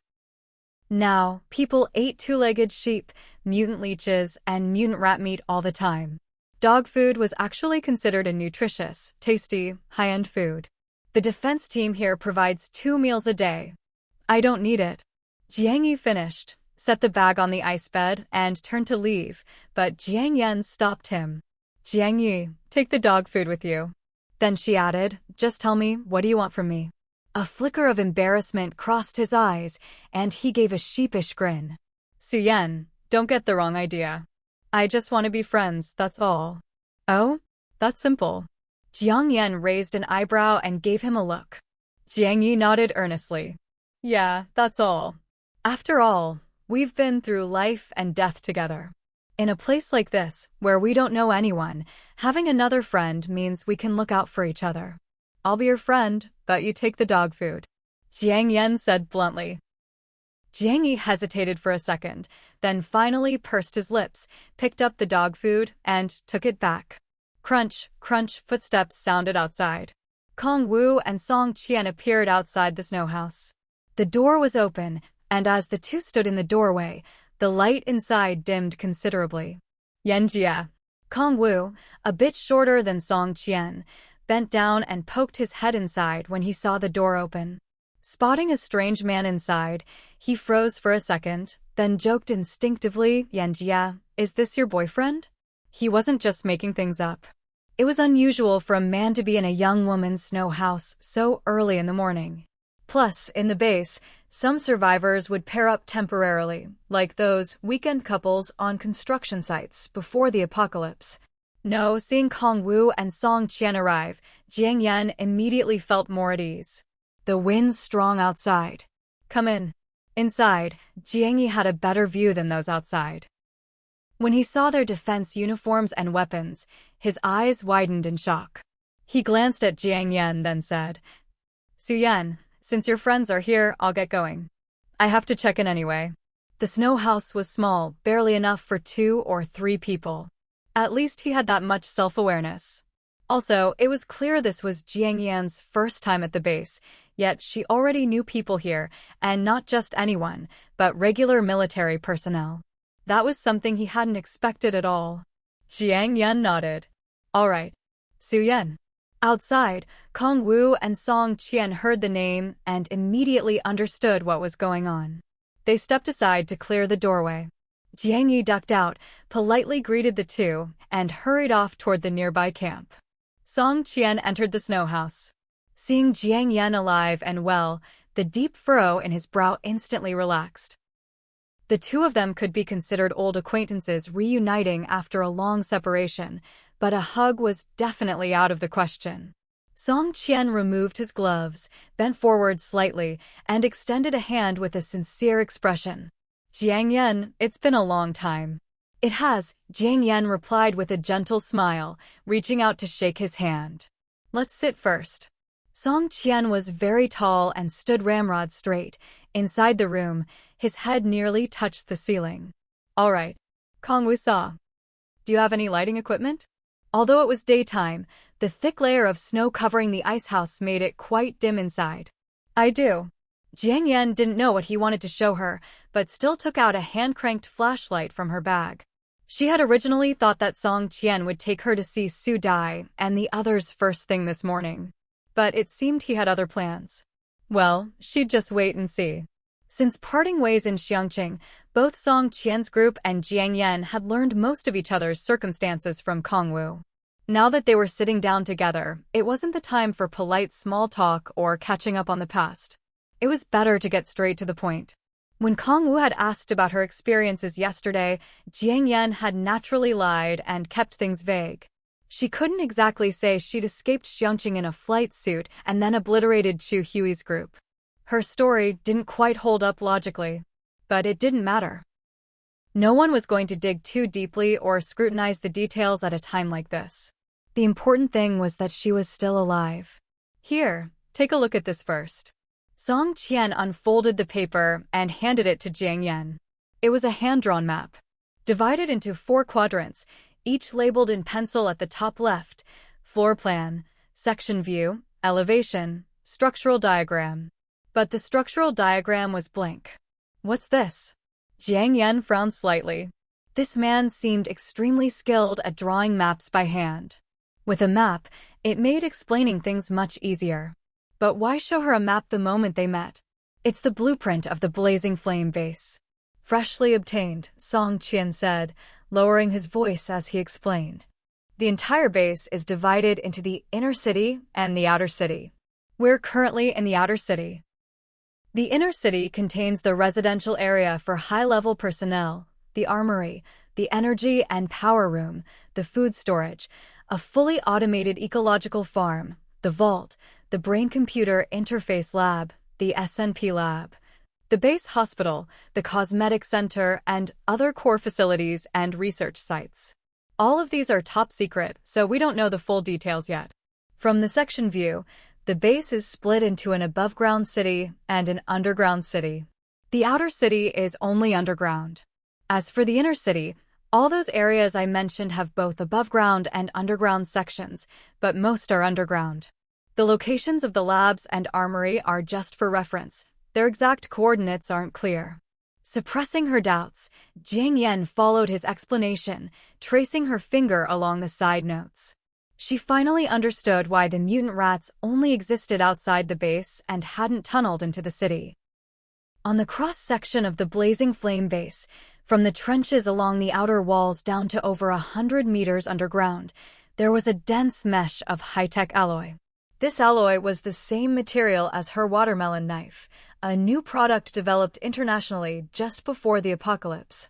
It was extremely strong, resistant to both cold and heat, and could reinforce the permafrost layer formed by extreme cold weather. The effect was excellent, but the cost was astronomical. Ordinary rats could only dig a meter or two at most. Even mutated, 7 or 8 meters would be their limit. But with this alloy mesh in place, it was clearly meant for more than just mutant rats. Moreover, the entire blazing flame base was not only impregnable, but also several dozen times larger than she'd imagined. With this kind of construction, plus the so-called armory and other facilities, even the richest man, Smark, would probably shake his head. The key was, this wasn't something that could be built with money alone. Did that Shui Miao Miao really have such incredible abilities? And that brain-computer interface lab, were they researching immortality? Jiang Yen was stunned for a moment. Song Qian seemed to read her thoughts and said, Shui Miao Miao is actually just the public face of the blazing flame base. Jiang Yen narrowed her eyes, and in a second, it all clicked in her mind. A spokesperson like Shui Miao Miao, with such a terrible reputation, would act without scruples. In the early days of the apocalypse, when society hadn't completely collapsed, people like her were the perfect, if despicable, tools for those in power to quickly accumulate resources. But once she'd outlived her usefulness, she'd be the first to be sacrificed to appease public anger. So who's really behind it? Jiang Yen blurted out, then couldn't help but smile wryly. She felt like she'd suddenly been recruited as a secret agent for some shadowy organization. But what did any of this have to do with her? She just needed a temporary place to shelter from the blizzard. Was Song Qian deliberately trying to draw her into this mess? He was really overestimating her abilities. Song Qian shook his head. We don't know yet. Jiang Yen pulled her thoughts back and continued studying the map. SNP lab? Her finger paused over that area, her gaze sharpening. She'd seen the term SNP before, on Shui Qianmei Shui's work badge. But she'd been too busy escaping Xiangqing by air to look it up on her computer, and later she'd forgotten about it. It stands for Gene Sequencing Lab. You can think of it as a life sciences lab. Back in the Shengyun cave, we talked about whether the base was researching humans as well as mutant animals. Now I can confirm it, they are. Yiqing's situation, Kongwa's told you about. Song Qian's eyes darkened. They're not just experimenting on qualified adults, but also embryos. It said there's a secret prison in the lab, holding many women and children rounded up from all over before the torrential rains. Jiang Yen took a deep breath. She'd heard about this back in the Shallow Bay neighborhood from the scar-faced man. At the time, she'd thought young women were being abducted for unspeakable reasons. But now it seemed she'd underestimated them. This was clearly a prearranged industrial chain. After all, population has always been the ultimate resource. If the base wanted to develop, it would eventually need people. But if they really did develop rapid gene evolution technology, then what they needed would be near-perfect modified or evolved humans. As for the rest, those who couldn't be evolved, they'd be little more than trash. No wonder the base was driving out outside survivors. Once she'd figured this out, Jiang Yan felt as if a bombshell had gone off in her mind. After reading the blueprints, she rubbed her temples, then shot Song Qian a serious look. Song Qian, how do you know all this? And why are you telling me? He pressed his lips together and said nothing. He took the map from her hands, pulled out a box of cigar matches from his pocket. Chua. He struck a long match and set the map on fire. In the area of the map that had been burned to ashes, a small puddle of water appeared, but it quickly froze into ice. Song Qian didn't answer Jiang Yan's question directly. He frowned and stood up, carefully grinding the ashes of the map under his foot before sitting back down on the ice block. Looking at Jiang Yan, he said, Jiang Yan, do you believe it's possible that all the natural disasters we're experiencing now are actually man-made? You still haven't answered my previous question. Jiang Yan's patience was wearing thin. She got up and sat on the ice bed, arms crossed and legs crossed, her posture a bit aloof, as if she was deliberately putting distance between them. The distance wasn't just physical, it was psychological as well. After a moment, he finally spoke. Actually, I'm with the government. Oh. Jiang Yan raised her eyebrows in surprise for a second, then pretended to know nothing. Aren't you directly under Mo Jingsheng's command at the Yaben base? I am, but that doesn't conflict with my status as a government agent. It's a long story, and I'll explain it to you in detail when there's a chance in the future. But what I can tell you is that the powers behind the major bases are using these disasters, colluding with outside forces, and stirring up trouble in secret. What they're planning to do will have a devastating impact on our living environment in the future. That's why we need you to join us. That's the reason I'm telling you all this. As for the source of the map's data, I'm sorry, but I can't disclose that. I hope you understand. After listening to his serious explanation, Jiang Yan couldn't help but laugh. Before or after the apocalypse, the governments always had plenty of talented people. What could a small fry like me possibly do? Join you guys? Brother Song, you must be joking, right? There was a hint of deliberate probing in her words. On the surface, Jiang Yan appeared calm, but inside, she was now more alert and suspicious. Her real connection with Song Qian and his group began when those 3 airships appeared at the Sky Hotel. So, it was possible that she'd been targeted back at the Sky Hotel. Or maybe, she'd been on their radar even before the apocalypse? After all, if the authorities really wanted to investigate someone, it would be all too easy. Especially after the disasters began, the whole world would be pooling resources to fight them. A lot of information that used to be confidential before the apocalypse might suddenly be shared. This kind of sharing could include cutting-edge scientific and technological data, as well as so-called personal privacy information that was previously protected and never shared internationally. But some things didn't add up. If she'd been targeted so early on, why only reveal it now, and why approach her in such a consultative tone? Or maybe Song Qian was just following orders and didn't actually know the real reason or her true situation. So, who was really giving him orders, Mo Jingsheng or this so-called government? And what exactly did they see in her? Her rebirth? Her stockpiled supplies? Honestly, compared to the government's resources, those things were hardly worth mentioning. As these thoughts raced through her mind, she heard Song Qian hesitate before speaking. Jiang Yan, it's true the government has a lot of talent, but things are a bit complicated right now. Jiang Yan lifted her eyelids, curious to hear just how complicated, but he continued. Never mind, I was being too abrupt and impatient, dumping all this on you at once. Some things can wait. I believe you'll change your mind in time. For now, let me take you to see Su Dai. Jiang Yan didn't press further and instead changed the subject. Aren't you worried I might accidentally let slip what you just told me? It was clear that his current role was more like an undercover agent at the Blazing Flame base.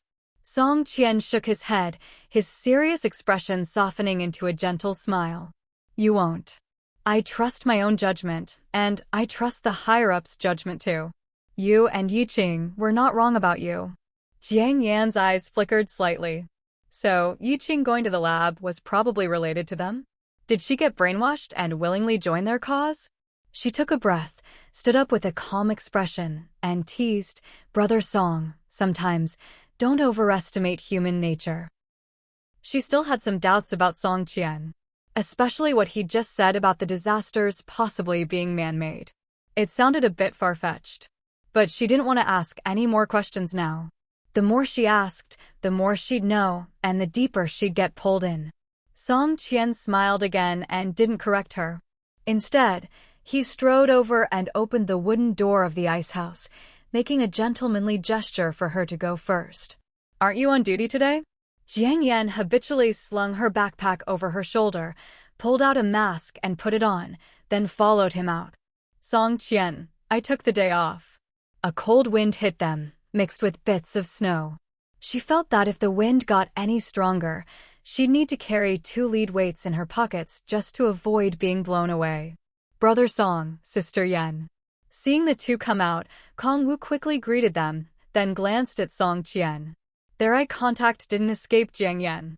It seemed Kong Wu was in on something too. The 3 of them walked side by side toward the snow house area. There were a few scattered people along the way, all heading to work at the base.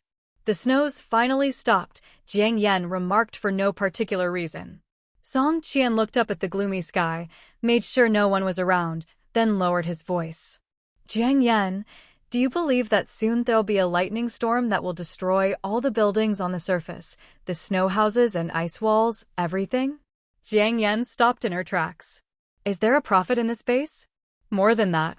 Song Qian said, then added, once we get to the underground city, I'll help you rent a place. The world above ground won't last much longer. Jiang Yan frowned, but said nothing. It was obvious that a lot had happened to him during the month or so they'd been apart. As more people appeared on the road, the 3 of them fell silent. After a long walk, they finally reached the entrance to the inner city's ice wall. 2 armed guards stood at the gate with a mutant German shepherd. Inside the doorway was a table and 2 staff members in long down jackets. Captain Song. The 2 guards snapped to attention and saluted Song Qian, and the 2 staff members stood up as well. Song Qian said coldly, I'm bringing a friend in to handle rental procedures. Understood, Captain Song. But you've used up your quota for bringing friends into the inner city this month. Please be aware of that. One of them flipped through what looked like a ledger, quickly found Song Qian's name, and made a mark with a pencil. Song Qian, got it. Hello, may I have the badge issued to you in the outer city? We'll need to collect it here. Also, do you have any controlled knives or flammable/explosive items on you? No, Jiang Yan took out the red badge she'd received yesterday and handed it over. The staff member took it, glanced at Jiang Yan's attractive face and pleasant voice, and said slyly, for unmarried and childless women, the base has a special benefits policy. Would you like me to mark that for you? Song Qian was just about to speak up and stop her when he saw Jiang Yan arch an eyebrow and shoot the other person a cold, dismissive glance. Sorry, I'm married and pregnant. Do I still need to be marked? Hearing this, Kong Wu's pupils contracted. He instinctively glanced at Jiang Yan's belly, then belatedly realized what she meant. Although Song Qian's expression didn't change, the corners of his lips twitched upward ever so slightly. Jiang Yan, however, couldn't care less. When you're out in the world, your identity is whatever you say it is. She'd even dare to claim she was widowed if she had to. After all, she only had herself to look after. No one else depended on her. As for the so-called special privileges the other party mentioned, if she didn't know the background of the Blazing Flame base, she might have actually believed them.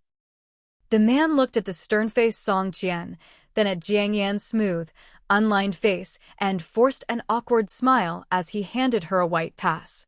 No need, please go in. The 3 of them entered the inner city. Once they were out of earshot, Kong Wu finally lowered his voice and said, Sister Yen, you're something else. For a second there, I almost thought you'd secretly gotten married and pregnant in the past month. Song Qian added, last time when we entered the inner city with Su Dai and Sun Jingtao, we were with Miss Mo and the others, so there wasn't any of this nonsense. Good thing you reacted quickly today. Jiang Yen smiled. He was probably just giving you face. But judging someone's marital or pregnancy status just by looking at them, these people are really something. They're all from the Xue family, the base's original residents. They're used to their own ways here. Don't take it to heart, Song Qian reassured her. Jiang Yen nodded. The three continued on in silence. What surprised Jiang Yen was how sparse the buildings were in her field of vision. Most of what she saw were scattered, mound-like structures that looked like burial mounds. She remembered the map Song Qian had drawn and knew these were entrances to the underground base. Each entrance led to a different area, and every entrance was guarded by an armed soldier. There were also intersecting passageways between the underground areas, each with its own checkpoints and security doors. The security here was seriously tight, and all the guards, whether in stature, height, or presence, were top-notch. Far more intimidating than the soldiers at other bases. You could tell at a glance how strong this base was. If a base like this were in the hands of someone decent, it would be a blessing for humanity. But if things were really as Song Qian said, Jiang Yen silently observed, saying nothing. Besides, if Song Qian was right and a lightning storm would soon destroy all the surface buildings, she really did need to take shelter in the underground city for a while. But living underground came with its own dangers. If she hadn't been trapped by this blizzard, she would have left for Dongshan already. Though, if she could bring Yi Qing, Su Dai, and the others along, that would be even better. After all, humans are social creatures. She'd gotten along well with everyone so far. She couldn't just spend the rest of her life alone. If she really wanted to be alone, she could just hide in her own space. Thinking of this, she asked Song Qian, earlier you mentioned a lightning storm coming soon. Do you know how long this blizzard will last? Song Qian frowned. They say it'll last a long time, longer than any disaster we've seen before. What do you mean? Jiang Yen asked, surprised. I'll explain in detail later. Our entrance is just ahead, Song Qian said, pointing to a nearby base entrance. Above the entrance were the words, Base Residential Area 1. The guard on duty saluted Song Qian, then checked their passes and opened the door. An open elevator, big enough for 5 or 6 people, appeared before them. Jiang Yen stared in shock. There's an elevator? Song Qian gestured for her to enter. Yes. The underground base of a Doomsday shelter isn't just a hole in the ground. Ventilation, water, electricity, even energy, all of it was pre-installed. Sister Yen, some public areas of the underground city have surveillance, Kong Wu, who had been silent, reminded her quietly. Okay, Jiang Yen replied, glancing instinctively at the elevator ceiling. Thankfully, there was no camera. If she hadn't come to this base, she'd have thought everywhere was as backward as Xiangqing. She'd really underestimated the power of technology and the authorities. Why aren't we there yet? The elevator was moving slowly and still hadn't reached the bottom. Jiang Yen couldn't help but ask. There's a permafrost layer above us. The underground city is built beneath it, Song Qian explained, then added, Su Dai works during the day and only comes home at noon. When we get to the lobby, I'll help you with the rental paperwork. Suddenly, the view opened up before them. They found themselves in a brightly lit lobby. If not for everything she'd just been through, Jiang Yen would have thought she was back in the world before the apocalypse. Compared to the empty, frozen wasteland above, this place was bustling with people and full of life. The only downside was the poor air quality. Jiang Yen recalled the map she'd seen earlier. This regular residential area was quite far from the S&P lab and other such places. She quickly rented a place, just across and a bit diagonal from where Su Dai and the others lived. 1 bedroom, 1 bathroom. The price, half a pack of cigarettes, a bag of white flour, a bag of millet, and 50 credits. Credits could only be earned by working in the base. In other words, you couldn't live in the underground city with just supplies. you needed credits too. The flower and credits were provided by Song Qian. Jiang Yan felt bad accepting them, but he said it was to repay her for the donkey brand bear hat she'd given him. She couldn't argue with that. Jiang Yan, the blizzard will hit again tonight. After you see Su Dai, you'd better not go back up. If you really need to, wait until the lightning storm is over, Song Qian said, walking her to her new door. Kong Wu chimed in, yeah, Sister Yan. Even though you've paid rent for the snow hut above, it's really not convenient or warm up there. Just stay down here in the underground base. It's as solid as a fortress. Okay, Jiang Yan nodded, though she planned to wait until she'd seen Su Dai and the others before making any decisions. As for what I mentioned earlier, there's no rush. Just as he finished speaking, a familiar figure appeared at the end of the hallway. Brother Song, Kong Wu, what are you doing here? Su Dai's expression froze in surprise when she saw Song Qian and Kong Wu. Then her gaze fell on the masked woman beside them. That familiar figure, that familiar style, after so long apart. Su Dai trembled all over, hardly daring to believe it as she called out softly, Jiang Yan. Su Dai. Jiang Yan's eyes curved into a smile, and she unconsciously opened her arms. Su Dai was stunned for a second, then her eyes reddened. In the next instant, she rushed over, tears of joy streaming down her face. I thought. Choked with emotion, she couldn't find the words, and simply hugged Jiang Yan tightly. Song Qian looked at the two people hugging tightly and could only say, Jiang Yan, Kong Wu, and I have taken half a day off, so we'll head back first. If you run into any trouble or need anything, you can find us at Camp 7 in Residential Area 3. There's an underground passage that leads there. Just ask Su Dai for the details. As for the surface city, the blizzards are going to get worse and lightning storms are coming too. Unless there's an emergency, don't go up there. Jiang Yan nodded. Okay. Song Qian had wanted to ask her again about his invitation, but then remembered there were surveillance cameras in the corridor, so he held his tongue. After the two left, Su Dai's emotions gradually settled down. She wiped her tears, took out her key, opened the door, and pulled Jiang Yan inside. The apartment, as usual, was a one-bedroom, one-bath. The lighting was dim, for walls with no windows, just a central air vent in the corner of the ceiling. Inside, there was the smallest double bed, a simple dining table, 2 chairs, and a pile of boxes. At first glance, it looked like a prison cell. Combined with the stuffy air, it felt instantly oppressive. But for ordinary people, even a room like this was already an unattainable luxury. In just over a month, Su Dai had aged a lot and grown even thinner. There were more wrinkles at the corners of her eyes, and her hands, tightly gripping Jiang Yan's, were covered in calluses. Who knew what she had been through? But Jiang Yan didn't feel right asking. Whether it was Sun Jingtao or Yi Qing, either name was too painful to bring up right now. Jiang Yan, I'm really so happy to see you again, Su Dai choked out, her eyes suddenly red again. She wasn't usually a fragile or sentimental person, but somehow, all the pain and grievances she'd endured over this period came flooding out the moment she saw Jiang Yan. Back in the Qianshui Bay community, Jiang Yan had been her guiding star. Now, just when she felt her road was about to end, that starlight appeared again. Jiang Yan was just about to say something comforting when suddenly, the door was pounded on. Bang, bang, bang. It wasn't just their door, next door was being hammered too. The hallway erupted in noise, barking dogs, men shouting fiercely. The soundproofing here was terrible.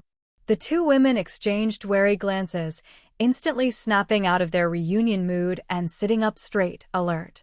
Room inspection. Open up. A flash of fear crossed Su Dai's eyes. She quickly whispered, Jiang Yan, it's the Xue family. Quick, put on your mask. Jiang Yan, the Xue family? Persistent as ever. Bang, bang, bang. The pounding came again. Su Dai took a deep breath, stood up, and called out politely, coming, coming. With a creak, the door opened. Su Dai poked her head out. Brother Xue, is there something you need? Have you seen this woman? The speaker was a young man with handsome features, but his eyes were lewd and sinister. He held up an A4 printout with a large photo on it. Su Dai squinted at it, then shook her head. No. Open the door. Why are you hiding? What, is she in your room? The man's tone was arrogant and impatient. With a loud bang, he kicked the door open. Su Dai was thin, and with one hand on the doorframe, she staggered backward. Jiang Yan immediately stood up and strode over to steady her. The man spotted Jiang Yan. He swept his flashlight over her face, the corner of his mouth twisting into a sneer. I knew you were hiding someone. Take off your mask. The girl before him had fair, delicate skin and bright, lively eyes. Even in a black, unisex down jacket, her tall, slender figure was obvious. She clearly wasn't the woman in the photo. But he thought she was much prettier. Besides, people living in underground base residential area 1 had no power or backing. If he wanted to have some fun with her for a few nights, who could stop him? Afterward, he could dress her up and present her to his distant cousin, Xue Miao Miao. TSK, not only would he get out of trouble for letting the caged beauty escape, he might even get a reward. The thought delighted him. Brother Xue, this girl was brought here by Captain Song Qian. She only arrived yesterday. She's not Jiang Nana, another man said cautiously. Xue Chencheng snorted. Captain? There are tons of captains at the Blazing Flame base. Who does Song Qian think he is? But he works for Mo Jingcheng. Miss Mo is still in the base, the man muttered quietly. Jiang Yan glanced at him. It was the same staffer from the inner city ice cave who'd asked if she was unmarried and childless. So the Xue family wore many hats, huh? Girl, are you deaf? Didn't you hear me? Take off your mask and let me see you. Xue Chengcheng barked, annoyed at Jiang Yan's lack of reaction. Su Dai grew anxious and shielded Jiang Yan behind her. Brother Xue, she's my friend, not the person you're looking for. I know she's not, but I've taken a liking to her, Xue Chencheng said, stepping forward to grab Jiang Yan. Jiang Yan sneered inwardly. Does the Xue family have some genetic disorder? Every one of them is a perverted lunatic. If it weren't for the sensitive location, she'd have shot him already. But even without a gun, she could easily handle him. Still, with so many people around, she decided to play along. She shrank back, feigning fear. Unexpectedly, her retreat only fueled his twisted desire. Everyone out. Close the door. Don't get in my way. The men behind Xue Chengcheng exchanged glances, but none dared disobey. Su Dai realized what he intended and bravely blocked his way. Brother Xue, don't touch my friend. Looking for death. Xue Chengcheng reached for his waist, pulled out a sharp knife, and aimed to slash Su Dai's wrist. If the knife landed, Su Dai's hand would be ruined. Jiang Yan's brow furrowed. Suddenly, Hua Bao, who'd been hiding on her shoulder, sprang into action. 6 vines, 2 wrapped around his legs, 2 grabbed his arms, 1 looped around his neck, and the last jabbed up his nostril. Bang! Xue Chengcheng's nose suddenly itched and hurt. Then his feet slipped, and he fell flat on his back toward the door. His knife clattered to the floor. From the outside, it looked like he'd just lost his balance and fallen. Brother Xue, what the? The others rushed to help him up. But Xue Chengcheng seemed pinned by something heavy. He couldn't move at all. That's what you get for bullying Mama. Humph. I'll crush you. Hua Bao's big head rammed into Xue Chengcheng's chest again and again. Lying on the ground, Xue Chengcheng felt his limbs pinned by some force, his chest throbbing in pain. It was like being hit by a boulder. It hurts. It hurts so much. Help me up. Get me some medicine. In seconds, Xue Chengcheng's face turned deathly pale, sweat pouring down his forehead. He had a congenital heart condition, and lately he'd been abusing certain stimulants and living recklessly. Now, he thought the drugs had triggered his heart problem. All his bravado vanished in an instant, replaced by terror. Quick! I can't take it. Get me to the ICU. Now! Xue Chengcheng was escorted to the underground city's emergency room, surrounded by people. The noisy hallway instantly fell silent. If Hua Bao hadn't received Jiang Yan's instructions earlier, she would have already ended that guy's life. But letting him die would be too easy and would only bring trouble. It was better to turn him into a vegetable for now.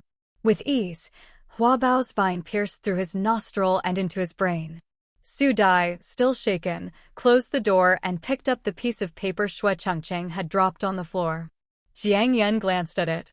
The lighting was dim, and the image on the paper was in black and white, but she could tell at a glance it was a woman. A beautiful woman with bright eyes, white teeth, and wavy hair. Double eyelids, a high nose bridge, deep-set eyes, a hint of exotic beauty. Recalling how Xue Chengqing and the others had mentioned Jiang Nana earlier, Jiang Yan's eyelids twitched. That name and that face, could it be connected to Jiang Yi somehow? Jiang Yan, let me take you to see Song Qian, Su Dai said, noticing Jiang Yan's slight frown and assuming she was worried Xue Chengqing would bother her again. Jiang Yan smiled. No need. We're safe for now. Su Dai. He'll probably be stuck in the ICU for a year or two. Jiang Yan sighed. Looks like this underground base isn't as safe as Song Qian and the others claimed. Su Dai didn't understand why Jiang Yan said Xue Chengqing would be in the ICU for a while, but she'd never doubted Jiang Yan before. After a moment's daze, she sighed. Living in this underground city, you won't die, but you can't really live either. If it weren't for Sun Jingtao and Xiaoyue, Su Dai's eyes reddened again. Jiang Yan had been meaning to ask about the two of them. Now that Su Dai brought it up, she asked, by the way, they... Su Dai explained the situation, more or less the same as what Kongwu had said. The difference was that Sun Jingtao would be discharged and able to return in half a month. As for Su Dai, she was now working as a hospital orderly and cleaner in the underground base, working 3 shifts. It was a job she'd never imagined doing before the apocalypse. She then asked Jiang Yan about what happened after she left Xiongqing. Jiang Yan gave her the same summary she'd given Kongwu. She'd met a powerful benefactor who helped her along the way. Su Dai listened, wide-eyed, but didn't press for details. Like Kongwu, as long as they could survive, that was enough. There are a lot of other top scientists' spouses working the same jobs as me, Su Dai suddenly remembered. Jiang Yan was surprised. Top scientists? Many of them are actually scientists or highly educated people themselves. You mean among the orderlies and cleaners? Su Dai nodded. Yeah, Jiang Yan. It's just that I'm here because I need to earn points and take care of Sun Jingtao. But they're forced to do it. There are armed guards watching them as they work. They eat, sleep, and live in the same place. It's basically house arrest. The more Jiang Yan heard, the more absurd it sounded. So, where are the scientists themselves? As people at the bottom, the information they got was always fragmented. What was really going on up above, they had no way of knowing. No wonder everything sounded so chaotic. No idea. I just know that when the disaster first hit, these people and their families were taken away immediately. The scientists were sent to a secret location, and their families were brought here. It's kind of like holding them hostage. But that's not important. I get assigned to clean the SNP lab once a month. When I do, I'll try to find Yiqing and tell him you're still alive. You can see him? Jiang Yan's eyes lit up. I think so. I'll try my best. Su Dai nodded. If he knows you're alive, he'll be over the moon. Jiang Yan, have you eaten? Su Dai got up and found a pack of compressed biscuits from a box. Jiang Yan nodded. Yeah, I have. Don't you have to go back to work this afternoon? Yeah, I do. Just wait a second. These biscuits are pretty dry on their own. I'll get us some water. Su Dai got up, a little embarrassed, grabbed a water bottle from the table, and went into the bathroom. Yes, the bathroom. Inside was a tiny sink and a regular faucet. Because of the base's setup, the internal pipes weren't frozen, and thanks to the constant supply of melted snow, water wasn't lacking. But due to the pump and power situation, the water pressure in this residential area was very low. Just enough to wet your throat, Su Dai said, coming out and pouring a cup for Jiang Yan. She tore open the biscuit pack and handed her a piece. You should eat a bit more. Okay. Jiang Yan didn't refuse, taking it. Then she opened her backpack and took out a few packs of self-heating braised beef rice. These are supplies my benefactor left me. I've got a few boxes left, take them. Su Dai refused at first, but in the end, she couldn't resist Jiang Yan's insistence and accepted them, tears of gratitude in her eyes. Jiang Yan felt a pang of discomfort at the sight. After chatting for a while, Su Dai got up to leave. Jiang Yan didn't stay in her room either, but returned to her own rented place. As usual, she checked the room to make sure there were no surveillance devices, then lay down on the bed. Looking at the tiny, prison-like room, thinking about everything she'd experienced since the apocalypse, about how a few packs of self-heating rice could move Su Dai to tears, and about what Song Qian had said, Jiang Yan fell into deep thought. In the days that followed, Jiang Yan took advantage of the underground city's daytime opening hours to go up to the surface a few times. Just as Song Qian had warned, another blizzard hit, worse than before. So bad you could barely open your eyes. The temperature dropped by another dozen degrees. She never ran into Jiang Yi again. As for Xue Chenqing, he never returned after being taken away. According to Su Dai, he'd suffered brain damage and was lying in a high-end ward in the underground city, basically a vegetable. The Xue family did come back a few times with Jiang Nana's photo, searching for her, but after getting nowhere, they stopped coming. Later, a flood of people poured into the underground city. Rumor had it a lightning storm had destroyed all the buildings on the surface, and hordes of mutant rats and animals had invaded the above-ground city. After that, the entrance to the underground city was completely sealed. Jiang Yan didn't just sit around in her room or in her space. With Song Qian's help, she found a relatively easy job that let her wander around. Meanwhile, the invisible Hua Bao stuck close to her, using her stealth and wall-passing abilities to scout out many places. Having learned her lesson, Jiang Yan would disguise herself with a plain, even ugly, look before going out each day. Song Qian visited her a few times during this period, usually bringing food for her and Su Dai. He never mentioned inviting her to join him again. One night, just before midnight, Jiang Yan was about to enter her space to rest when someone knocked on her door. "Jiang Yan, are you asleep?" It was Song Qian, his voice low. Jiang Yan opened the door, pretending to be groggy. "It's so late, did something happen?" "The chief is here. He just arrived at the base." Jiang Yan was confused. "The chief?"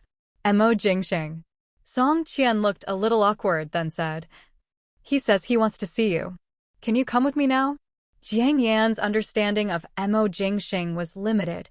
Aside from knowing he was the leader of the Yaoben base, most of what she knew came from Kong Wu's admiring descriptions. Earlier, when she'd entered her space, she'd tried searching his name on the computer. Nothing came up. There was, however, information about Mo Shiyao. All she knew was that Mo Shiyao was born into a military family and, after returning from studying abroad, had once considered entering the entertainment industry. But judging from the timeline, just as she'd landed a minor role in a blockbuster movie, disaster struck. From this, Jiang Yan deduced that Mo Jingsheng's identity was most likely highly classified. It made sense that nothing about him could be found online. Now, with him suddenly requesting to see her, Jiang Yan couldn't help but feel a sense of foreboding. For good reason. In Jiang Yan's mind, Mo Jingsheng was much like Xue Miao Miao. Both were second, or even nth-generation heirs with resources at their fingertips. The difference was, the former had a much better reputation, or at least, she hadn't found anything negative about him. But both were reincarnators, and both were ambitious, extremely so. Compared to their desire to make a name for themselves and achieve greatness, all she wanted was a quiet, peaceful life in her own little corner. With that in mind, Jiang Yan spoke up. "Sorry, it's too late. It's not convenient for me." Song Qian seemed to anticipate her concerns. "Don't worry. Chief Mo said he just wants to meet you in person and will guarantee your safety. Also," he hesitated for a second before continuing, "didn't you ask me before who is behind all this? Maybe Chief Mo can give you that answer." Jiang Yan shook her head. "I don't want that answer anymore. I'm just an ordinary person, not worth all this trouble." Song Qian was momentarily stunned by her words. "Jiang Yan, I know you have your reasons for saying this, and you have your own confidence and abilities. But there's an old saying, without the collective, there is no home. If this country, or even this planet, were to be destroyed one day, how would you survive on your own? Destroyed? What do you mean? Jiang Yan was shocked for a moment. That word was both serious and... Jiang Yan shot him a look. Return to Dongshan? How? Outside, there was a raging blizzard and lightning storm. Even armored vehicles could be flipped over. The temperature had dropped to 50 or 60 degrees below zero. Not to mention, from Flame Base to Yaoben Base, it was several hundred kilometers in a straight line. Right now, hiding underground was the only way anyone could survive. Seeing her interest piqued, Song Qian's expression softened a bit. There's a way, you'll see soon enough. Chief Mo doesn't see you as an outsider. His words were reasonable. After all, from beginning to end, he'd always spoken to Jiang Yan in a negotiating tone. If it had been someone like Shui Miao Miao, she'd have shown up at the door with a gun. Indeed, ever since the Sky Hotel, the care and respect they'd received from the other side was obvious. Thinking of this, Jiang Yan's resolve began to waver, but she still needed to confirm one thing. Yiqing is in the SNP lab. Can you get him out? To her, Flame Base really wasn't a place to stay long-term. There was already Shui Chengqing, and now Shui Miao Miao. Fortunately, she'd kept a low profile and disguised herself well. At least Shui Miao Miao didn't know she was here. She'd also planned to go to Dongshan. If she could get her hands on the gold there, upgrading her space would be within reach.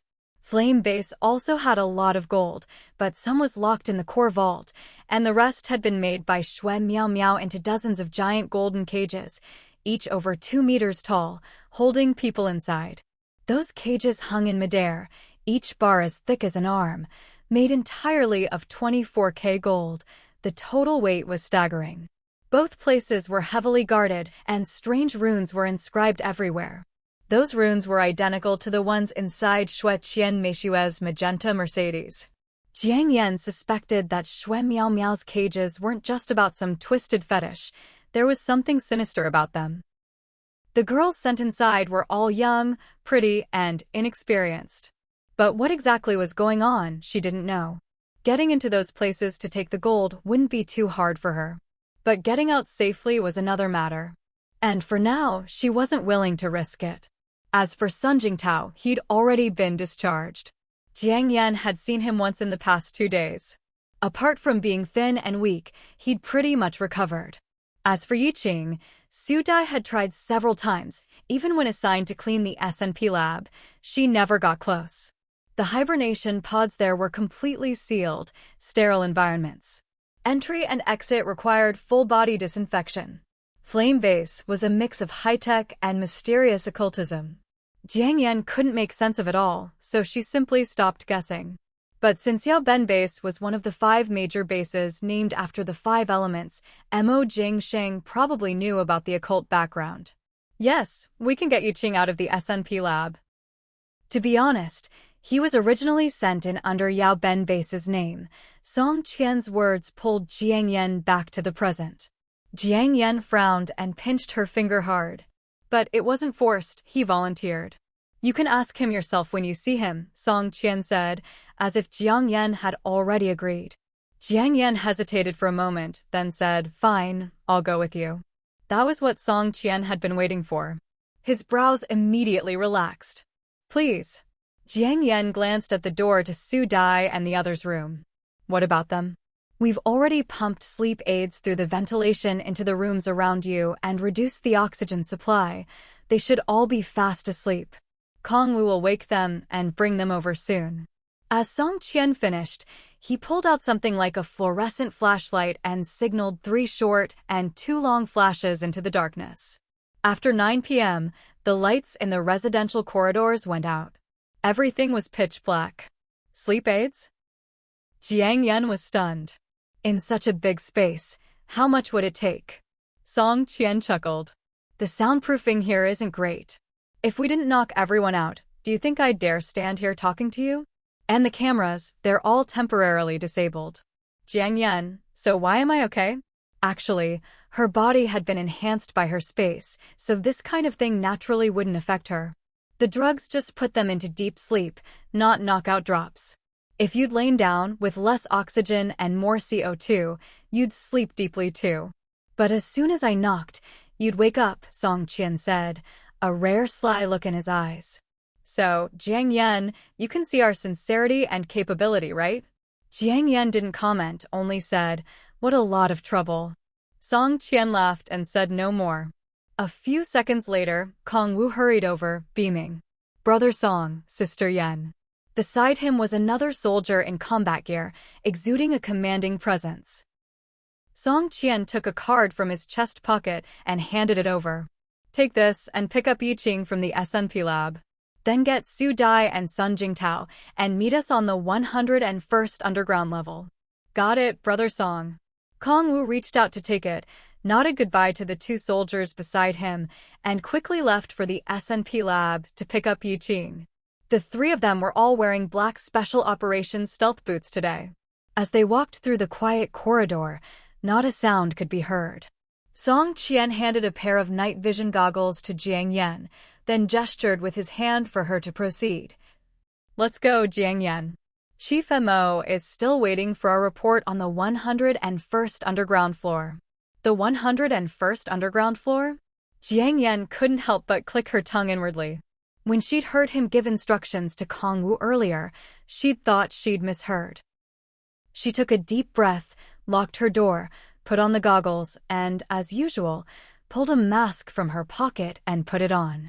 As she walked, she recalled the map Song Qian had shown her.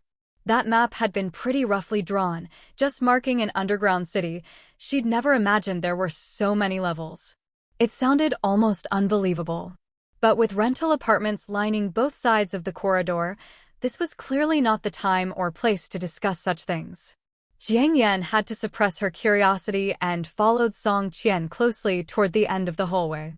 Her hands looked casually tucked in her pockets, but in reality, her right palm was already gripping a mini pistol.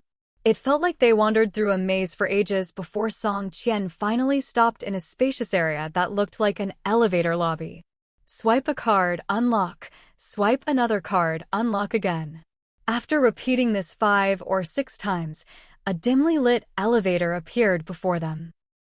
Jiang Yan keenly noticed that the corridor from the first card swipe onward was covered with 360-degree rotating surveillance cameras. And on the ceiling outside the elevator, there were even 2 barely noticeable gun ports. Who knew if there were snipers lying in wait above? Jiang Yan quietly took a breath. She hadn't expected the security here to be so tight. It seemed that everything she'd learned during her time undercover at the base had only scratched the surface. Outside the elevator stood a burly, fully armed soldier. When he saw Song Qian, he snapped to attention and saluted.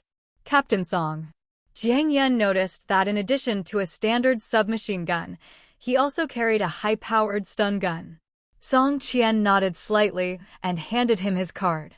The soldier took it with both hands, scanned his wrist on the elevator, then swiped Song Qian's card.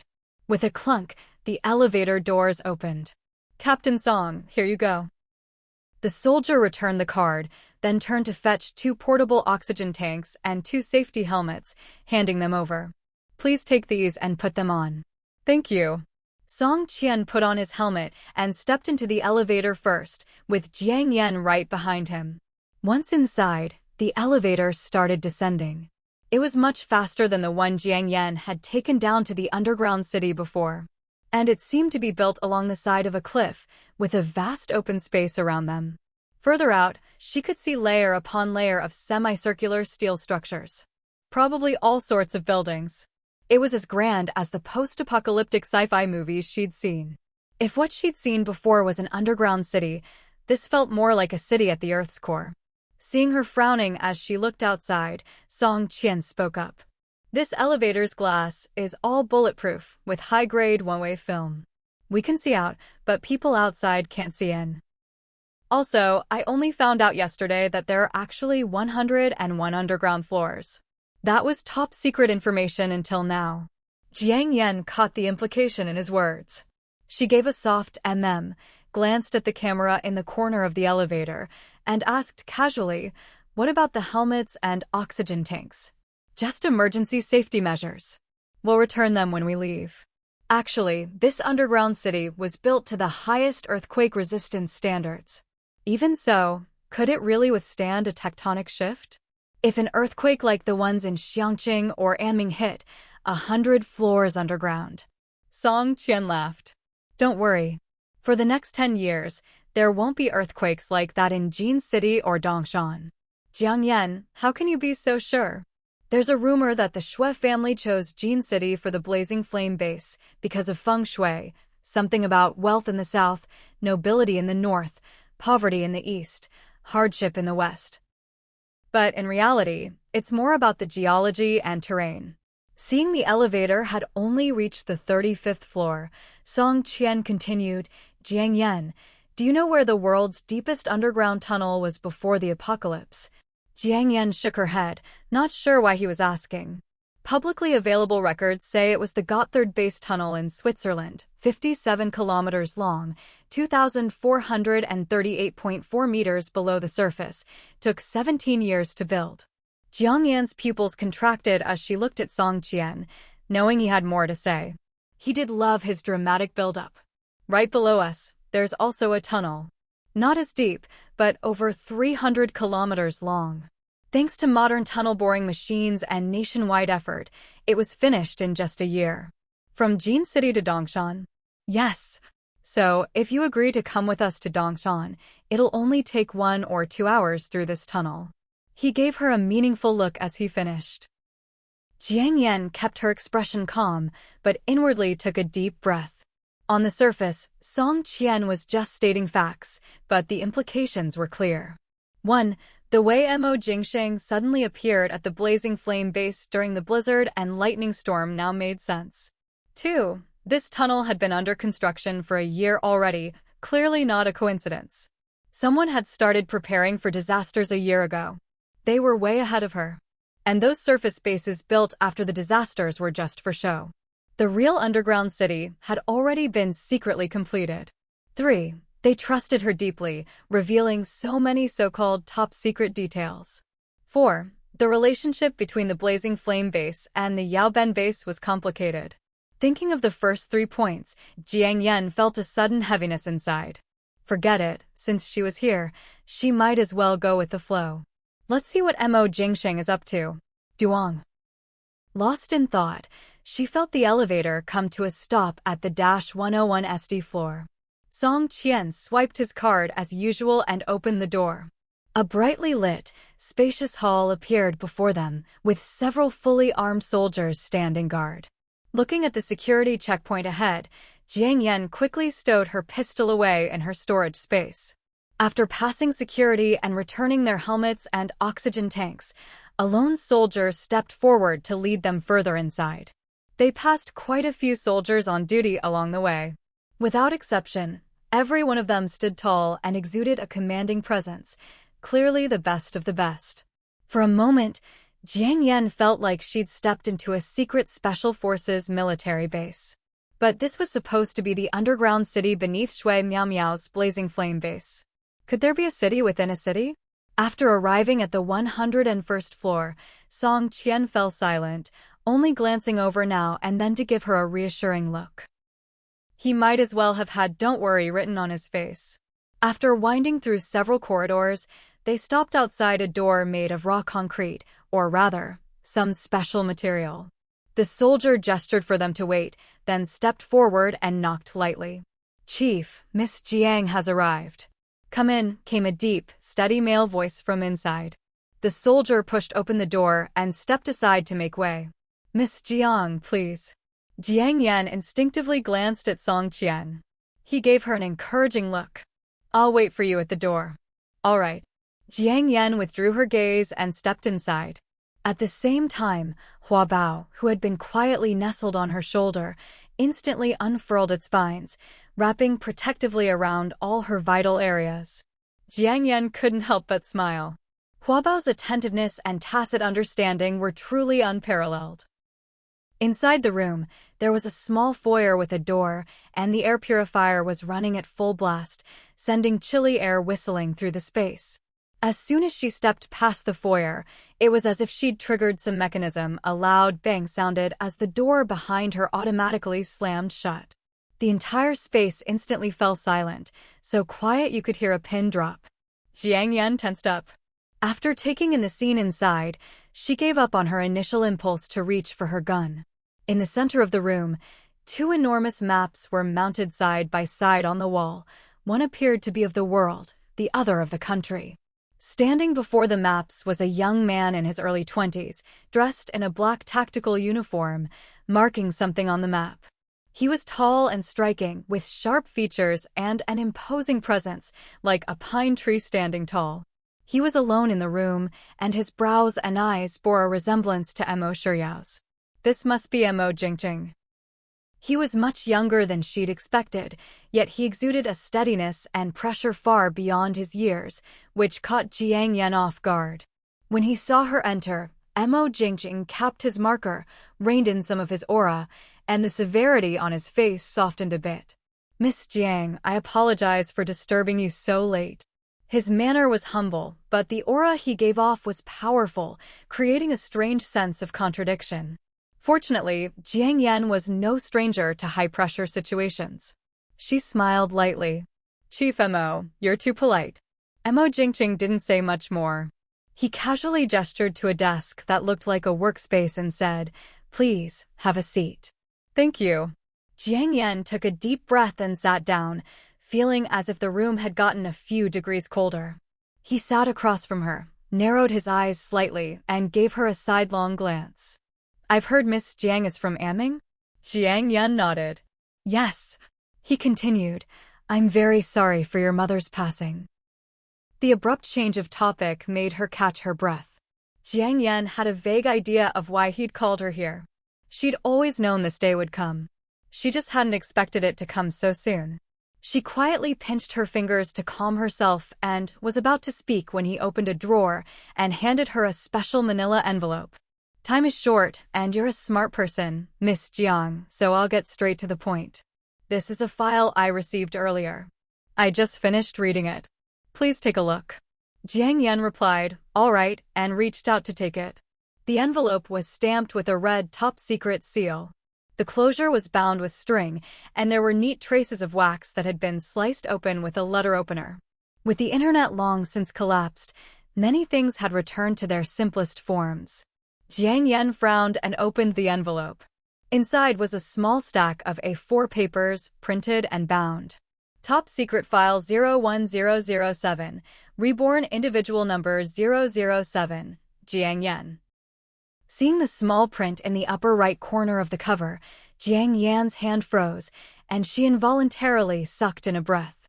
She looked up to find Mo Jingqing's gaze fixed squarely on her. His eyes were deep and unreadable, betraying little emotion. But Jiang Yan knew he was watching her closely, observing her every micro-reaction. She tensed up, but managed to smile. "Reborn? Chief Mo, do you read web novels in your spare time?" "Never."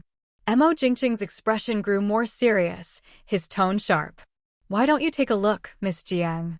"All right." Jiang Yan's smile faded as she began to read. Name, Jiang Yan. Gender, female. Age, 23. Height, 168 centimeters. Place of origin, Anming. Education, bachelor's degree, double major. Family, father, orphan Jiang Yakang. Mother, Li Meijin, orphan, stepfather, Song Deming. Suspected rebirth date, May 9th, XXXX. Jiang Yan's breath caught. Her gaze lingered on the bold May 9th, and her heart began to pound. That was indeed the day she was reborn. It was also the day her stepfather Song Deming and his younger brother Zhang Kai tried to kill her for her inheritance, tried to cut off her hand. If they'd managed to uncover this date, didn't that mean everything she'd done since had been completely exposed? She pressed her lips together, took a deep breath, and kept reading. Jiang Yan's eyes grew wider and wider.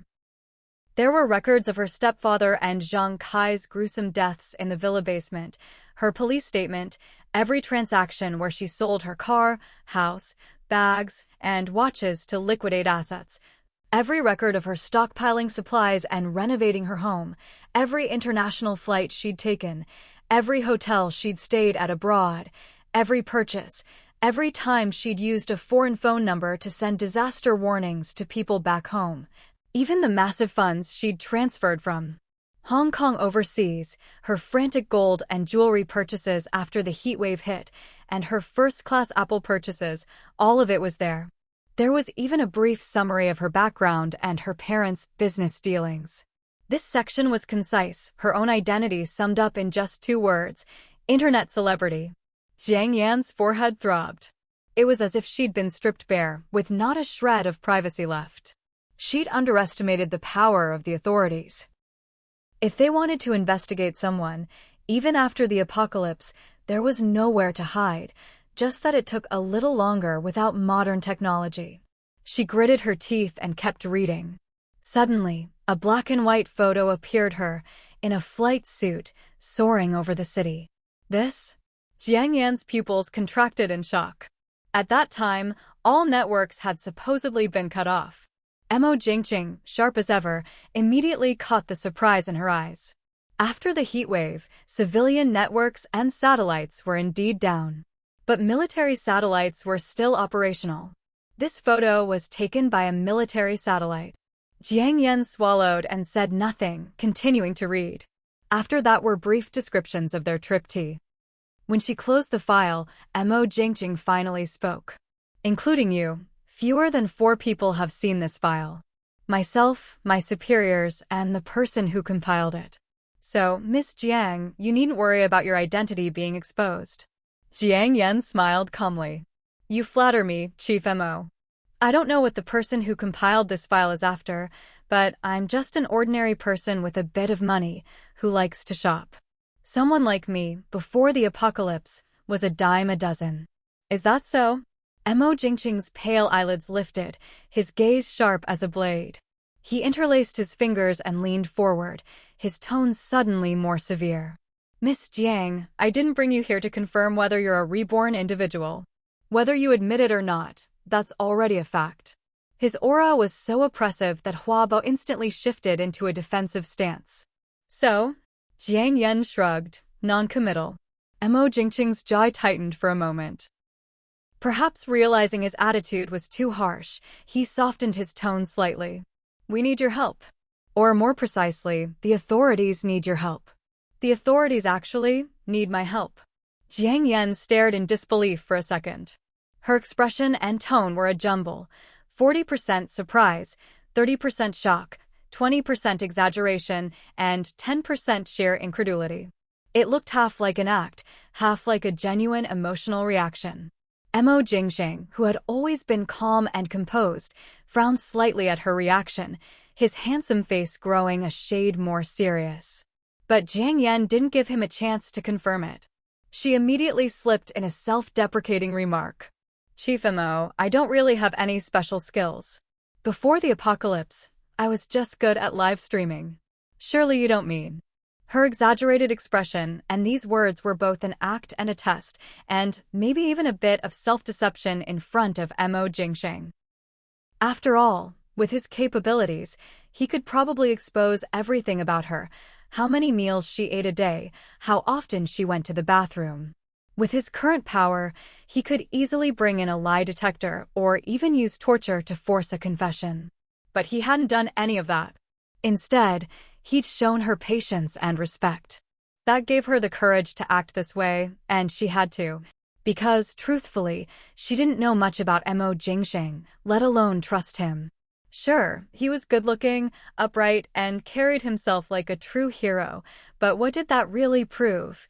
The 3 ships full of soldiers she'd seen in Anming, this underground base with its 101 fortified levels, and the disciplined soldiers she'd encountered, all of that only proved he was powerful and had a military background. Beyond that, she knew nothing. So just because he said he represented the authorities, did that make it true? She remembered when the disaster first struck, Sun Jingtao and the others had refused to go to the hastily established official base. One reason was that, despite the surface-level harmony, there were undercurrents of power struggles and turf wars among the factions above, all taking advantage of the chaos. Wasn't it the same now? Various factions carving out their own territories and rising to power amid the chaos. She'd seen it in plenty of movies and TV shows. If the ones who rose to power were wise and benevolent, survivors could at least find some peace. But if someone like Shui Miao Miao took control, wouldn't it just be another descent into hell? Of course, Jiang Yan had no desire to get involved in any of that. Her first priority was to avoid getting trapped or putting herself in danger. But she had clearly underestimated Mo Jingsheng's patience and sincerity. After her second remark, Mo Jingsheng showed no sign of anger. Instead, a faint smile appeared at the corner of his lips. Miss Jiang, optimism and humor are good qualities. I appreciate them. However, he suddenly paused, leaned back slightly, and pressed a button on the side of his chair. With a rumble, the door at the entrance opened. He kept his gaze fixed on Jiang Yan, but called out, "Li Hao Yang, bring in 2 cups of tea." "Yes, Chief." It seemed the entrance was soundproofed. Jiang Yan avoided his gaze and glanced at her watch. It was just past 1 a.m. Tea at this hour. Was he planning to talk all night? It seemed everything he'd said before, and the file he'd shown her, were just appetizers. TSK, this guy. If he weren't a bit younger than Song Qian, she'd suspect they were master and apprentice. Her subtle expression didn't escape his notice. He only smiled slightly. The tea arrived quickly, and the soundproof door closed again. The room was cold, and thick white steam curled above the cups. This is 10-year-old Bingdao raw tea. It tastes almost like a ripe tea now. The weather's cold, so it's good for warming the stomach. Please try it, Miss Jiang, he said, taking a sip himself. Jiang Yan smiled and thanked him. Suddenly, she found herself unable to read him. Was he changing tactics? Given their earlier conversation, shouldn't he be saying something now? Like, since she'd hoarded so many supplies and weapons, and the authorities were short on resources, they needed her to contribute. Did he suspect she had a spatial ability? Whatever the case, with how direct he'd been before, he should have just come out and said it. But clearly, that wasn't his intention. He simply said he needed her help, but hadn't specified what kind of help. Jiang Yan took a deep breath. Fine, she'd just keep playing dumb. But honestly, after sitting here so long, she really was thirsty. As she hesitated, Huabao had already stretched a little vine into the tea. Mama, it's not poisoned. You can drink it. Jiang Yan.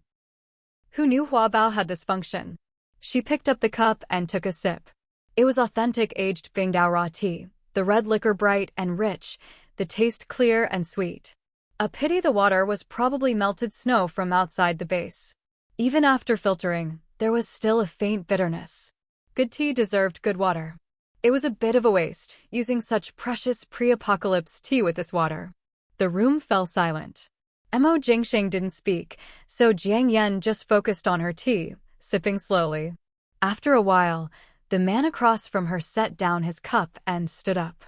Jiang Yan knew the time had come. Miss Jiang, have you ever heard of weather warfare? The question caught Jiang Yan off guard.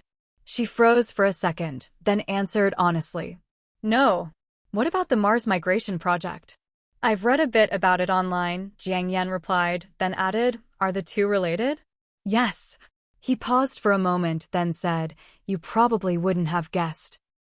The disaster we're experiencing now is actually being manipulated by human hands.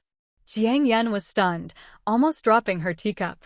This was so far beyond her understanding and imagination that she couldn't stay calm. Human manipulation? How is that possible? This is a global catastrophe. The heat waves, torrential rains, earthquakes, and now the blizzards, every one of them is apocalyptic. And when the heat waves first hit, it was reported worldwide. The earliest mutated blood mosquitoes were said to have appeared because the extreme North's glaciers melted in the heat, releasing ancient viruses buried deep in the ice. If this is all man-made weather warfare, wouldn't the nuclear powers have flipped the table by now, faced with such a global disaster? Mo Jingsheng hadn't expected her to say all that. He clicked his tongue inwardly, but only replied calmly, it's not that simple. A lot of things are like the butterfly effect. Ever since that island nation started dumping nuclear-contaminated water into the ocean, everything was already set in motion. Chief Mo, what do you mean by that? Jiang Yan shot to her feet. The island nation's controversial decision to discharge nuclear-contaminated water was known to everyone around the world. She was no exception. Every time she thought of that beautiful blue sea suffering such a calamity, she was filled with rage, wishing she could grind the culprits to dust with her own hands.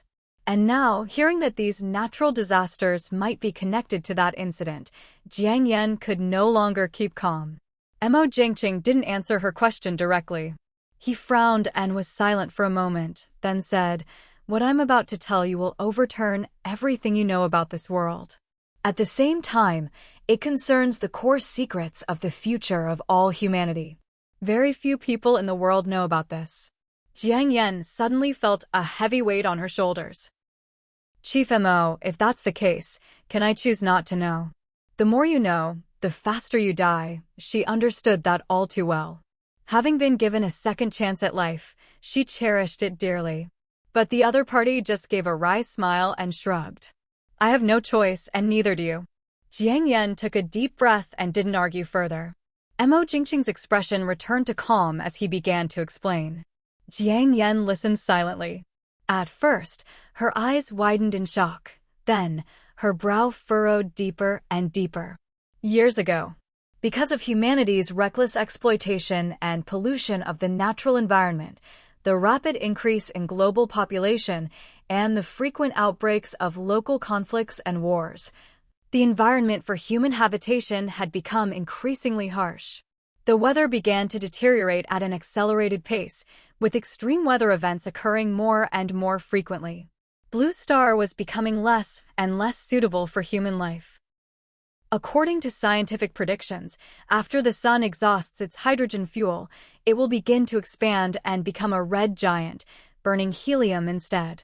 This means that in about 5 billion years, when the sun becomes a red giant, Blue Star will ultimately perish in a fiery cataclysm.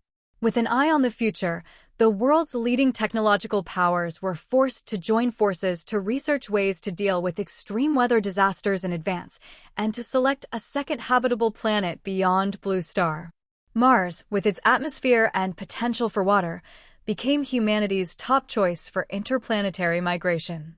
But migrating to Mars wasn't just about the fuel endurance of spaceships, it was also about whether humans could withstand the physical stresses of interstellar travel in microgravity.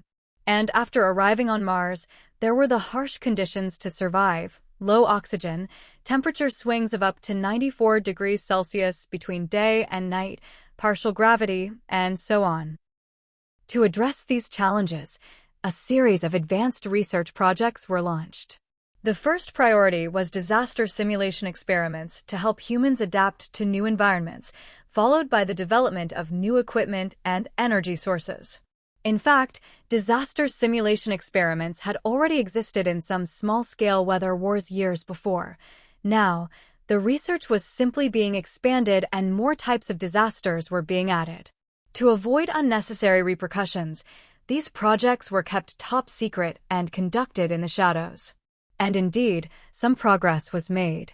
But after some animals and plants subjected to disaster simulations underwent genetic mutations that allowed them to adapt to extreme weather, certain powerful individuals with dreams of immortality began to have new ideas. They were no longer satisfied with replacing parts or simply extending their lives. They wanted to fundamentally change their bodies to achieve eternal youth and immortality. After all, migrating to Mars was just a beautiful vision. There was no guarantee it could be accomplished within their lifetimes. Of course, all of this was carried out in secret. The parties involved in the project all understood each other's intentions. At first, nothing major happened. Although each party had their own hidden agendas, there was a balance of power, with rules and agreements in place. Everything changed rapidly after scientists developed materials capable of faster-than-light travel. With existing technology, it would take humans at least 6 to 10 months to travel from Blue Star to Mars. But with the new special materials, the journey to Mars could be completed in just a few days. The advent of this material made all the previously calm and cooperative parties restless. After all, whoever reached Mars first would be the one to seize the greatest advantage. They might even become the founders, owners, and rule makers of a new world. Faced with such enormous temptation, someone couldn't resist making a move. At this point, Jiang Yan couldn't help but interrupt Mo Jingqing. Even with special materials and super-fast spaceships, can the human body really withstand it? After all, astronauts sent to space stations are carefully selected and rigorously trained. As for this newly developed special material, it was obvious that the research costs would be astronomical and the quantity limited. It would take time to produce, and even then, how many people would actually get the chance to ride those ships? Those in power would surely want to be the first passengers. But given their age and physical condition, could they really compare to those elite astronauts who had trained for years and were selected from thousands? Mo Jingqing's lips curled up in appreciation as he glanced at her. What if humans themselves evolved? You said there are disaster simulation labs experimenting on animals and plants. Could that be related? Jiang Yan frowned, recalling what Song Qian had said earlier.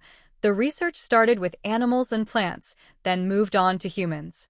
Suddenly, it all clicked. That's right. At first, it was limited to the lab.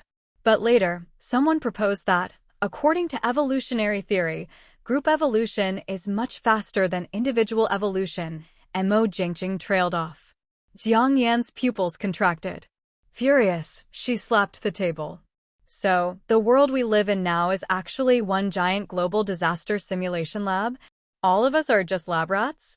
They'd rather destroy the whole world and use us as sacrifices, just to study evolutionary genes. You could put it that way. Mo Jingqing's expression grew even more grave. The parties involved in the research didn't agree to this, but someone secretly infiltrated the disaster simulation facility and launched a global weather war. Jiang Yan bit her lip. Who? Mo Jingqing hesitated for a second, then said. Most likely, it was a certain Western country with the largest number of satellites in the world. They were the lead researchers on the project and had the world's top scientists and the most advanced technology. The core disaster simulation lab was originally housed in an independent space station, requiring multiple parties to use secret keys together to access it. But if a top-level hacker cracked the key system, it wouldn't be impossible for someone to get in alone. Besides, they had developed their own branches in various countries. When they launched the weather war, they moved faster than the authorities and took control of each country's top scientists in advance. The leader of the branch here is Xue Miao. Jiang Yan gasped. She hadn't expected that the twisted Xue Miao was backed by such a powerful force. Thinking of what Su Dai had said about the families of scientists being threatened, everything suddenly made sense. She suddenly thought of something. If it was that country that started the weather war, then what was the point of the island nation releasing nuclear-contaminated water? Was it just to make the whole world pay for the risks they were about to face? The island nation had always been that country's little brother. If the big brother said jump, they'd jump. But what was the real purpose behind this? Releasing nuclear-contaminated water into the sea isn't just about destroying marine and coastal environments. Radioactive substances enter the human body through the food chain, water evaporation, rainfall, and so on, causing harm even to people in places the ocean currents can't reach. After saying this, Mo Jingqing glanced at the map on the wall. I'm sure you remember your high school chemistry, Miss Jiang? Jiang Yan nodded. Yes. Mo Jingqing continued. Besides all those harms, the role of nuclear-contaminated water in the weather war is basically that of a catalyst in a chemical reaction. Jiang Yan. So, to put it plainly, the island nation also played a part in this global weather war? Mo Jingqing glanced at her sincerely and nodded. You could say that. Jiang Yan frowned in thought, her mind replaying all the details like a fast-forwarded movie. When the disasters first struck, whether it was the heat waves or torrential rains, they came on fiercely, far beyond any reasonable limits. And those giant, monstrous blood-sucking mosquitoes were simply beyond human comprehension. Looking at it now, if all these events were just the result of someone manipulating data behind the scenes, then as long as the instigators cranked up the parameters, they could create whatever kind of disaster they wanted. And some disasters would trigger secondary catastrophes, even leading to worse calamities. Jiang Yan suddenly felt as if she'd been pulled into a sci-fi movie. She raised a hand to rub her temples and shot him a look. Is there any way to stop it? There is. Mo Jingxing had clearly been waiting for her to ask this, and answered without hesitation. There are 2 ways to stop it right now. First, find the instigator's base on the ground. The authorities have already dispatched elite teams to work on this covertly with other parties for some time. But now that the world is frozen over, almost all technological search methods are useless. We can only rely on some primitive means to search. It'll take a long time. This is a war of attrition. Second, go directly to the space station and destroy the disaster simulation lab there. That's the part I'm secretly in charge of. Jiang Yan was stunned. But if all the tech is down, how do you even get to space? And once you're up there, how do you pinpoint the exact location? Besides, if they dared to do all this, they must have left some defenses. Space is a zero-gravity environment. It's not like you can just toss a bomb and be done with it. Her 3 serious questions, especially the last one, made Mo Jingxing almost laugh. Miss Jiang, the disasters may have stalled or even set back technology, but it hasn't been reset to 0. As long as we have the people, materials, and resources, and the scientists are in place, and the necessary materials are ready, getting back to the space station isn't that hard. As for targeting in space, a ballistic or intercontinental missile can do the job under the right conditions. Similarly, as long as we have the people and resources, relaunching satellites isn't a big problem either.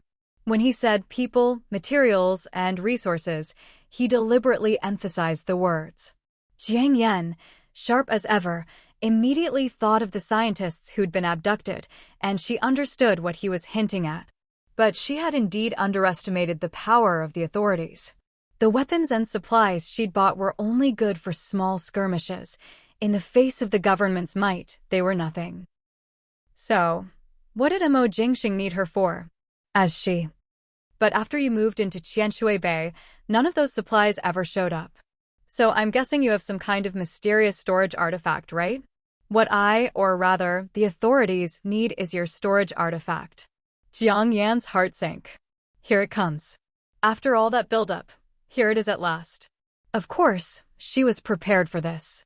At heart, she was a patriot. And after hearing Mo Jingxing's explanation and combining it with what she'd learned recently, she'd come to trust him and was willing to help the authorities. But right now, it felt a bit like a negotiation. She needed to know what guarantees she could get. She couldn't just rush in headfirst on a wave of patriotism. Thinking this, she sighed deeply, putting on a dejected expression. Chief Mo, you must be joking. All the supplies I bought are stored in warehouses all over the place. After the disasters hit, there's basically no way to get them back. Mo Jingxing just smiled again. He walked behind the table, opened a drawer, and pulled out a photo, handing it to Jiang Yan. This photo was taken during the heat wave. The Harley motorcycle you were riding is the latest limited edition from the US. There's no domestic sales channel for it. And the flight suit you wore, worth millions, is also US military issue, again unavailable here. None of these items have any customs records. So, Miss Jiang, how did these things get into the country? Not to mention the other items that disappeared from warehouses where you were the only one going in or out. Jiang Yan glanced at the photo, her eyes darkening. Chief Mo, if you have anything else to show me, why not put it all out at once? Being under surveillance like this was definitely unpleasant. Seeing her displeasure, Mo Jingxing shrugged. No more photos. As for surveillance, after the heavy rains, the military satellites went down too. But there's something else I think you'll be interested to hear. What is it? Do you remember when you, Yiqing, and Sun Jingtu went to rescue people at the Aming Sky Hotel? Jiang Yan shot him a look, but said nothing. Time is short, so I'll get straight to the point. My boat showing up at the scene wasn't a coincidence. I have you to thank for the tip-off. Jiang Yan, that was careless. Mo Jingxing paused deliberately, glancing at Jiang Yan, but seeing her calm, unreadable expression, he continued. Someone told me privately that there was a stash of gold bars and a rare black lingji mushroom on the top floor, brought in at great expense by Xue Miao Miao. But when I got there, the place was empty except for a corpse. But guess what I found on the bulletproof glass in the room where the gold was stored? Heavy machine gun bullet marks and some shell casings. The gun and ammo weren't domestic, they were from the US, matching exactly the batch of supplies you purchased. At this, Jiang Yan involuntarily sucked in a breath. A single slip ruined everything. She hadn't expected anyone to be so meticulous. This young man in front of her was frighteningly calm and thorough. The mantis stalks the cicada, unaware of the oriole behind. She'd become the cicada. But she distinctly remembered that only some soldiers had gone upstairs that day. There'd been no mention of Mo Jingxing. As if reading her mind, he smiled faintly. To be honest, I was mixed in with the soldiers that day and went up to check. Jiang Yan was stunned. The leader Song Qian took Sun Jingtao to meet? My brother, Mo Shuifeng, deputy chief of Dongshan base. That black Lingji mushroom, please keep it safe, Miss Jiang. It may be of great use in the future. Jiang Yan shook her head. What black Lingji? I don't know what you're talking about. Oh, you know. Mo Jingxing smiled. He tossed the half-burned file into the trash, then sat down and looked at Jiang Yan seriously. I'm not trying to embarrass you, Miss Jiang. I just want you to know that the authorities have the capability to solve this disaster. But we really do need your help. Whether it's your storage artifact or any other ability, we need to gather the people, materials, and resources necessary to save the world, and right now, we need your help. Jiang Yan let out a long breath. Chief Mo, if you've had people following me for so long, why are you only coming to me now? Because being reborn just means you get information and resources ahead of others. For the country, or for a country with multiple reborn individuals, it's not that important. But you're different. You survived the Xiangqing earthquake and explosion, and came out unscathed. That's why I finally decided to meet you and ask for your help. What if I hadn't shown up here? As long as you're alive, you'd show up somewhere with people. Humans are social creatures. I believe that as a former influencer, you must enjoy being around people at heart. And I believe that our meeting is more a matter of fate. It may sound odd, but for the country and the world, isn't that a kind of luck? Of course, while national interest comes first, we're not asking for help for nothing. I remember that before the apocalypse, most of what you bought was weapons and gold and jewelry. It's clear you have a preference for those. I, Mo Jingxing, can promise you, as long as you're willing to cooperate, you can pick from the government's arsenal anything not involving core classified tech. As for gold, I can apply to give you up to half of the government's gold reserves.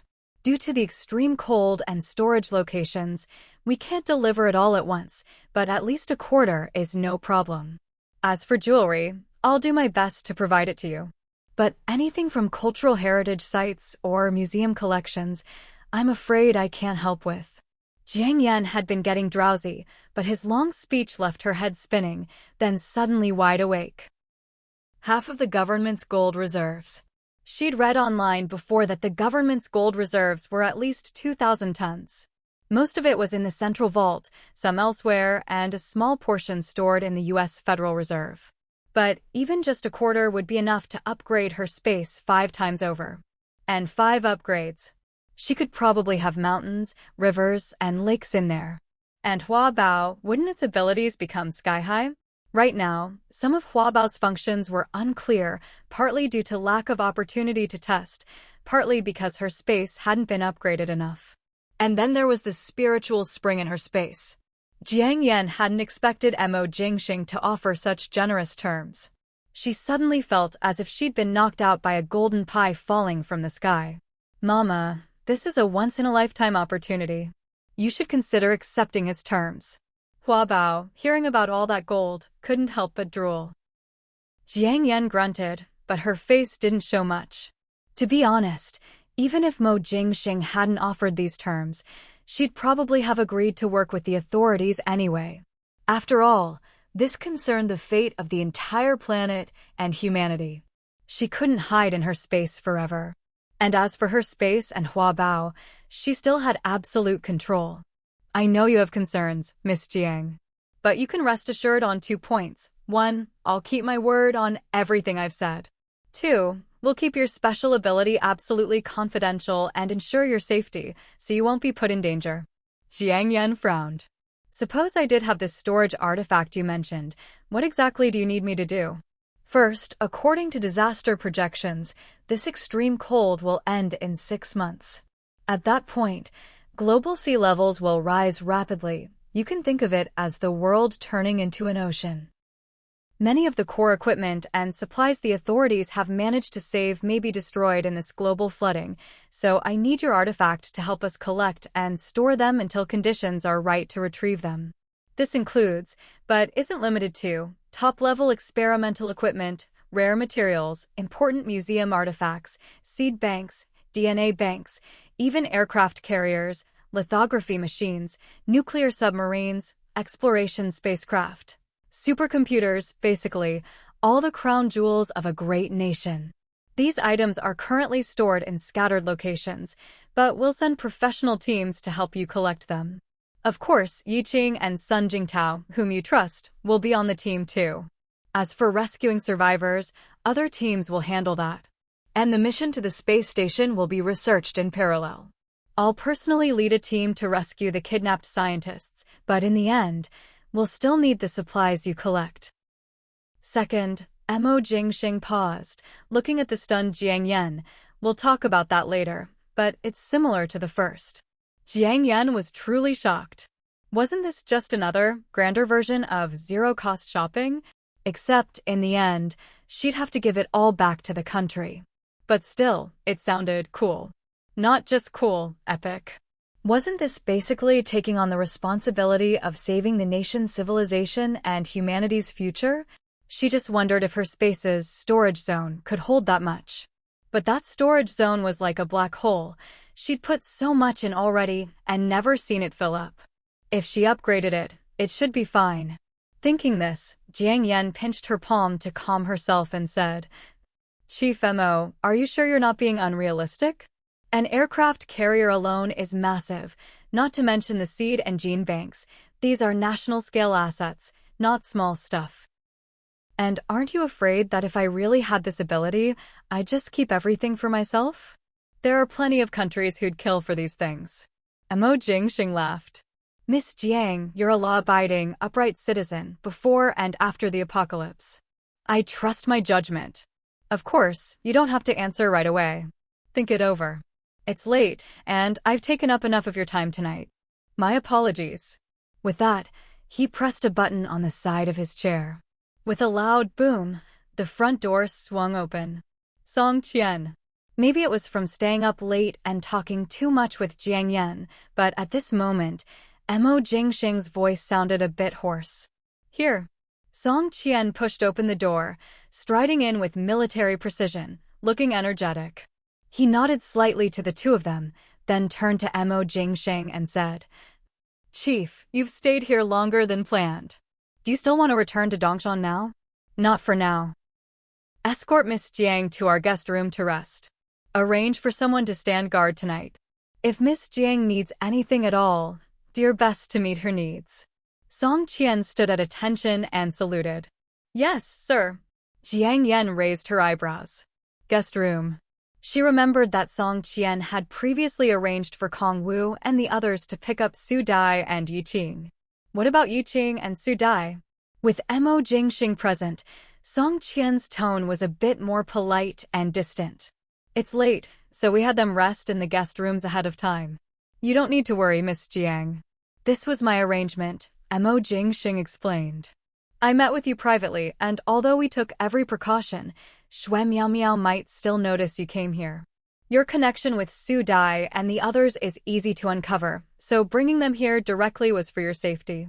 Also, the work you and Su Dai were doing at the base will be covered by replacements tomorrow morning.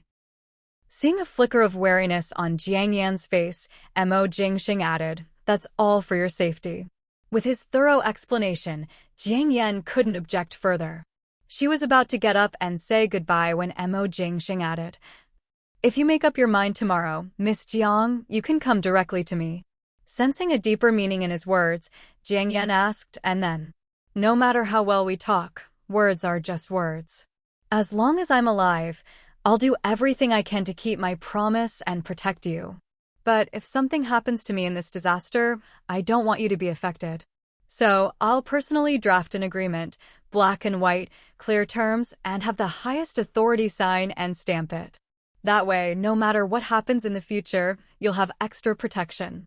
As for the supplies we need your help collecting, we'll prepare a highly confidential catalog, listing categories, quantities, storage locations, and so on. You'll get a copy. It'll take some time to get all the signatures and stamps, but in the meantime, you can go to Dongshan first and collect some of the gold and weapons I promised you. You may not know, but before the apocalypse, Dongshan was home to the country's largest gold reserves. Even after the disaster, we still have a substantial supply. That's why I can make such an offer with confidence. Jiang Yan was well aware of Dongshan's gold reserves. In fact, her original plan to go there was for that very reason. Now, it was like a pillow had appeared just when she needed to sleep. Still, she feigned surprise. Sign an agreement. Such a thing would bind both parties. Often, you need to guard against the petty, not the honorable. Mo Jingxing seemed to read her mind. This agreement is custom-made to protect your rights and safety.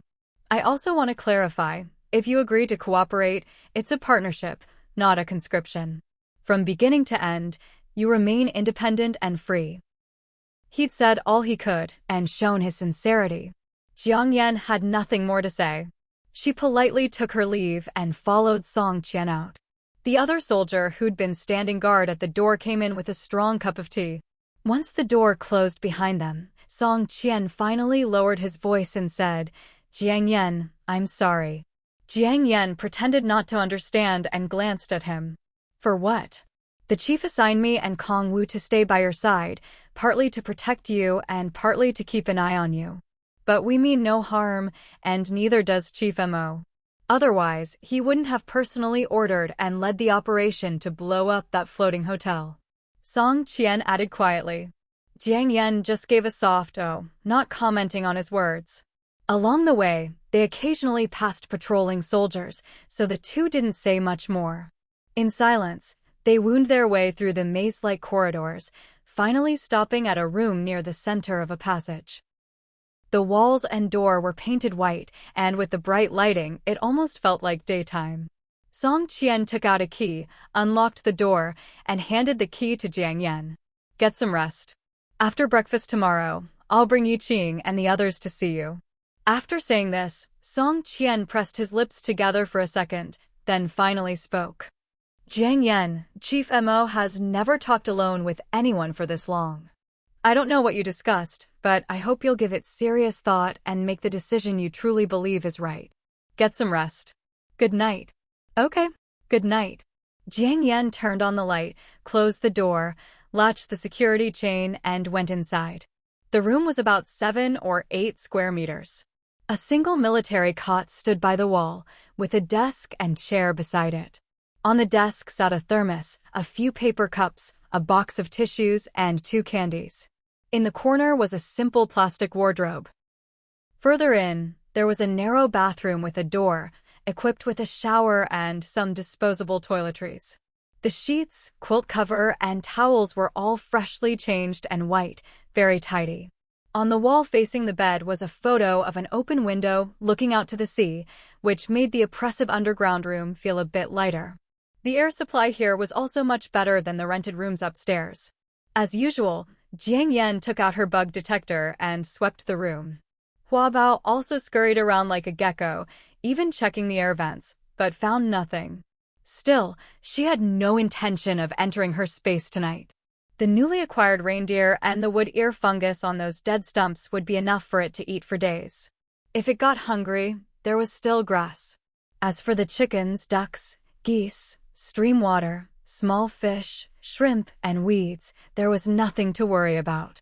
The growing number of fish, too. Jiang Yan suddenly realized that her space had basically developed its own food chain. That was a good thing. She wondered if she could make the species inside even more diverse in the future. Thinking of this, she became interested in the catalog Mo Jingxing mentioned. She wondered if the supplies the authorities wanted her to collect included rare plants and animals. If so, that catalog would be like a modern-day treasure map. The more Jiang Yan thought about it, the more excited she became. She took a deep breath and glanced at the time. TSK. It was 3:30 a.m. It really was late. After a quick wash, Jiang Yan was yawning nonstop. She got into bed, and before she could even review her conversation with Mo Jingsheng, she fell fast asleep. Hua Bao, as usual, lay by the bed, keeping watch. There was an armed soldier on guard outside the door and another at the corner. They'd been posted there after she checked in. Hua Bao had told her all this after scouting the area. Jiang Yan didn't think much of it. She'd barely closed her eyes before she drifted off to sleep. She seemed to dream. In her dream, countless golden, glittering vines lifted her up toward space. She reached out and flicked her finger. Boom! The Disaster Simulation Lab's main control bay, installed in the space station, exploded. The next day, when Jiang Yan woke up, it was not yet 8 in the morning. After a quick wash, she opened the door to her room and saw a soldier standing guard outside, who saluted her and said, "Good morning, Miss Jiang."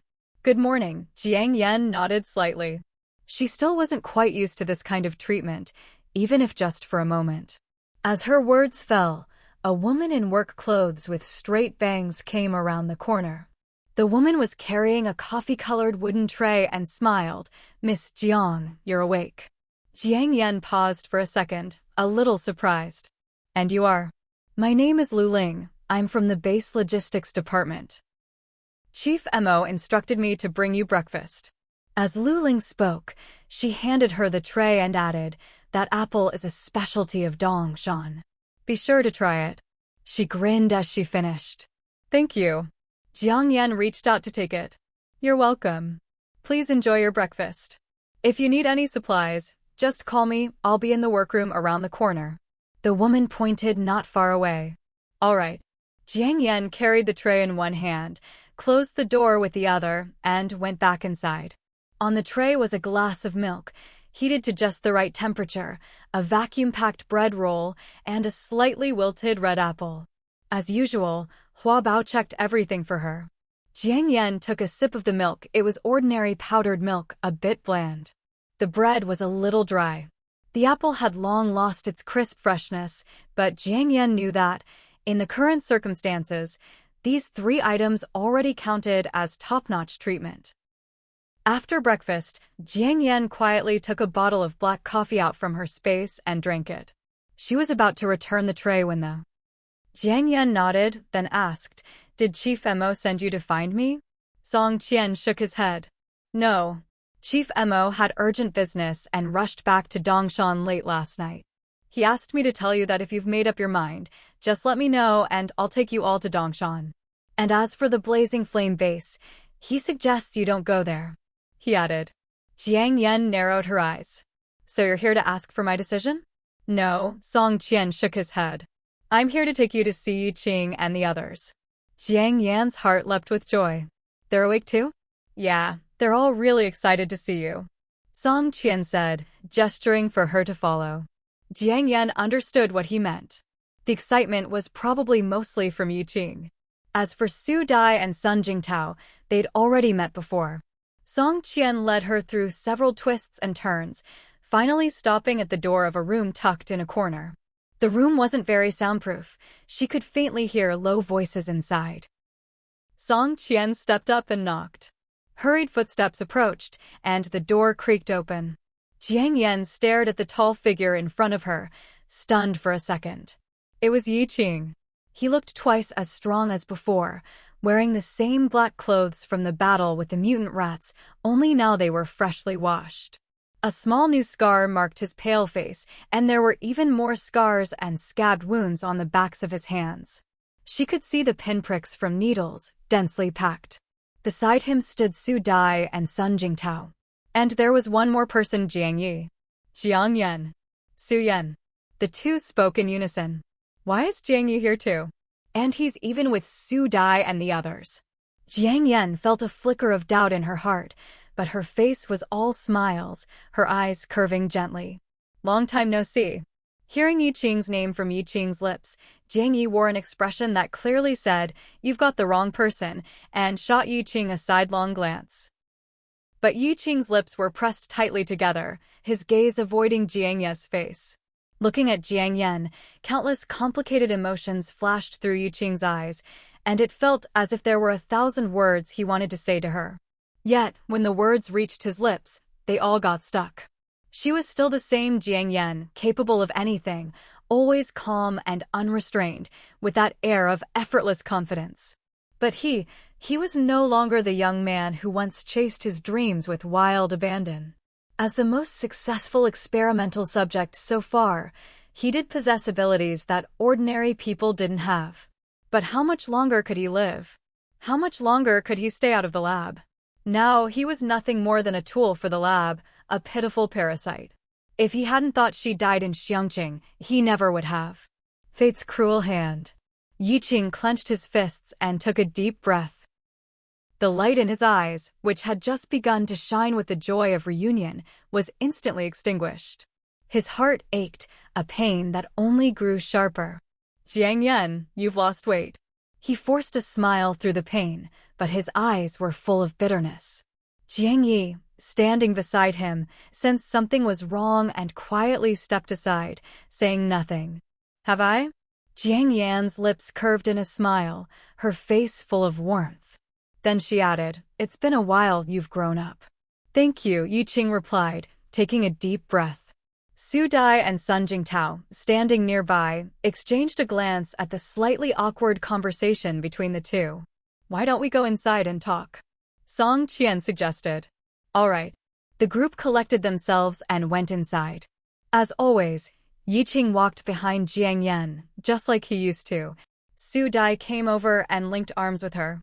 Catching a faint whiff of the black taisui's scent from Yi Qing, Jiang Yan's brows furrowed slightly. Mo Jingqing had once hinted that the black taisui in the Sky Hotel was extremely important and that she must keep it safe. But why did Yi Qing have that scent on him too? From her observation, the taisui had a strengthening effect on everything within its base, and it also had unique healing and purifying properties. Could it be that there was a black taisui in the S&P lab where Yi Qing and the others were? A flood of questions suddenly rose in Jiang Yan's mind. Unfortunately, with so many people around, she could only wait until later, when she had a chance to speak with Yi Qing alone. The room was an unfinished suite. Outside looked like a waiting area, with a few scattered chairs. The lighting was dim. There was a small corridor to the side, leading to a brightly lit room. Song Qian stepped forward and pushed open the door. It was a conference room. A cream-colored maple conference table, an HP projector, and a movable projection screen. A pile of plastic stools off to the side. If it weren't for the tall figure of Yi Qing nearby, Jiang Yan could almost have believed she'd gone back to the days before the apocalypse. There were already people in the room, imposing, armed soldiers, some bespectacled and scholarly-looking, obviously researchers, and a few ordinary-looking folks. As they entered, everyone's gaze snapped toward them. Jiang Yan paused for a second, then turned to Song Qian and asked, "Who are they?" "Time is tight." "I'll explain everything in detail in a moment," Song Qian replied in a low voice, giving her a small smile before continuing. "Miss Jiang, please have a seat. Everyone, please sit." Hearing herself addressed so formally, Jiang Yan knew this was probably another official occasion. After Song Qian finished speaking politely, the calm expression on his face suddenly grew more serious. A soldier nearby stood up and turned off 3 of the lights in the room, leaving only one on to provide some illumination. Another soldier got up, switched on the projector, and plugged a military-green USB drive into the computer under the table. As he manipulated the mouse, an image densely marked with various symbols, looking like a map of underground tunnels, appeared on the projection screen. Jiang Yan frowned slightly. Was this the blueprint for the underground tunnel from Jincheng to the Dongshan base that Song Qian had mentioned earlier? But why show this now? She glanced sideways at Song Qian. "Song Qian? What's this about?" "Just a moment." Song Qian gave her a reassuring look, then quickly walked to the front of the conference table. He cleared his throat and raised his voice. Everyone, due to an unexpected situation, the underground tunnel leading to the Dongshan Yaoben base will be completely sealed off in 3 hours. We will all depart for Dongshan in 15 minutes. To avoid any emergencies along the way, I'll quickly brief everyone on all the safety facilities, emergency escape routes, and temporary shelters in the tunnel. As soon as he finished, the room erupted in murmurs, with Jiang Yan looking the most shocked of all. She was confused on the way here. Song Qian had been tight-lipped, only telling her they were coming to see Yi Qing and the others. Unexpected situation? What unexpected situation? Yi Qing, Su Dai, and the others also glanced at her instinctively. It was clear from their eyes that they were just as bewildered. They didn't understand why Mo Jingxing wanted to see Jiang Yan, nor why they suddenly had to go to Dongshan base. Of course, their original plan was to go to Dongshan eventually, but this news had come far too abruptly. Someone had already stood up in confusion. It was a middle-aged man with black-rimmed glasses, scholarly in appearance. Captain Song, can you briefly explain what the emergency is? We've all decided to join Yaoben base, but weren't we supposed to go in a week? Why move up the timeline so much? What about our families who are still here? I'm sorry, Dr. Zhang, but this concerns base security, so I can't disclose the details. However, your families will be taken care of and transferred in batches. Everyone here is considered a key talent to be protected at Yaoben base, and per orders, you are the first group to depart. The rest of the people and supplies will follow in the second and third groups. After speaking in a low, steady voice, Song Qian turned on a laser pointer, the red dot landing on the projection screen. I only received this information 3 minutes ago. Time is tight, so please listen carefully. We'll discuss the details later. Given how many emergencies they'd all experienced, and with most people in the room being soldiers or scholars, the group quieted down after a few whispers, their attention focusing on the screen. Song Qian began his explanation. According to him, it normally took 1 hour and 58 minutes to reach Dongshan, but they might encounter sudden tunnel collapses along the way. The soldiers originally assigned to escort them had been called away on other urgent missions and couldn't all accompany the group. Therefore, everyone needed to familiarize themselves in advance with the locations of temporary shelters, emergency exits, first aid kits, safety hammers, fire axes, and emergency supplies in the tunnel. He also gave a basic introduction to some small weapons and explosives, just in case. At the very least, everyone needed to be able to perform basic self-rescue if danger arose. The temporary shelters in the tunnel were stocked with enough food and water to last about a week. Jiang Yan felt a chill in her heart. All of this, Song Qian said, was only assuming the collapse was minor. If the collapse was major, this 100-level deep underground tunnel would become a natural tomb. A grave even deeper than anything tomb robbers had ever dug. But if it weren't for the fact that the surface temperature had dropped to -100 degrees, and there were even worse blizzards raging, none of them would be taking such a risk. Everyone understood this. At this moment, they were like ants living in a nest, ordinary and powerless, with no other choice. While Jiang Yan was lost in thought, Song Qian finished his briefing. It wasn't a complicated matter, and everyone understood what they needed to do. The soldier who had turned off the lights switched them back on. Song Qian glanced around the room and continued. This image does not exist in paper form, so please memorize all key markers and routes. Next, we'll distribute emergency supplies. After you've received your kit, you may go collect your luggage and meet at Platform 3 in 10 minutes. Captain Song, what about our families? A few people stood up, frowning. Song Qian took a deep breath and said solemnly, "Don't worry, everyone. Our soldiers will do everything in their power, even at the risk of their own lives, to get your families safely underground and to Dongshan. I trust you all understand the good intentions of Leader Mo. Everyone." The atmosphere in the room grew heavy. Knock, knock. Someone rapped at the door. "Come in," Song Qian called out. Several soldiers entered, pushing in a stack of boxes. Inside were safety helmets, bottled water, oxygen tanks, individual first aid kits, compressed biscuits, and the like. roughly 1 set per person. At this point, Song Qian walked over to Jiang Yan and whispered, "Yaoben base is about to go public with its stance against the Blaze base." "What do you mean?" Jiang Yan was startled. "Are these scientists the ones they took in before the apocalypse?" "No. In fact, we discovered that the top scientists and core research facilities that were abducted aren't at Blaze base, which is why we've decided to reveal our hand." "So the unexpected situation you mentioned, is that it?" "No," Song Qian shook his head. "In about 6 hours, a meteor shower will hit the Blaze base area." Jiang Yan, meteors. Extreme cold plus blizzards plus meteors. Is this the end of humanity? Jiang Yan, this weather war has escalated. From now on, we'll have to get used to a high frequency of natural disasters. His gaze darkened as he spoke in a low voice. Jiang Yan fell silent for a moment, her gaze shifting over to Song Qian. "So, what do you need me to do?" He'd gone out of his way to tell her all this. Surely it was a hint. Song Qian seemed caught off guard by her directness, looking a little embarrassed for a second before replying. "Jiang Yan, I'm not telling you this because I want you to do anything. If there's anything at all, it's just that I hope you can make it safely to Dongshan." That was the only instruction the leader gave me before leaving. "Of course, I'll do everything I can to escort you there safely. Otherwise, in a situation as urgent as this, I wouldn't be standing here chatting with you." Jiang Yan couldn't help but give a wry smile at his words. "Looks like there's no way around it. I have to leave for Dongshan right away."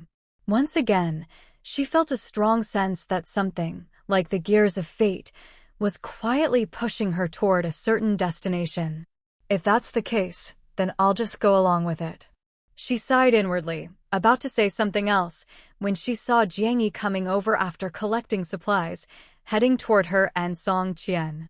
"Captain Song, we meet again." Jiang Yi greeted them politely, then glanced at Jiang Yan. "Sue." He stopped abruptly mid-sentence. Jiang Yan smiled and waved at him. "Let's start over." Jiang Yan. Since everyone in the room was here, it was likely they'd all been carefully selected by the Yaoben base. They'd probably be seeing each other a lot from now on, so there was no need to keep her name a secret. "Nice to meet you, Jiang Yan." A flicker of awkwardness flashed in Jiang Yan's eyes, but he quickly joked, "Didn't expect we'd be from the same family." Jiang Yan didn't explain, just chuckled. Before the apocalypse, Jiang Yi was an IT expert, you could say a red hacker, Song Qian explained to her, then added in a low voice, "I only found out yesterday myself." They'd met before, in Jiang Yan's ice house on the surface. Jiang Yi gave a sheepish smile. "Captain Song flatters me. I was just making a living." "So, does the base here deal with network security and things like that?" Jiang Yan was surprised. Song Qian nodded, lowering his voice. "Yes, the core area does. It's a small local area network. Like the hand-drawn map I showed you before. Some areas have very strict access controls. If it weren't for Jiang Yi and his team hacking through, we'd never get in. We suspect the place where the scientists are really being held will have similar security." "Access control?" Jiang Yan was taken aback. Suddenly, she remembered the work badge with a chip she'd found in the magenta Mercedes back in Xiangqing Shui Qianmei Shui's badge. "Captain Song, Jiang Yan, I'm going to grab my luggage. See you at platform 3. Realizing he couldn't join the conversation, Jiang Yi excused himself, sensing the two still had important things to discuss. Song Qian and Jiang Yan both nodded. Only then did Jiang Yan notice that almost everyone else had already left the room. Only Yi Qing, Su Dai, and Sun Jingtao remained, waiting for her nearby. There was also a set of spare supplies left, presumably for her. Su Dai and Sun Jingtao had been invited down by Kong Wu at the last minute and hadn't brought any luggage. Any guns or weapons they'd managed to get before had been confiscated when they entered the Blazing Flame base. They'd wanted to go back up to get their things, but were told that the entrance from the underground base on level 101 to the upper base had been temporarily sealed. Any supplies they needed could be collected individually at the Yaoben base. What they've left in the room was just a change of clothes and some food. After thinking it over, they gave up on going back up and waited quietly for Jiang Yan. As for Yi Qing, his situation was more complicated. If he didn't return to the SNP lab within the allotted time, the consequences could be severe. But with Jiang Yan here, he'd made up his mind to stay. The three of them saw Jiang Yan deep in quiet conversation with Song Qian and didn't want to interrupt. By the way, should we be heading to platform 3? Jiang Yan checked the time. 5 or 6 minutes had already passed. No need. There's a stop right here, though it's usually reserved for Chief MO. But since this place is about to be abandoned, there's no need for secrecy. For some reason, Song Qian's brow finally relaxed as he said this. He quickly walked over to the projection screen, moved the stand aside, and pressed his palm against the wall. With a rumble, a dimly lit tunnel appeared before them, and the outline of a metal train could just be made out. Is that glowing rock? Jiang Yan stared in disbelief, feeling a bit dazed. Su Dai and Sun Jingtao were just as stunned. Song Qian replied, "Yes, it's natural fluorite." As he finished speaking, they heard the noise of people talking coming from the other end of the train. Song Qian stepped aside. "That's platform 3, they're starting to board." Jiang Yan frowned slightly, then suddenly reached into her pocket, feeling around, and discreetly pulled out Xuet Qianmei Shue's work badge from her storage space. "I found this on the road a few days ago on my way to work." Song Qian looked puzzled for a moment, but when he saw what it was, his eyes lit up with excitement. "Jiang Yan, can we borrow this card for a bit?" Jiang Yan was surprised, handing it over. "What do you mean? Is it still valid even if it's lost?" "Yes. There's no time, the train's about to leave. I'll explain later. You all get on board first. I'll do my best to make it back in time." With that, Song Qian grabbed the badge and dashed out the door. Jiang Yan watched as Song Qian hurriedly left, a faint heaviness settling in her heart. She didn't know whether giving him Xuet Qianmei Shue's chip work ID had helped him or harmed him. "Jiang Yan, what happened?" Su Dai and Yiqing, seeing Song Qian take something from Jiang Yan and then rush out of the room, stood up in confusion. Jiang Yan shook her head, pulling herself from her thoughts. "It's nothing. Let's go catch the train." When it's going to rain, or a daughter is to be married, some things are simply out of your control. "All right." Yiqing came over, instinctively picking up a helmet, wanting to help her put it on. Jiang Yan reached out and took it herself. "Thank you, I can do it." A trace of disappointment flashed in Yiqing's eyes, but he said nothing, simply pursing his lips and quietly helping her carry the rest of the supplies. Su Dai and Sun Jingtao, standing nearby, could clearly sense that since their reunion, Yiqing seemed to be hiding a lot of his emotions. He had matured, but in a way that made people ache for him. The two of them felt a pang of emotion, but didn't know how to help. Each lost in their own thoughts, they were just about to head toward the tunnel when hurried footsteps sounded from outside. Turning around, they saw Kong Wu and the soldier who had gone upstairs earlier to call Jiang Yan. Apart from their weapons, the two carried nothing, clearly assigned to this task at the last minute. "Yanjia, Taoji, wait for me." They stopped. "Kong Wu, what are you doing here?" "Brother Song asked Qin Lang and me to escort you to Dongshan." Kong Wu grinned, gesturing proudly to the soldier beside him. "Song Qian." Su Dai and Sun Jingtao were both surprised. There was a private lounge, a bathroom, and a small rectangular table that could seat 5 or 6 people. 6 of them, Yiqing and Jiang Yan, Su Dai and Sun Jingtao sat on either side of the table, while Kong Wu and Qin Lang, weapons slung over their backs, sat facing each other. Looking at Yiqing and Jiang Yan across the table, Su Dai sighed. "Doesn't this feel just like when we escaped from Anming after the earthquake?" Jiang Yan took a deep breath. "It does." She still remembered the last time the 4 of them sat together like this. It was at Su Dai's house, eating hot pot with spicy fish. Back then, seasonings were scarce, supplies were limited, but the fish was truly delicious. She had a whole space full of good food now, but that feeling was something she could never get back. "I wonder how Anming is now," Su Dai suddenly sighed. They were headed to Dongshan, her hometown. But her heart felt anything but at ease. This feeling of drifting, of being uprooted and wandering, was unbearably hard. And after so long living underground, suppressing her emotions, it was hard to imagine how she truly felt. As if sensing her thoughts, Sun Jingtao reached under the table and gently squeezed her hand in comfort.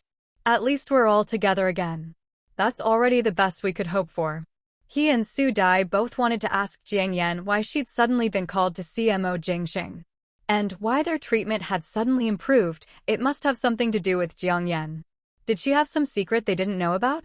They wanted to ask. But with Kong Wu and Qin Lang present, they held back. Yiqing listened to Su Dai's words, his heart heavy. Out of the corner of his eye, he glanced at Jiang Yan, only to find she seemed to be looking at him as well. But this time, instead of hurriedly looking away as he used to, he spoke up. Jiang Yan, have you been all right these days? Yiqing's eyes were turbulent with emotion.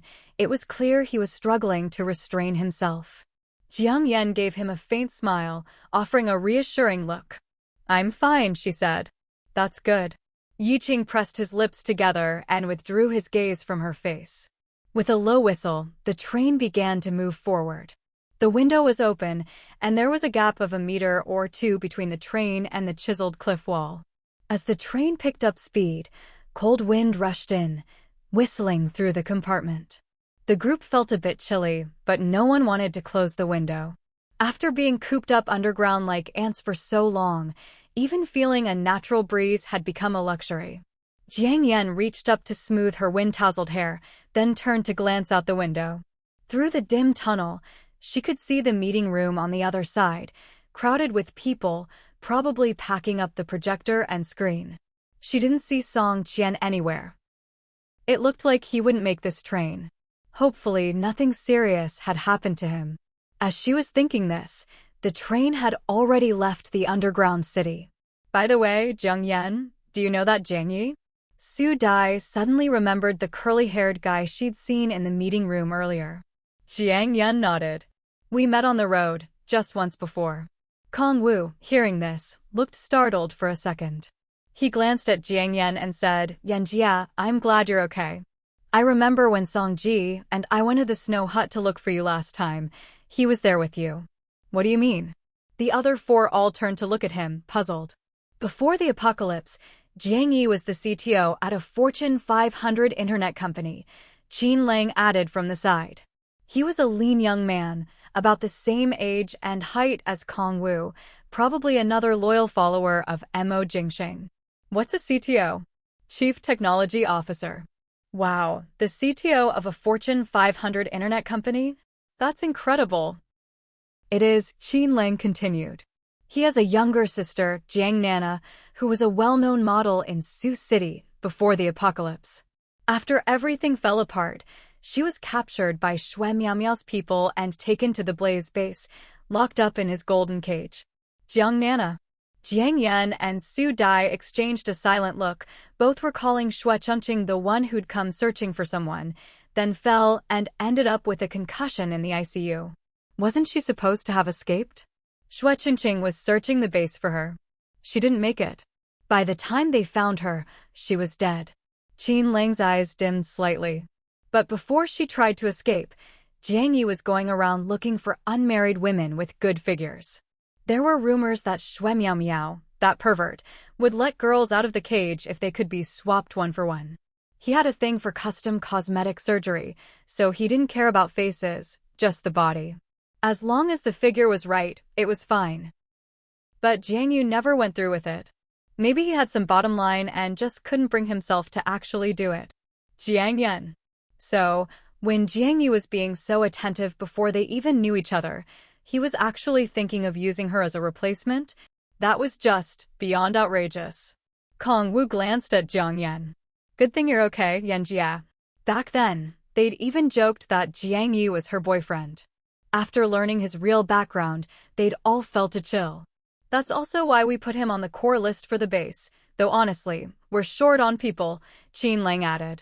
Su Dai gritted her teeth and cursed that Shui Miaomiao is a damn pervert. He deserves to die. 1,000 times over wouldn't be enough. Sun Jingtao reached over and squeezed her hand comfortingly. Don't worry, we'll find him sooner or later. Jiang Yan frowned slightly. So, Shui Miaomiao isn't at Blaze base anymore? He's gone. A cunning rabbit has 3 burrows. Let alone someone like him. Qin Ling picked up the conversation, his eyes resolute as he clenched his fist. But sooner or later, we'll catch him and make him pay for what he's done to those innocent people and women. Jiang Yan shot him a sidelong glance, feigning curiosity. Qin Ling, you seem to know quite a lot. This warrior, whom they'd only just met for less than 5 minutes, not only knew about Jiang Ye's background, but also had information on Shui Miao Miao's whereabouts. It was as if everything had happened right under his nose. Realizing he'd let his emotions slip, Qin Ling took a deep breath and said, Miss Jian, you must think I'm being presumptuous. It's just that we've spent some time around Chief Mo, so we know a bit more than most. Besides, since you're someone Chief Mo values highly, we don't see the need to hide anything from you. Me, Kongwu, and Brother Song, you can trust us completely. Someone Chief Mo values? What does that mean? Yi Qing, Su Dai, and Sun Jingtao all turned to look at Jiang Yan, curiosity written on their faces. Jiang Yan could only force a sheepish smile. It's a long story. I'll find a chance to explain it to you all later.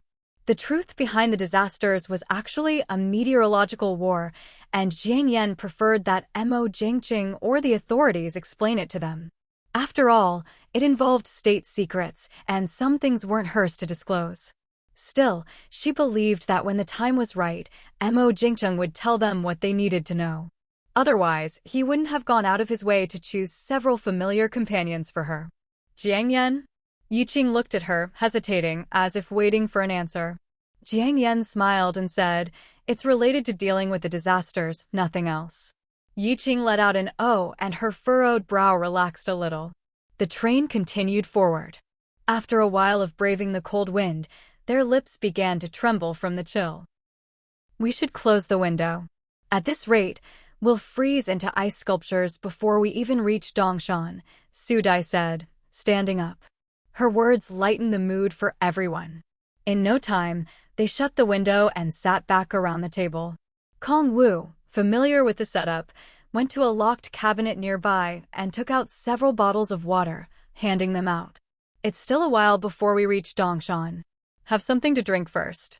With Song Qian absent, he took the initiative. Jiang Yan glanced at him, then at Qin Ling. Kong Wu, you and Qin Ling both look quite young. Did you train together? Qin Ling and I are both orphans. But we were lucky taken in by the Mo family when we were very young, so we grew up alongside Chief Mo. Later, we trained together as well. Actually, Brother Song Qian's story is similar, though he's a bit older and his experiences are a bit different. But the three of us are absolutely loyal to Chief Mo. Su Dai was stunned for a second. Isn't that something you only see in old TV dramas? I can't believe it still happens nowadays. Of course. Kong Wu lifted his chin with a hint of pride. Sun Jingtao smiled at his wife. Just because you don't know about something doesn't mean it doesn't exist. Jiang Yan agreed with that sentiment. She twisted open a bottle and had just taken a sip when a rumbling noise suddenly came from up ahead. The speeding train screeched to a halt, and at the same time, dust, dirt, and stones began to rain down from all sides. The train windows were made of bulletproof glass, but even so, fine cracks appeared. What the? Everyone jumped to their feet in unison. Oh my God! An earthquake? Su Dai cried out in panic. After all, they were on the 101st underground floor. If it really was an earthquake, there'd be no escape. Qin Ling quickly got up and pressed his face to the glass, peering outside. No, the tunnel ahead has collapsed. Our train is made of special materials. If it's just a partial collapse, we should be able to hold out for a while. As he finished speaking, a huge rock crashed down onto the roof of the train, leaving a dent. Looks like the collapse is pretty extensive. Could that meteorite have landed early? Sun Jingtao gasped. Having experienced powerful earthquakes before, everyone's muscles tensed instinctively, and they reflexively ducked under the table. Damn it. These disasters just never end. Kong Wu couldn't help but curse. Then, glancing at the markings outside the window, his eyes lit up. There's a temporary shelter just 3 meters away. Its structure is even stronger than here, and there are some supplies too. If we make it over, we might survive this, or even escape to the surface. Right, the collapse won't last forever. As long as we get through this, we have a chance. But it's freezing cold and there's a blizzard on the surface, not to mention meteorites falling.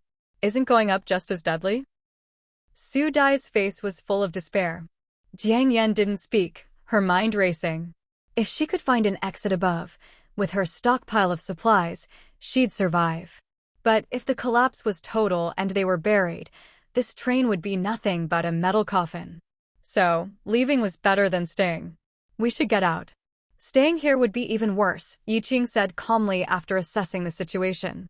Put on your helmets and goggles, and wet your masks to cover your nose and mouth.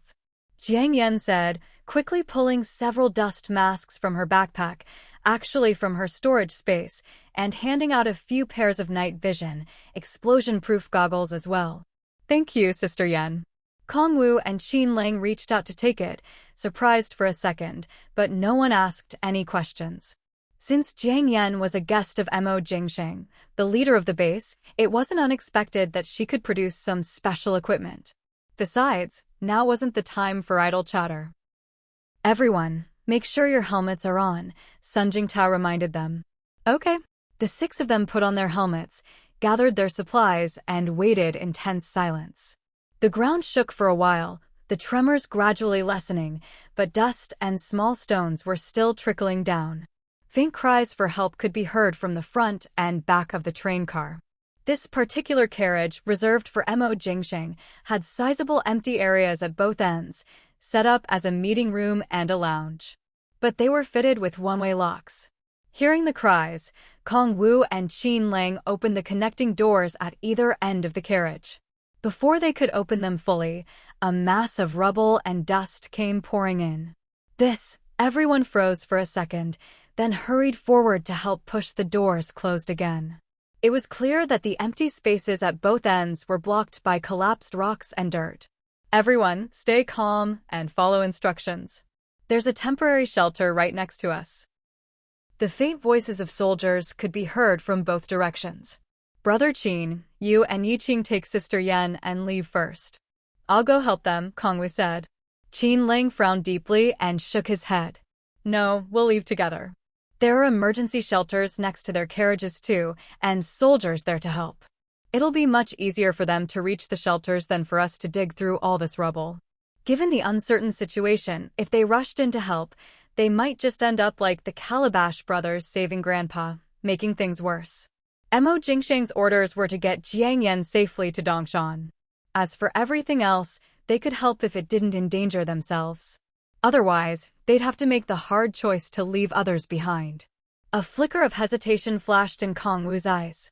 He gritted his teeth and turned to Qin Lang and Yiqing. Brother Qin, Yiqing, you two lead the way. I'll cover the rear. Compared to Jiang Yan and Su Dai, who had only received a few minutes of emergency training, he and Qin Lang had undergone professional instruction.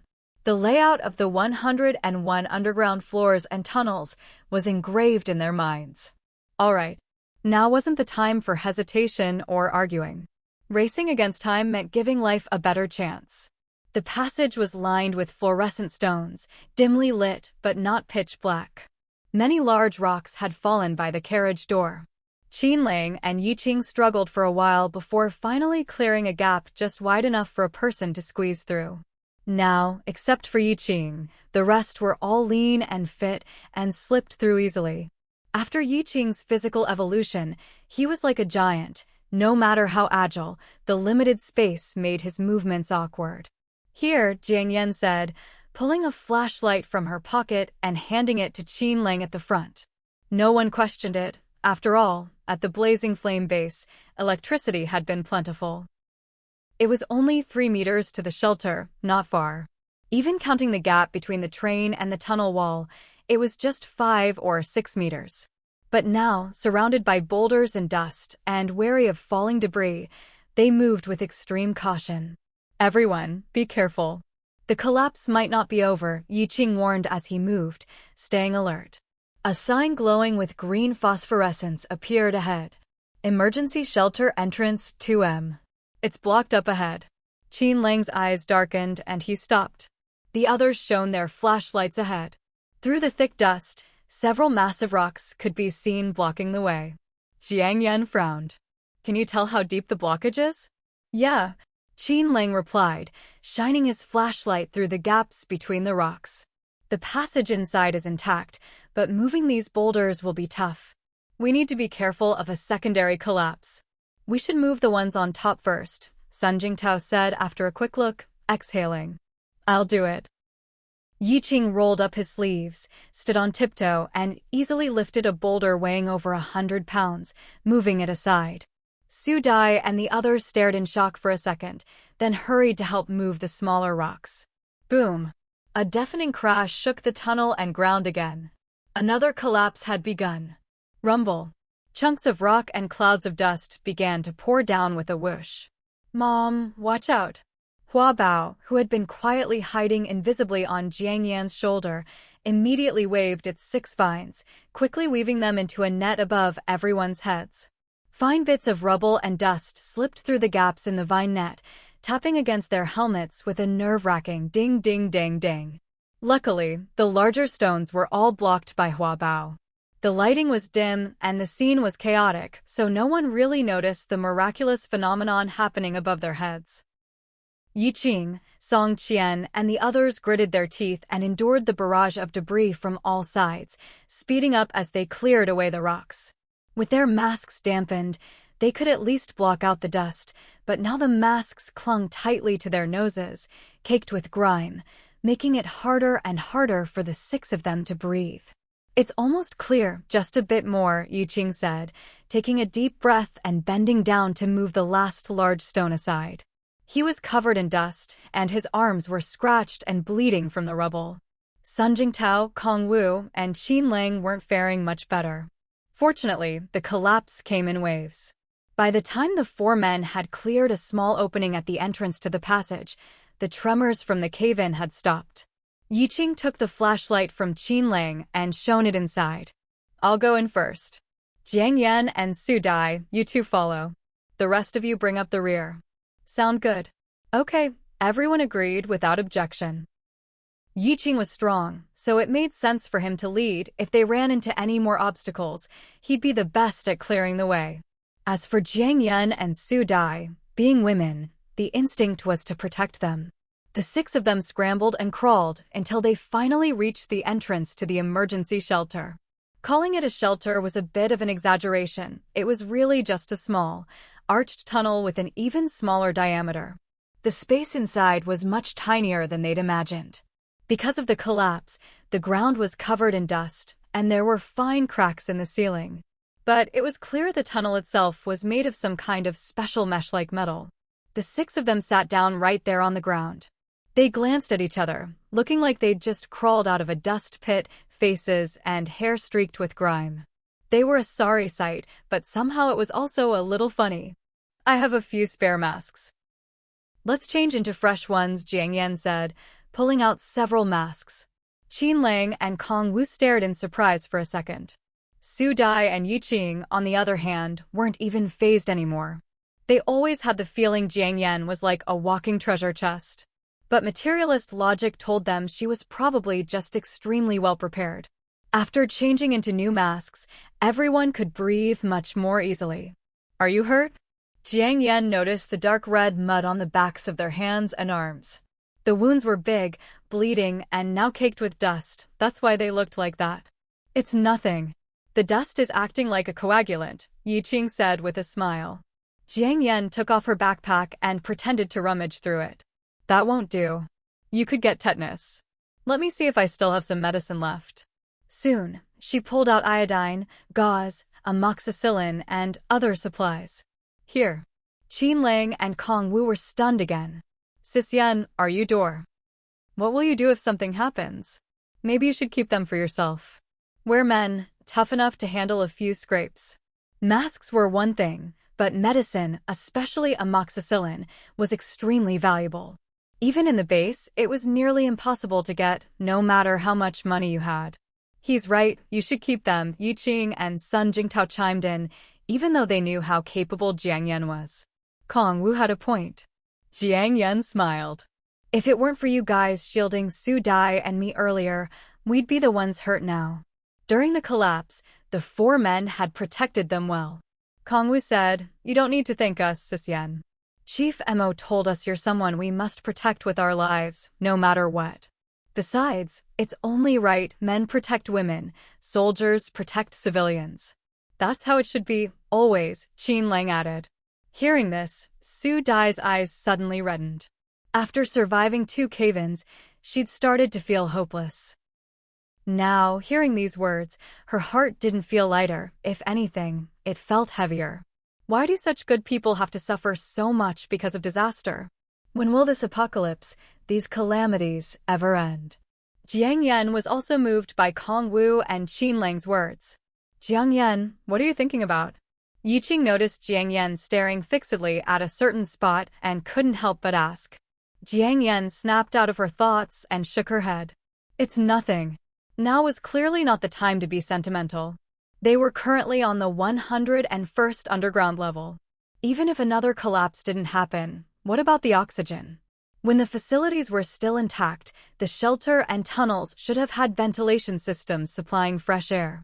But now it was obvious that the ventilation system was most likely damaged and out of operation. Thinking of this, she glanced at everyone and said, "Let's take this time to rest and regain some strength. We'll need to leave here as soon as possible." "Leave here?" Su Dai had just finished cleaning Sun Jingtao's wound when she froze at Jiang Yan's words. "But Jiang Yan, where can we even go?" Kongwu, Qin Lang, and Yiqing immediately caught on.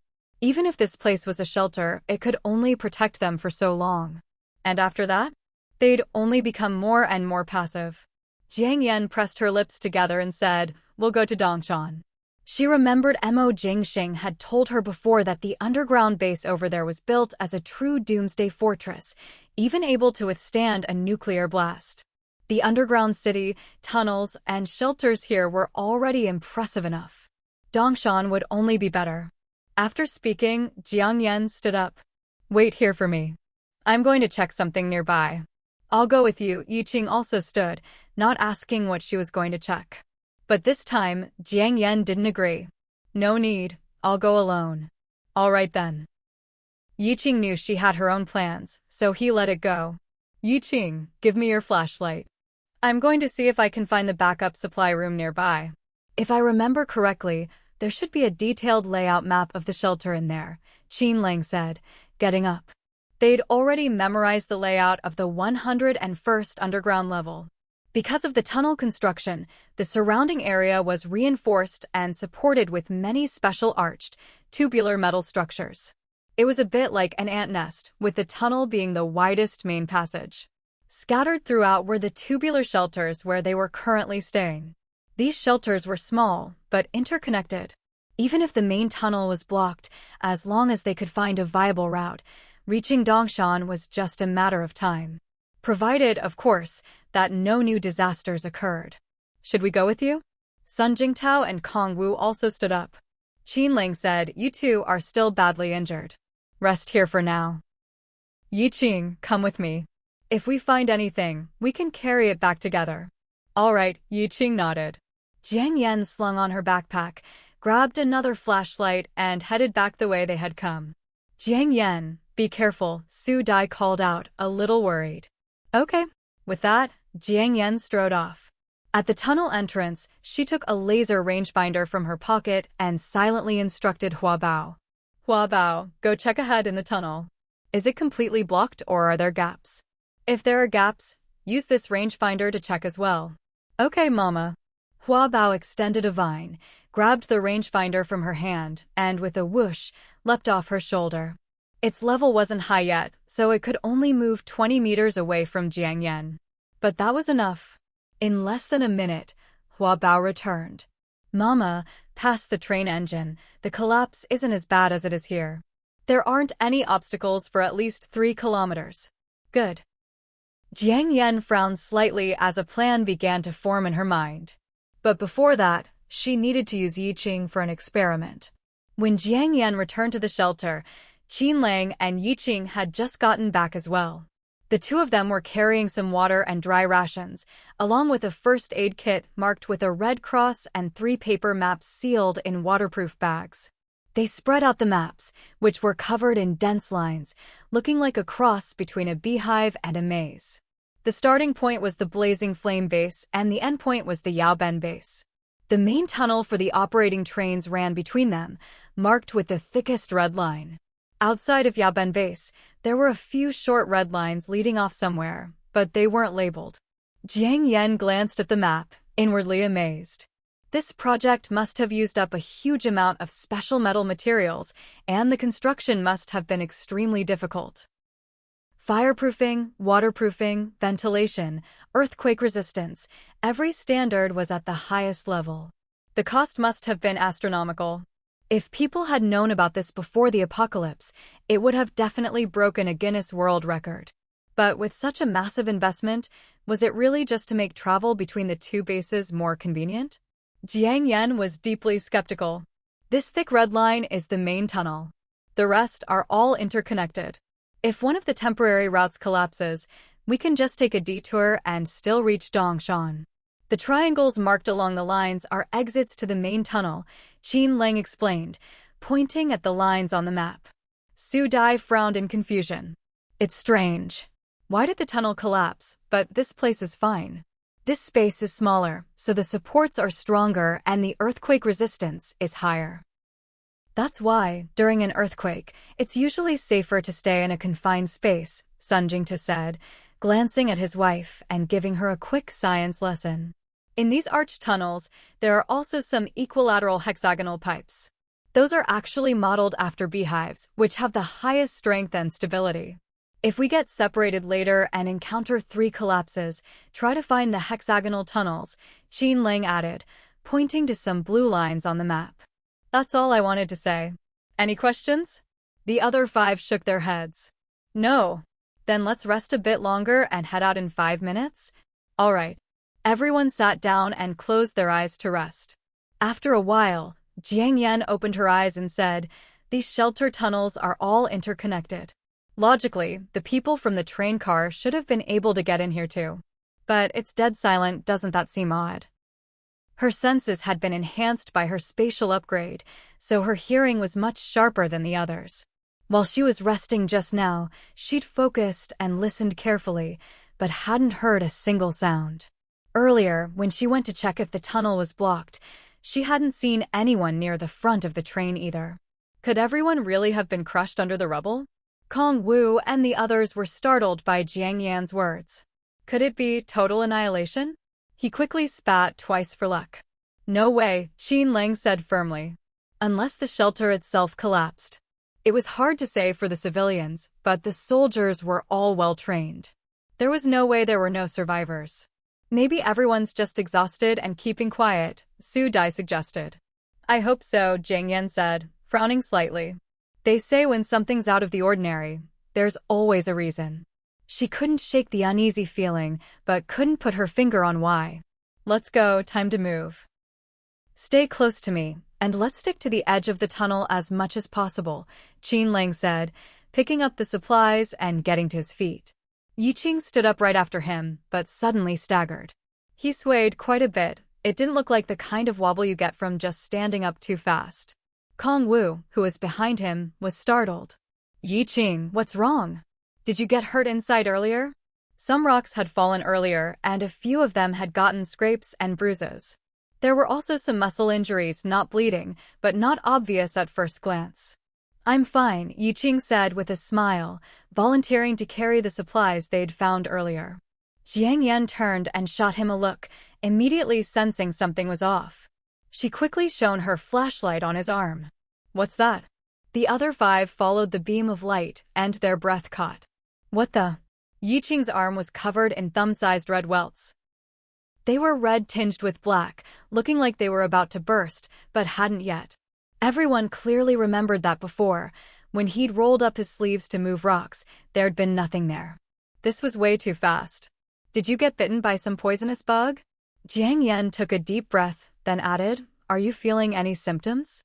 Let me check if I have any anti-inflammatory meds in my bag, maybe they'll help.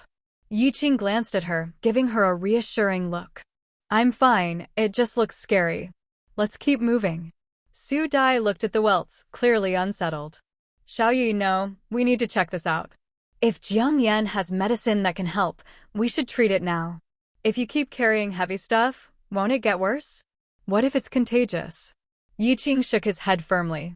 Don't worry, Sister Dai, it's not contagious. Everyone stared at him. Why not? Yeah, why? Do you know what kind of poison this is?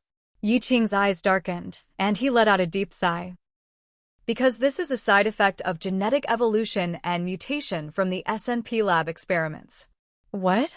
Everyone was stunned for a second, instinctively taking a step back. Jiang Yan frowned slightly, a bold guess surfacing in her mind. When she first met Yiqing, the scent of the Tai Shui fungus on him was very strong. But now it was clearly gone. Of course, it could just be because there'd been too much dust and sweat earlier. She glanced at Yiqing and asked, "You didn't become like this overnight. Have you had these symptoms before?" "I have." They call it a side effect, but actually, when the SNP lab was researching gene mutations, they used viruses as vectors. Once these viruses entered the body, they'd rapidly replicate, forcing the test subject's genes to mutate quickly. Then the viruses would also attack the host cells. But there's an incubation period. Back in the lab, we had special dormancy purification pods. Every day, there was a step to purify the viral toxins so these symptoms never showed up. Jiang Yan raised an eyebrow. What step? What did you use to purify? Could it be Tai Shui? It was something similar to Tai Shui, but much bigger, something I'd never seen or heard of before. Yiqing paused, then continued, I don't really understand the principle, but the dormancy pods had pipes connected to a crystal box containing Tai Shui. The scent of the Tai Shui seemed to suppress the viruses. Tai Shui?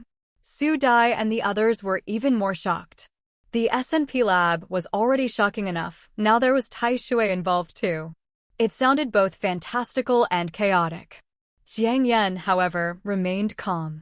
What color was it? If it was black, then it would match the Tai Shui she had in her own space. She'd originally snatched that black Tai Shui from Shui Miao Miao back at the Anming Air Hotel. Yiqing thought for a moment. Red. Red. Jiang Yan narrowed her eyes. Tai Shui comes in many colors. Black, white, green, yellow, red.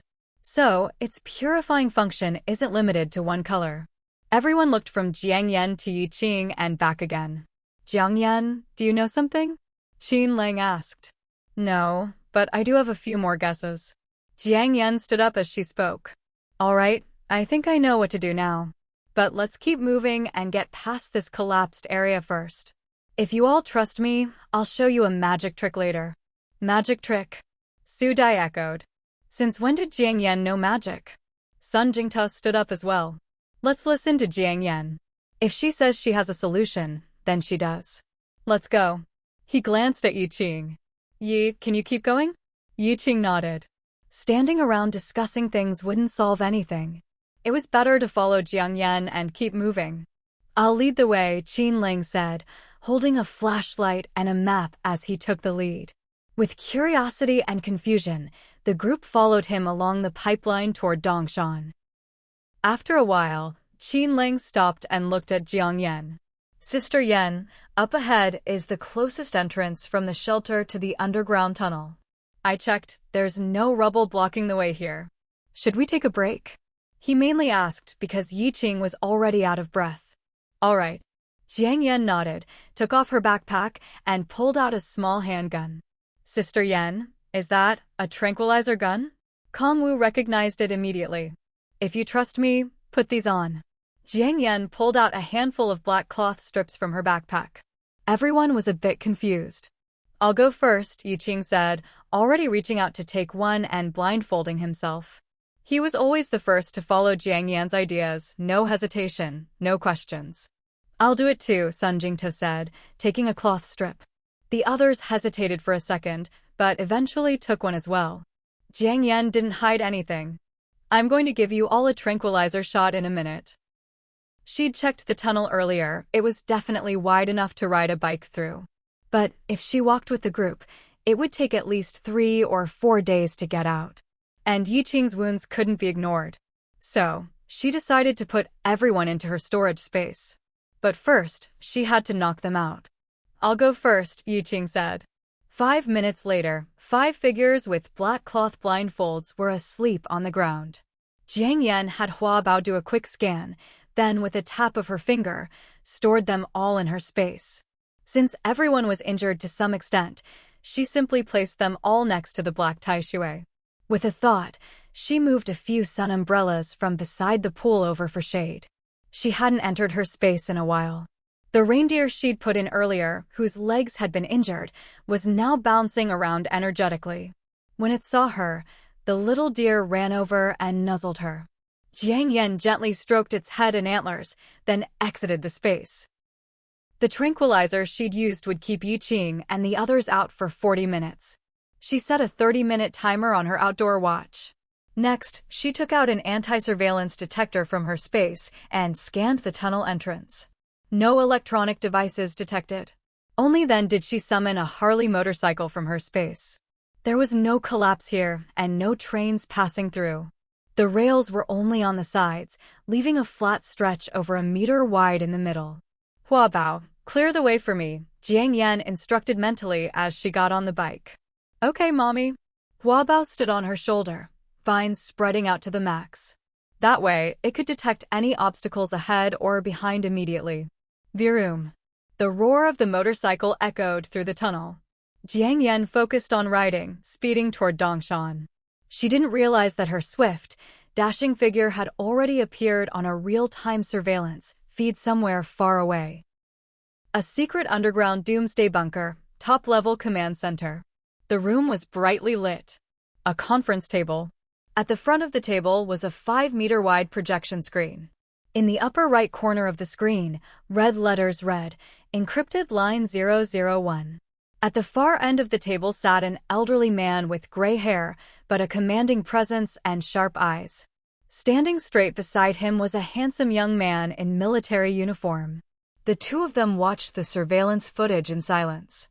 When Jiang Yan pushed her motorcycle out of the tunnel, the old man immediately sat up straighter, his eyes lighting up.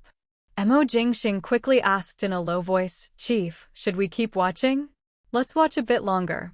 This girl, she's definitely not ordinary. The old man tapped his finger lightly on the table, his gaze lingering on the heroic girl riding the Harley on the screen, his voice low and thoughtful. Chief. Mo Jingxing hesitated, as if he wanted to say something but stopped. The white-haired elder's sharp gaze was fixed intently on the screen. He tapped his fingers slowly and rhythmically on the table, saying nothing. After a while, when the girl riding the motorcycle finally disappeared from the surveillance camera, he withdrew his gaze and reached for a cigarette from the pack on the table. Seeing this, Mo Jingxing stepped forward and picked up a lighter from the side, lighting the cigarette for him. The old man took a slow drag, exhaling a ring of smoke, and finally spoke. Jingxing, do you know what it is that we're about to entrust to her? I know. It's the nation's most important assets, the national granaries, and Mo Jingxing started, but was interrupted by the old man raising his hand. No, it's the future of our country. The elder took another drag and continued. If this so-called chosen one you speak of fails the test, then no matter how capable she is, we absolutely cannot hand these things over to her. I would rather see all those resources destroyed. You're right, Chief. Mo Jingxing nodded, then added. The fighter jets, aircraft carriers, nuclear submarines, oil, grain, and all the technology and equipment we managed to salvage at such great cost, if any of it were to fall into the hands of enemy nations or ambitious individuals, the consequences would be unimaginable. Yes, I'm glad you understand. The old man nodded, then asked, after the tunnel explosion and collapse, have all the remaining people been settled? Yes, everyone has been taken care of. Not a single casualty. We've already started clearing the tunnel with machinery. It should be fully restored by tonight. Good. The old man nodded in satisfaction, his gaze returning to the surveillance feed. On the screen, the girl who had disappeared into the tunnel reappeared. She's very cautious. I appreciate that. Yes. Mo Jingxing nodded, then lowered his voice a little. Chief, Could we keep the matter of the stage tunnel collapse and our secret surveillance just between the two of us? I'd rather she not develop any. Are the follow-up arrangements in place? Yes, everything is ready. All operations will commence after the extreme cold weather passes. In the meantime, she and her companions will undergo targeted training, including space training. The old man nodded. Good. Thank you for your hard work. This is my duty. Mo Jingsheng replied, then cautiously asked, Chief, about the draft agreement I prepared? I approve. Proceed as you suggested. Also, if her abilities are indeed as you suspect, linked to the consumption of gold and jewels, then, after setting aside the nation's strategic reserves, we can provide her with a bit more. And the old man paused for a second, his tone turning solemn. Secretly dispatch 1 or 2 elite teams to protect her. Make sure she doesn't know, and that neither those around her nor any hostile forces catch wind of it. No matter what, she must not come to any harm, nor fall into enemy hands during future operations. Yes, Chief. Mo Jingsheng stood at attention and saluted. Underground, inside the tunnel on the 101st level, Jiang Yan had been riding for over 2 hours, and after entering her space 4 more times to give the group additional tranquilizer shots, she finally saw the symbol for Dongshan marked on the map. However, it was still another half-hour's journey from that symbol to the actual Dongshan station. To be safe, she decided not to go any further. As usual, she returned to the shelter and brought out Yi Qing and the others, who were still blindfolded and unconscious, from her space. Just as she expected, the black taishui in her space, like the red taishui from the SNP laboratory, had a healing and purifying effect on Yi Qing's aftereffects. Perhaps it was the cumulative healing buff from the space, but all the blood blisters on his body had completely disappeared. The wounds on Sun Jingtao and the others' arms had also fully healed and vanished. Although she had seen an injured reindeer healed before, witnessing the changes in these people today still filled Jiang Yan with delight. This healing effect was far better than any hospital, and even saved them a trip to the plastic surgeon for scar removal. If she calculated it this way, once her space upgraded again and the spiritual spring could be used, wouldn't the effects be even more remarkable? Jiang Yan couldn't help but look forward to the gold at Dongshan even more. She glanced at the time. There were still 4 or 5 minutes before the anesthesia would wear off. So she took a sip of water, then simply sat down on the ground nearby, closed her eyes, and rested. Kurt. Qin Ling was the first to wake up. Out of habit, he immediately took off his submachine gun and assumed a defensive stance, aiming left and right before he realized what was going on. He looked at Jiang Yan and gave an embarrassed smile, putting his gun away. Sorry, Yanjia, force of habit. You really have vigilance in your bones, huh? Jiang Yan couldn't help but laugh. I'm used to it. Yanjia, are we still in the same place? And the others? Qin Ling glanced around and saw that Kong Wu and the rest were still fast asleep against the wall. The underground tunnel and the inside of the shelter looked almost identical, except for a few marked spots, which made him feel as if they were still near the blazing base. But the oxygen level in the air here was clearly much better than where they were before. No, we're half an hour away from Dongshan now. Qin Ling's pupils shrank in shock. What? If you hold this under their noses, they'll wake up sooner. Jiang Yan took a flat, wide little box from her bag, opened it, and pulled out a few damp wipes that looked like alcohol pads, handing them to Qin Ling. Qin Ling took them in disbelief. Okay. Soon, Su Dai and the others began to wake up one after another. What's going on? Everyone looked at Jiang Yan, just as confused and shocked as Qin Ling had been. Before Jiang Yan could answer, Qin Ling explained, we're half an hour away from Dongshan. When Jiang Yan first said it, he hadn't quite believed it. But after checking the map himself, he had to accept it. What? Seriously? Everyone's eyes widened in disbelief. Su Dai stared blankly for a long moment before she finally reacted. Jiang Yan, did you really do magic on us? Just a little teleportation. Jiang Yan smiled and joked. This is like something out of a fairy tale. Su Dai glanced at Yi Qing's arm and her eyes went wide. Xiaoyue. The blood blisters on your arm are gone. Everyone was stunned again.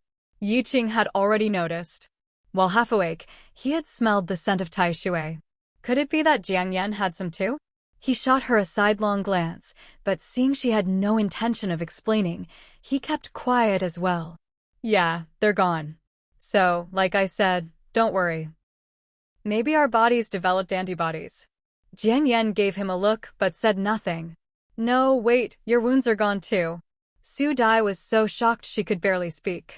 The others noticed as well. Their wounds were gone, and so was the dust and fatigue on their bodies. They just felt a bit sore all over, especially around their necks, with several small points of soreness. But they knew this was probably just the anesthesia wearing off. Other than that, they felt as if they'd been injected with pure energy, 10 times better than before they boarded the train. Su Dai stood up and stretched, feeling lighter than ever. She exclaimed in delight. Jiang Yan, are you a fairy? Jiang Yan smiled. Of course not. Then what is it? Su Dai looked at Jiang Yan with starry eyes, full of hope. She'd never realized before that Jiang Yan actually had some kind of special ability. Take a guess, Jiang Yan said with a playful tilt of her lips. We still have half an hour before we reach Dongshan. Why don't we hurry up and get going? Qin Ling agreed wholeheartedly and was the first to stand up. Good idea. The sooner we get to Dongshan, the safer we'll be. The longer we stay on the road, the more unpredictable things can get. And then, everyone nodded in agreement. Su Dai understood that Jiang Yan was deliberately changing the subject, so she gave an awkward laugh and didn't press further. Having been inside Jiang Yan's space before, the group now found traveling much easier. Even though they were carrying heavy loads, they chatted and laughed along the way. The half-hour journey passed in the blink of an eye. At the end of the tunnel, a brightly lit building that looked like a train station came into view. But all the structures were made of dark gray metal. Imposing, armed soldiers stood guard every few steps, watchful and alert. Jiang Yan couldn't help but be secretly amazed for a moment. Yao Ben base looks even more impressive than the Lian base. Well, of course. After all, this is probably the last survivor base for our people, Qin Ling said. The others were shocked by this, but also a bit puzzled. Yao Ben base and Lian base were connected by an underground tunnel. Such an arrangement seemed a bit odd. Sis Yen, you all wait here a moment. We'll go ahead and check in, Qin Ling said as he set down his backpack and bags, slung his gun over his shoulder, and jogged off with Kong Wu toward a soldier who looked like a squad leader. He pulled a document from his pocket and handed it over. The group exchanged a few brief words. The squad leader glanced over at Jiang Yan and the others, a flicker of surprise in his eyes, lingering on Jiang Yan and Yi Qing before he followed Qin Ling and the others back. Captain Zhao, this is Miss Jiang Yan, Qin Ling introduced. The man, upright and dignified, gave Jiang Yan a polite smile. Miss Jiang, hello. I'm Zhao Jichao, the patrol squad leader here. I'll take you into the base. Thank you, Captain Zhao, Jiang Yan replied with a polite smile. They followed him toward the far end of the platform, heading into a tunnel that looked like an air raid shelter. Security was just as tight there. In addition to armed guards, there were also many of the mutated police dogs they'd seen outside Lian base. Do we have to take a train from here? Su Dai asked curiously, looking at something parked at the tunnel entrance that resembled a train. Yes, we're still outside the base. It'll take at least another 20 minutes to get inside, Zhao Jichao explained. Then he added, in a moment, we'll need to check everyone's luggage for any flammable or explosive contraband. If you have any, please take them out in advance. Sun Jingtao frowned slightly. When we were at the Lian base shelter, we found some small explosives among the backup supplies. Probably for dealing with mutated animals or digging small tunnels. Should we turn those in? Yes, you should, Zhao Jichao nodded. Yao Ben base is densely populated, so we have to take every precaution. Sun Jingtao nodded. Understood. Jiang Yan, curious, asked Captain Zhao about how many people are in our base. Around 1 million, Zhao Jichao replied. Su Dai, Jiang Yan, and the others were stunned. 1 million? With so many people, just food and shelter would be a huge challenge. Yeah, The base was originally built to accommodate 3 million, Zhao Jiqiu said, then added, "We're here." A soldier with a police dog saluted Zhao Jiqiu and stepped forward. "Please open your bags. We need to inspect them." After completing their inspection, Jiang Yan, Yi Qing, and the others, under the watchful eyes of armed soldiers and mutant police dogs, followed Zhao Jiqiu and boarded the train once again. This train was vastly different from the one they had taken from the Yaoben base.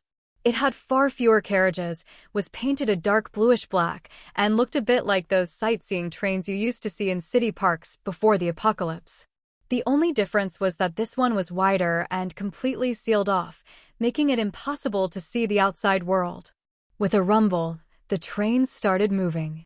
Unable to see their surroundings, the group could only sense the train's progress through the jolts beneath their feet.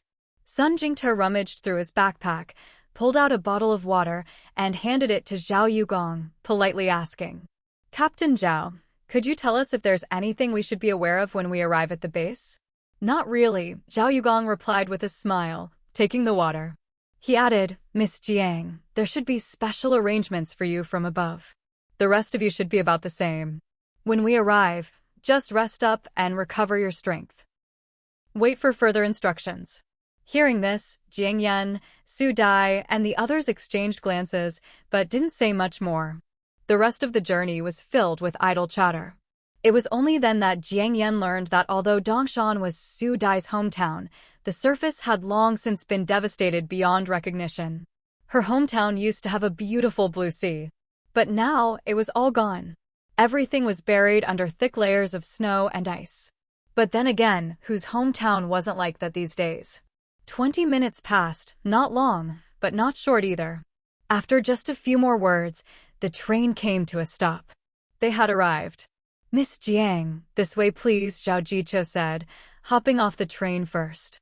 Yi Qing and the others followed closely behind. Jiang Yan stepped off the train and was momentarily stunned. It was a train platform, just like before, but there were even more armed soldiers here. Above them, the dome ceiling displayed an endless image of blue sky and white clouds. Although it was an artificial projection, it was beautiful, reminiscent of the underground shopping malls in some pre-apocalypse cities. Jiang Yan tilted her head back, gazing up for a while. "Miss Jiang," Zhao Jiqiu called softly. "Shall we head to your accommodations?" Jiang Yan snapped out of her reverie. "Sorry, Captain Zhao." The others also collected their thoughts. After spending so long in the sunless underground, the sight of blue skies and white clouds was enough to stir anyone's emotions. But right now, finding a place to stay was the top priority. After passing through 5 security checkpoints, they finally arrived at a spacious area. All around were densely packed, hive-like dwellings. The central area was suspended in midair. Directly above, the dome displayed the same image, a sky of blue and white clouds. "Miss Jiang, this is Residential Zone Y. I'll take you to Zone A to Z." It was obvious that the living standards here weren't very high. Jiang Yan nodded. "Thank you, Captain Zhao." "You're too kind," Zhao Jiqiu replied, stepping forward to lead the way. Su Dai and the others looked puzzled, curious both about Jiang Yan's special treatment and about the base itself. As they walked, the sound of children reading aloud drifted from one of the hive-like rooms. Their eyes followed the sound and stopped at a brightly lit room. Su Dai's face filled with shock. She stepped forward and tugged at Jiang Yan's sleeve. "Jiang Yan, doesn't that pregnant woman look like Wanwanli?" Jiang Yan frowned. "Wanwanli? Wasn't she that tragic woman from Qianshui Bay community in Anming City, the one whose arms were covered in burn scars, who was violated and inexplicably became pregnant?" Qin Ling glanced at Wanwanli, then turned to Jiang Yan and said, "Sis Yan, that woman, she's the one we rescued from a neighborhood in Anming during the earthquake. I think there were 3 kids with her, 2 boys and a girl. All of them were smart and lively. They should be studying at the base school now." Jiang Yan cast a thoughtful look in the direction of the hive classroom. 3 kids. That must be Zhou Haoyue, Zhou Haotian, and Zhao Xiaofei. To have survived and now be able to receive an education at the base, well, that's a blessing in the midst of misfortune. It also shows that this Yaben base really is something special, both in strength and background. After all, in this post-apocalyptic world, most people are struggling just to survive, let alone get an education. Su Dai shot Qinlang a suspicious look. Qinlang, how do you remember all this so clearly? Because the scars on her body were shocking, impossible to forget. Qinlang's brow furrowed, his voice dropping. All in all, she's a pitiful woman. And her child. Su Dai hesitated. She doesn't even know who the father is. She trailed off, not finishing the thought. Normally, in a world like this, most people would have given up on a child in that situation long ago. The other reason I remember her, Qinlang continued, is that when the female soldier brought her onto the boat and asked who the child's father was, she said, "I don't know which man the father is, but I know this is my child." Jiang Yan. Su Dai. The others exchanged glances, quietly taking a breath. Judging by Wen Wanli's belly, she must be 4 or 5 months along. She was half leaning against the railing, one hand gently stroking her stomach, her gaze fixed unblinkingly on the hive classroom. "Miss Jian, why don't we go get settled first?" Zhao Jichao, seeing they'd run into an old acquaintance and not wanting to rush them, finally spoke up when he saw the time. "All right." Jiang Yan nodded, her eyes heavy as she glanced at Wen Wanli. Su Dai tugged at Jiang Yan's sleeve. "Jiang Yan, why don't we ask them to come with us? It's rare to meet someone you know in a strange place. Conditions in Area A should be better than here." She hadn't always been this sympathetic. But after everything she'd been through, her heart had softened in ways she couldn't explain. Especially this feeling of running into an old friend in a foreign land. It stirred something inside her. Sun Jingtao cleared his throat and shot her a look that said, "Don't." Su Dai didn't get it and turned to Jiang Yan. "Jiang Yan?" Jiang Yan stopped in her tracks, frowning at her. "Su Dai, we came to the base with a mission and a purpose. We're not here on vacation." Su Dai froze for a second, confused. Mission and purpose? She seemed to have some idea, but didn't fully understand. Song Qian, Kong Wu, Qinlang, even Captain Zhao, who just brought us in, they're not just idling around. They're here to escort us, which, frankly, means we're using up the base's resources. Moving to Area A is also a use of resources. I don't think this kind of privilege should be extended to everyone just because they're old friends or neighbors. After a pause, Jiang Yan continued. Besides, they're doing well here. I don't see any reason to bring them along. And even if they did move to Area A, so what? Are we supposed to bring them with us when we set out to search for those national treasures? That's obviously unrealistic. But here, surrounded by people they know and are comfortable with, maybe they'll feel more at ease. And earlier, the look in Wen Wanli's eyes was calm and gentle, not empty or terrified like before. That means she's content with her current situation. Su Dai realized her mistake, a flash of regret in her eyes. Sorry, Jiang Yan. I was being thoughtless. It's fine. Jiang Yan shot her a look and said, I trust Mo Jingqing and I trust the management of Yaoben base. With that, she glanced silently at Wen Wanli one last time, then strode forward. Yi Qing and the others quickly followed.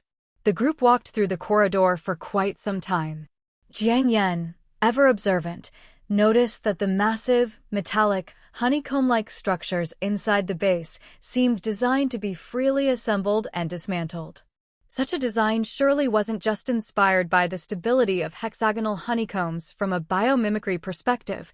There must be some special reason behind it. However, she didn't ask Zhao Jichao about this right away. She decided to wait until she saw Mo Jingqing to ask him when the opportunity arose. Speaking of Mo Jingqing, Jiang Yan glanced at Zhao Jichao and asked, Captain Zhao, does Chief Mo usually stay at this base? He should be here, I think. Qinlang and the others probably know more about his whereabouts, Zhao Jichao replied with an awkward smile. To be honest, he was just a low-ranking squad captain. Qinlang and Kong Wu, on the other hand, although they held no official positions, everyone in the base knew they were Chief Mo's closest and most trusted people. And as for Jiang Yan, being someone they were tasked to protect, her importance went without saying. Hearing this, Jiang Yan turned to look at Qin Lang and Kong Wu. The two scratched their heads and said, "He should be here. After all, there's nowhere safer than our base." Jiang Yan didn't press further after hearing this. The group continued silently onward. Along the way, they occasionally encountered some soldiers and a few ordinary people.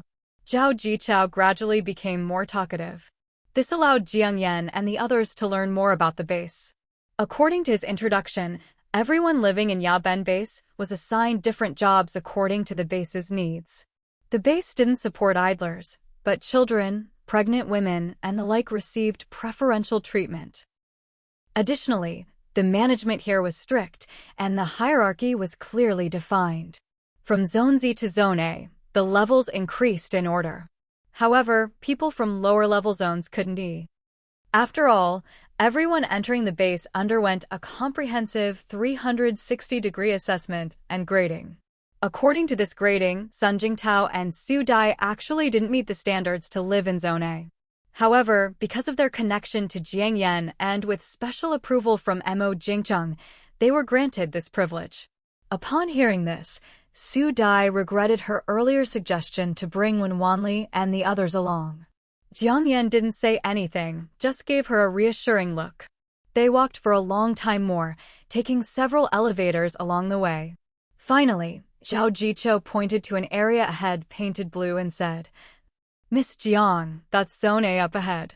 Only then did Jiang Yan realize that the entire base was a bit like a tube-shaped building, with Zone A located at the very top. Surrounding the main structure were many other areas, which, according to Zhao Jichou, included automated planting and breeding zones, as well as automated production workshops. In short, this base made the most of all the advanced technologies from before the apocalypse, artificial intelligence, big data, and more. That was why the base had the confidence to support millions of people even during a global ice age. However, Jiang Yan looked up at the area above Zone A and asked in confusion, "Captain Zhao, is there another zone above?" Unlike the blue area, the zone above was silver. Everyone was taken aback and looked up. Zhao Jichao paused for a second and said, "That's the SS zone." SS zone? What does that mean? Jiang Yan frowned. Secret, as in confidential, and super, as in top level, Qin Lang explained, glancing upward. It's a zone only accessible to a handful of the base's top leaders and elite talents. Qin Lang, there can't be many people qualified to enter this area, right? Sun Jingtao glanced at the silver zone, shot Qin Lang a sidelong look, and asked curiously. Qin Lang replied, "Of course. As far as I know, including the very top management, there are fewer than 50 people in the whole country." So few. Su Dai was stunned for a second. What's so special about this area? It doesn't even look that big.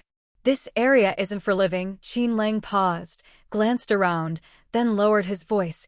It's the final escape zone, the way to Mars. You could think of it as the last Noah's Arkansas. Jiang Yan frowned, then her imagination kicked in. So, the building we're living in is actually like a rocket launcher?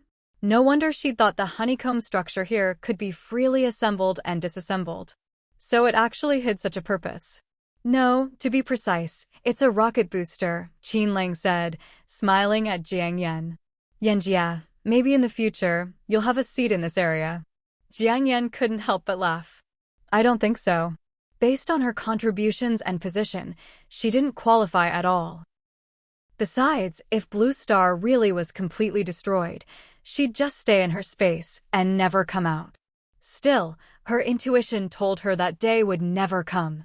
Chief Mo, does he qualify? Yi Qing suddenly asked. Qin Lang thought for a second, then nodded. Yes. All right, everyone, it's getting late. Let's head in. Zhao Yugong checked the time and reminded them. Okay. The group quickly followed him into Area A. With his guidance, the check-in process went very smoothly. Each person was assigned a small 5-meter square room. There was a wardrobe and a bed in each room. The space was small, but clean and hygienic, with plenty of light and oxygen. The bathrooms and showers were in the public area. The showers were open once a week, with a time limit. Meals were provided at fixed times and locations. Because Jiang Yan and her group had special tasks, They didn't have daily work assignments like the others. But, according to what Qinlang said before he left, most likely Mo Jingsheng would meet with them the next day. Su Dai had wanted to ask Jiang Yan a few things, but seeing how tired everyone was, and with Sun Jingtao constantly giving her meaningful looks, she had to give up. Jiang Yan, get some rest. Yiqing's room was right next to Jiang Yan's. Before heading back, he reminded her. Jiang Yan nodded. If you feel unwell, come find me. Okay. Yiqing paused, then said, sorry for troubling you. No need to say that. Jiang Yan smiled and turned back to her room. She closed the door. She took out a device and checked the surroundings, then took off her shoes, lay down on the bed, got under the covers, and entered her space. Inside, it was bright and sunny. The air was much fresher than outside. She didn't see the reindeer or the chickens, ducks, and geese. It seemed that since it was always daytime in the space, they developed their own routines. Jiang Yan went straight to the apple pod and into the bathroom. After washing up and changing into clean clothes, she suddenly felt ravenously hungry. She felt like she could eat a whole cow. With a thought, she summoned a random spread of Michelin-starred dishes. Charcoal grilled crispy squab, spicy raw Angus veal, braised fish maw with porcini and Yunnan ham, Boston lobster with porcini rice, green pepper baked snow crab, sweet and sour dried beef, pepper vermicelli baked mantis shrimp, arugula salad. Looking at the table full of delicacies, Jiang Yan suddenly frowned, thinking of Yiqing and Su Dai, who were eating dry rations every day. Mom, someone's knocking at the door. Jiang Yan had just finished a Michelin-level meal in her space and was sipping a caramel latte when Huabao's voice sounded in her mind. Earlier, when she entered her space, she deliberately left Huabao outside. That way, if anything unusual happened, someone could alert her right away. She hadn't expected that less than half an hour after entering her space, someone would show up. Jiang Yan quickly spritzed some breath freshener before stepping out. Mom, it's Su Dai and the others. Huabao's little eyes darted around. All right, Jiang Yan nodded and opened the door. Su Dai and Sun Jingtao stood at the doorway with backpacks on. Jiang Yan, we're not interrupting your nap, are we? Earlier, when Qin Lang and Kong Wu left, they'd specifically told everyone to get some good rest today. Not at all, Jiang Yan replied with a smile and shook her head. While she was in her space earlier, she'd thought it over and decided to share some of her self-heating rice and hot pot foods that weren't too conspicuous with Su Dai and the others. After spending time together, she couldn't bring herself to feast alone while the others went hungry. Besides, once they officially started cooperating with the government, it would be inevitable for her space to be exposed. The real question was how much to reveal and in what way. We're planning to check out the base marketplace. Want to come with us? Su Dai asked. Jiang Yan didn't hesitate. Sure. She was actually quite curious about the situation inside the base. After all, this base was completely different from any she'd known before. Maybe she'd discover something new and interesting there. Besides, aside from the basic furnishings, there really weren't any extra supplies in her room. There was a notice posted on the wall, though. In addition to the shower schedule, it listed the operating hours for various public areas. One of them was the base marketplace. From the layout, it seemed there were quite a few such marketplaces. There was one here in Area A as well. Based on the base's tiered management system, she guessed that the goods sold here might be different from those in other areas. After all, the purchasing methods were a bit different too. 1. Barter. 2. Purchase with points earned from labor. 3. Purchase with merits earned from special missions.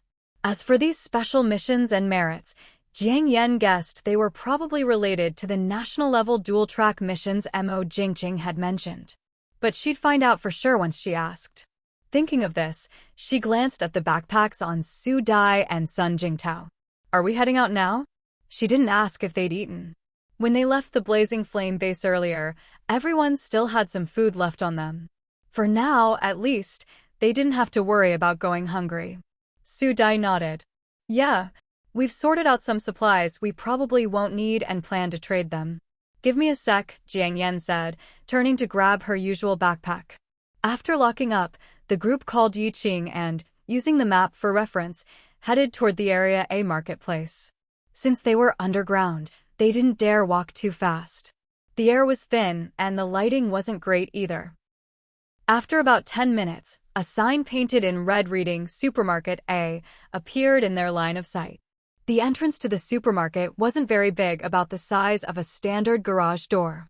Next to the entrance were several temporary stalls. One of the stalls was a bit brighter, and there was a long line in front of it. Jiang Yan and the others took a closer look. Well, would you look at that? This space even offered free haircuts. Are you two going to get a haircut? Jiang Yan turned to glance at Yiqing and Sun Jingtao, feeling a bit emotional inside. Sun Jingtao's hair had grown so long it was almost touching his shoulders. The red and black headband Yiqing used to wear back at Qianshui Bay was now on Sun Jingtao's head.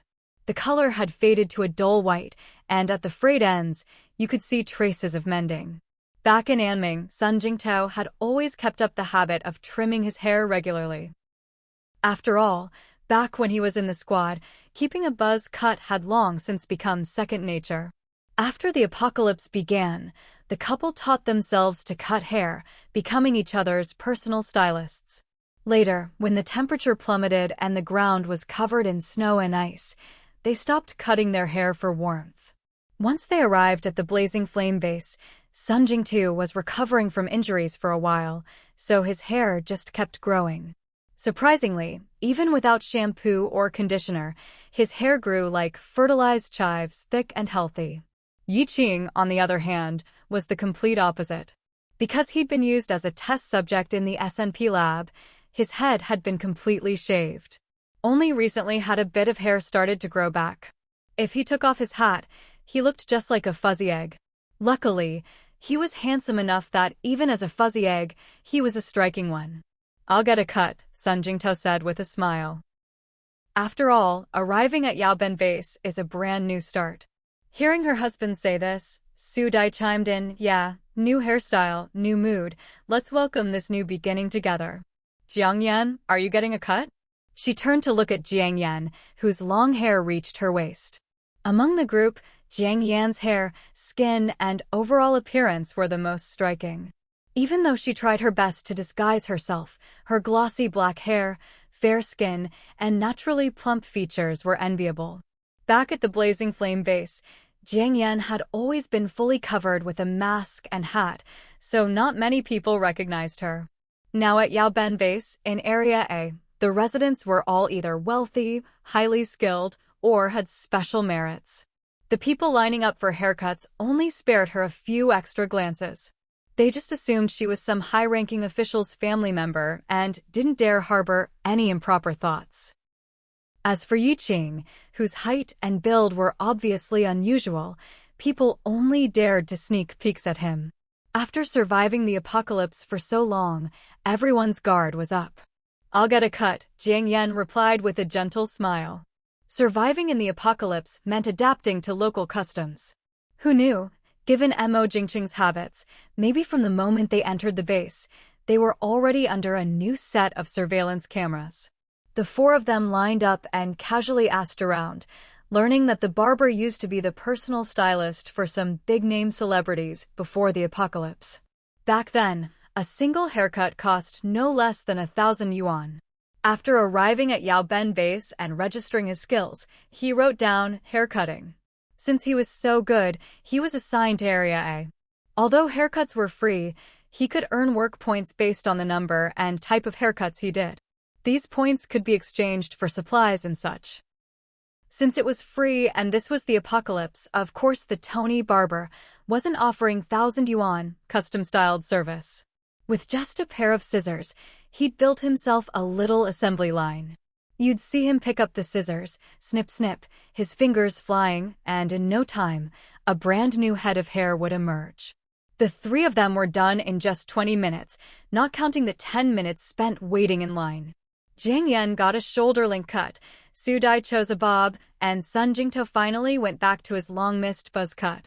All three felt refreshed and in much better spirits. Come on, let's go shopping.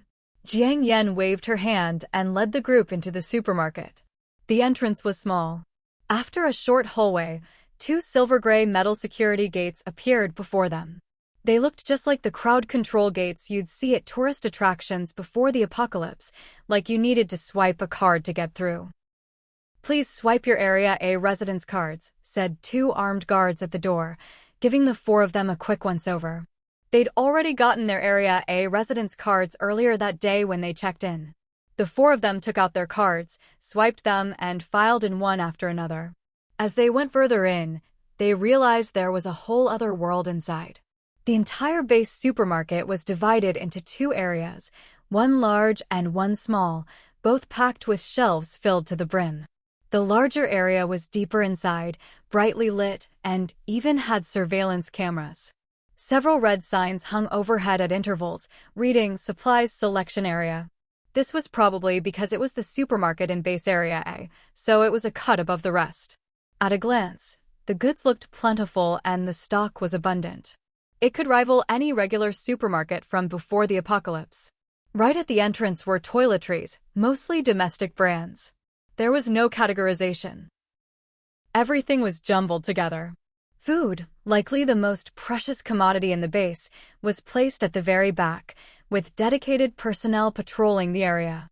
The area near the entrance was relatively smaller, dimly lit, and had a sign reading "Supplies Points Exchange Area." In other words, this supermarket didn't support direct bartering of goods. To buy supplies, you first had to exchange your own goods for points at the exchange area.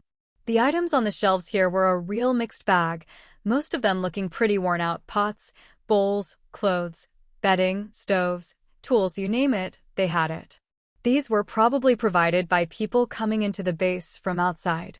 In front of the shelves sat two women in their 50s, faces full of wrinkles. They were engrossed in reading romance novels. Judging by the tattered, curled covers, they were probably something like "The Overbearing CEO Falls in Love With." Both looked listless, and when they saw a few people come in, they only glanced up lazily. Su Dai stepped forward politely and said, "Hello, I'd like to exchange some supplies. Could you tell me how the process works?" The shorter woman glanced at her, slapped a form onto the table with a thud, and said impatiently, "Read it yourself." Su Dai frowned and glanced at Jiang Yan, as if hoping for her support. Jiang Yan said nothing. In an apocalypse base, even such ordinary jobs were only given to people with connections inside. Besides, after surviving this long, no one would get all sensitive just because someone spoke a little harshly. People weren't that fragile anymore. Su Dai belatedly realized this, picked up the form, and brought it over to the group. Cigarettes, 100 to 3,000 points. Liquor, 100 to 5,000 points. Mutant rat jerky, 1 to 10 points. Clothes, 1 to 10 points. Other supplies, refer to exchange rates or negotiate on the spot. Jiang Yan glanced at it and immediately understood. The reason cigarettes and liquor could be exchanged for such high points was probably because the higher-ups needed them. They didn't lack food or drink, but these rare items were in short supply, so they were willing to pay a premium for them. As for ordinary people, they were still struggling to get enough to eat, so luxuries like these were the last thing on their minds. "Hello, I'd like to exchange these."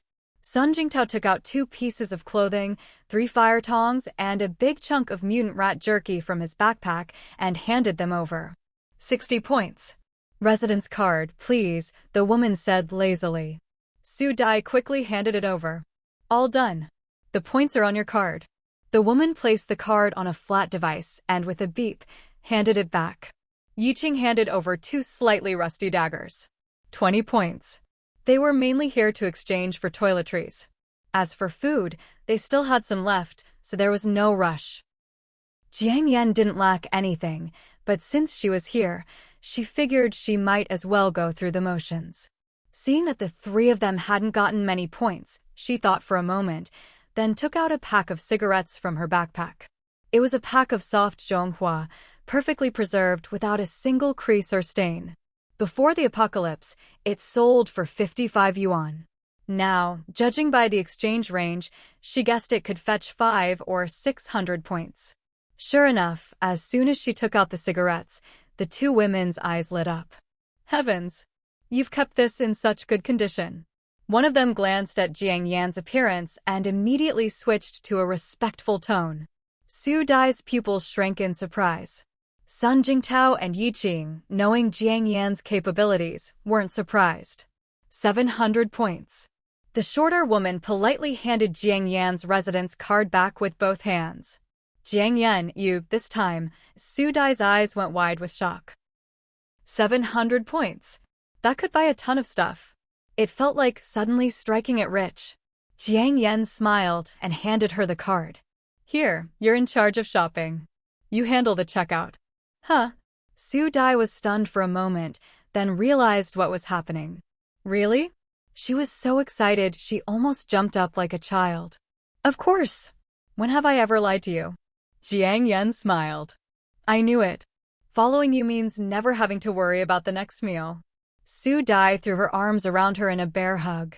Sun Jingtao and Yi Qing watched from the side, smiling and coughing lightly. Jiang Yan shot her a look. Sister Su, that line of yours actually rhymes pretty well. Haha, of course it does. Su Dai laughed, then added, suddenly, I feel like dumping my old sundae. Sun Jingtao. Jiang Yan and Yi Qing exchanged a glance and burst out laughing. Jiang Yan, I don't want old sun anymore. From now on, I'm sticking with you. Su Dai hooked her arm through Jiang Yan's and laughed heartily. Jiang Yan smiled and pretended to be annoyed, rejecting her outright. No thanks, my orientation is perf. Not to mention Yi Qing's own qualities. As the most successful subject of the S&P lab, he was definitely in high demand in the apocalypse. Hearing Jiang Yan's words, the light that had just flickered in Yi Qing's eyes dimmed considerably. Sun Jingtao noticed something was off and discreetly gave him a punch on the arm. The revolution hasn't succeeded yet, comrade. You still need to work harder, Sun Jingtao said in a low voice. Yi Qing gave a bitter smile. It's fine, Tao Ji. As long as she's happy, that's enough. But those words never made it out of his mouth. Silently, Yi Qing went to push a shopping cart, trailing behind Jiang Yan and Su Dai. As they walked, Su Dai tossed everything she fancied from the shelves into the cart. Shampoo, conditioner, body wash, soap, cooking oil, a stove, pots. Back before the apocalypse, Su Dai wouldn't have spared a glance at these brands. But now, in her eyes, they were treasures. And it was only thanks to Jiang Yan that she had the confidence to go on this shopping spree. The large cart Yi Qing was pushing quickly filled up, and the four of them reached the end of the supermarket. When they saw what was in front of them, all four froze, their pupils contracting. There's actually meat here? And it's fresh. Su Dai was the first to exclaim in disbelief. Jiang Yan was stunned as well. Back in the free market at the Blazing Flame base, there was meat too. But it was always weird stuff, mutant rat meat, leech meat, that sort of thing. Some black markets even had two-legged sheep. But no matter how it was processed, she could barely look at it, let alone eat it. And most of it was dried anyway. But what they saw now was all fresh meat. The marbling looked a bit like pork or beef. Only, the grain was a little wider, and the meat itself was thicker. Yi Qing glanced over and instantly understood. It's all genetically modified. Or you could call it mutant meat, he added. Jiang Yan was taken aback. Genetically modified? Isn't that just for plants? Before the apocalypse, there were already things like GM soybeans, and many blended oils would specify whether they were genetically modified. Animals too. Even before the apocalypse, genetically modified salmon had already hit the market, Yi Qing explained. Genetic modification started out focusing on higher yields in green plants, resistance to stress and pests, improving nutritional quality. But after the apocalypse, the research direction changed. The subjects weren't just plants anymore, but also animals and even humans. In 2015, a genetically modified salmon called Aquadvantage became the world's first GM animal to enter the consumer market. And you could say I'm the first genetically modified human to appear. In a way, anything can be genetically modified, Yi Qing finished, a bitter smile on his lips. Jiang Yan caught his fleeting expression, and for a second, she was stunned. She blurted out instinctively, Yi Qing, even if you're genetically modified, you're still the best. Sun Jingtao. Su Dai. Yi Qing's body stiffened. After a moment's daze, his clear eyes looked deeply at Jiang Yan. Jiang Yan, really? In your eyes, even if I've become an evolved human, I'm still the best. Jiang Yan had just made a casual remark. She never expected Yi Qing to react so strongly. Now, whatever she said seemed wrong. If she admitted it, it was awkward. If she denied it, it was just as bad. Su Dai and Sun Jingtao, standing nearby, also looked over with eager anticipation. This was rare. Little Yi had finally taken a crucial step forward. Feeling the three pairs of eyes on her, Jiang Yan was momentarily taken aback. Then the corners of her lips curled up in a smile. Yi Qing, of course you're the best. Su Dai, Brother Tao Mi, Qin Lang, Song Qian, Kong Wu, we're all the best. We're not just the best, we're also the luckiest. Otherwise, in this harsh post-apocalyptic world, we wouldn't have survived this long. If it wasn't for luck, back in Xiangqing, we'd probably have been wiped out in that nuclear blast. As Jiang Yan finished speaking, her expression grew somber and she turned away. It wasn't that she didn't understand Yi Qing's feelings. But some things. Forget it. It was hard to explain. The three of them stared at her back, their hopeful smiles suddenly fading. The light that had just appeared in Yi Qing's eyes was instantly extinguished. But then, it flickered back to life. He looked bitter for a moment, took a deep breath, and said to Jiang Yan, I understand. Sorry, he added. As long as the apocalypse isn't over, I won't bring this up again. Su Dai. Sun Jingtao. The two exchanged a look. They understood. Who knew when the apocalypse would end? They'd only just managed a single day of peace, and here they were, already thinking about romance. It wasn't right. It really wasn't. Hearing this, Jiang Yan paused, turned around, and fixed her gaze on Yi Qing's face. Then she smiled gently.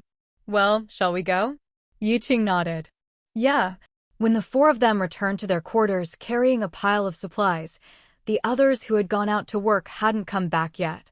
Since they now had a large number of points on their cards, they'd bought some extra food, seasonings, and an electric cooker. Among the food were both genetically modified pork and beef, as well as GM vegetables. Neither the meat nor the vegetables could be called fresh, but the prices were sky-high. If it hadn't been for Jiang Yan's presence and her generous wave telling Su Dai to buy whatever she wanted, Su Dai would have only picked a small amount for the cart. Since there was no fridge in the room, they didn't buy much, just enough for 2 meals. Su Dai and Sun Jingtao's room was a couple suite, a bit bigger than Jiang Yan and Yi Qing's, so they decided to make that their base for now. How about we have hot pot tonight? Su Dai suggested. It had been ages since they'd had a proper meal. It was a rare treat to have so many good things at once. Sounds good, Jiang Yan smiled. I'll whip up a couple of dishes for you. Dishes? Su Dai glanced behind her, puzzled for a moment. Jiang Yan stood up, feigning mystery. You guys start cooking. I'll go get things ready, gotta prepare my magic props. Alright, we'll call you when it's almost ready. Su Dai figured she was joking and didn't think much of it. Okay. Half an hour later, Yi Qing knocked on Jiang Yan's door. Jiang Yan, carrying her usual black backpack, followed him into Su Dai's room. Jiang Yan, are you really going to do a magic trick for us? Su Dai eyed her black backpack curiously. Of course, Jiang Yan replied confidently, then asked, what dish do you want most? I'd love some crayfish, spicy, garlic, 13 spice, all of them. But, well, that's just wishful thinking, haha. As she spoke, Su Dai couldn't help swallowing. It had been so long since she'd tasted such delicacies, she'd almost forgotten what they were like. Jiang Yan turned to Sun Jingtao. What about you, Brother Tao? Sun Jingtao had a vague idea of what Jiang Yan was up to. After all, throughout their journey, Jiang Yan had shown some mysterious abilities. Still, he thought his guess was too far-fetched, so he just smiled and said, braised beef or really, any kind of meat. After all, men were born carnivores. Finally, Jiang Yan looked at Yi Qing. And you, Yi Qing? Yi Qing had already recovered from his earlier mood. I'd like fried rice with egg, or, like Brother Tao, any kind of meat would be great. Before the apocalypse, none of these would have been considered a feast. But now they were all out of reach.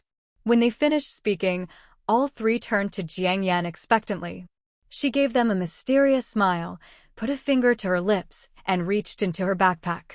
In no time, she pulled out 3 large boxes of crayfish in different flavors, a box of golden, fragrant fried rice, and a mouth-watering serving of braised beef.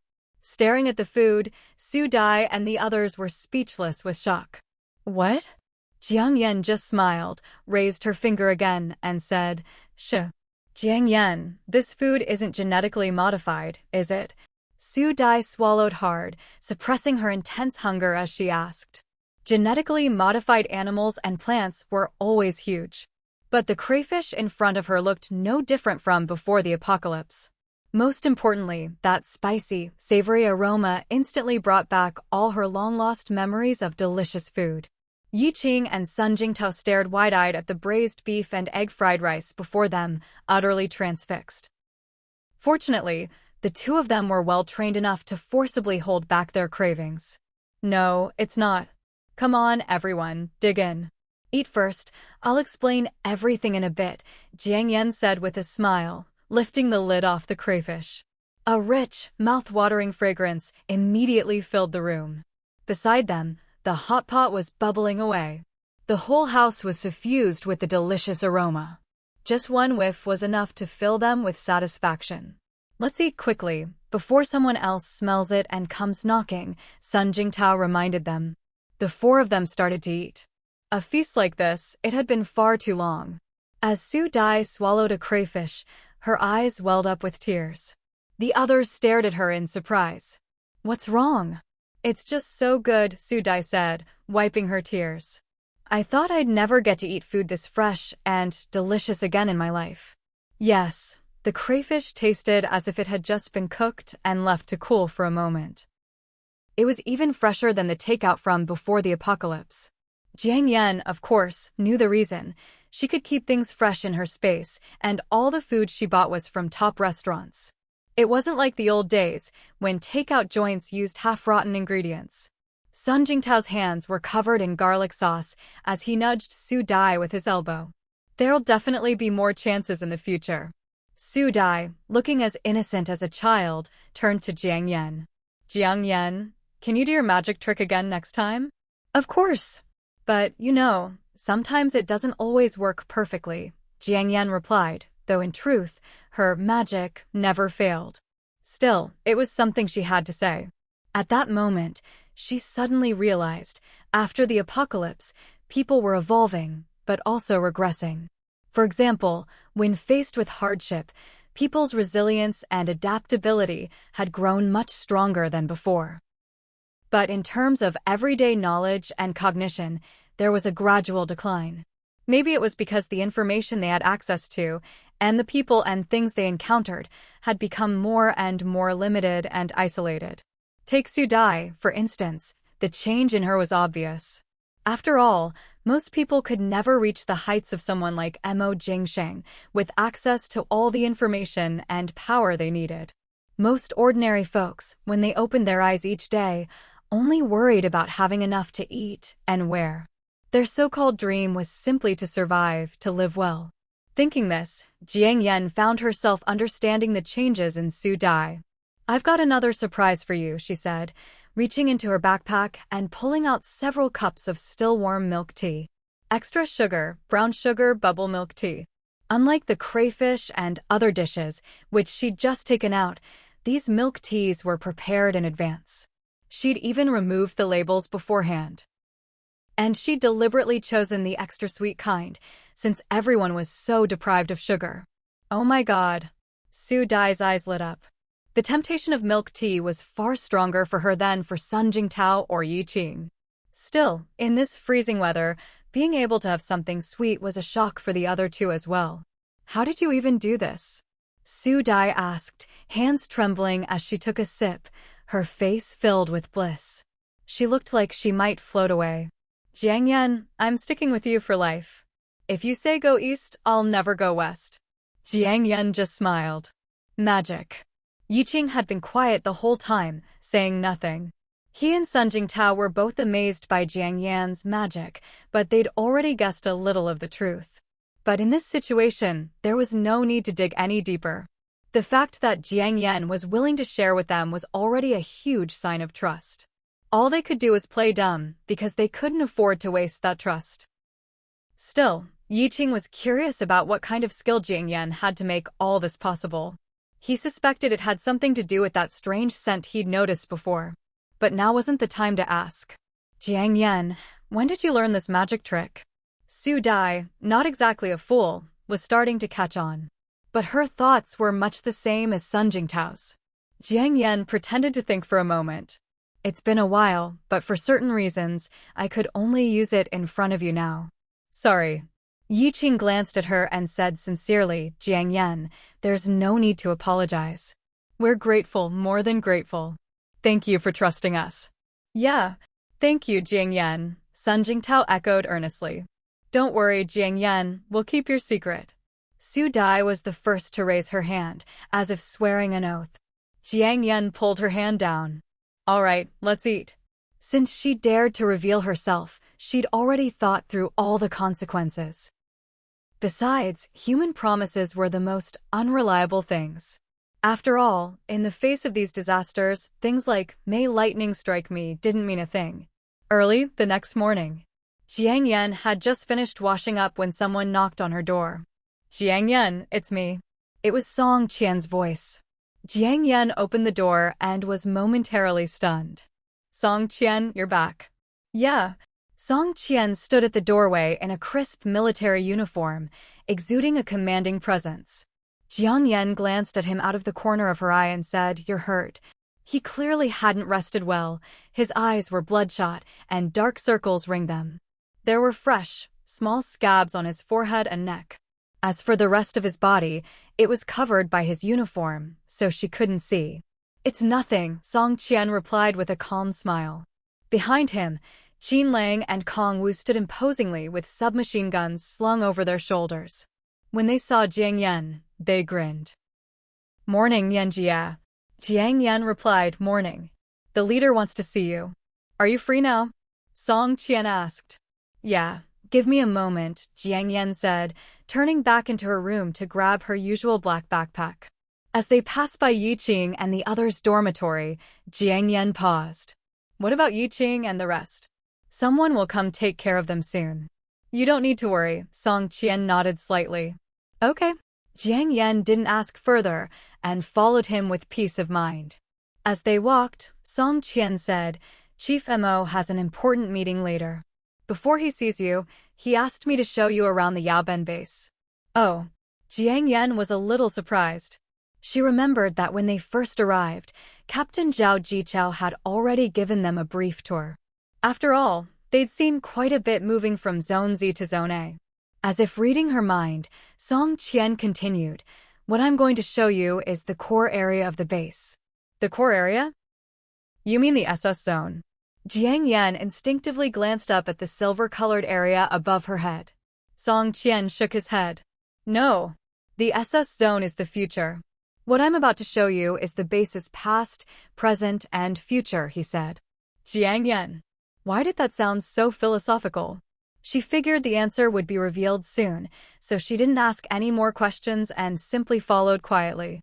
The route Song Qian took was clearly one they hadn't noticed before. Only now did Jiang Yan realize that the entire underground base not only had a mysterious, beehive-like structure, but also many hidden doors and mechanisms. Only someone like Song Qian, who had the right access and fingerprint clearance, could open them. Otherwise, she would have thought they were just ordinary metal walls. Scenes like these, she'd only ever seen in Western sci-fi movies. She never imagined that one day, she would experience them in real life. After passing through more than a dozen invisible doors, undergoing disinfection procedures, and changing into protective gear, they finally arrived at a brightly lit, massive hall. Jiang Yan was utterly stunned. They were standing on a walkway at the edge of the hall. Below, the hall was divided into countless transparent sections. Each space operated fully automatically. Inside, There were soil-free vegetable gardens, multi-level rice cultivation, and several automated processing workshops. Aside from the constantly moving robotic arms and robots shuttling along the floors and walls, there wasn't a single human in sight. The underground tunnel on the 101st floor of the Blazing Flame base was already shocking enough, but I never expected this place to be so incredible. Jiang Yan couldn't help but exclaim. She truly hadn't expected to see such a high-tech scene in a post-apocalyptic world. Song Qian's expression grew more solemn. He said, "This is just a small part of the core area. It's both the crystallization of the nation's scientific achievements from the past and the result of hundreds of warriors sacrificing their lives, rescued and preserved under the threat of disaster." After Song Qian finished speaking, his gaze darkened slightly. In fact, if the authorities had found you before the apocalypse, the world might have turned out very differently.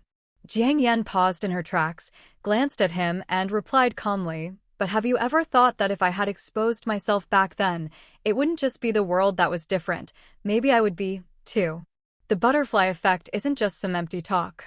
Besides, if she had revealed herself at that time, who could guarantee her safety? Never mind being reduced to a tool under someone's control. Maybe she would have ended up on a lab table, dissected and studied." Song Qian choked on his words. After a moment of silence, he gestured for her to continue. "Let's go. There's more ahead." Jiang Yan glanced at the workshop below. What about all these vegetables and food? With millions of people in the Yaoben base, this little bit was just a drop in the bucket. Most likely, it was just a perk reserved for the upper echelons. Song Qian didn't bother to hide it. For now, it's only supplied to high-ranking officials and those with special merits. But more importantly, it's to ensure the continuation and inheritance of technology. Jiang Yan simply replied, "Oh," and didn't say anything more. They continued on, passing several more brightly lit workshops. Each one surprised Jiang Yan. All of them were cutting-edge technology and artificial intelligence. Artificial suns, artificial moons, artificial wind, gravity simulation suits. Many things Jiang Yan had never even heard of before. There was even a small seed bank, a miniature gene bank, and a compact embryo incubation center containing human and various animal embryos. Everything opera.